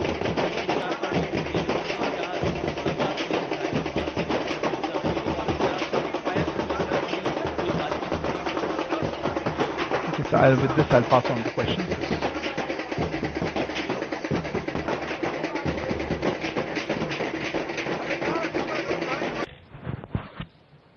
Thank you. Let me first take up the bucket of questions relating to India-Canada, whether அடிச்சு தூக்கிட்டேன் அப்படின்னு சொல்லி அந்த அளவிற்கு இன்றைக்கு நம்முடைய பகுதிகளிலே delta பகுதியிலே ஒரு மிகப்பெரிய எழுச்சி ஏற்பட்டுக் கொண்டிருக்கிறது. withdrawal of diplomats. இந்த எழுச்சி என்பது வரக்கூடிய 2024 தேர்தலிலே இந்த டெல்டாவிலே வெற்றி பெற்றிருக்கக்கூடிய திராவிட இயக்கங்களை தோற்கடிக்கக்கூடிய ஒரு எழுச்சியாக அமைய வேண்டும். So far as Canada is அண்ணன் பழனிமாணிக்கம் அவர்கள் இந்த தொகுதியினுடைய பாராளுமன்ற உறுப்பினர். அவர் போட்டியிட்டு வெற்றி பெற்று சென்றதற்கு பின்பு என்றைக்காவது மக்களை சந்தித்து மக்கள் பிரச்சனைகளை கேட்டிருக்கின்றாரா என்று யாராவது பார்த்தோம் என்று சொன்னால் நிச்சயமாக கிடையாது. பாராளுமன்ற உறுப்பினராக வெற்றி பெற்று சென்றதோடு சரி, அதற்கு பிறகு மக்களை சந்திப்பது கிடையாது, மக்களுடைய இன்ப துன்பங்களிலே பங்கெடுப்பது கிடையாது, மக்களுடைய பிரச்சனைகளுக்காக குரல் கொடுப்பது கிடையாது. நம்முடைய பகுதி என்பது விவசாயம் சார்ந்த பகுதி. அதிகமாக நெல் விவசாயம், தென்னை விவசாயம். இந்த விவசாயிகளுக்கு இருக்கக்கூடிய பிரச்சனைகளுக்காக அண்ணன் பழனிமாணிக்கம் அவர்கள் எத்தனை கோரிக்கைகளை பாராளுமன்றத்திலே வைத்திருக்கின்றார், எத்தனை முறை குரல் கொடுத்திருக்கின்றார், எத்தனை போராட்டங்களை நடத்தியிருக்கின்றார், எத்தனை முயற்சிகள் எடுத்திருக்கின்றார் என்று பார்த்தோம் என்று சொன்னால் ஒன்று கூட கிடையாது என்று சொல்லக்கூடிய அளவிற்கு இந்த பாராளுமன்ற உறுப்பினருடைய செயல்பாடுகள் இருக்கிறது. இப்படிப்பட்ட பாராளுமன்ற உறுப்பினரை முதல் கட்டமாக 2024 தேர்தலிலே ஓட ஓட நம்முடைய பகுதி மக்கள் விரட்டி அடிக்க வேண்டும் என்பதற்காக நம்முடைய இந்த பகுதியில் இந்த யாத்திரை நடத்தி கொண்டிருக்கின்றோம். ஒரு ரயில்வே பங்கன் ஒன்று மத்திய அரசாங்கத்தினுடைய நிதி ஒதுக்கீட்டில் நடைபெறக்கூடிய ஒரு பங்கன் தஞ்சாவூரில் நடைபெற்றது. ரயில்வே துறையின் சார்பில் தஞ்சாவூர் ரயில் நிலையத்தை மேம்படுத்துவதற்காக நிதி ஒதுக்கீடு செய்யப்பட்டு பிரதமர் அவர்கள் அந்த துவக்க விழாவை காணொலி மூலமாக நடத்துகின்றார்கள். அந்த காணொலி கூட்டத்திற்கு செல்கின்ற பொழுது அண்ணன் பழனிமாணிக்கம் அவர்கள் என்ன சொல்கின்றார் என்று சொன்னால், மத்திய அரசாங்கம் இந்த தமிழ்நாட்டிற்கு ஒன்றுமே செய்யவில்லை மோடி அரசாங்கம் என்று ஒரு மத்திய அரசாங்கத்தினுடைய திட்ட துவக்க விழாவிலே பேசுகின்றார். அதற்கு எதிர்ப்பாக நாம் குரல் கொடுத்தால் உடனடியாக நான் ஆட்களை வர சொல்லவா என்று மிரட்டுகின்றார். ஆட்களுக்கெல்லாம் அச்சப்படியவன் பாரதிய ஜனதா கட்சிக்காரன் கிடையாது. in the Middle East. உயிரை வெறுத்து விட்டு தான் இந்த இயக்கத்துக்கு வந்திருக்கின்றோம் என்பதை நாம் நிரூபிப்போம். அதில் எந்த விதமான மாற்றம் கிடையாது. அன்றைக்கு அண்ணன் பள்ளிமாணிக்கம் அவர்களுக்கு நாங்கள் அதை தெளிவுபடுத்தினோம். எதற்கும் தயாராக நாங்கள் இருக்கின்றோம், நீங்கள் யாரை வேண்டுமானாலும் வர சொல்லுங்கள். அப்படி மிரட்டி பார்க்கிறது. ஆனா மக்களுக்கான பணியில ஏதாவது கவனம் கொடுக்கிறாரா? மக்கள் திட்டங்களை கொண்டு வருவதற்காக ஏதாவது முயற்சி எடுத்திருக்கிறாரா? இங்கே நெல் கொள்முதல் செய்யக்கூடிய இடங்களிலே நடைபெறக்கூடிய ஊழலை தடுப்பதற்காக குரல் கொடுத்திருக்கின்றாரா? காவல்துறையினுடைய அத்துமீறலான உயிரிழந்திருக்கக்கூடிய நம்முடைய சகோதரி, அவருக்காக சகோதரியுடைய கணவரை பறிகொடுத்திருக்கின்றார். தற்பொழுது நம்முடைய மாநில தலைவரை சந்தித்தார். திருச்சி பகுதியிலே காவல்துறையினுடைய அத்துமீறலாலே தன்னுடைய கணவர் தற்கொலை செய்து கொண்டிருக்கின்றார். அவருக்காக குரல் கொடுத்திருக்கிறாரா? எந்த ஒரு மக்களுக்காகவும் குரல் கொடுக்காத ஒரு பாராளுமன்ற உறுப்பினராக அண்ணன் பழனிமாணிக்கம் அவர்கள் இருந்து கொண்டிருக்கிறார். இப்படிப்பட்ட பாராளுமன்ற உறுப்பினரை தேர்ந்தெடுத்ததற்காக நமக்கு இந்த தொகுதிக்கு எந்த வளர்ச்சியும் இந்த 5 ஆண்டு காலத்திலே கிடைக்கவில்லை என்பதை நாம் நிரூபித்திருக்கிறோம். எனக்கு ஓட்டு போட்ட மக்களுக்கு நான் ஒண்ணுமே செய்ய மாட்டேன், மாநில அரசாங்கத்திலிருந்து ஒண்ணும் செய்ய மாட்டேன், மத்திய அரசாங்கத்திலிருந்து ஒண்ணும் செய்ய மாட்டேன், பாராளுமன்றத்தில் குரல் கொடுக்க மாட்டேன், பாராளுமன்றத்துக்கு போக மாட்டேன், பாராளுமன்றத்தில் கோரிக்கைகள் வைக்க மாட்டேன். அப்படி ஒரு பாராளுமன்ற உறுப்பினர் நமக்கு. இந்த பாராளுமன்ற உறுப்பினரை 2024 தோற்கடிக்கப்பட வேண்டும், விரட்டி அடிக்கப்பட வேண்டும் என்பதிலே எந்த விதமான மாற்று கருத்தும் நம்முடைய தொகுதி மக்களுக்கு இருக்கக்கூடாது. இரண்டாவது, சட்டமன்ற உறுப்பினர்கள், திராவிட முன்னேற்ற கழகத்துடைய சட்டமன்ற உறுப்பினர்கள் 8 சட்டமன்ற தொகுதி நம்முடைய தஞ்சாவூர் மாவட்டத்தில் ஒருங்கிணைந்த தஞ்சை மாவட்டத்தில் இந்த 8 சட்டமன்ற தொகுதியிலும் 2026 பாரதிய ஜனதா கட்சி வெற்றி பெற்று 2026 தமிழகத்திலே பாரதிய ஜனதா கட்சியுடைய ஆட்சி அமைக்கப்பட வேண்டும் என்பதற்காக இந்த யாத்திரையை நடத்தி கொண்டிருக்கின்றோம். இவனோட மாதிரி கொள்ளையடிக்கிறதுக்காக நம்முடைய தலைவர் இந்த பொறுப்புக்கு வரவில்லை. தாம் வைத்து வந்த பதவியை ராஜினாமா செய்துவிட்டு ஒரு திட்டத்தை கொண்டு வந்தால் அதுல 15% கமிஷனா, 12% கமிஷனா, 20% கமிஷனா என்று கமிஷன் பேசுவதற்காக அண்ணன் அண்ணாமலை அவர்கள் வரவில்லை. மக்களை, நாட்டை வளர்ச்சி பாதையிலே அழைத்து செல்ல வேண்டும், நாட்டில் ஏழைகளே இல்லை என்ற சூழ்நிலையை உருவாக்க வேண்டும் என்று சூளுரைத்து நம்முடைய தலைவர் அவர்கள் இந்த பயணத்தை மேற்கொண்டு வந்து கொண்டிருக்கின்றார்கள். அப்படிப்பட்ட ஒரு தூய்மையான ஒரு தலைவனுக்கு பின்னால் இன்றைக்கு தமிழகம் அணி திரண்டு கொண்டிருக்கின்றது. தமிழக மக்கள் ஆயிரக்கணக்காக, லட்சக்கணக்காக, கோடிக்கணக்காக நம்முடைய தலைவர் அண்ணாமலை அவர்களை பார்க்க வேண்டும், அவர்களோடு பேச வேண்டும், அவர்களோடு கைகுலுக்க வேண்டும், அவர்களோடு போட்டோ எடுக்க வேண்டும் என்று இருக்கக்கூடியவர்கள் தமிழகத்திலே கோடிக்கணக்கான மக்கள். தமிழகத்திலே எந்த ஒரு அரசியல் கட்சி தலைவனுக்கும் இல்லாத ஒரு செல்வாக்கு, அது முதலமைச்சராக இருந்தாலும் சரி, எதிர்கட்சி தலைவராக இருந்தாலும் சரி, அது எந்த சினிமா நடிகராக இருந்தாலும் சரி, யாருக்கும் இல்லாத ஒரு வரவேற்பு நம்முடைய தலைவர் அண்ணாமலை அவர்களுக்கு இன்றைக்கு தமிழகத்திலே கிடைத்துக் கொண்டிருக்கின்றது.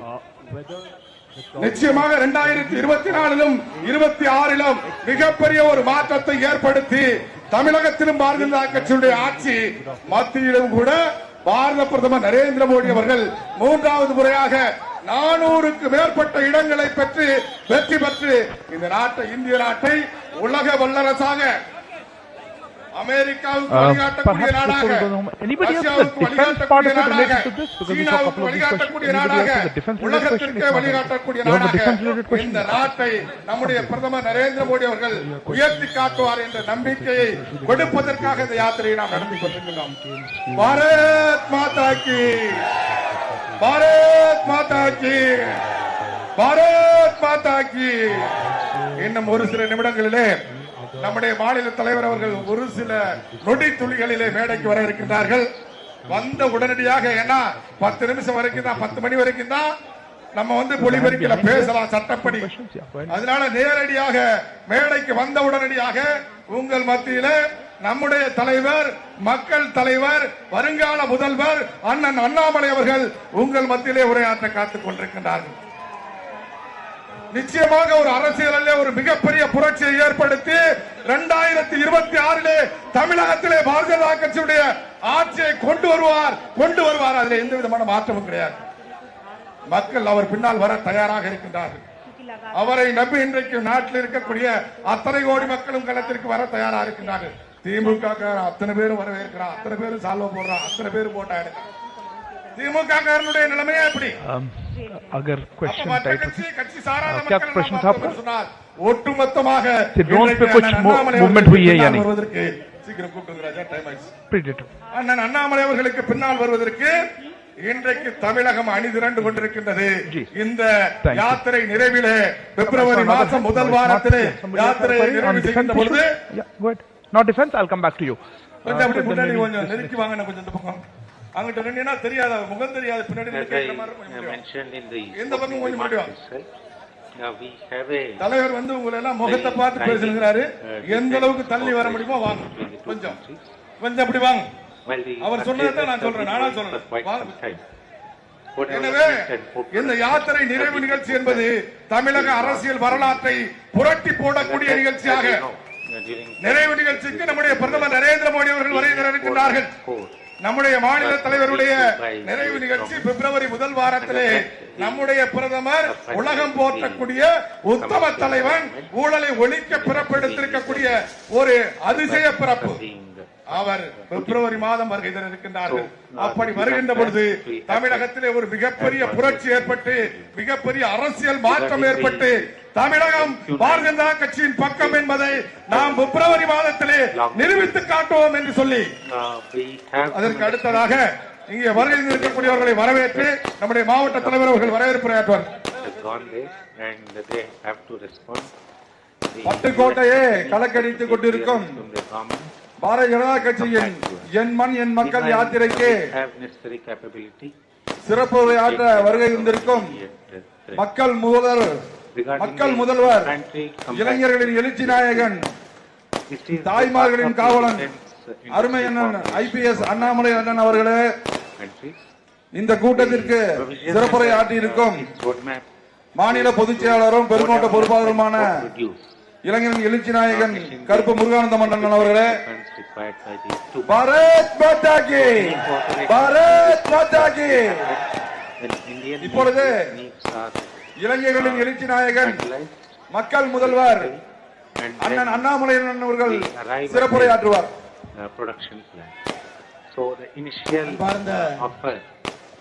அன்பார்ந்த பெரியோர்களே, தாய்மார்களே, சரித்திர புகழ்மிக்க நம்முடைய பட்டுக்கோட்டை மண்ணுக்கு நம்முடைய என் மண் என் மக்கள் யாத்திரை தமிழகத்திலே சரிபாதி தொகுதிகளை கடந்து 117வது தொகுதியாக பட்டுக்கோட்டைக்கு வந்திருக்கிறோம். 234 தொகுதி, இன்னைக்கு 117வது தொகுதி என்றால் இந்த யாத்திரை என்பது 50% நிறைவடைந்திருக்கிறது. ஜூலை 28ஆம் தேதி ராமேஸ்வரத்திலே ஆரம்பிக்கின்ற அற்புதமான யாத்திரை மக்களுக்கான யாத்திரை. Thank you, sir. I know அரசியல் மாற்றத்தை நிச்சயமாக நம்முடைய காலத்திலே கொண்டு வர வேண்டும். This is the last one. We're running a little behind time. Quickly, please keep up. நம்முடைய பாரத பிரதமர் நரேந்திர மோடி அவர்கள் 3வது முறையாக தொடர்ந்து ஆட்சி கட்டளை அமர்வதற்கு தமிழகத்திலிருந்து நாம் அனைவரும் உறுதுணையாக இருக்க வேண்டும் என்பதற்காக ஆரம்பிக்கப்பட்ட யாத்திரை 50% இன்று பட்டுக்கோட்டை மண்ணிலே நிறைவு செய்திருக்கின்றோம். இது ஒரு முக்கியமான நேரம், முக்கியமான மைல்கல். பெரியோர்களே, தாய்மார்களே, சகோதர சகோதரிகளே, இளைஞர்களே, குடும்ப தலைவிகள், இந்த 50% நிறைவு என்பது தமிழகத்திலே ஒரு பெரிய எழுச்சி ஏற்படுத்தி இருக்கிறது. மற்ற அரசியல் கட்சிகளுக்கெல்லாம் பாரதிய ஜனதா கட்சி ஒரு மாறுபட்ட அரசியல் கட்சி, ஒரு மாறுபட்ட சிந்தனை நிச்சயமாக நாம் நினைக்கக்கூடிய தமிழகத்தை உருவாக்கக்கூடிய வல்லமை படைத்த கட்சி பாரதிய ஜனதா கட்சி என்கின்ற நம்பிக்கை இந்த 117 தொகுதிகளில் இந்த யாத்திரை விதைத்து வந்திருக்கிறது. பட்டுக்கோட்டை என்றால் சாதாரண ஊர் இல்லைங்க. நாடி வருவார்கள். नहीं, अभी मौका नहीं है. Emerson, I interrupted you. What is your query? Yeah, you have the mic. கிராமத்து கோவில்கள், அந்தந்த ஊரினுடைய தெய்வங்கள், சிறு தெய்வம். ராமேஸ்வரத்தில் ஆரம்பித்து தென் தமிழகம் முழுவதுமே, கொங்கு மண்டலத்தை முடித்து மத்திய தமிழகத்தை முடித்து டெல்டா பகுதியில் நின்று கொண்டிருக்கின்றோம். எல்லா இடத்திலும் கூட அந்த ஊரினுடைய அருமை பெருமைகளை, காவல் தெய்வத்தை, அந்த ஊரினுடைய தெய்வத்தை, சிறு தெய்வத்தை எல்லாம் பார்த்து விட்டு வருவதற்கு ஒரு வாய்ப்பு. அதனால்தான் ஒரு ஊரிலுமே மையப்புள்ளியாக இருக்கக்கூடிய அந்த ஊரினுடைய தெய்வத்தை நாம் பேசிக்கொண்டிருக்கிறோம். இன்னைக்கு நாடி அம்மனுடைய அருள் பட்டுக்கோட்டையில் இருக்கக்கூடிய எல்லா மக்களுக்கும் கிடைக்க வேண்டும் என்று எல்லாம் வல்ல இறைவனை நாங்கள் இந்த நேரத்தில் வேண்டிக் கொள்கின்றோம். I saw one more hand. இன்னைக்கு இந்த திமுக பாத்தீங்கன்னா உள்ளே வெளியே ஆட்ட ஆடிட்டு இருக்காங்க. from national defense. உள்ளே வெளியே ஆட்டம். திமுகவுடைய ஆட்டமே வந்து 1967 உள்ளே வெளியே, அதாவது அவர்கள் உள்ளேயாமா, மிச்சவங்க எல்லாம் வெளியேயாமா. உங்க ஊரினுடைய நாடி அம்மனை கட்டியதே For a second, answered that. சிவாஜியினுடைய வழித்தோன்றலாக வந்த ஒரு மராட்டிய that's not the topic. He answered that question and that. நாடியம்மனை 400 ஆண்டுகளுக்கு முன்பு இந்த கோவிலை கட்டி இந்த பகுதி முழுவதுமே சத்திரங்களை கட்டி தஞ்சை பகுதியிலிருந்து யாரெல்லாம் ராமேஸ்வரத்துல சிவபெருமானை பார்க்க செல்கின்றார்களோ 20 சத்திரத்தை கட்டி வழியெங்குமே மக்கள் நடந்து போகும்பொழுது ராமேஸ்வரத்துக்கு சத்திரத்திலே தங்கி இரவு தங்கி விட்டு உணவு அருந்தி விட்டு I think the same question was there. You have a question? Okay, final question then. ஒரு மராட்டிய மன்னன் சரபோஜி இங்க வந்து சத்திரங்கரையும் கோயிலும் கட்டினார். திமுக காரங்களுக்கு அப்பப்ப ஞாபகப்படுத்தும், நீங்கள் சனாதன தர்மத்தை வேறறுக்க வேண்டும், இந்து தர்மத்தை வேறறுக்க வேண்டும் என்று சொல்லுகின்றீர்கள். ஆனா இங்க இருக்கக்கூடிய மக்களோ இங்க இருக்கக்கூடிய மன்னர்களோ ஊருக்கு கோவில் கட்டி சனாதன தர்மம் வாழ வேண்டும், இந்து தர்மம் வாழ வேண்டும், நம்முடைய குடும்பங்கள் வாழ வேண்டும் என்று நினைக்கின்றார். எப்படி இந்த சனாதன தர்மத்தையும் இந்து தர்மத்தையும் திமுக காரங்க எப்படிங்க அழிப்பாங்க? யாராலும் அழிக்க முடியாத இந்த தர்மத்தை ஒரு உதயநிதி ஸ்டாலின் அழித்து விடுவார். ஆன்மீகத்துக்கு மட்டுமே பெயர் கொண்டது நம்முடைய பட்டுக்கோட்டை இல்லைங்கய்யா. பெரிய ஆளுமைகள் இருந்த ஊர், மிகப்பெரிய கவிஞர்கள் வாழ்ந்த ஊர். ஏன் முன்னாள் இந்திய ஜனாதிபதி ஐயா வெங்கட்ராமன் அவர்களுடைய ஊர். காமராஜர் ஐயாவுடைய ஆட்சியில 1957 நம்முடைய தொழில்துறை அமைச்சராக இருந்து முக்கியமான தொழிற்சாலைகள் தமிழகத்திற்கு வருவதற்கு காரணமாக இருந்தது ஐயா வெங்கட்ராமன் அவர்கள். இந்த ஊருக்காரர். இன்னைக்கு தமிழகம் தொழில் வளர்ச்சியிலே முன்னேறி இருக்கிறது என்றால் ஐயா வெங்கட்ராமன் அவர்களுக்கு நாம் தலைவணங்க வேண்டும். இந்த நேரத்தில் அந்த பெருமையும் கூட உங்களுக்கு. பட்டுக்கோட்டை கல்யாண சுந்தரம் ஐயாவை தெரியாதவங்க யாரும் இருப்பாங்க. புரட்சிகரமான ஒரு பாடல்காரர். ஏன் நம்முடைய புரட்சி தலைவர் எம்ஜிஆர் அவர்கள் சொன்னார்கள், என்னுடைய ஆட்சியிலே என்னுடைய நாற்காலிக்கு 4 கால் இருந்தால் அதிலே ஒரு கால் பட்டுக்கோட்டை கல்யாண சுந்தரம் ஐயா கொடுத்தது என்று மிச்சமற்ற ஒரு பெருமையை நம்முடைய கல்யாண சுந்தரம் ஐயா அவருக்கு புரட்சி தலைவர் டாக்டர் எம்ஜிஆர் அவர்கள் கொடுத்தார். நான் இங்கே வருவதற்கு முன்பு 100 மீட்டருக்கு முன்னாடி ஐயா நாடிமுத்து பிள்ளை அவருடைய வீட்டுக்கு சென்று அவருக்கு மரியாதை செலுத்தி விட்டு வந்தேன். சுதந்திர போராட்ட வீரர். அதன் பிறகு அவருடைய குடும்பத்தில் சாமிநாதன் ஐயா இந்த பகுதியினுடைய பாராளுமன்ற உறுப்பினராக இருந்து மக்கள் பணியாற்றினாங்க. அதன் பிறகு அவருடைய குடும்பத்தில் தொடர்ந்து மக்கள் சேவைக்காக அந்த குடும்பம் தன்னை அர்ப்பணித்துக் கொண்டிருக்கிறது. அதனால் இந்த கடைசி பகுதிக்கு வருவதற்கு முன்பாக ஐயா நாடிமுத்து பிள்ளை அவருடைய வீட்டிற்கு சென்று இந்த அற்புதமான இந்த பகுதியில் இருந்து சுதந்திர போராட்ட குரலை கொடுத்து ஐயாவிற்கு மரியாதை செலுத்திவிட்டு மேடைக்கு வந்திருக்கின்றனர். அது மட்டும் இல்லாம நம்முடைய கார்கில் போர்ல உயிரை கொடுத்த ஒரு மாவீரன் இந்த ஊருங்க. பள்ளிக்கொண்டான் சக்திவேல் அவர்களுடைய ஊரு. எதற்காக இதெல்லாம் நான் சொல்றேன் ஐயா, ஒரு திமுக காரங்க திமுக தலைவர் பேசினா ஏதோ தமிழகமே 1967 தான் பிறந்துச்சு அப்படிங்கிற மாதிரி பேசுறேன். ஊர் தெய்வம் எத்தனை காலமாக 400 ஆண்டு காலமாக இருக்கக்கூடிய தெய்வம் இங்க இருக்கிறாங்க. ஊரினுடைய முக்கியமான மனிதர்கள் இங்க இருக்கிறாங்க. பட்டுக்கோட்டை உருவாக்கியவர்கள் இருக்கிறார்கள். பட்டுக்கோட்டை என்று சொன்னால் வரக்கூடிய பெருமைக்கு சொந்தக்காரர்கள் நீங்க இருக்கு. இதையெல்லாம் தமிழகத்தினுடைய அரசியல் யாரும் பேசுவதில்லை. ஊர் பெருமையை பேசுவது கிடையாது. அதனாலதான் இந்த யாத்திரையினுடைய முக்கியமான நோக்கம் எங்கே எல்லாம் செல்லுகின்றோமோ அந்த ஊரினுடைய பெருமையை பேசுகின்றோம். நீங்கள் யார் என்பதை சில நேரத்தில் உங்களுக்கே எடுத்து சொல்றேன். எப்படிப்பட்ட தமிழகத்திலே நாம் அனைவருமே ஒரு அண்ணன் தம்பிகளாக வாழ்ந்து கொண்டிருக்கின்றோம் என்கின்ற பெருமையை பேசிக் கொண்டிருக்கிறோம். அதை தாண்டி தமிழகத்திலே அதிகமாக தென்னை மரங்கள் இருக்கக்கூடிய 2 தொகுதிகள் பட்டுக்கோட்டையும் பட்டுக்கோட்டைக்கு அருகில் இருக்கக்கூடிய தொகுதி 1,20,000 ஏக்கர்ல தென்னை மரம் 2 தொகுதியில் வேற எங்கேயுமே இங்க இல்லைங்க. பேராவூரணையும் பட்டுக்கோட்டை மட்டுமே 1,20,000 ஏக்கர் தென்னை மரம். கஜா புயல்ல 2018 சாய்ந்த பிறகு கூட மறுபடியும் மக்கள் விடாமுயற்சியோடு தென்னங்கண்ட நட்டு இன்னைக்கு எல்லாம் கிட்டத்தட்ட காய்க்கு வந்திருக்கக்கூடிய மரத்தை பார்க்கின்றோம். 1,20,000 ஏக்கர் எத்தனை இடத்துல இருக்கும் தெரியாதுங்க. இங்க இருக்கு. தென்னை விவசாயத்தை நம்பி இங்க இருக்கக்கூடிய பெரும்பாரியான விவசாய பெருமக்கள் தென்னை விவசாயத்தை நம்பி இருக்காங்க. இன்னைக்கு எல்லா இடத்துலயும் நான் கேட்டு வையங்கய்யா வர்றங்கய்யா. டெல்டா பகுதியில நம்முடைய முதல் தொகுதி திருவையாறுல இருந்து ஆரம்பிச்சு கிட்டத்தட்ட 12 கிலோமீட்டர் நடந்தோம். தொகுதியினுடைய ஆரம்பத்திலிருந்து நடுக்காவேரியிலிருந்து கிராம பகுதி என்பதால் அதிக தூரம் நடந்து விவசாயிகளை சந்தித்து நடக்கும் பொழுது எனக்கு ஒரு சின்ன யோசனை தோணுச்சுங்க.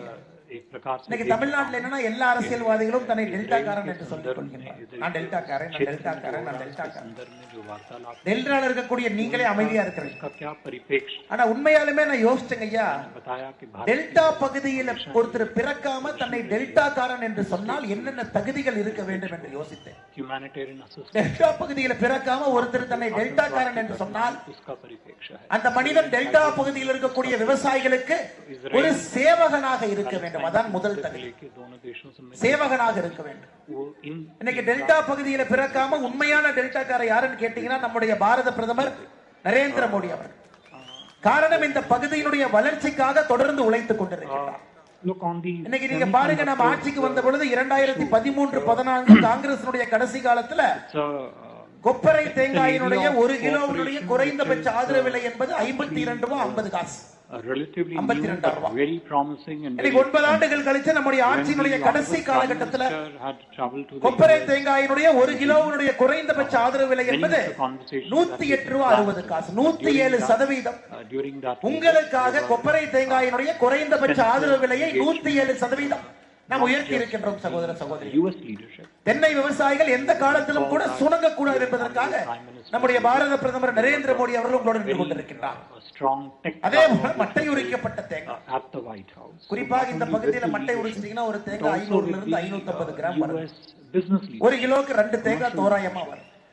இன்னைக்கு மட்டை உரிக்கப்பட்ட தேங்காய் காங்கிரசினுடைய ஆட்சி கடைசி வருடத்துல 1 கிலோ குறைந்தபட்ச ஆதரவு விலை 12 ரூபாய் 20 பைசா. இன்னைக்கு நம்முடைய ஆட்சியில 29 ரூபாய் 30 காசு 1 கிலோ. ஒரு தேங்காய் 14 ரூபாய். இதெல்லாம் நீங்க யோசிச்சு பாருங்க.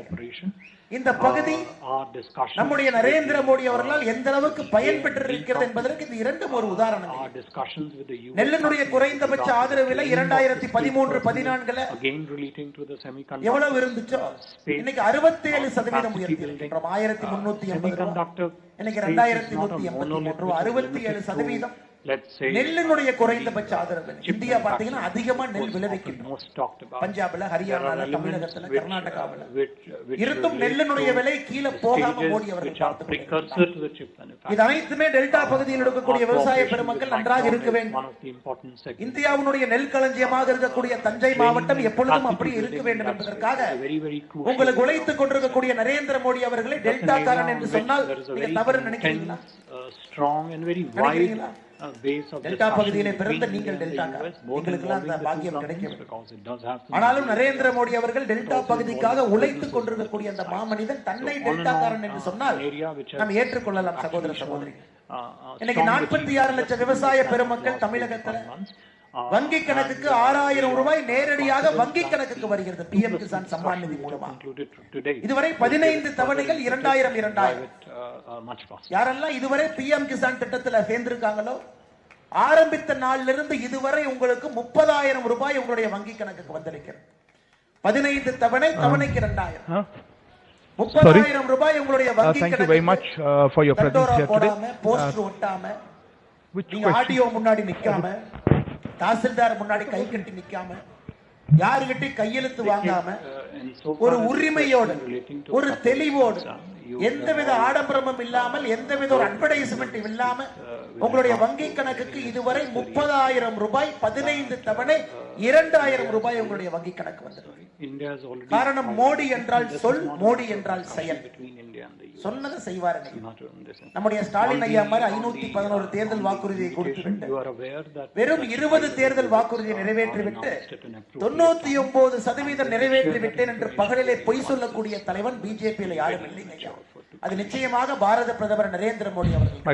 Thank you all for joining us. Thank you to all the DAS members for joining the special media briefing on the occasion of the 2+2 ministerial dialogue with the United States of America. We are here at this slightly different venue at the Sushma Swaraj Bhavan. Thank you all for coming and joining us. To give us a sense of the conversations that have taken place today morning, we have the privilege of having with us here Foreign Secretary Sir Defense Secretary Armane, Also joining us நம்முடைய as பிரதமர் அவர் வந்த ambassador பிறகு to தமிழகத்திற்கு Taranjit நீங்க Sandhu, பாத்தீங்கன்னா as well as additional கடந்த secretary 2 வருடத்துல மட்டுமே மீனவ உள்கட்டமைப்பை உருவாக்குவதற்காக I would request மத்திய சம்பந்த திட்டத்தோடு இணைந்து 1356 கோடி ரூபாய் தமிழகத்திற்கு கொடுக்கப்பட்டிருக்கிறது. 1,84,457 மீனவர்கள் பயனடைந்திருக்கிறார்கள்.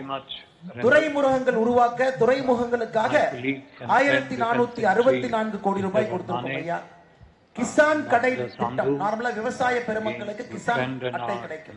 இன்னைக்கு மீனவ சொந்தங்களுக்கும் 1,42,458 பேருக்கு கிடைச்சிருக்கு. அதிராமப்பட்டினத்திலும் அதிகமான மீனவ சொந்தங்களுக்கு இந்த திட்டங்கள் எல்லாம் வந்திருக்குதுங்க. மீனவர்களுக்கு விவசாய பெருமக்களுக்கு குறிப்பாக டெல்டா பகுதியில் இருக்கக்கூடிய அனைவருக்கும் நம்முடைய பாரத பிரதமர் அவர்கள் தொடர்ந்து இங்கு வேலை செய்து கொண்டிருக்கிறார். ஆனா இன்னைக்கு பட்டுக்கோட்டையில கடந்த 1 வருட காலமாக பேப்பர்ல வந்த சில தவறான விஷயத்தை நான் குறிச்சு எடுத்துட்டேன். யாத்திரை வரும்பொழுது நேரிலே உங்களை சந்திப்பதற்கு அவகாசம் இருக்கும் பொழுது சில விஷயத்தை உங்களிடம் பேச வேண்டும் என்பதற்காக வந்தேன். இன்னைக்கு அமலாக்கத்துறை சென்னை உயர்நீதிமன்றத்தில் நேற்று ஒரு அபிடவிட் தாக்கல் பண்றாங்க. தமிழகத்திலே மணல் கொள்ளை என்பது கடந்த 2 ஆண்டுகள்ல மணல் கொள்ளை மட்டுமே 4,700 கோடி ரூபாய்க்கு மணல் கொள்ளை நடந்திருக்காரு உங்க பகுதி உட்பட. அமலாக்கத்துறை உயர்நீதிமன்றத்தில் அபிடவிட் தாக்கல் பண்றாங்க. தமிழகத்துல 2 ஆண்டுகள்ல 4,700 கோடி ரூபாய்க்கு மணல் கொள்ளை நடந்திருக்கு. ஐஎஸ்ஓவை கூப்பிட்டு சேட்டலைட் வச்சு காவேரி ஆற்றங்கரை முழுவதுமே படம் பிடித்து எங்கெல்லாம் கொள்ளையடித்திருக்கின்றார்கள் என்கின்ற ஆய்வறிக்கைப்படி 4,700 கோடி. இந்த மாசம் பாத்தீங்கன்னா ஜூன் மாசத்துல இந்த பகுதியினுடைய சட்டமன்ற உறுப்பினர் அண்ணாதுரை அவர்கள் காவல்துறையினுடைய டிஎஸ்பி பேசுறார். என்ன பேசுறாரு அந்த ஆடியோ வந்துச்சு நீங்க கேட்டிருப்பீங்க.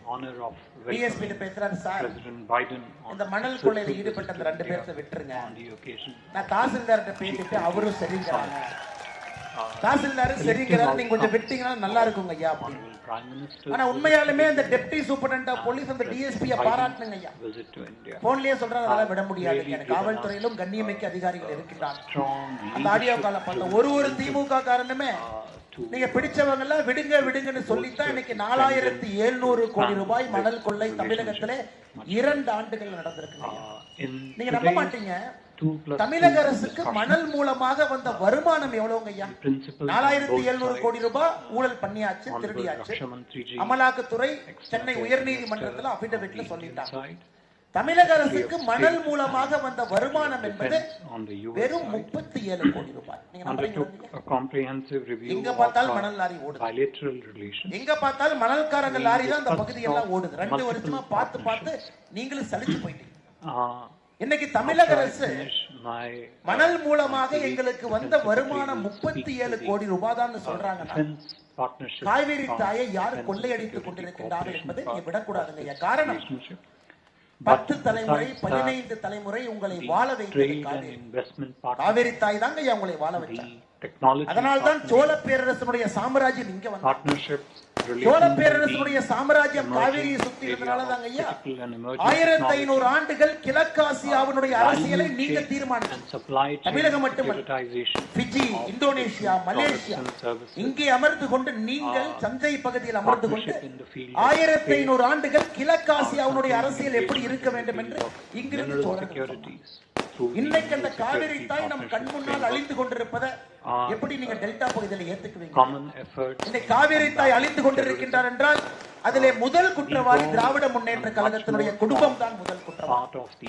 எப்படி நான் சொல்றேங்க ஐயா, நீங்க கேளுங்க. 1924 காவிரிக்காக ஒப்பந்தம் போடப்பட்டது. நதிநீர் எப்படி பங்கீடு செய்ய வேண்டும். அந்த ஒப்பந்தம் என்பது 50 ஆண்டுகள் கழித்து 1974 முடிவுக்கு வந்துச்சு. 74 அந்த ஒப்பந்தத்தை புதுப்பித்திருக்க வேண்டும். அன்னைக்கு தமிழகத்தினுடைய முதலமைச்சர் ஐயா கலைஞர் கருணாநிதி அவர்கள், மத்தியிலே ஆட்சியில் இருக்கக்கூடிய பிரதமர் அம்மையார் இந்திரா காந்தி அவர்கள், காங்கிரஸ்ல நிறுத்த சொல்லுங்க காங்கிரஸ் கர்நாடகாவில் ஆட்சியில் இருக்கு. கலைஞர் கருணாநிதி அவர்களுக்கு தெரியும், காங்கிரஸ் ஆட்சியை நிர்பந்தித்து தமிழ்நாட்டுக்கு நதிநீர் பங்கீட்டுல அதிகமா தண்ணியை வாங்கிட்டா எம்ஜிஆர் அவர்கள் புரட்சி தலைவர் 1972 கட்சி ஆரம்பிக்கிறார். 74 இந்த பஞ்சாயத்து. அப்ப நிச்சயமாக நம்முடைய ஆட்சியை இந்திரா காந்தி அம்மையார் டிஸ்மிஸ் செய்து விடுவார் என்கின்ற ஒரே காரணத்துக்காக அன்றைய முதல்வர் கலைஞர் கருணாநிதி அவர்கள் நம்முடைய காவிரி உரிமையை கர்நாடகாவுக்கு 1974 விட்டு கொடுத்தாங்க.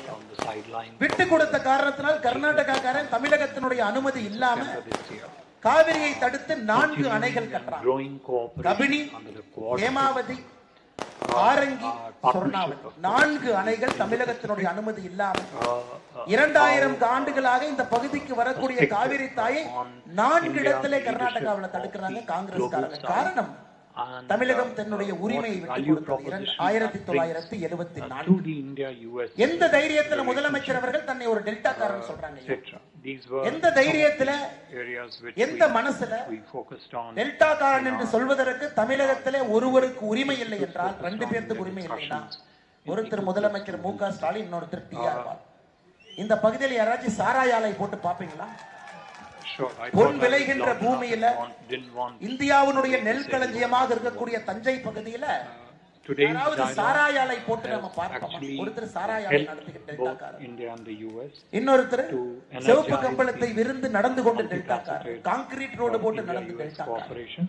ஆனால் திராவிட முன்னேற்ற கழகத்தினுடைய துரோகத்தை எப்பொழுதும் கூட நீங்கள் மறந்துவிடக் கூடாது. 2வது துரோகம், திமுகவும் காங்கிரசும் ஆட்சி 2004 14 வரை உச்ச நீதிமன்ற தீர்ப்பு கொடுக்கிறாங்க. 2007 காவிரி நதிநீர் பங்கீடு எப்படி நடக்க வேண்டும் தமிழகத்திற்கு, கர்நாடகாவுக்கு, கேரளாவுக்கு, புதுச்சேரி 2017 தீர்ப்பு கொடுத்தும் கூட 2007 அதை அரசாணை அவர்களால் வெளியிட முடியவில்லை. அரசாணை கர்நாடகாக்காரர்களுக்கு பயந்து.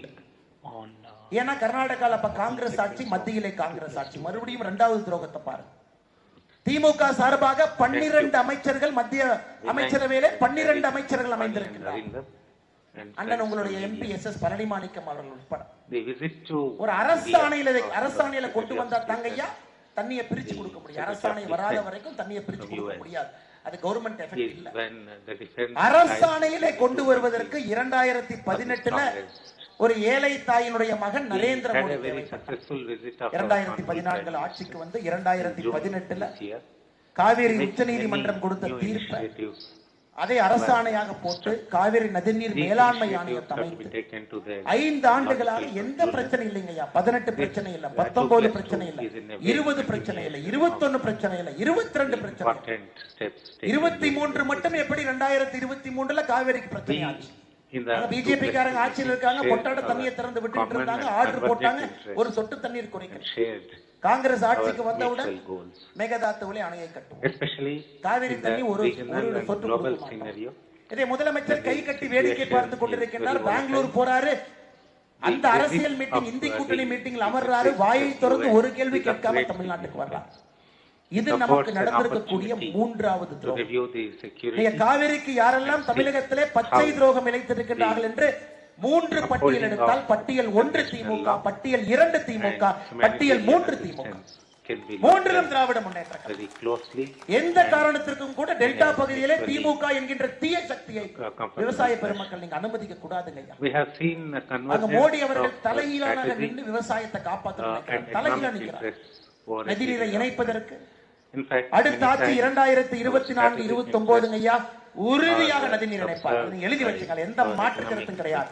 அது எந்த கொம்பன் தடுத்து நிறுத்தினாலும் கூட இந்தியாவிலே நதிநீரை மோடி இணைக்கத்தான் போறாங்க. இந்தியாவுடைய முக்கியமான பிரச்சனையை பாத்தீங்கன்னா ஒரு காலகட்டத்தில் தீர்த்துக்கிட்டு வர்றாங்க. காஷ்மீர் பிரச்சனை ஆர்டிகல் 380 தீர்த்துட்டார். ராமர் கோவில் தீர்த்தாச்சு. நதிநீர் இணைப்பு வந்தா இந்தியால எந்த பிரச்சனையும் இருக்காது. தண்ணிக்கு தான் சண்டை போடுறது. தண்ணியை தவிர இந்தியாவுக்குள்ள எந்த சண்டை இல்லைங்க. நம்ம கர்நாடகாவுக்கு சண்டை, பஞ்சாப் ஹரியானாக்கு சண்டை, மகாராஷ்டிரா கோவாக்கு சண்டை, கோவா கர்நாடகாவுக்கு சண்டை, கர்நாடகா மகாராஷ்டிரா, ஆந்திரா தமிழ்நாட்டுக்கு சண்டை. அதனால் 3வது ஆட்சியில விவசாய பெருமக்கள் நீங்கள் அனைவரும் உறுதியாக ஒரு முடிவெடுக்க வேண்டும். விவசாயத்திற்காக பாரத பிரதமர் நரேந்திர மோடி அவர்கள் 3வது முறை ஆட்சி கட்டளை அமர வேண்டும் என்கின்ற ஒரு குறிக்கோளை நீங்கள் எடுக்க வேண்டும் சகோதர சகோதரி. அன்னைக்கு நம் இந்தியாவுடைய தலையெழுத்தை முழுமையாக இந்த நரேந்திர மோடி அவன் மாட்டி காட்டுவான். the ஏழை மக்களுக்காக முதல் 5 ஆண்டு, வளர்ச்சிக்காக இரண்டாவது 5 ஆண்டு, மூன்றாவது 5 ஆண்டுகள் என்பது நம்முடைய விவசாயத்திற்காக மோடியினுடைய ஆட்சி இருக்கும் என்பதில் நாங்கள் உறுதியாக இருக்கிறோம். மண்வள அடையாள அட்டையிலிருந்து, சொட்டு நீர் பாசன திட்டத்திலிருந்து, உர திட்டத்திலிருந்து, உங்களுக்கு கொண்டு வந்திருக்கக்கூடிய விவசாய திட்டத்தை பாருங்க, பயிர் காப்பீட்டு திட்டத்திலிருந்து 2014 முன்பு விவசாயம் என்கின்ற வார்த்தைக்கு மரியாதையை இல்லை. இன்னைக்கு 2014க்கு பிறகு மோடியினுடைய ஆட்சியில விவசாயத்திற்கு என்று தனி மரியாதை கொடுத்து, விவசாயத்திற்கு முக்கியத்துவம் கொடுத்து நம்முடைய பாரத பிரதமர் நரேந்திர மோடி அவர்கள் நமக்காக இங்கே ஆட்சி நடத்தி கொண்டிருக்கிறார்கள். சகோதர சகோதரிகளே, பெரியோர்களே, தாய்மார்களே, நம்முடைய அன்புக்கும் பெருமைக்கும் உரிய விவசாய பெருமை. அதனால்தான் தஞ்சாவூர் பாராளுமன்றத்தில் இன்னைக்கு நம்முடைய அண்ணன் எம்பி எஸ்.எஸ். பழனிமாணிக்கம் அவர்கள் இருக்கின்றார். MP SS. பழனிமாணிக்கம் அவர்கள் உங்களுக்கு தெரியும், கடந்த 5 ஆண்டு இந்த பாராளுமன்றம் என்பது 5வது ஆண்டு. இன்னும் ஒரே ஒரு பாராளுமன்ற சிட்டிங் இருக்குதுங்க, பிப்ரவரியில பட்ஜெட்.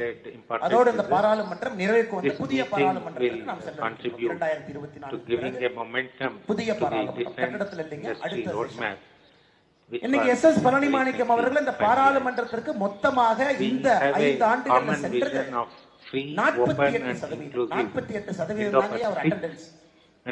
இங்க இருக்கிற குழந்தை யாராச்சும் ஸ்கூலுக்கு 48% போயிருந்தா பரீட்சை எழுத விட மாட்டாங்க. அப்பா அம்மாவை கூட்டு நிக்க வச்சு குழந்தை காலேஜ்ல நீல் டவுன் போட வச்சிருப்பாங்க. அந்த குழந்தை நீல் டவுன் போட்டு சாரி மிஸ், அப்புறம் நான் நீங்கெல்லாம் போய் மிஸ் கை கால் வந்து அவங்களை உள்ள அனுமதிக்கணும். 48% அட்டெண்டன்ஸ் இருக்கக்கூடிய ஒரு எம்பி பழனிமாணிக்கம்.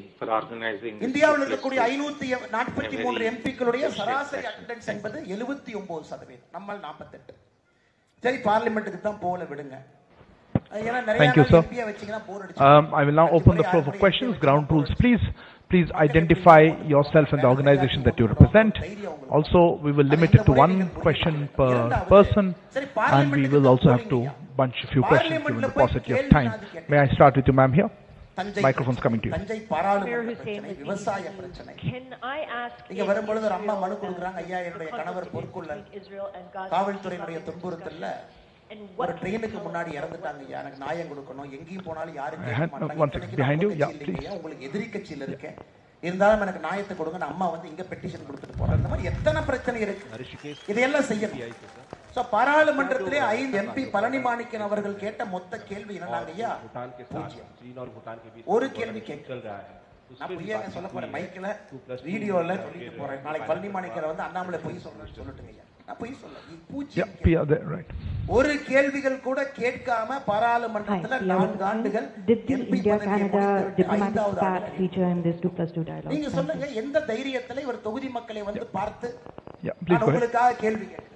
உங்களுக்காக பாராளுமன்றத்தில் I am Sanjeev Kumar Barua. உங்களுக்கு தெரியும் 2024 திமுக தலைகிறான் என்னாலும் was the ongoing conflict in Israel being seen as a dampener to the connectivity plan between India, Middle East and Europe. 400 எம்பிக்களோடு முக ஸ்டாலின் அவர்கள் அவருடைய கோபாலபுரத்திலிருந்து அவருடைய தந்தையார் Samaj. If I could pass these 4 questions to the answer, and then we can take a few more questions. I would also like, sir, if you permit, is there any other questions on these topics? Perhaps we could take them together. Anybody has a question related to these? Then maybe it's easier to answer them. Okay. எப்ப கொடுக்க போறாங்க அப்படிங்கறதுக்காக தான் நாம் காத்து கொண்டிருக்கிறோம். அது மட்டும் தான் கேள்வியோ தவிர மோடி ஆட்சிக்கு வர்றாங்களான்னு கேள்வி. மோடி மறுபடியும் ஆட்சிக்கு வந்து 2024 இப்ப இருக்கக்கூடிய திமுக எம்பி என்ன பண்ணுவாங்க நீங்க நினைக்கிறீங்க ஐயா? இதனால என்ன பண்ணாங்களோ அதான் பண்ணுவாங்க. Anybody else has related questions related to these topics? Okay, sir, go ahead. அதை தவிர இவர்கள் எதுவும் செய்யல, பாராளுமன்றத்துக்கு போல, அட்டெண்டன்ஸும் இல்ல, கேள்வியும் கேட்கல, தொகுதி பிரச்சனையும் பேசல. அதனால தான் பெரியோர்களே, தாய்மார்களே, விவசாய பெருமக்களே, I'm Emerson from Taiwan. Aside from Israel, is Taiwan Strait and South China Sea discussed? Sorry, that wasn't a related question. I think you misunderstood me. I'll come back to you on the question. If you have it on this question, microphone மாறிவிடும் என்பது எங்களுக்கு உறுதியாக. Ayushi Agarwal, இதே மாதிரி போச்சு on this India-Canada route, was there also any discussion on the withdrawal of Canadian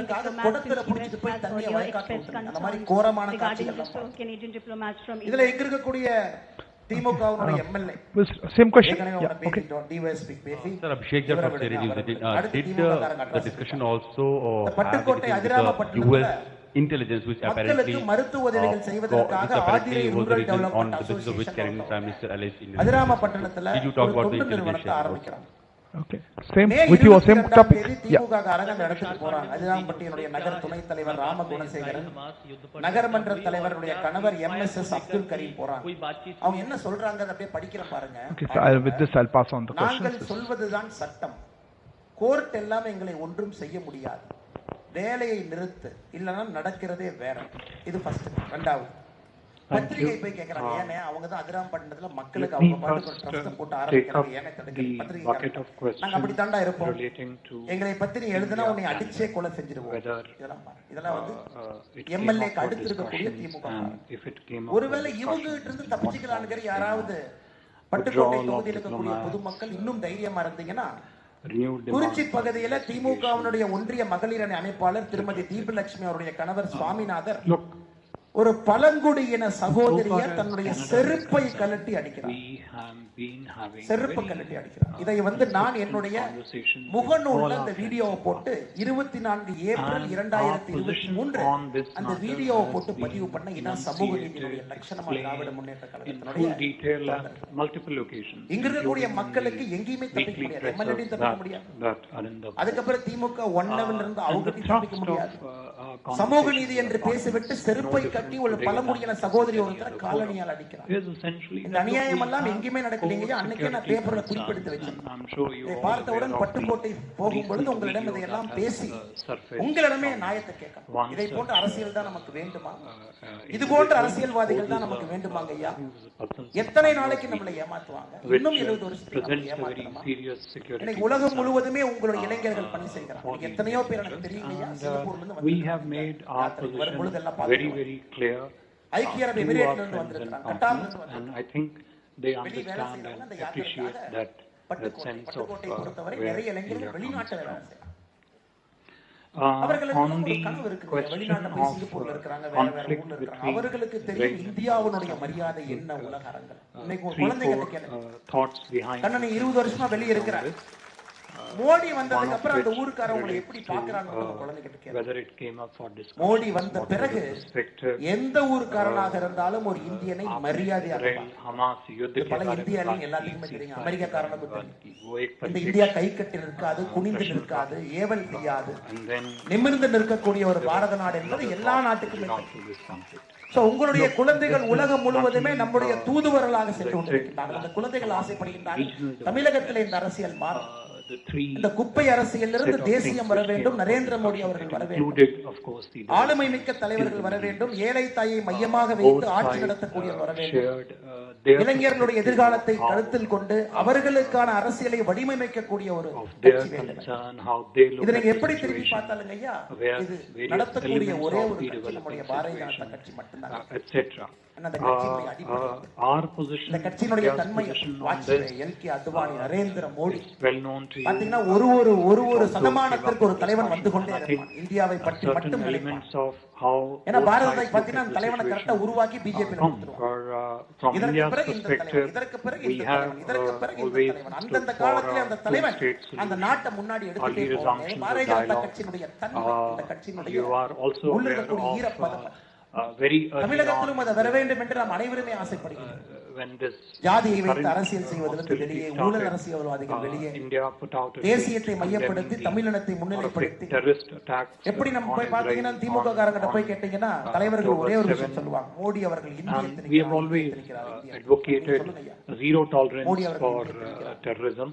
உண்மையாலுமே நீங்க மோடி அவர்கள் மீது குற்றச்சாட்டு வைக்க வேண்டும் என்றால் திமுகவுடைய தலைவர்கள் மோடி அவர் தமிழத்தில் இருக்கிறார். இந்தியால போராட்டத்தில் எல்லாம் நம்முடைய தாய்மொழி தமிழை பத்தி தான் பேசுறோம். திருக்குறளை படிங்க, ஹரியானால போய் சொல்றாங்க திருக்குறள் எல்லாம் படிங்க. திருக்குறள்ல வாழ்க்கைக்கான எல்லா பிரச்சனைக்கான விடை திருக்குறள் இருக்கு, எல்லாம் படிக்கிறார். ஐநா சபைக்கு போய் கணியன் பூங்கொட்டனாருடைய யாதும் ஊரே யாவரும் கேள்வி 2000 ஆண்டுகளுக்கு முன்பு என்னுடைய நாட்டில் எழுதப்பட்ட அந்த பாடலுடைய பெருமையை பாருங்க அமெரிக்க அதிபருக்கு சொல்றாங்க. சைனாவுடைய அதிபர் இந்தியாவுக்கு வர வேண்டும் என்றால் எங்க வேணாலும் கூட்டிட்டு போலாம், நம்ம மகாபலிபுரத்துக்கு கொண்டு வந்து காட்டணும்னு நினைக்கிறார். அவருடைய ஆசையை பாருங்க. என்ன புதிய பாராளுமன்றத்திற்கு எவ்வளவு பெரிய சக்கரவர்த்தியினுடைய செங்கோலை கொண்டு போறோம். அசோகர் இருக்காரு, சந்திரகுப்த மௌரியர் இருக்காரு, அசாம்ல அஹோம் டைனாஸ்டி இருக்காரு, சத்ரபதி வீர சிவாஜி இருக்காரு, இல்லாத கிருஷ்ணதேவராய மகாராஜா இருக்கார். எத்தனை பேர் இருந்தாலும் கூட சோழ பேரரசனுடைய செங்கோல் வேண்டும் என்று சொல்லுகிறேன். चीन भूटान को लेकर தமிழ் கலாச்சாரத்தையும் தமிழையும் முன்னிலைப்படுத்தி நம்முடைய பாரத நாட்டை முன்னிலைப்படுத்தி भूटान का जहाँ तक प्रश्न है நம்முடைய या चीन से பாரத जुड़े பிரதமர் அவருடைய ஆட்சி நடந்து கொண்டிருக்கிறது. पूरे சகோதர परिप्रेक्ष्य சகோதரிகளே, का प्रश्न है. நிச்சயமாக யாராவது திமுக காரங்க மோடி அவர் மீது ஒரு குற்றச்சாட்டு வைக்கிறேன்னு வச்சாங்கன்னா क्षेत्र में தமிழை திணிக்கிறார் என்கின்ற குற்றச்சாட்டை வையுங்களோ தவிர அதற்கு நாங்கள் பதில் சொல்லுகின்றோம். இந்தியை திணிக்கின்றார் என்கின்ற முட்டாள்தனமான குற்றச்சாட்டை எந்த திமுக காரங்களும் தயவு செஞ்சு 2024 எலெக்ஷன் தூக்கிட்டு வந்துடாதீங்க. மக்களை உங்களை துரத்தி விட்டுருவோம். அதனால் சகோதர சகோதரிகளே, பெரியவர்கள் தாய்மார்களே, நேரம் 10 மணியை தாண்டி கொண்டிருக்கிறது. காவல்துறை நண்பர்களுக்கு அந்த நேரம் முக்கியம். 10 மணி 15க்கு மேல் நாம் பேசக்கூடாது. Thank you. Next round of questions. ஏன்னா நீங்க கலைத்து போய் எங்களோட வந்திருக்கிறீங்க. பேசுவதற்கு நிறைய விஷயம் இருக்கு. ஆனா ஒரே ஒரு வேண்டுகோளை வச்சுட்டு போறேன். எங்களுடைய பாராளுமன்ற உறுப்பினர் நீங்க கொடுத்தீங்கன்னா வார வாரம் நான் இங்கே வருவதற்கு ஒரு அவகாசம் கிடைக்கும். எங்க பாராளுமன்ற உறுப்பினரோடு நானும் வருவேன், சந்தித்து பேசுவதற்கு ஒரு வாய்ப்பு.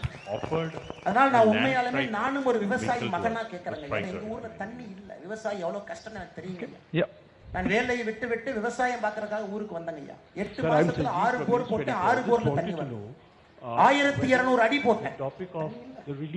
கடைசியாக எந்த பயிருமே இல்லாம ஆடு மாடு வளர்த்த ஆரம்பிச்சேன். காரணம் தண்ணீருடைய அருமை எனக்கு தெரியுங்க. எங்க ஊர்ல தண்ணிக்கு எவ்வளவு கஷ்டப்படுறோம்னு எனக்கு தெரியும். ஆனா இன்னைக்கு உங்களுக்கு 50 அடியில் இங்க தண்ணி வருது. நீங்க அந்த கஷ்டத்துக்கு இன்னும் 20 ஆண்டுகள்ல ஆளாக கூடாது என்கின்ற ஆற்றாமையில பேசிக் கொண்டிருக்கிறேன். அதற்கான திட்டங்களும் தொலைநோக்கு பார்வையும் டெல்டா பகுதியிலே இருக்க வேண்டும். Perhaps before we go home, anybody else with the defense part of it related to this? Because we talk a couple of these questions. Anybody else with the defense related question? If not, you have a defense related question? காடாக மாறிவிடக் கூடாது என்கின்ற ஆதங்கம். Delta பகுதியிலே நெல் விளையவில்லை என்றால் என்னுடைய வீட்டிலே நான் பட்டினி இருக்க வேண்டும். 500 கிலோமீட்டர் தாண்டி எங்களுக்கு அரிசி இல்லைங்கய்யா. நீங்க விளைவிச்சா அரிசி. அதனால் டெல்டா அரசியல் என்பது மிக மிக மிக முக்கியமான அரசியல். விவசாயிகளை மையப்படுத்தி மட்டும்தான் அந்த அரசியல் இருக்கணும், வேற எதுவுமே இருக்கக்கூடாது. அதனால் எங்களுக்கு ஒரு வாய்ப்பு கொடுங்கள். 2024 பாராளுமன்ற தேர்தலில் நீங்க பாரதிய ஜனதா கட்சியினுடைய உறுப்பினரை வெற்றி வேட்பாளராக மாற்றி மோடி அவருடைய கருத்தை வலுப்படுத்த நீங்கள் அனுப்பி வைக்க வேண்டும் என்கின்ற அன்பான வேண்டுகோளை உங்களுக்கு வைத்து வாய்ப்பு கொடுத்த அந்த மாவட்டத்தினுடைய அன்பு நெஞ்சங்கள் அனைவருக்கும் இந்த நேரத்தில் நன்றி கலந்த வாழ்த்துக்களை வணக்கங்களை தெரிவித்து, குறிப்பாக மாவட்டத்தினுடைய தலைவர் அண்ணன் ஜெய் சதீஷ் அவர்களுக்கு என்னுடைய நன்றிகளை தெரிவித்து, மாநில பொதுச் செயலரும் டெல்டா பகுதியினுடைய ஒரு கடினமான உழைப்பாளியாக இருந்து கட்சியினுடைய வளர்ச்சிக்கு அரும்பாடுபடக்கூடிய அண்ணன் கருப்பு முருகானந்தம் அவர்களுக்கு என்னுடைய நன்றி கலந்த வாழ்த்துக்களை வணக்கங்களை தெரிவித்து,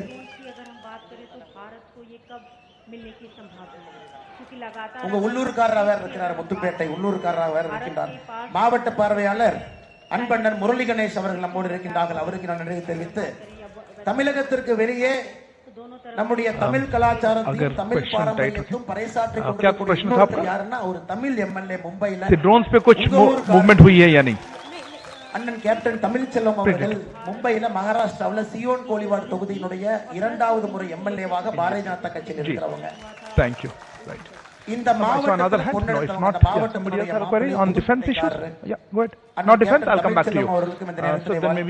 வாழ்த்துக்களை தெரிவித்து, மாவட்ட பொதுச் செயலாளர் நமஸ்து ராஜா அவர்களுக்கு என்னுடைய வாழ்த்துக்களை வணக்கங்களை தெரிவித்து, வெளிநாடு வாழ் தமிழர் பிரிவினுடைய மாநில செயலாளர் மிக அற்புதமாக களப்பணியாற்றிக் கொண்டிருக்கக்கூடிய சகோதரர் செல்வநாயகம் அவர்களுக்கு இந்த நேரத்தில் என்னுடைய வாழ்த்துக்களை வணக்கங்களை நன்றிகளை தெரிவித்து, விவசாய அணியினுடைய தலைவர் தங்கவேல் கரம்பயம் அவர்களுக்கு என்னுடைய வாழ்த்துக்களை வணக்கங்களை தெரிவித்து, மாநில செயற்குழு உறுப்பினர் தமிழ் தாமரை வெங்கடேஷ் அவர்கள் நன்றிகளை தெரிவித்து, மாவட்ட துணைத் தலைவர்கள் பஞ்சாட் சலம் தனலட்சுமி அக்கா அவர்கள் வேதநாயகம் அன்பு அவர்களுக்கு நன்றிகளை தெரிவித்து, ஓபிசி அணியினுடைய மாநில செயலாளர் துரை சண்முகமணி அவர்கள் நன்றிகளை தெரிவித்து, பட்டுக்கோட்டை நேருடைய பார்வையாளர் சூரை சண்முகம் அவர்கள் நன்றியை தெரிவித்து, மதுக்கூர் கிழக்கு ஒன்றியத்துடைய பார்வையாளர் பாலசுந்தரமணி அவர்கள் நன்றியை தெரிவித்து, மகளிர் அணியினுடைய மாநில செயலாளர் குயிலி அக்கா அவர்களுக்கு என்னுடைய வாழ்த்துக்களை தெரிவித்து, மாவட்ட செயலாளர் கண்ணன் ரங்கநாய் அக்கா அவர்கள் நன்றியை தெரிவித்து, மிக முக்கியமாக நம்முடைய இரும்பு தூண்களாக இருக்கக்கூடிய பட்டுக்கோட்டை நகரனுடைய தலைவர் செல்லகுமார் அவர்களுக்கு நன்றியை தெரிவித்து, பட்டுக்கோட்டை கிழக்கு ஒன்றியத்தினுடைய தலைவர் வீரபாண்டியன் அவர்களுக்கு, பட்டுக்கோட்டை மேற்கு ஒன்றியத்தினுடைய தலைவர் கார்த்திகேயன், அதிராமபட்டினம் ஒன்றியத்தினுடைய தலைவர் வடிவேல், மதுக்கூர் கிழக்கு ஒன்றிய தலைவர் கென்னடி, மதுக்கூர் மேற்கொண்டிய தலைவர் அண்ணன் கலையரசன் அவர்களுக்கு இந்த நேரத்தில் நன்றி கலந்த வாழ்த்துக்களை வணக்கங்களை தெரிவித்து, தமிழக மக்கள் முன்னேற்ற கழகத்தினுடைய மாவட்ட செயலாளர் ராஜா பாண்டியன் அவர்கள் அவருடைய தொண்டர்களோடு வந்து நம்முடைய யாத்திரைக்கு பெரும் ஆதரவு கொடுத்திருக்கின்றார். அவருக்கு என்னுடைய நன்றி கலந்த வாழ்த்துக்களை வணக்கங்களை தெரிவித்து, நம்முடைய கூட்டணி கட்சி ஐஜேகே கட்சியினுடைய மாவட்ட தலைவர் அவருடைய தொண்டர்கள் வந்திருக்கின்றார்கள். அவருக்கும் என்னுடைய வாழ்த்துக்களை வணக்கங்களை தெரிவித்து என்னுடைய உரையை முடித்துக் கொள்கின்றேன். நன்றி வணக்கம். பாரத் மாதா கி, பாரத அன்னையின் புகழ். the provision under this roadmap மரியாதைக்குரிய is அண்ணன் to அண்ணாமலை அவர்களுடைய co-develop முன்னிலையிலே and co-produce Dravida Munnetra கழகத்திலிருந்து 20 நபர்கள் சந்திரசேகரன், பன்னீர்செல்வம், முருகையன், ஜெயந்தாஸ், அன்பரசன், மாரிமுத்து இப்படி சொல்லக்கூடிய ஒரு 20 நபர்கள் தங்களை பாரதிய ஜனதா கட்சியிலே இன்றைக்கு இணைத்துக் கொள்கின்றார்கள். அண்ணா திராவிட முன்னேற்ற கழகத்திலிருந்து அண்ணா திராவிட முன்னேற்ற கழகத்துடைய நகர விவசாய அணி தலைவர் அண்ணன் கண்ணன் அவர்கள் தன்னை பாரதிய ஜனதா கட்சியிலே இணைத்துக் கொள்கின்றார்கள். அண்ணா திராவிட முன்னேற்ற கழகத்துடைய சகோதரி தமிழ்ச்செல்வி அவர்கள் தன்னை பாரதிய ஜனதா கட்சியிலே இணைத்துக் கொள்கின்றார்கள். அதே போல மத்திய அரசாங்கத்தினுடைய திட்டத்தின் மூலமாக பயன்பெற்றிருக்கக்கூடிய பயனாளிகள் உங்கள் மத்தியிலே வீடியோவிலே அவர்கள் பெற்றிருக்கக்கூடிய பயன்களை பற்றி தெரிவித்திருக்கின்றார்கள். அவர்களை கௌரவிக்கக்கூடிய வகையிலே நம்முடைய மாநில தலைவர் அவர்கள் அவர்களை சந்திப்பார்கள். திருமதி கோமதி அவர்கள் இலவச எரிவாயு திட்டத்தின் மூலமாக பயன்பெற்றிருக்கின்றார். அவர்களை தலைவர் அவர்கள் கௌரவிப்பார்கள். Thank you, sir. I know I had a few of them. I interrupted you. Yeah, please go ahead. This is the last one. We're running a little behind time. Quickly, please. Keep on questions. அடுத்ததாக சகோதரி அமுதா அவர்கள் இலவச கழிப்பறை திட்டத்தின் மூலமாக கழிப்பறை பெற்று பயனடைந்திருக்கின்றார். அவர்களை நம்முடைய மாநில தலைவர் அவர்கள் கௌரவிப்பார்கள்.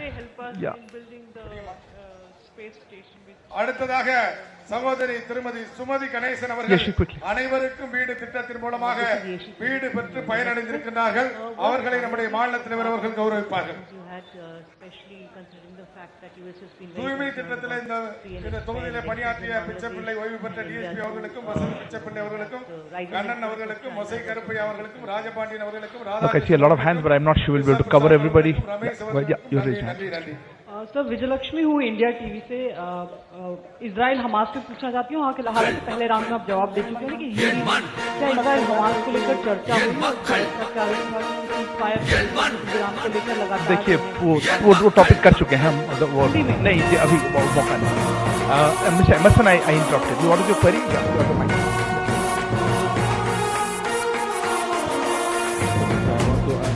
South China Sea and Taiwan Strait issue was discussed. Hello. புது புரட்சி நடைபயணம் நீ துணிவுடன் நடத்திடவா. என் மண் என் மக்கள் ஒரு மலையாய் நம் தலைவர் நம்முடன் வருகின்றார். இனி ஒரு நாளும் ஊழல் இங்கே தொடர்ந்திட முடியாதே. தமிழ் மண்ணில் இனிமேல் லஞ்சம் பெற்றொரு கொடுமைகள் இருக்காதே.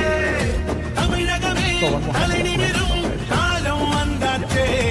என் மண் என் மக்கள் புது புரட்சி நடைபயணம் நீ துணிவுடன் நடத்திடவா. Once he answered that, yeah. No, sorry. No, that's not the topic. He answered that question. Please go ahead.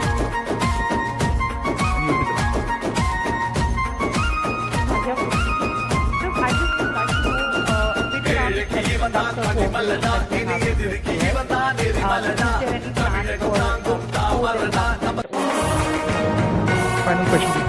Yeah. Thank you, sir. Same question. You have a question? Okay, final question then. Yeah. Quick.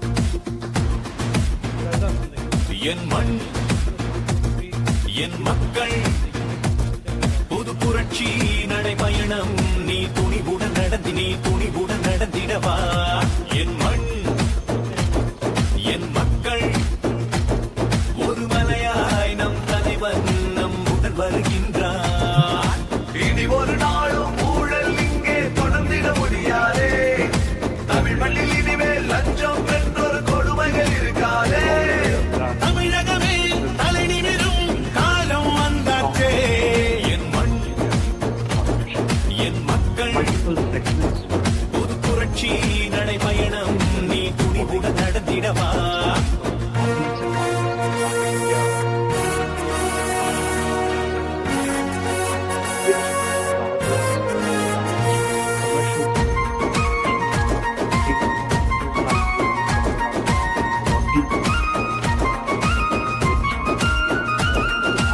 ஏழைக்கு இவன் தான் மணிமலனா, இனி எதிரிக்கு இவன் தான் எரிமலனா. தமிழகம் தாங்கும் தாமரனா, நம்ம தமிழுக்கு இவன் தான் பலபிரனா. நரி கூட்டம் இனிமேல் ஓடுமே, நல்ல உள்ள நாட்டை ஆடுமே. உள்ளமே அடமோடியிடம் பயின்றவன் தான் அண்ணாமலைதானே புறப்பட்டுட புது புரட்சியடா தமிழகத்தை நீ மீட்டிடவா என் மக்கள் புது புரட்சி நடைபயணம் நீ துணிவுடன் நடந்திடவா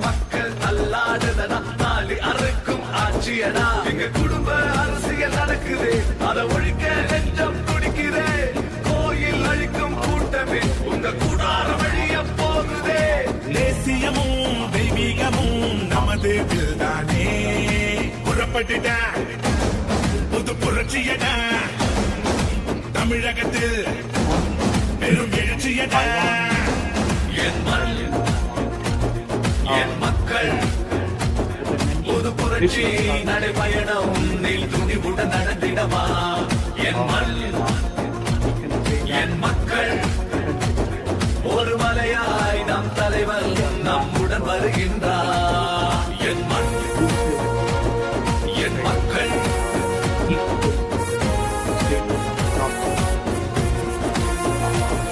என் மண் என் மக்கள்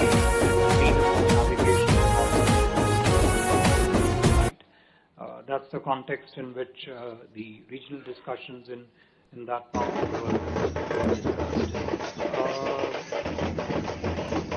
ये प्रश्न की जो आपका इजराइल हमास का प्रश्न है इसराइल का उत्तर इस प्रकार से दे चुका हूँ कि इजराइल के संदर्भ में इस क्षेत्र में जो हो रहा है उनका परिप्रेक्ष्य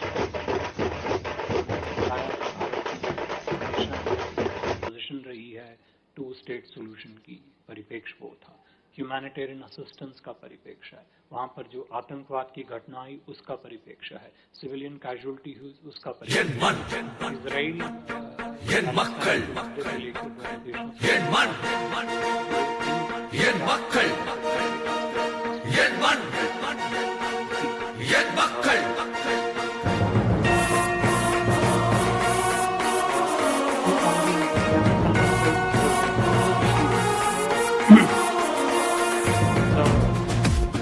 an area of cooperation which is relatively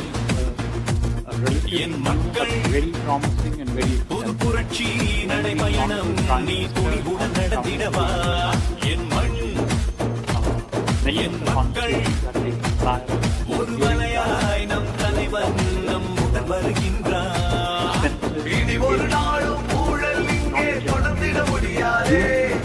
Tamil மண்ணில் இனிமேல் லஞ்சம் என்றொரு கொடுமைகள் இருக்காதே தமிழகமே தலை நிமிரும் காலம் வந்தாச்சே என் மண் என் மக்கள் புது புரட்சி நடைபயணம் நீ துணிவுடன் நடத்திடவா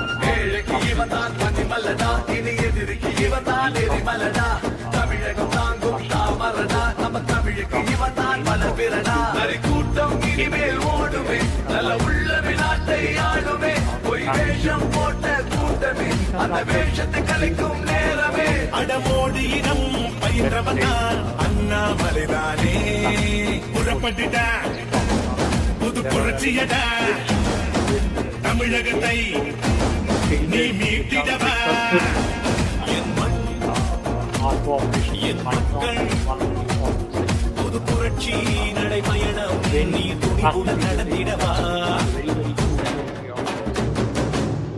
an area which there is very intense, strong, very wide space between the US, both involving foreign companies from South Africa, on and on,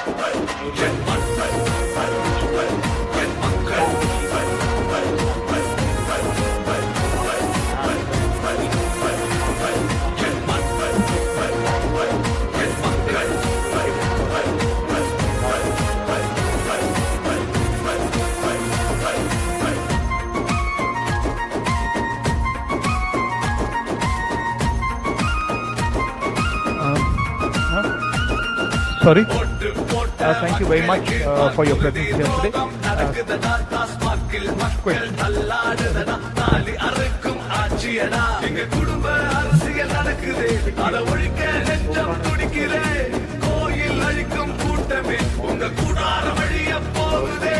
தேசியமும் தெய்வீகமும் நமது தானே புறப்பட்டுடா புது புரட்சியடா தமிழகத்தில் பெரும் எழுச்சியடா என் மண் என் மக்கள் ஒரு புரட்சி நடைபயணம் நீ துணிவுடன் நடந்திடவா என் மண் என் மக்கள் ஒரு மலையாய் நம் தலைவர். Thank you all for joining us. Thank you to all the DIAS members for joining a special media briefing on the occasion of the 2+2 Ministry of Dialogue with the United States of America. We are here at this slightly different venue. Thank you all for coming and joining us. To give us a sense of the conversations that are taking place this morning, we have the privilege of having with us here Foreign Secretary Sir Shri Vinay Quatra, as well as Defense Secretary Sir Shri Girdhar Anamane. Also joining us our Ambassador to US, Taranjit Sandhu, as well as Additional Secretary looking after America's Division, Shri Vani Rao. I would request Foreign Secretary Sir and Defense Secretary Sir to make opening remarks, after which we will take questions from you. Sir. Thank you very much. My colleague, Defense Secretary Anamane, Sandhu, and then our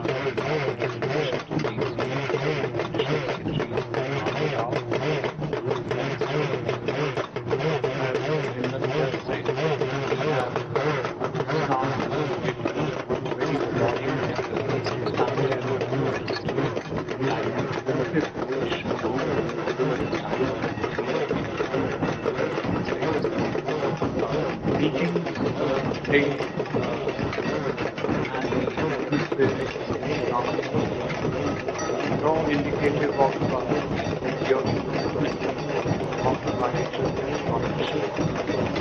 deeply desire to work together, expand the partnership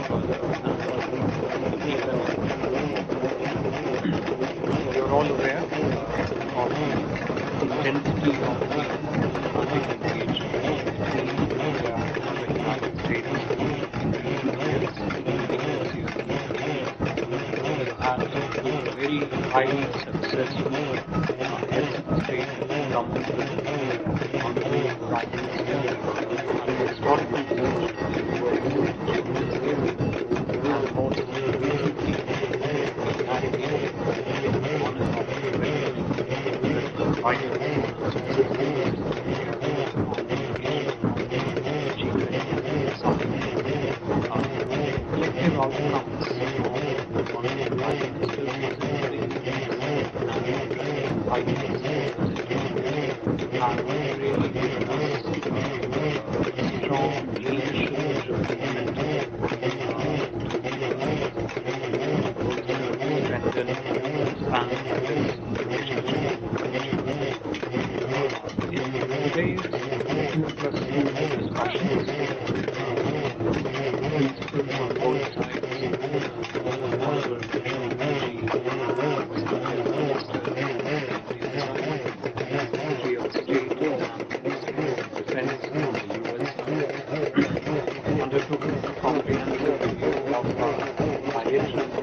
finish my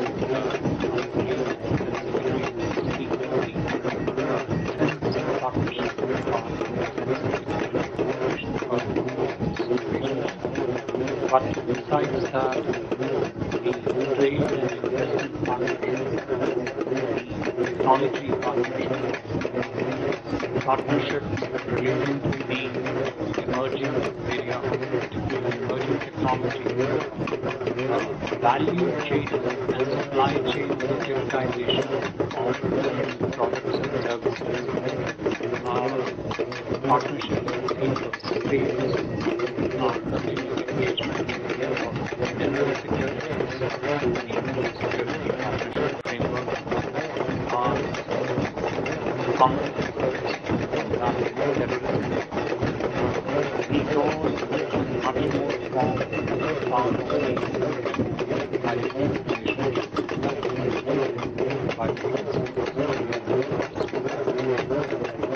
in addition, also focused on deliberating on some regional they pose and discuss common challenges and shared challenges but also how we work more strongly to harness the opportunities that exist in many of the regions. If I was to highlight a few points as a themes under the recent discussion, one was our growing cooperation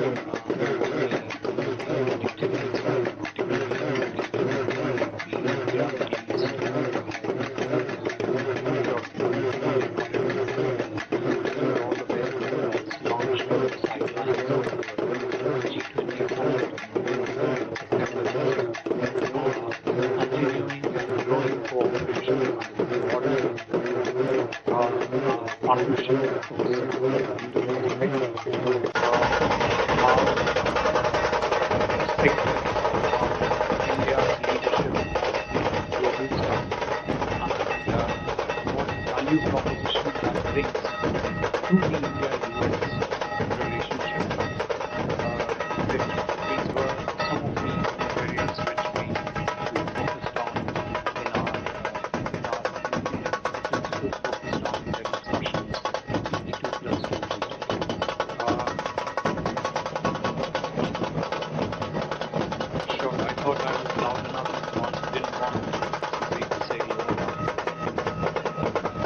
Today's dialogue has actually helped both India to energize the multifaceted India-US cooperation and reaffirm our partnership and the objectives. We are grateful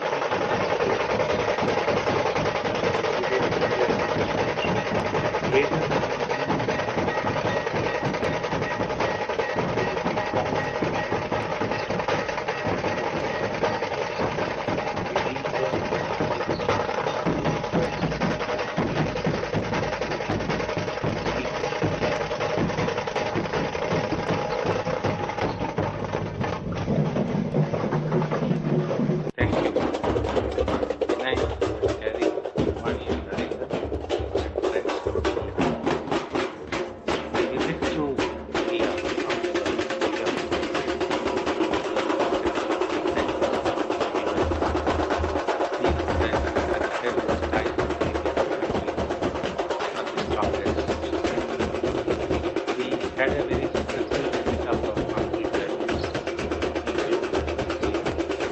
which many new initiatives were established. These initiatives are taken to the logical conclusion. This took us to giving away continuation of the important steps taken. We in the two-plus share common and convergent interests, share our mutual goals, especially in the regional and global region when the situation is very volatile. The visit of the dignitaries from US is of great significance. It affords affords an opportunity to review the security and see how the upholding of international law and humanitarian assistance can be looked at very closely and in a mutually comfortable fashion. We have seen a convergence of strategy and economic interests for every region. In fact, many times our strategic interests are observed by our economic cooperation and co-dependence. Especially in the field of technology, our cooperation has gone to a new level. Yesterday there was a investor meet both from US and India. The innovative ecosystem had a very deep dialogue. The investors, the innovators had a heart-to-heart talk under the direction of the DIU from US and the DIO of the Ministry of Defense India. This partnership will give the necessary dynamism for Indian industry, enabling them to become parts of the global supply chain. Today, the two principals, in fact 4 of them, had a very frank and in-depth discussion covering the bilateral relationship in a comprehensive fashion, as Vinay has explained. In essence, the defense cooperation has become a rock-solid support to the bilateral relations between the two countries. The potential collaboration in thematic domains for the civilian commercial use as well as for the strategic use also was a topic of common interest. How the defense industry can intersect each other's interests and promote each other in this particular context of strong bilateral ties was also a matter of great interest. Our extensive engagement has yielded perfect results. This meeting will contribute to giving a momentum to the defense industry roadmap, which was recently finalized. We have a common vision of free, open and inclusive Indo-Pacific and a rules-based global order throughout the seas. Our partnership is of critical importance to peace and stability in our immediate neighborhood and also in other regions connected to us. I thank Vinay and his team for organizing this university in a very efficient fashion.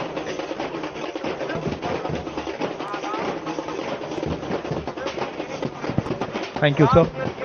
I will now open the floor for questions. Ground rules, please identify yourself and the organization that you represent. Also, we will limit it to 1 question per person, and we will also have to bunch a few questions given the paucity of time. May I start with you, ma'am, here? Microphone's coming to you.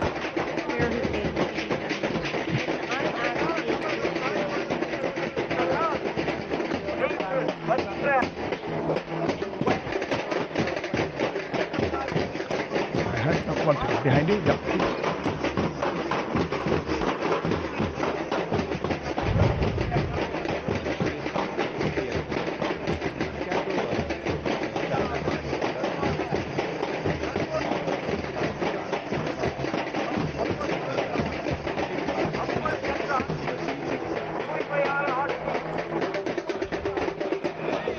Yeah, Pia there. Hi, Pia with the friends. Did the India-Canada diplomatic pact feature in the two places? Please go ahead. I'm Sanjeev Kumar Barua from the week. During the talks, was the ongoing conflict in Israel being seen as a dampener to the connectivity plan with India?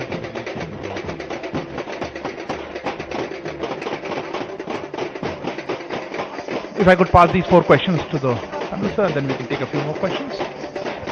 I would also like to permit If there are any other questions on these topics, perhaps we could take them together. Anybody has a question related to these? Then maybe it's easy to answer them. Okay, yeah. On the India-Canada issue, sir, we would summarize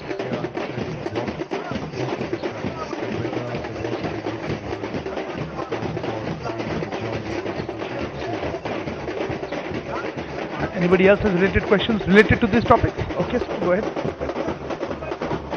Microphone, please.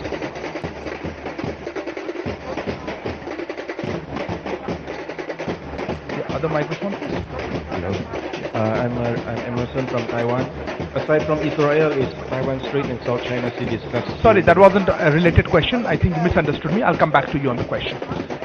Ayush, you have it on this question? Yeah, microphone behind you. Ayush Agarwal from ANI. Also, on this India-Canada route, was there also any discussion on the withdrawal of Canadian diplomats who have earlier expressed concerns regarding the Canadian diplomats?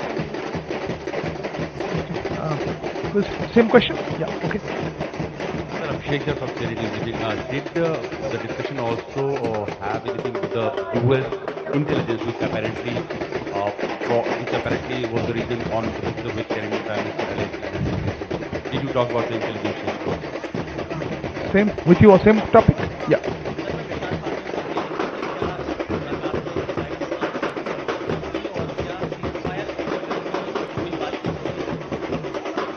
Okay, so with this I'll pass on the question.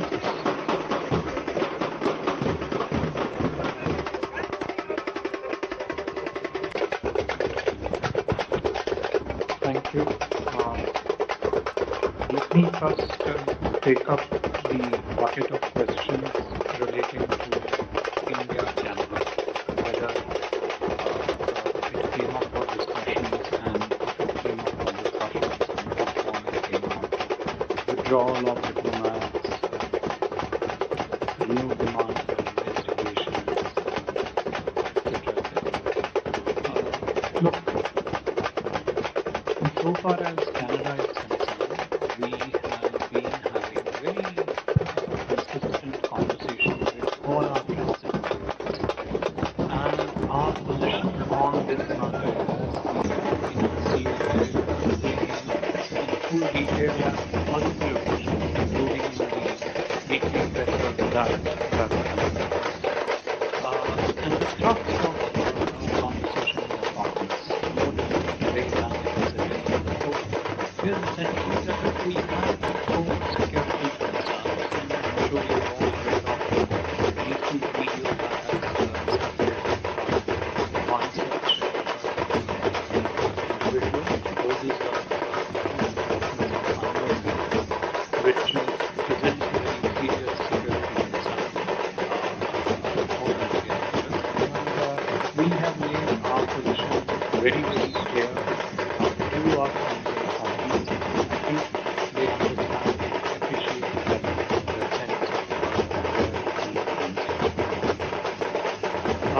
on the question of conflict with the Red, 3-4 thoughts behind this, one of which relates to whether it is with respect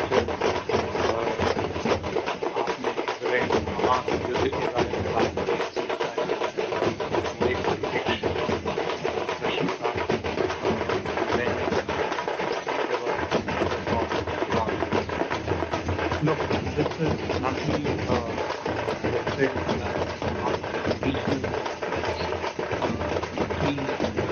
set of things which may be included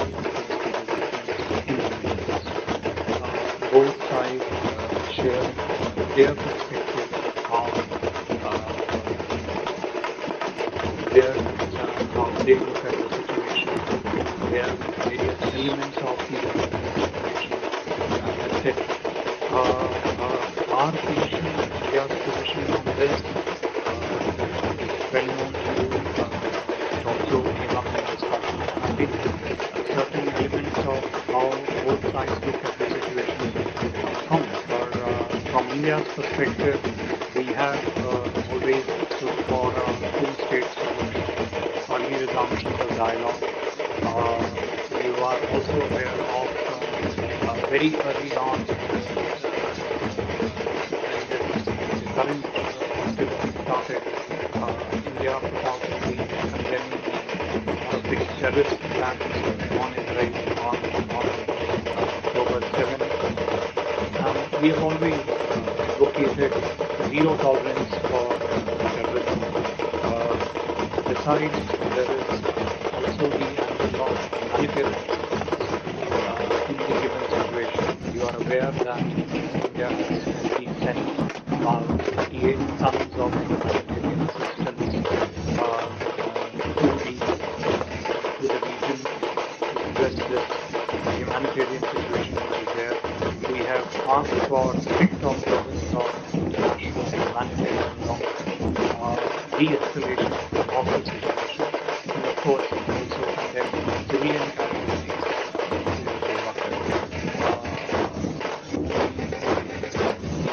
Sharing of perspective between events was built around the languages in the discussions. जहाँ तक PCI का प्रश्न था चीन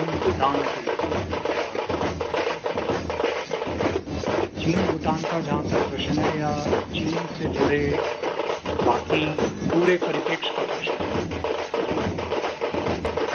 चीन की आचार संहिता क्षेत्र में क्षेत्रीय परिप्रेक्ष्य में क्या है कैसी है वो सब मुद्दे दोनों पक्षों के बीच विस्तृत रूप से वार्तालाप स्पेसिफिक इनके दूसरे काम ज़्यादा चीन के लिए वार्तालाप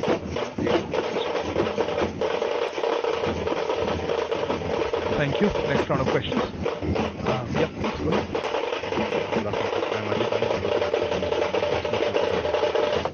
Sir, was there a discussion on the Indian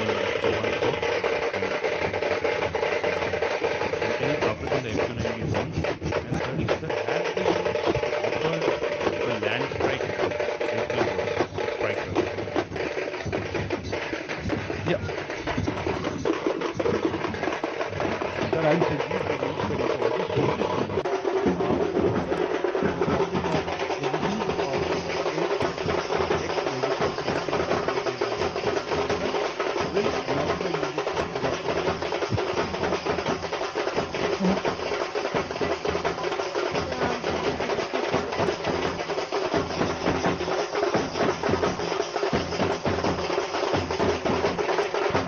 perhaps before we go on, anybody else with the defense part of it related to this? Because we talk a couple of these questions. Anybody else with a defense related question? If not, you have a defense related question? Yeah.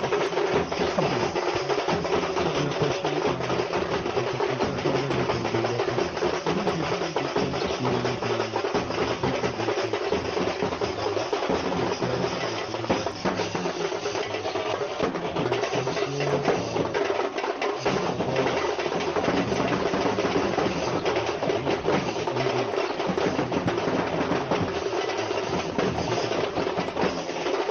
The hand behind there. Any questions?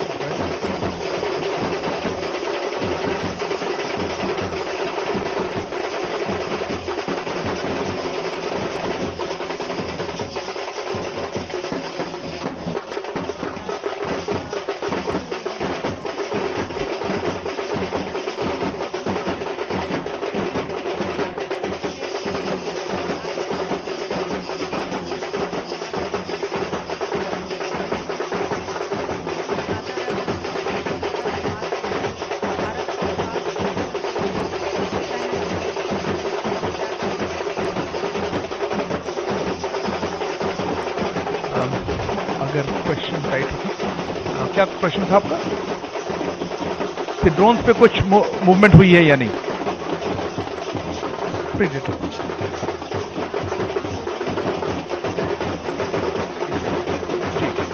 Thank you I saw another hand. No, it's not. Yeah, somebody else have a query on defense issues? Yeah, what? Not defense, I'll come back to you. So then maybe this way. As I mentioned in the opening remarks, as a very driving defense of operation, when we purchased going for quite some time. Co-development and co-production have been expressed during the last 2 years. Under that, as you know, the 414 was agreed to by the US government. Under that, we finalized the commercial arrangement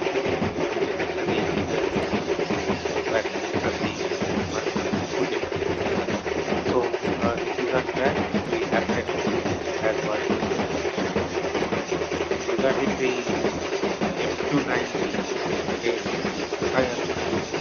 long range, we have some understanding that given our request of request has gone there and they have US companies have made clearance from their government and come back. Meanwhile, we have necessary capability to take care of our India.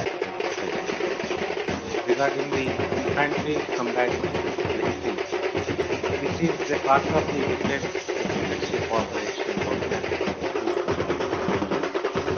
The provision under this roadmap is to co-develop and co-produce machinery, equipment required by the so any cooperation in this sector will happen when Indian military needs are finalized, specifically, and then they arrive at the production. So initial offer several infantry combat vehicle systems at 1,000 euros. We have expressed to take the co-development and co-production part ahead. This will take time. We will work our team for next year and contribute to work with US industry and different things and come out with a concrete plan. Thank you. Thank you, sir. I know I had a few whom I interrupted you. Yeah, please go ahead. This is the last one. We're running a little behind time. Quickly, please keep your questions. Sir,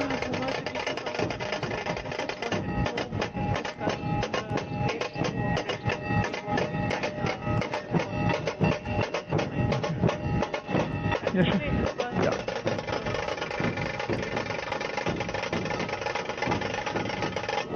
Yes, she could.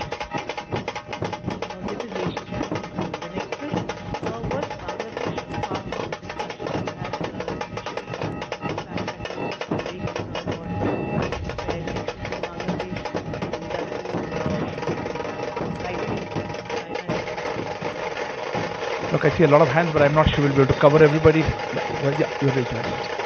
Sir Vijayalakshmi हूँ India TV से Israel Hamas से पूछना चाहती हूँ। वहाँ के हालांकि पहले राउंड में आप जवाब दे चुके हैं कि हिंदी में क्या इजराइल हमास को लेकर चर्चा हुई और भारत का क्या रुख हुआ, सीज़फायर को लेकर, विराम को लेकर लगातार देखिए वो टॉपिक कर चुके हैं हम वो नहीं अभी मौका नहीं है। Mister Emerson I interrupted you. What is your query? Yeah you have the mic. I want to ask if South China Sea and Taiwan Strait issues was discussed by the ministry. Hello. Just coming back to the issue of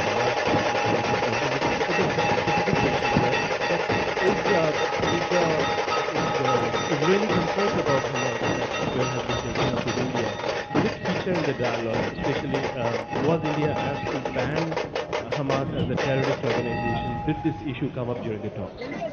I saw one more hand. Yeah, go ahead. No, I'm sorry. Good afternoon, sir. I'm Shane.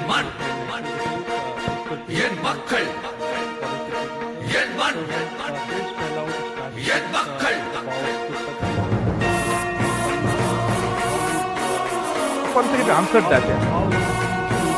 No, sorry. No, that's not the topic. He answered that question. Yeah, please go ahead. You will be the last. I just would like to know a bit around the spectrum of cooperation that we are having with the US. Is there any plan for co-development? Final question to you. Yeah? You have a question? Okay, final question then. Yeah.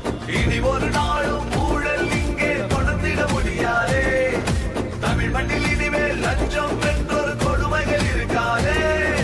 தமிழகமே தலை நிமிரும் காலம் வந்தாச்சே. என் மண் என் மக்கள் புது புரட்சி நடைபயணம் நீ துணிவுடன் நடத்திடவா.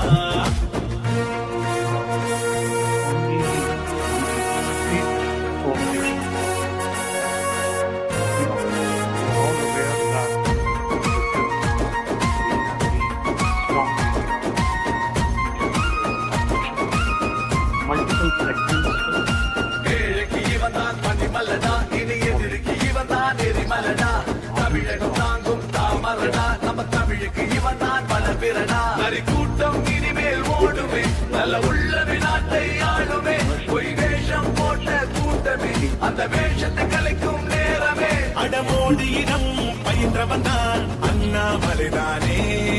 புறப்பட்டுடா புது புரட்சியடா, தமிழகத்தை நீ மீட்டிடவா. என் மக்கள் புது புரட்சி நடைபயணம் நீ துணிவுடன் நடந்திடவா.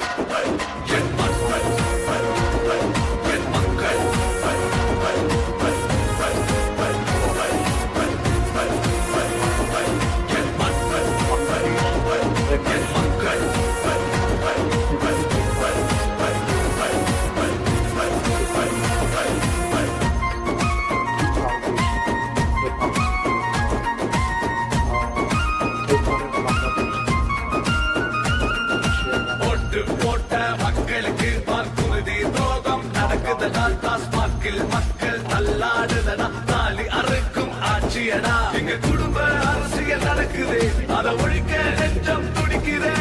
கோயில் அழிக்கும் கூட்டமே உங்க கூடார வழிய போகுதே. தேசியமும் தெய்வீகமும் நமது தானே. புறப்பட்டுடா புது புரட்சியடா, தமிழகத்தில் பெரும் எழுச்சியடா. என் மண் என் மக்கள் புது புரட்சி நடைபயணம் நீ துணிவுடன் நடந்திடவா. என் மண் என் மக்கள் ஒரு மலையாய் நம் தலைவன் நம்முடன் வருகின்றார். என் மண் என் மக்கள்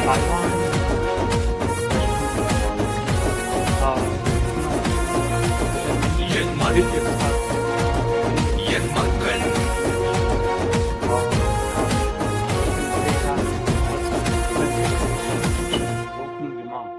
India stands for a free, open, and inclusive,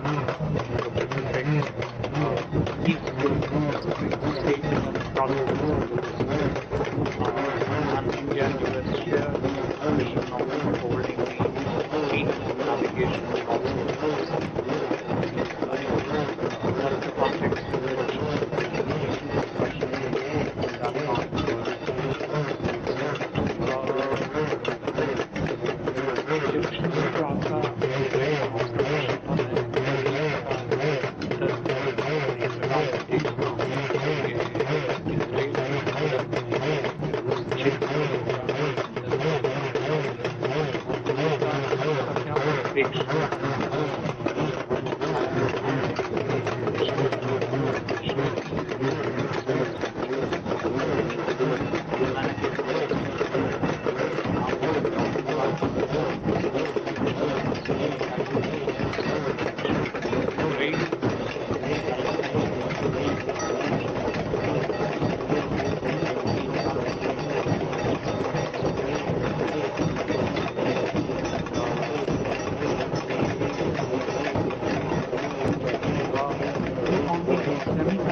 Prime Minister has traveled to the US many of the conversations that we had during that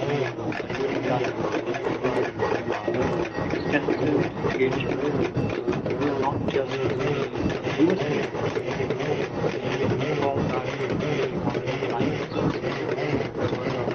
very strong dialogue and also with the business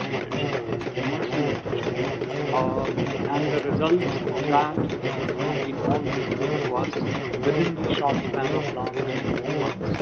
You will note that Micron now broke the ground already for an establishment of that research in radio semiconductor distribution. Our discussions with the AMD company, our discussions with the US company around the training of the skilled personnel again related to the semiconductors, space, capacity building. Semiconductor space is not a monolith which is limited to, let's say, chip manufacturing. There are elements which relate to stages which are precursor to our cooperation with Micron is one important step. Training and capacity building, and that's a very, very crucial area. That's an area on which there is a very intense, strong, very wide base of discussion between the US, both involving the government, but also involving the business. On and on, an area which has actually shown strong achievement just in the standing of last 4 months. And we are working with that given further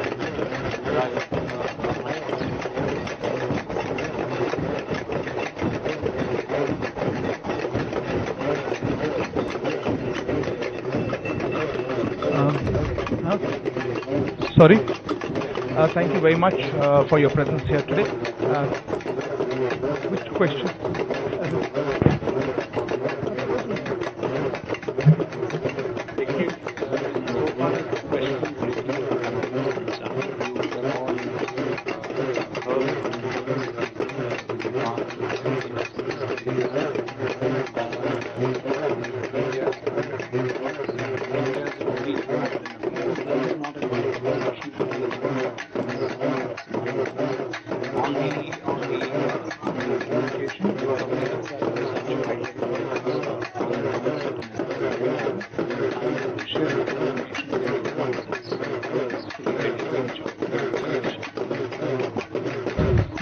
Thank you all for joining us. Thank you to all the DIAS members for joining a very special media briefing with the occasion of the 2+2 ministerial dialogue with the United States of America. We are here at this slightly different venue at the Sushma Swaraj Bhavan. Thank you all for coming and joining us. To give us a sense of the conversations that are taking place today morning, we have the privilege of having with us here Foreign Secretary Sir Mike Defense Secretary Sir also joining us Ambassador to the US, Mr. Sandhu, as well as Additional Secretary looking after America's Division, Srimati Vani Rao.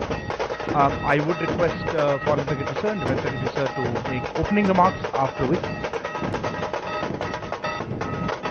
Modi ji ko Jai Shri Ram. Dekho dekho kaun aaya. Modi ji jindabad. बहुत बहुत धन्यवाद.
अभिभूत हैं, हम आनंदित हैं, उमंग और उल्लास में हैं, क्योंकि 22 जनवरी को जब अयोध्या में भगवान श्री राम पधारेंगे, उसके पूर्व की ये दीपावली पर हमारे क्षेत्र में नरेंद्र मोदी जी का आगमन हुआ है।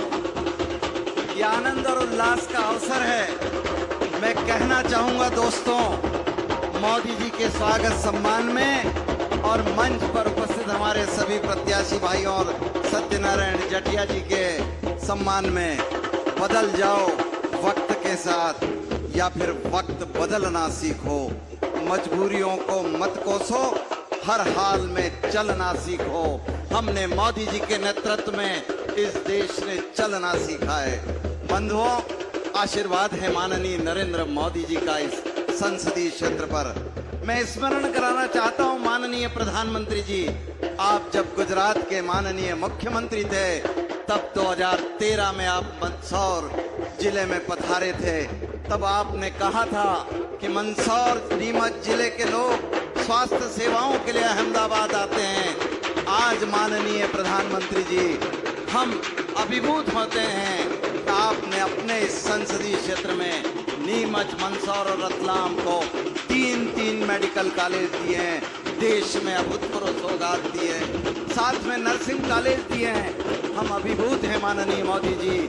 दुनिया का सबसे बड़ा दिल्ली मुंबई एक्सप्रेस वे आज मेरे संसदीय क्षेत्र से 130 किलोमीटर होकर जाता है। हम अभिभूत हैं माननीय मोदी जी, आपने इस संसदीय क्षेत्र को मध्य प्रदेश का पहला सैनिक स्कूल दिया है। हम अभिभूत हैं, सीआरपीएफ की इस जन्मस्थली पर आपने 100 करोड़ रुपए से अधिक की लागत का नया निर्माण कराया है। हमारे पास शब्द नहीं है माननीय मोदी जी, आपने इस अभूतपूर्व विकास में मंदसौर संसदीय क्षेत्र को रेलवे में लगभग 1500 करोड़ से अधिक की लागत से नव निर्माण का हमारा सपना पूरा किया है। माननीय मोदी जी, हम सब अभिभूत हैं क्योंकि आपने बुद्धिस्ट सर्किट और स्वदेश सर्किट योजना से जोड़कर पर्यटन की संभावनाओं को आगे बढ़ाया है। हमारे पास शब्द नहीं है। 12 हवाई जहाज आपने नीमच में और मंदसौर में बच्चों के ट्रेनिंग के लिए एक नए नवाचार के साथ इस संसदीय क्षेत्र के बच्चों को पायलट बनाने के अभिनव अभियान को आगे बढ़ाया है। हम अभिभूत हैं मोदी साहब। खेलो इंडिया से लेकर सौर ऊर्जा तक आपने प्रारंभ किया था। सौर ऊर्जा आज ये देश का सबसे बड़ा हब बना है। हम अभिभूत हैं मोदी साहब। यहाँ अफीम किसान हैं, 13,000 पट्टे 2013-14 में बचे थे। आज 1.25 लाख अफीम लाइसेंस से धारित ये किसान हैं। हम सब प्रसन्न हैं आपके मार्गदर्शन में। आप विश्वमान्य नेता हैं, आप राष्ट्र के सेवक हैं और ये पूरा संसदीय क्षेत्र आपकी आवाज पर खड़ा है। 8 की 8 सीटें इस संसदीय क्षेत्र की माननीय मोदी साहब आपके साथ, आपके मार्गदर्शन में आगे चलने के लिए लालायित है। मैं प्रसन्न हूँ आज भादवा माता की इस पावन धरा पर, पशुपतिनाथ के इस पावन क्षेत्र पर आपका दीपावली के पूर्वागमन हुआ है। हृदय की गहराइयों से हार्दिक हार्दिक स्वागत, अभिनंदन माननीय मोदी जी।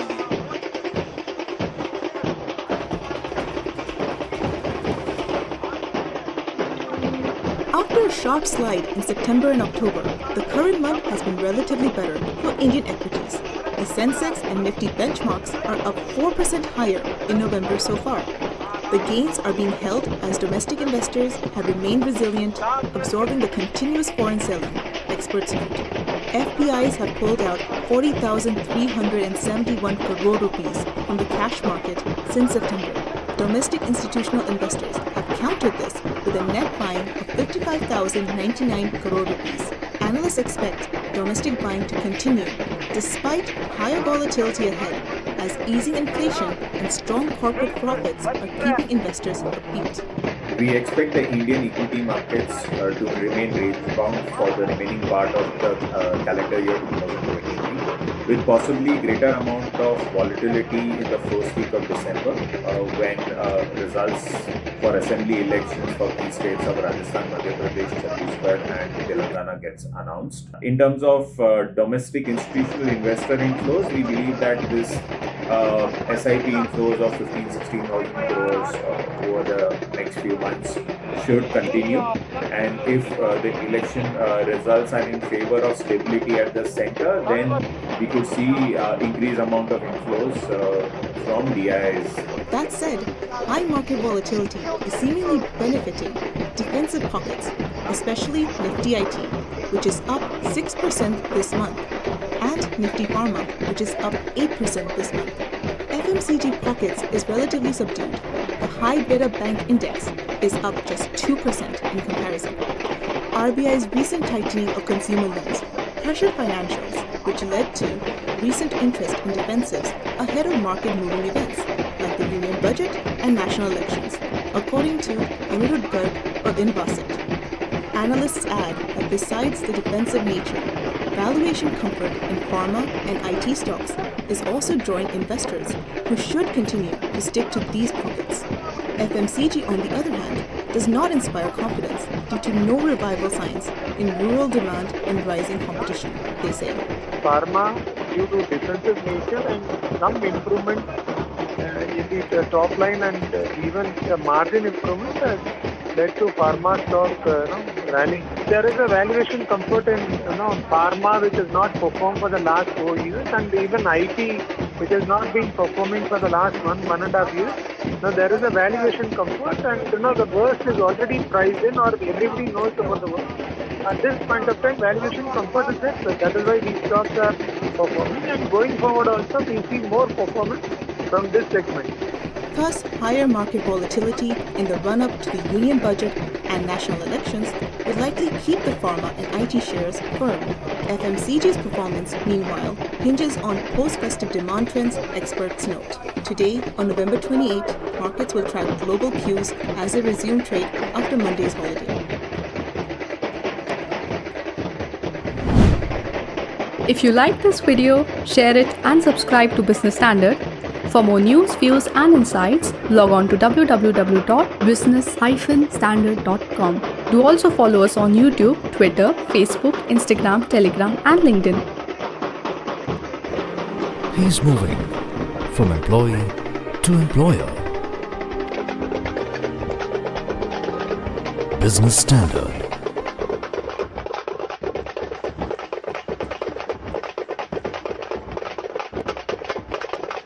दुनिया के सबसे सर्वमान्य नेता, हम सबके लोकप्रिय, हम सबके प्रधानमंत्री, आप सबकी तरफ से मैं आपसे आग्रह करता हूं कि उनको आग्रह करें कि वहां और हमको, हम सबको संबोधित करें माननीय मोदी जी।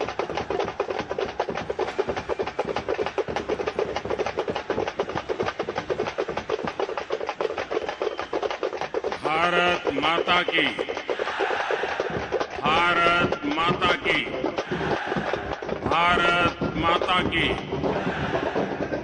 सांवरिया सेठ की, सांवरिया सेठ की, बाबा पशुपतिनाथ की, बाबा पशुपतिनाथ की, भादवा माता की, भादवा माता की।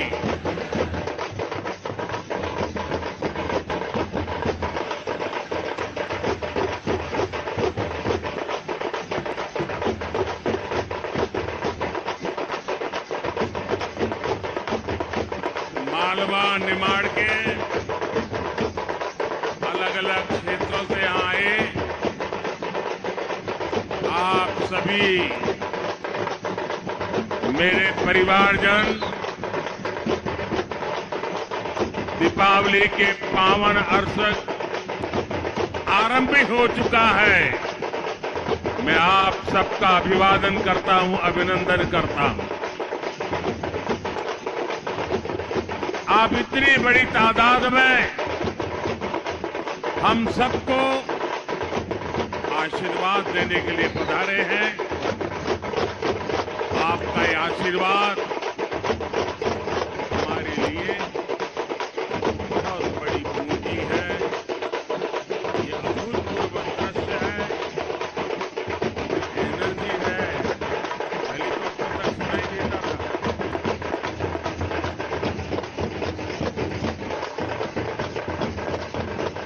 आप लोग सुनते नहीं हो?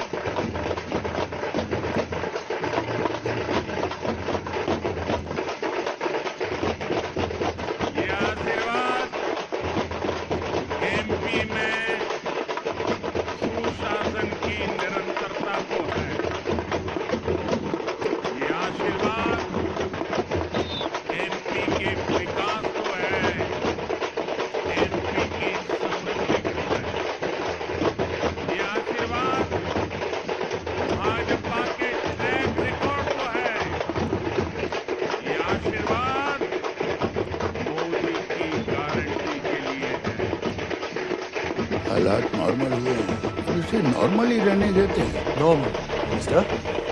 The soldiers don't want normal, Minister. They want to win, and I want to win. Field Marshal Sam Manekshaw never settled for normal, and neither should you. When you can get so much more with PVR Kotak debit cards. ये जंग है, मुझे और मेरे soldiers को इसी की training मिली है। Get offers like unlimited movie tickets, discount on food and beverages, and much more. Apply for your Kotak card today and book your seats to enjoy Sam Bahadur from 1st of December.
என் மக்கள், என் மண், என் மக்கள், என் மண், என் மக்கள்.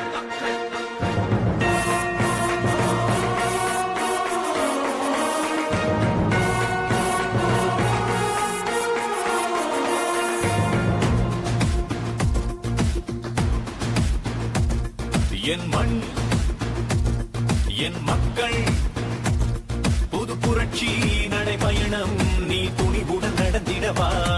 என் மண், என் மக்கள், ஒரு மலையாய் நம் தலைவன் நம்முடன் வருகின்றார். இனி ஒரு நாளும் ஊழல் இங்கே தொடர்ந்திட முடியாதே. தமிழ் மண்ணில் இனிமேல் லஞ்சம் என்றொரு கொடுமைகள் இருக்காதே. தமிழகமே தலை நிமிரும் காலம் வந்தாச்சே. என் மண், என் மக்கள், புது புரட்சி நடைபயணம் நீ துணிவுடன் நடந்திடவா.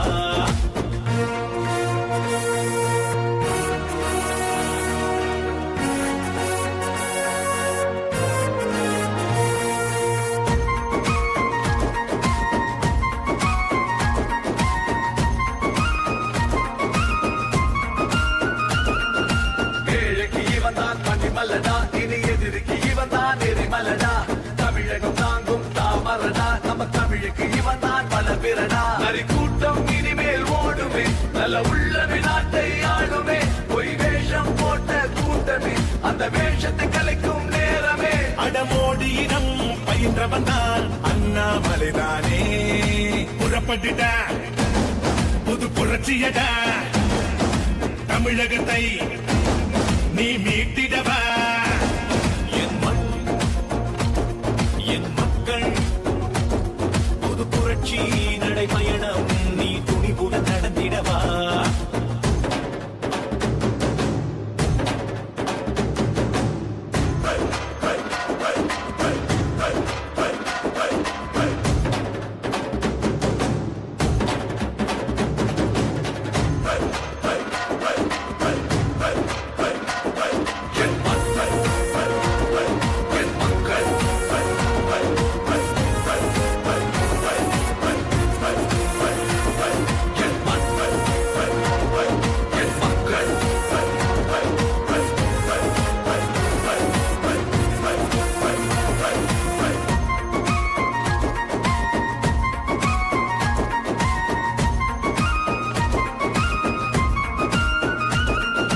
ஓட்டு போட்ட மக்களுக்கு வாக்குறுதி துரோகம் நடக்குதடா. டாஸ்மாகில் மக்கள் தள்ளாடுதடா, தாலி அறுக்கும் ஆட்சியடா. எங்க குடும்ப அரசியல் நடக்குது, அதை ஒழிக்க நெஞ்சம் துடிக்குதே. கோயில் அழிக்கும் கூட்டமே உங்க கூடார வழிய போகுதே. தேசியமும் தெய்வீகமும் நமது தானே.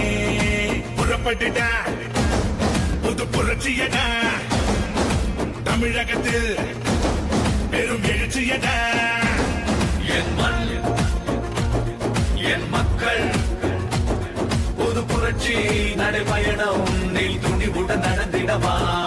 என் மண், என் மக்கள், ஒரு மலையாய் நம் தலைவன் நம்முடன் வருகின்றார். என் மண், என் மக்கள்,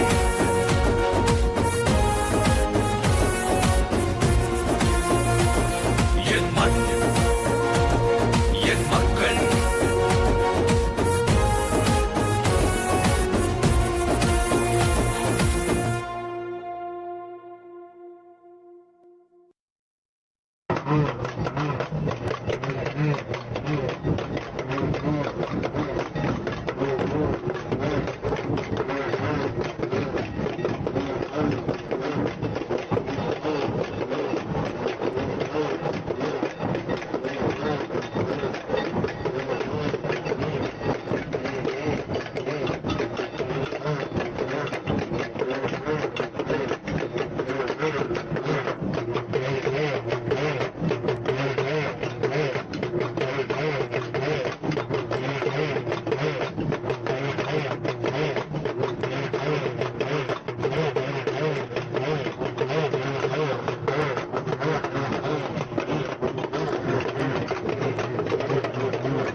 அடிச்சு தூக்கிட்டேன் அப்படின்னு சொல்லி அந்த அளவிற்கு இன்றைக்கு நம்முடைய பகுதிகளிலே டெல்டா பகுதியிலே ஒரு மிகப்பெரிய எழுச்சி ஏற்பட்டுக் கொண்டிருக்கிறது. இந்த எழுச்சி என்பது வரக்கூடிய 2024 தேர்தலிலே இந்த டெல்டாவிலே வெற்றி பெற்றிருக்கக்கூடிய திராவிட இயக்கங்களை தோற்கடிக்கக்கூடிய ஒரு எழுச்சியாக அமைய வேண்டும். அண்ணன் பழனிமாணிக்கம் அவர்கள் இந்த தொகுதியினுடைய பாராளுமன்ற உறுப்பினர். அவர் போட்டியிட்டு வெற்றி பெற்று சென்றதற்கு பின்பு என்றைக்காவது மக்களை சந்தித்து மக்கள் பிரச்சனைகளை கேட்டிருக்கின்றாரா என்று யாராவது பார்த்தோம் என்று சொன்னால் நிச்சயமாக கிடையாது. பாராளுமன்ற உறுப்பினராக வெற்றி பெற்று சென்றதோடு சரி, அதற்கு பிறகு மக்களை சந்திப்பது கிடையாது, மக்களுடைய இன்ப துன்பங்களிலே பங்கெடுப்பது கிடையாது, மக்களுடைய பிரச்சனைகளுக்காக குரல் கொடுப்பது கிடையாது. நம்முடைய பகுதி என்பது விவசாயம் சார்ந்த பகுதி. அதிகமாக நெல் விவசாயம், தென்னை விவசாயம். இந்த விவசாயிகளுக்கு இருக்கக்கூடிய பிரச்சனைகளுக்காக அண்ணன் பழனிமாணிக்கம் அவர்கள் எத்தனை கோரிக்கைகளை பாராளுமன்றத்திலே வைத்திருக்கின்றார், எத்தனை முறை குரல் கொடுத்திருக்கின்றார், எத்தனை போராட்டங்களை நடத்தியிருக்கின்றார், எத்தனை முயற்சிகள் எடுத்திருக்கின்றார் என்று பார்த்தோம் என்று சொன்னால் ஒன்று கூட கிடையாது என்று சொல்லக்கூடிய அளவிற்கு இந்த பாராளுமன்ற உறுப்பினருடைய செயல்பாடுகள் இருக்கின்றது. இப்படிப்பட்ட பாராளுமன்ற உறுப்பினரை முதல் கட்டமாக 2024 தேர்தலிலே ஓட ஓட நம்முடைய பகுதி மக்கள் விரட்டி அடிக்க வேண்டும் என்பதற்காக நம்முடைய இந்த பகுதியிலே இந்த யாத்திரை நடத்தி கொண்டிருக்கின்றோம்.